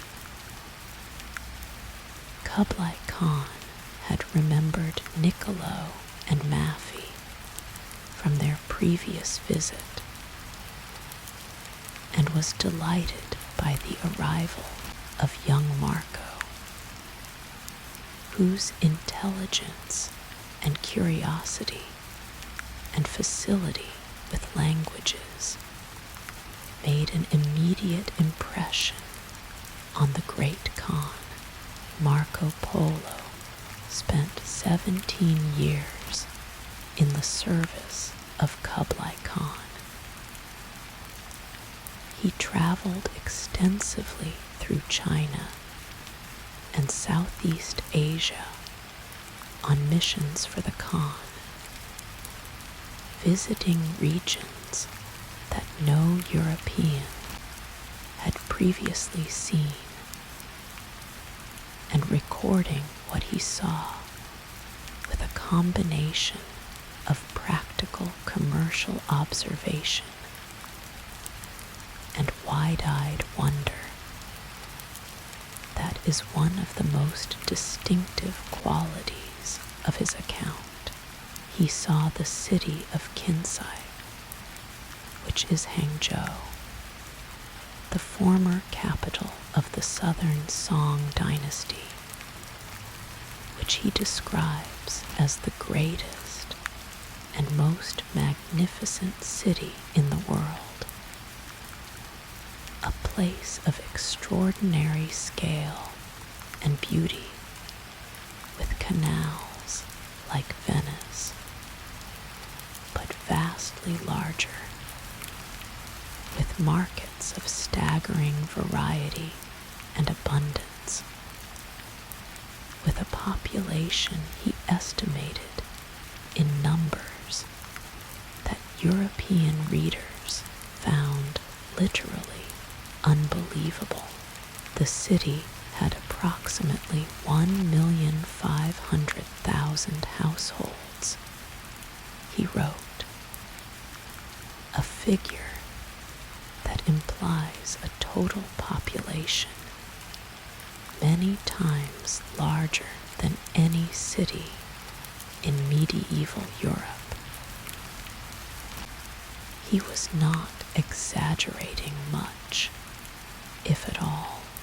Hangzhou in the late 13th century was one of the largest cities in the world, a commercial and cultural center of remarkable sophistication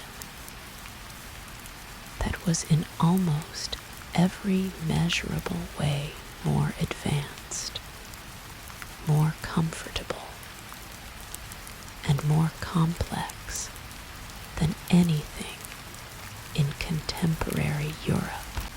Marco Polo's account of it reads like someone from a relatively provincial background encountering, for the first time, the full scale of a great civilization. He described the city's street lighting, the paper money used in commerce, the efficient postal system, the coal that was burned for fuel in quantities that astonished him, the silk industry that employed vast numbers of people, the restaurants and entertainment establishments that lined the great canal streets. He described the summer palace of Kublai Khan at Shangdu, with its great hall of marble and gilt, and its extensive hunting grounds, and its portable palace of gilded cane that could be dismantled and moved as the court traveled between its summer and winter residences. He described the Grand Canal, the great artificial waterway that connected northern and southern China, the longest canal system in the world, carrying an annual volume of commerce that he calculated in terms that left European readers stupefied by the implied scale of Chinese economic life. He described spices and silks and precious stones and animals and customs and peoples with an attention to commercial detail that reflects his merchant background and his understanding that what his audience most wanted to know was what was there, what it cost, and how it might be obtained. Not everything Marco Polo described was accurate. Some of his accounts contain exaggerations or confusions or things that later travelers found impossible to verify. He does not mention the Great Wall of China, which seems remarkable for someone who spent years in the country, and which has led some scholars to question whether he actually visited China himself or compiled his account from other sources. He does not mention tea, which was a central element of Chinese daily life that a traveler spending years in the country would surely have encountered. These omissions and inconsistencies have fueled a debate that has continued among scholars for centuries, though the majority view today is that Marco Polo did travel to China, and that his account, while containing errors and embellishments, is substantially based on genuine experience. The things he describes with the most vivid specificity, the physical details of landscapes and buildings and commercial practices, have the quality of actual observation rather than second-hand report. What is not in doubt is the book's impact. When Marco Polo finally returned to Venice in 1295, he found his home city at war with Genoa. He fought in a sea battle and was captured. And it was in a Genoese prison that he met Rustichello of Pisa, a writer of romances, and began dictating the account of his travels. Rustichello wrote it down in a literary French that was the prestige language of the day for narrative prose, and the result was a text that combined the romance writer's instinct for vivid, wonder-inducing description with the merchant traveler's eye for practical detail. It was an irresistible combination. The book spread rapidly across Europe in manuscript copies, each scribe adding his own small modifications and emphases, creating a family of versions that varied in their details, but shared the fundamental character of a text designed to astonish and to inform simultaneously. European readers encountered in Marco Polo's book a China of almost hallucinatory grandeur, cities of a scale and splendor that made European cities look modest, a commerce of such volume and sophistication that European merchants could barely conceive of the profits that might be available to whoever could access it directly.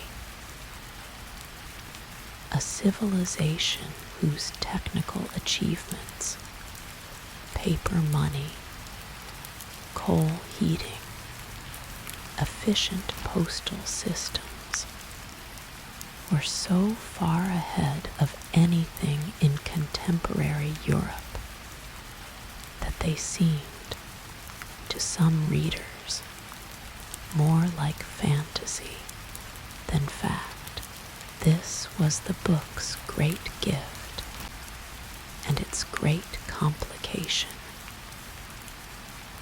It showed Europe a world that was, in almost every material respect, more advanced than Europe itself. A humbling revelation, though European readers did not always receive it with humility. Some dismissed the account as fantasy, calling Marco Polo by the nickname Il Maliani, a reference to what they took to be his habit of inflating every figure by a million. Others absorbed it as inspiration, as a description of a world they were determined to reach and engage with. Christopher Columbus had a copy of Marco Polo's book with him when he set out westward across the Atlantic in 1492. He annotated it extensively, marking passages about China and Japan with obvious commercial and strategic interest. He was, in a very real sense, trying to reach the world Marco Polo had described by going around the other side of the globe. Having concluded correctly that the earth was round, and having concluded incorrectly that it was considerably smaller than it actually is, when Columbus reached the Caribbean, encountered the indigenous peoples of the islands he found there. He initially believed he was in the outer islands of the China that Marco Polo had described. He called the people he met Indians because he thought he was in the Indies, the general term for the rich lands of Asia. The confusion took some time to resolve. Marco Polo's book, in other words, contributed directly to one of the most consequential navigational errors in human history, an error whose consequences transformed the entire world. The road that began at Chang'an and ended in Rome, the road we have been traveling together across these quiet hours, had a descendant.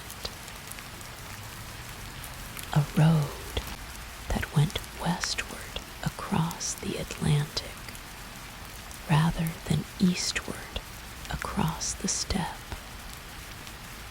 driven by the same desire for the luxury goods of Asia that had driven every previous traveler along the Silk routes. The Silk Road did not end. It transformed. It sent out a new branch westward across an ocean in search of the China that Marco Polo had described, and that European merchants were increasingly desperate to reach without the interference of the Ottoman Turks, who had come to control the land routes. Marco Polo himself returned to Venice after his release from Genoan captivity and lived out his remaining years as a merchant in the city, prosperous and respected, and apparently not particularly celebrated for his extraordinary journey. He died in 1324 at the age of approximately 69, having seen more of the world than almost any European of his time. On his deathbed, according to one account, his friends and priests urged him to retract the exaggerations in his book. The incredible things that people found impossible to believe. His response, again according to the traditional account, was that he had not told half of what he had actually seen.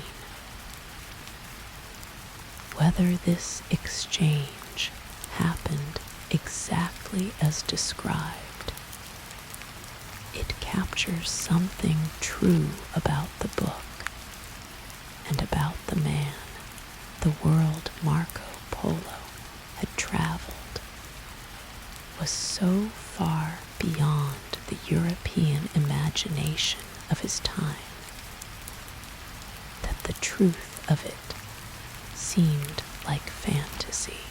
The palaces and the cities and the commerce and the paper money and the coal fires and the million household cities were all real, all genuinely there. And yet, to European ears, they sounded like the inventions of a man who could not tell the difference between what he had seen and what he had dreamed. The distance between the world Marco Polo had seen and the world his European readers inhabited was the same distance the road had always bridged. The distance between what you know and what exists beyond the edge of your knowledge, the distance between the familiar and the astonishing, between the world as it is and the world as it might be. If you are willing to travel far enough to find it, tonight, somewhere in the world, someone is reading a travel account of a distant place and feeling in the reading the particular quality of longing and excitement that comes from encountering a world you have never seen, but that already feels in some inexplicable way like somewhere you were meant to go. That feeling is the road in its most distilled and essential form, not the physical road with its dust and its camel bells and its caravanserai fires, but the road as a state of mind, the readiness to be astonished, the willingness to believe that what lies beyond the horizon might be more extraordinary than anything you have yet imagined. Marco Polo had that readiness. He traveled 17 years on the strength of it and came home with enough wonder to fill a book that changed the world. You have it too. Everyone does. It is the oldest and most human thing there is. Let it rest quietly in you now, that readiness, that openness to the astonishing, not demanding anything, not requiring any journey, just resting, just being present, just here in the quiet dark, on the far shore of a world that is more extraordinary than anyone has yet fully described. Rest in the wonder of it, gently, deeply, at peace. There is a quality of stillness that descends on a place where many people have died. It is not the ordinary stillness of an empty room or a quiet landscape. It is something different, something with more weight to it, a silence that seems to carry within it the memory of all the sound that preceded it, the voices and the footsteps and the daily commerce of living that filled a place, and then suddenly and catastrophically stopped. Medieval chroniclers tried to describe this stillness, and mostly found that language failed them. They wrote of cities where the dogs howled in empty streets, of fields unharvested because there was no one left to bring in the grain, of churches where the bells had stopped ringing because there was no one left to ring them, of roads that had been busy with the traffic of trade and pilgrimage and ordinary life, and were now deserted, stretching empty through landscapes where nothing moved except the wind. The Black Death, it is the darkest thread in the silk, wrote's long story. The most terrible of all the things the road carried. And yet, it is part of the story, inseparable from it, woven into the fabric of the road's history, as surely as silk and spices and jade, and the ideas of philosophers and the prayers of monks. The road that connected the world also connected its diseases. The same networks of commerce and communication that moved silk from China to Rome and pepper from India to Europe also moved invisibly and with terrible efficiency the pathogens that caused the great epidemic diseases of the ancient and medieval world. Trade and plague were traveling companions, whether anyone wished it or not. The Black Death is the most consequential epidemic in recorded human history.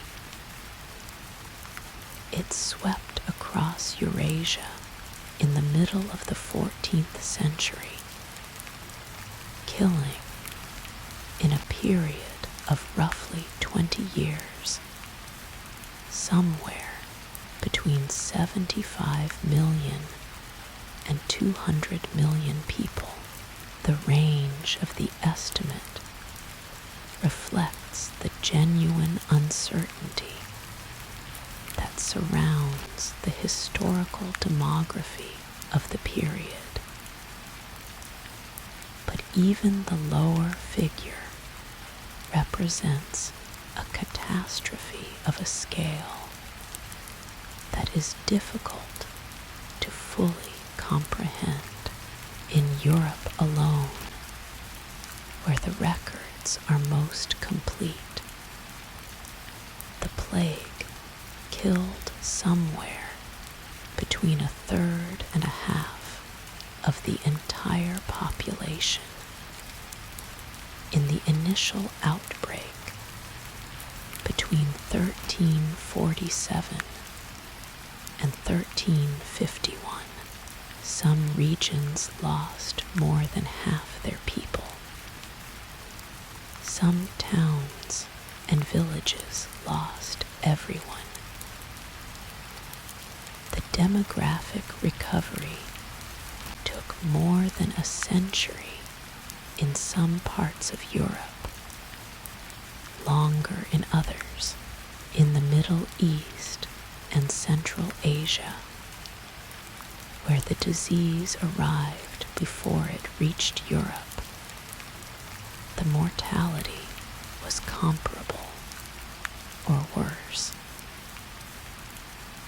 China, where the epidemic had been active for years, before it traveled westward, suffered losses that modern demographic historians estimate at tens of millions of people.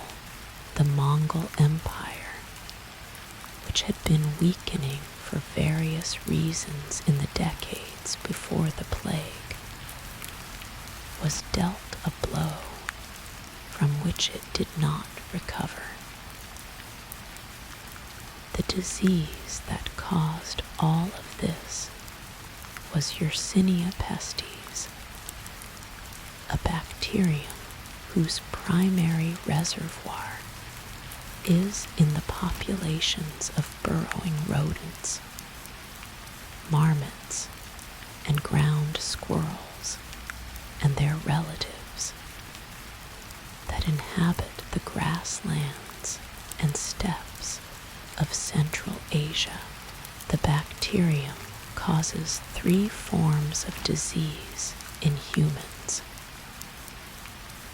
bubonic plague, the most common, in which the lymph nodes swell into painful masses called buboes, typically in the groin or armpit or neck, accompanied by fever and weakness and delirium. Septicemic plague, in which the infection enters the bloodstream directly, causing a rapid and overwhelming systemic infection. And pneumonic plague, in which the infection reaches the lungs and can be transmitted directly from person to person through the air, making it the most contagious and most rapidly fatal of the 3 forms. The transmission of bubonic plague from rodents to humans is mediated primarily by fleas. Fleas that feed on infected rodents can carry the bacterium in their bodies and transmit it to humans when they bite. This is the ecological mechanism by which a disease of steppe rodents became a disease of human beings. And it is a mechanism that was activated repeatedly over the long history of plague in Central Asia, producing smaller outbreaks that were contained within the steppe communities before the conditions of the 14th century allowed it to spread in an unprecedented way. What changed in the 14th century to allow the plague to escape its normal ecological boundaries and spread across the entire Eurasian world? The answer, in significant part, is the road the Pax Mongolica had created. As we discussed in the previous section, conditions of unprecedented connectivity across the Eurasian landmass. Merchants and couriers and soldiers and diplomats moved along the road in larger numbers, at greater speeds, over greater distances than had previously been possible. The Yam relay stations connected Central Asia to China and to Persia in a network of regular, rapid communication. The caravanserais provided resting places where travelers from different regions mixed and exchanged not only goods and information, but the biological passengers they were carrying. The plague bacterium moved along this network with the same efficiency as silk or spices. Infected fleas traveled in bales of goods, in the fur of animals, in the clothing and bedding of travelers. Infected people carried the pneumonic form of the disease in their breath.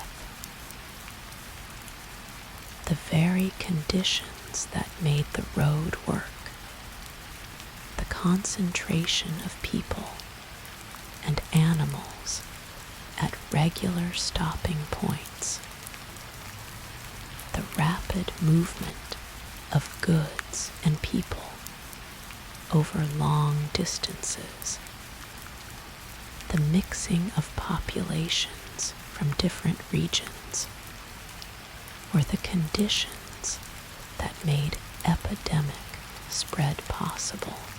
The earliest reliable accounts of what appears to be the Black Death in its 14th century manifestation come from Central Asia in the late 1330s and early 1340s.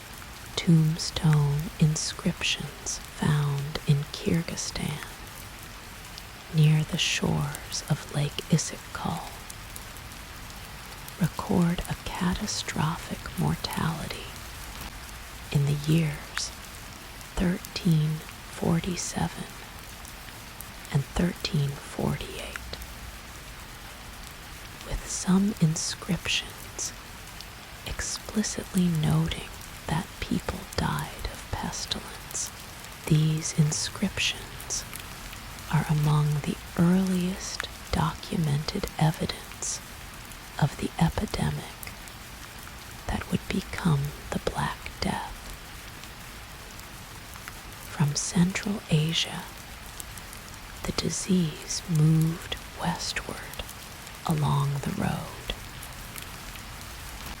It reached the trading cities of the Crimea and the Black Sea coast around 1346.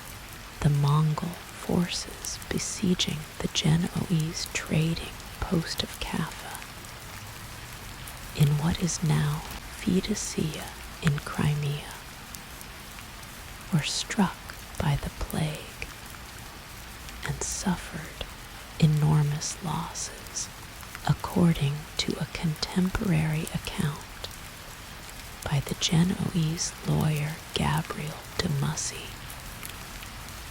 The Mongol commander, faced with the collapse of his army from disease, ordered that the corpses of plague victims be loaded into catapults and flung over the walls of Kaffa in what may be the first recorded instance of biological warfare. Whether this account is precisely accurate is debated, but what is certain is that Genoese merchants fleeing the siege of Kaffa carried the plague westward by sea to Constantinople, to Sicily, to the ports of southern Italy, to Marseille and Barcelona, and the great trading cities of the Mediterranean world. From those ports, the plague spread inland along the same trade routes and pilgrimage routes and administrative roads that had carried commerce and culture and religion across Europe for centuries. It moved at the pace of human travel, advancing at roughly a few kilometers per day on average, though this average conceals enormous variation, moving faster along busy trade routes and slower through sparsely populated or geographically isolated regions. The speed of the advance gave communities very little time to prepare. In most places, the disease arrived before any reliable information about its nature or its approach had preceded it. People encountered a sudden outbreak of terrible symptoms, swift death, and the collapse of the ordinary social framework all at once, without any conceptual tools for understanding what was happening, or any practical tools for responding to it effectively. Medieval medicine had no understanding of bacterial disease. The germ theory of illness would not be developed for another 5 centuries. The frameworks available to medieval physicians for understanding epidemic disease were derived from ancient Greek medicine, primarily the theory of miasma, the idea that disease was caused by corrupted air emanating from decomposing matter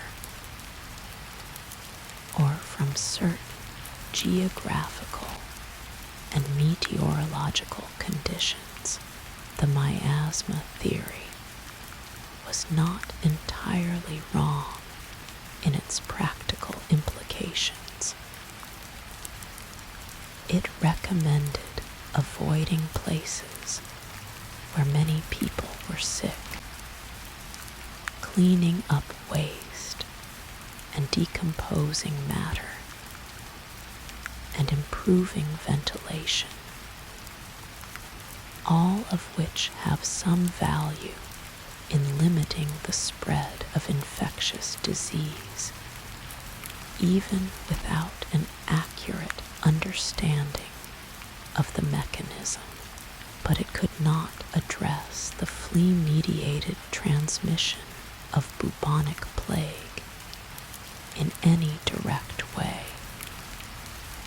because it had no concept of such transmission, and it was entirely helpless against pneumonic plague, which spread through the air in ways that no medieval sanitary measure could effectively prevent. The social consequences of the plague in the communities it struck were as devastating as the immediate mortality.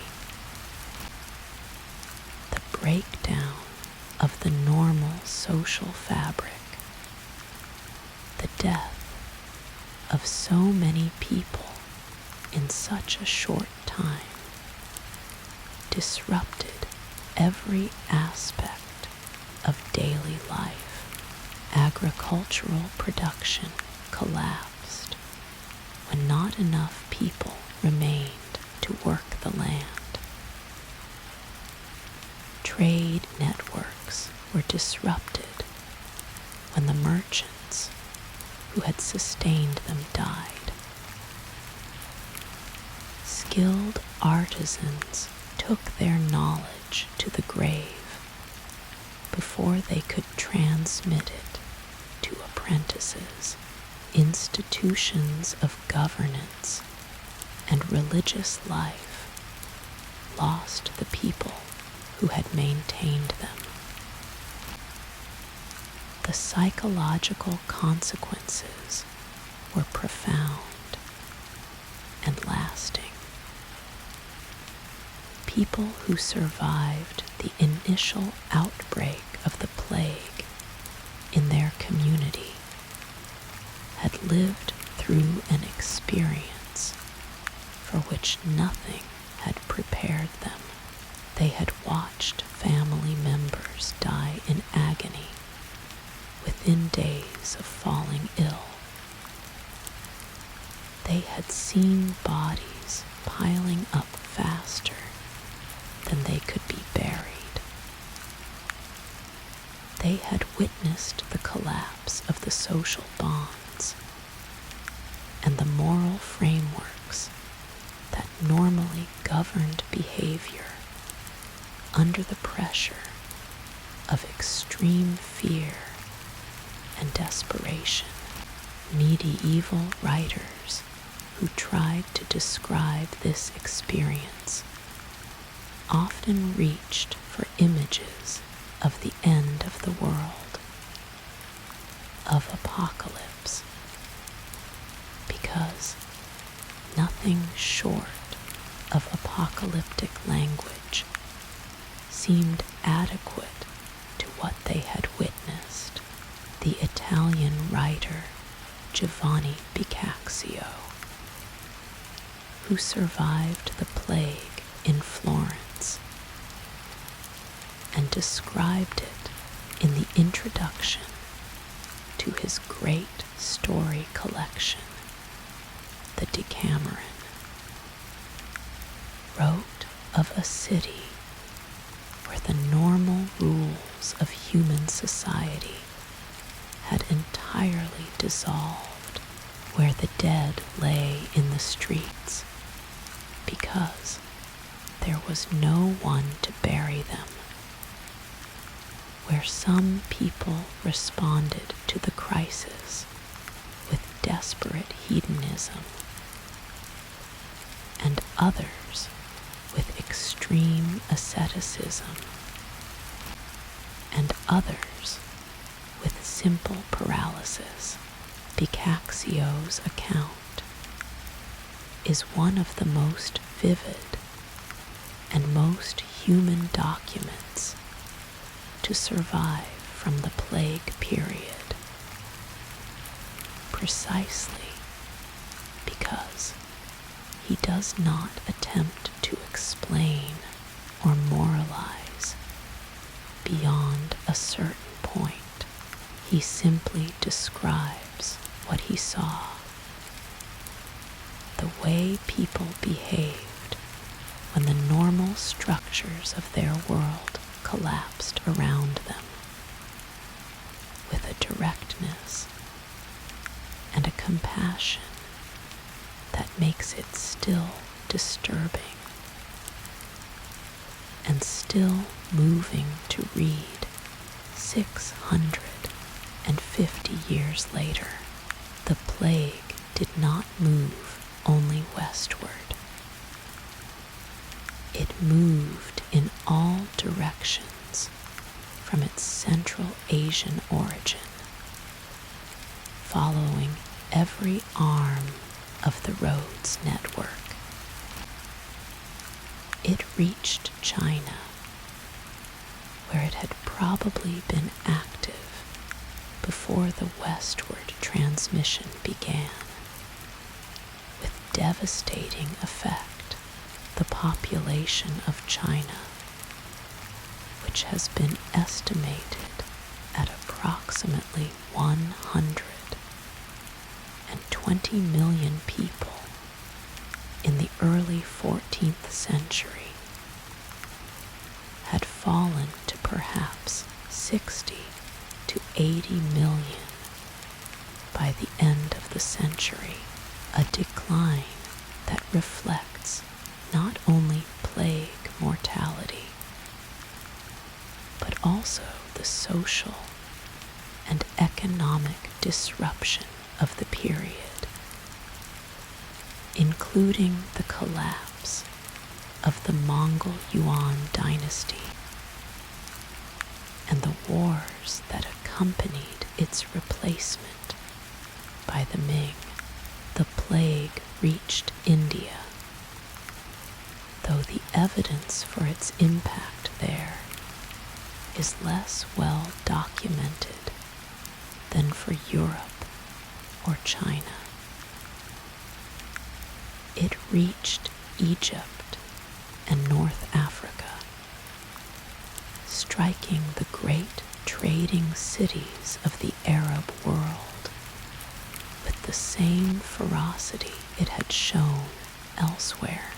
Ibn Battuta, the great Moroccan traveler, who was one of the most prolific travelers in all of human history, traveling farther and wider than Marco Polo, was in the Middle East during the plague years and described its progress with an observer's precision and a survivor's grief.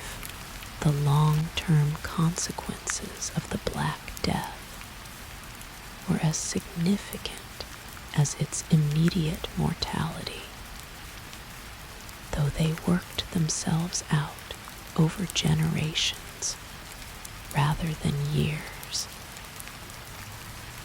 In Europe, the sudden death of a third to a half of the population disrupted the existing social and economic order in ways that had profound long-term effects.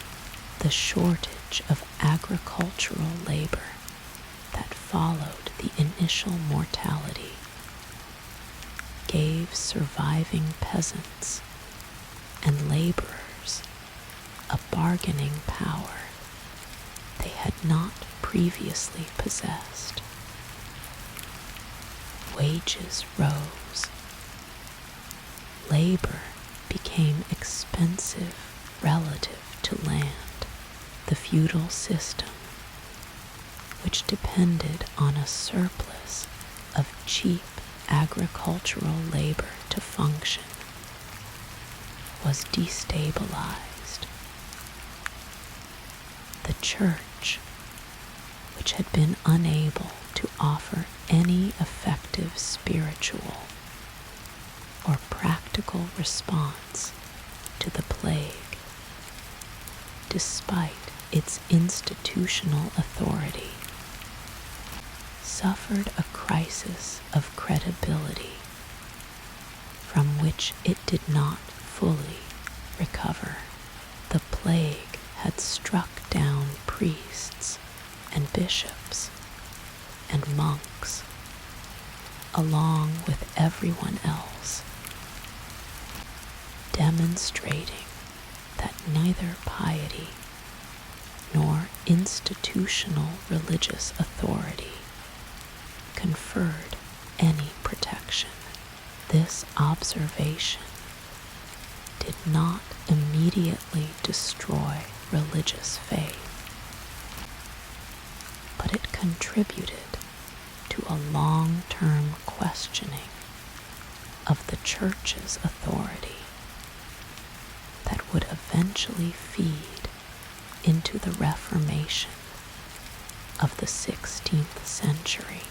The intellectual and artistic life of Europe was transformed by the plague in ways that are visible in the art and literature of the following century. Images of death, of the skeleton dancing with the living in the dance of death, the dance macabre, became a recurring motif in European art, a preoccupation with mortality, with the transience of human life and human achievement, shaped the aesthetic sensibility of the later medieval period in ways that are still traceable in the art and architecture of the time. And yet, and this is important, the plague did not end the road. It disrupted the road severely and for a time. The commercial networks that had sustained the road's traffic were damaged by the mortality and the social disruption of the plague years.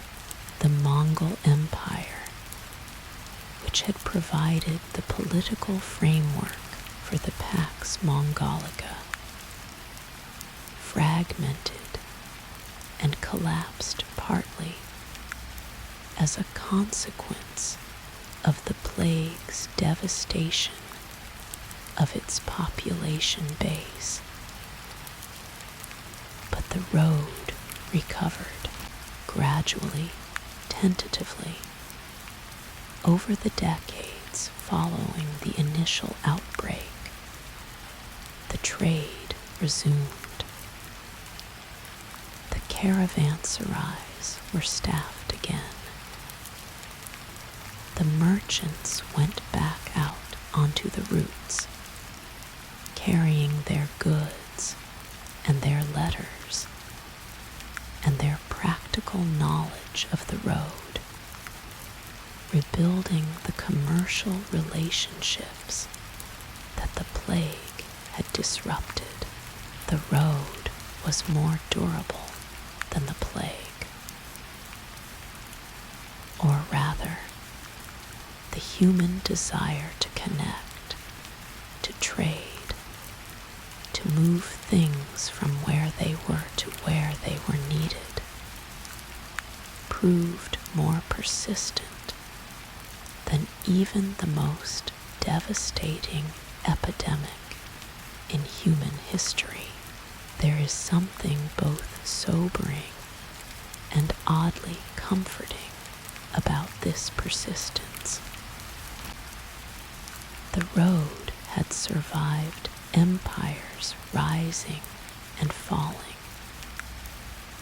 had survived wars and rebellions, and the grinding erosion of centuries of political change.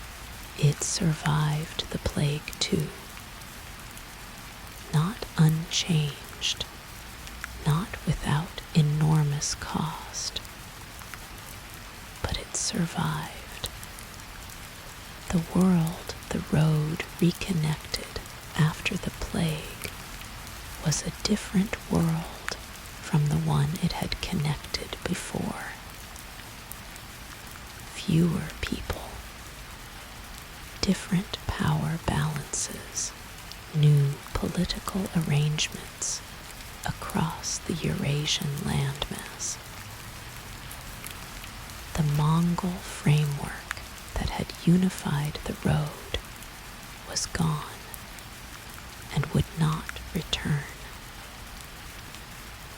New configurations of power were emerging across Central Asia and the Middle East and Europe that would, over the following century, reshape the road's political geography entirely, but the impulse was there.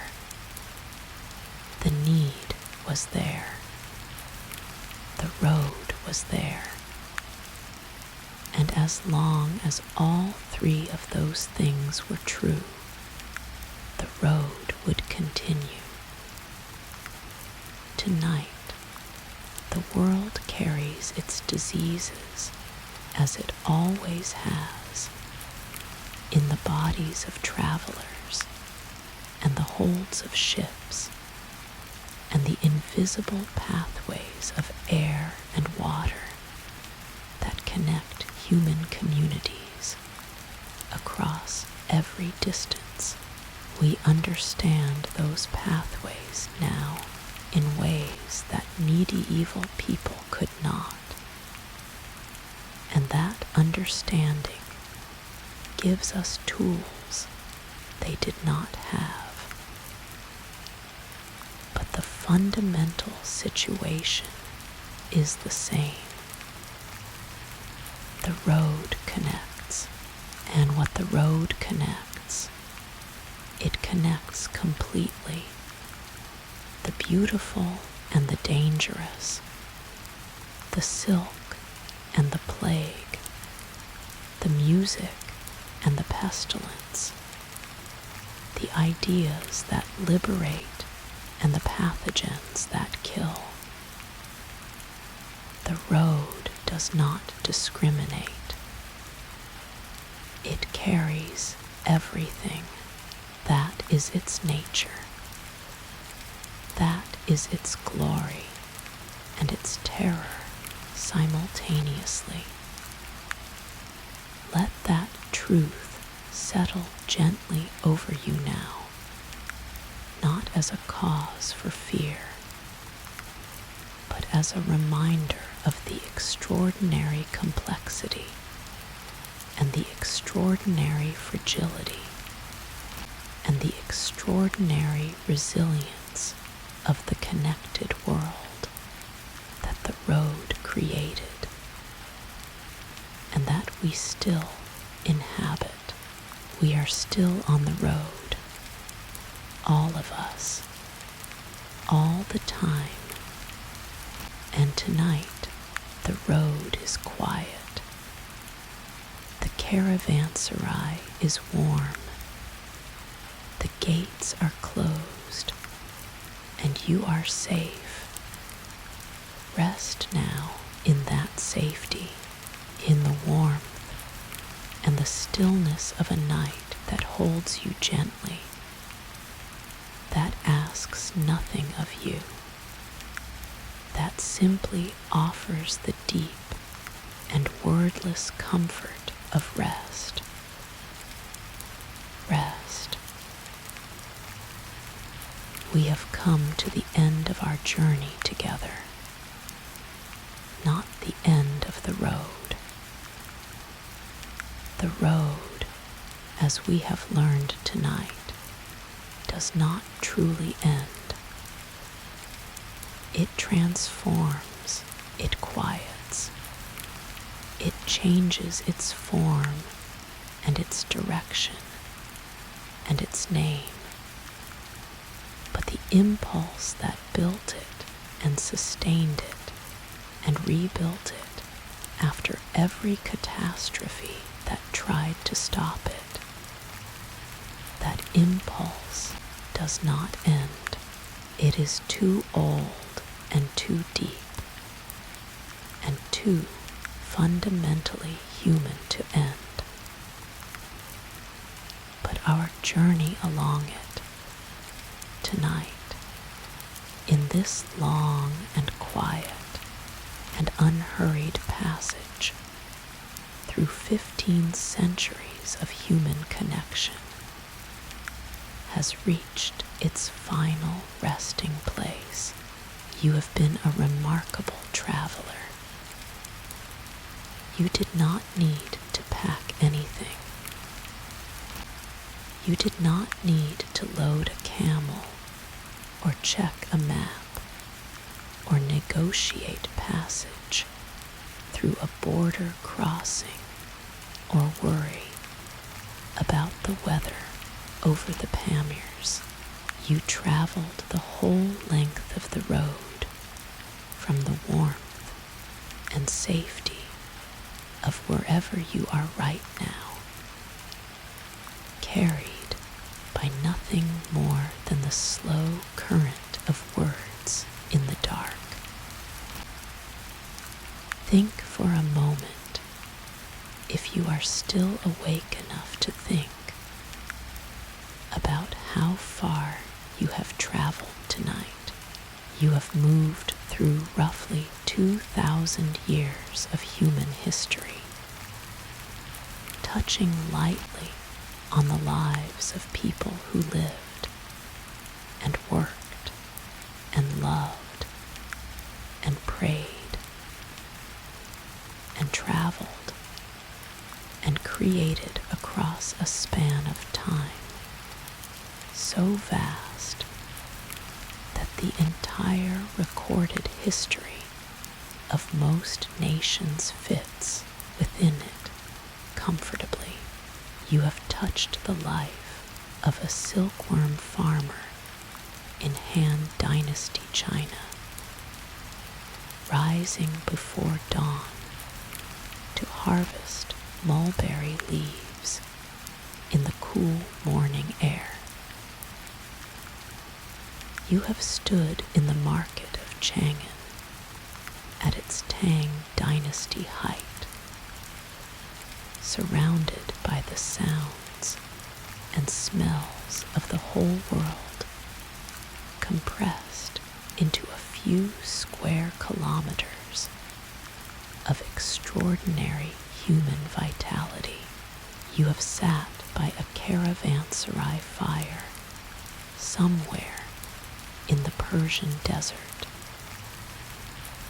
and listened to a Sogdian merchant tell a story in a language that no living person speaks today. You have been to the cave temples of Dunhuang and seen the painted walls that have held their colors for over 1,000 years. You have crossed the Pamirs in the thin, cold air, the valleys dropping away on either side into a blue so deep it seems like the beginning of space. You have held jade. You have touched silk. You have smelled pepper and cinnamon in the warehouses of Indian Ocean ports, where the sea wind mixed with the fragrance of the whole spice trade. All of this you have carried with you tonight lightly, as the road always taught its travelers to carry things. Take what you need. Leave what you can. Travel light enough to keep moving. And now the moving is done for tonight. Perhaps you will dream of the road. Perhaps a camel will appear, swaying with that particular rocking motion that is like no other movement in the world, carrying something wrapped in cloth whose contents you cannot see, but whose value you somehow understand perfectly. Perhaps the road will stretch before you in the dream, straight and pale in the early morning light, leading toward a horizon that moves ahead of you at exactly the pace you walk. Perhaps the stars above the Taklamakan stars are worth dreaming about. The same stars that are above you right now, wherever you are. The same stars that guided the caravans. The same stars that the sailors of the Indian Ocean read with such precision that they could cross 2,000 kilometers of open water and arrive within sight of the port they were aiming for. The stars do not change on human timescales. They are the continuity beneath all the change, the fixed points around which the whole long human story has turned.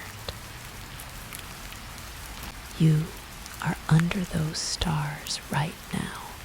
They were there when Zhang Kaiyan set out westward and discovered the world was larger and stranger and richer than he had imagined. They were there when Xuanzang walked across the Taklamakan with his horse and his faith. They were there when Marco Polo dictated his wonders in a Genoese prison cell. They are here now, above you, above this quiet night and this resting body and this stilling mind. The road is very old, and the night is very old, and the stars are older than either. You are connected to the silkworm farmer in her mulberry grove, to the monk walking through the Taklamakan with his staff and his scripture, to the Sogdian merchant by his caravanserai fire, to the jade hunter running his hands through the cold water of the white jade river, to the Tang poet watching the moon rise over Chang'an and reaching for his brush. You are the road's destination. You are what all of it was traveling toward.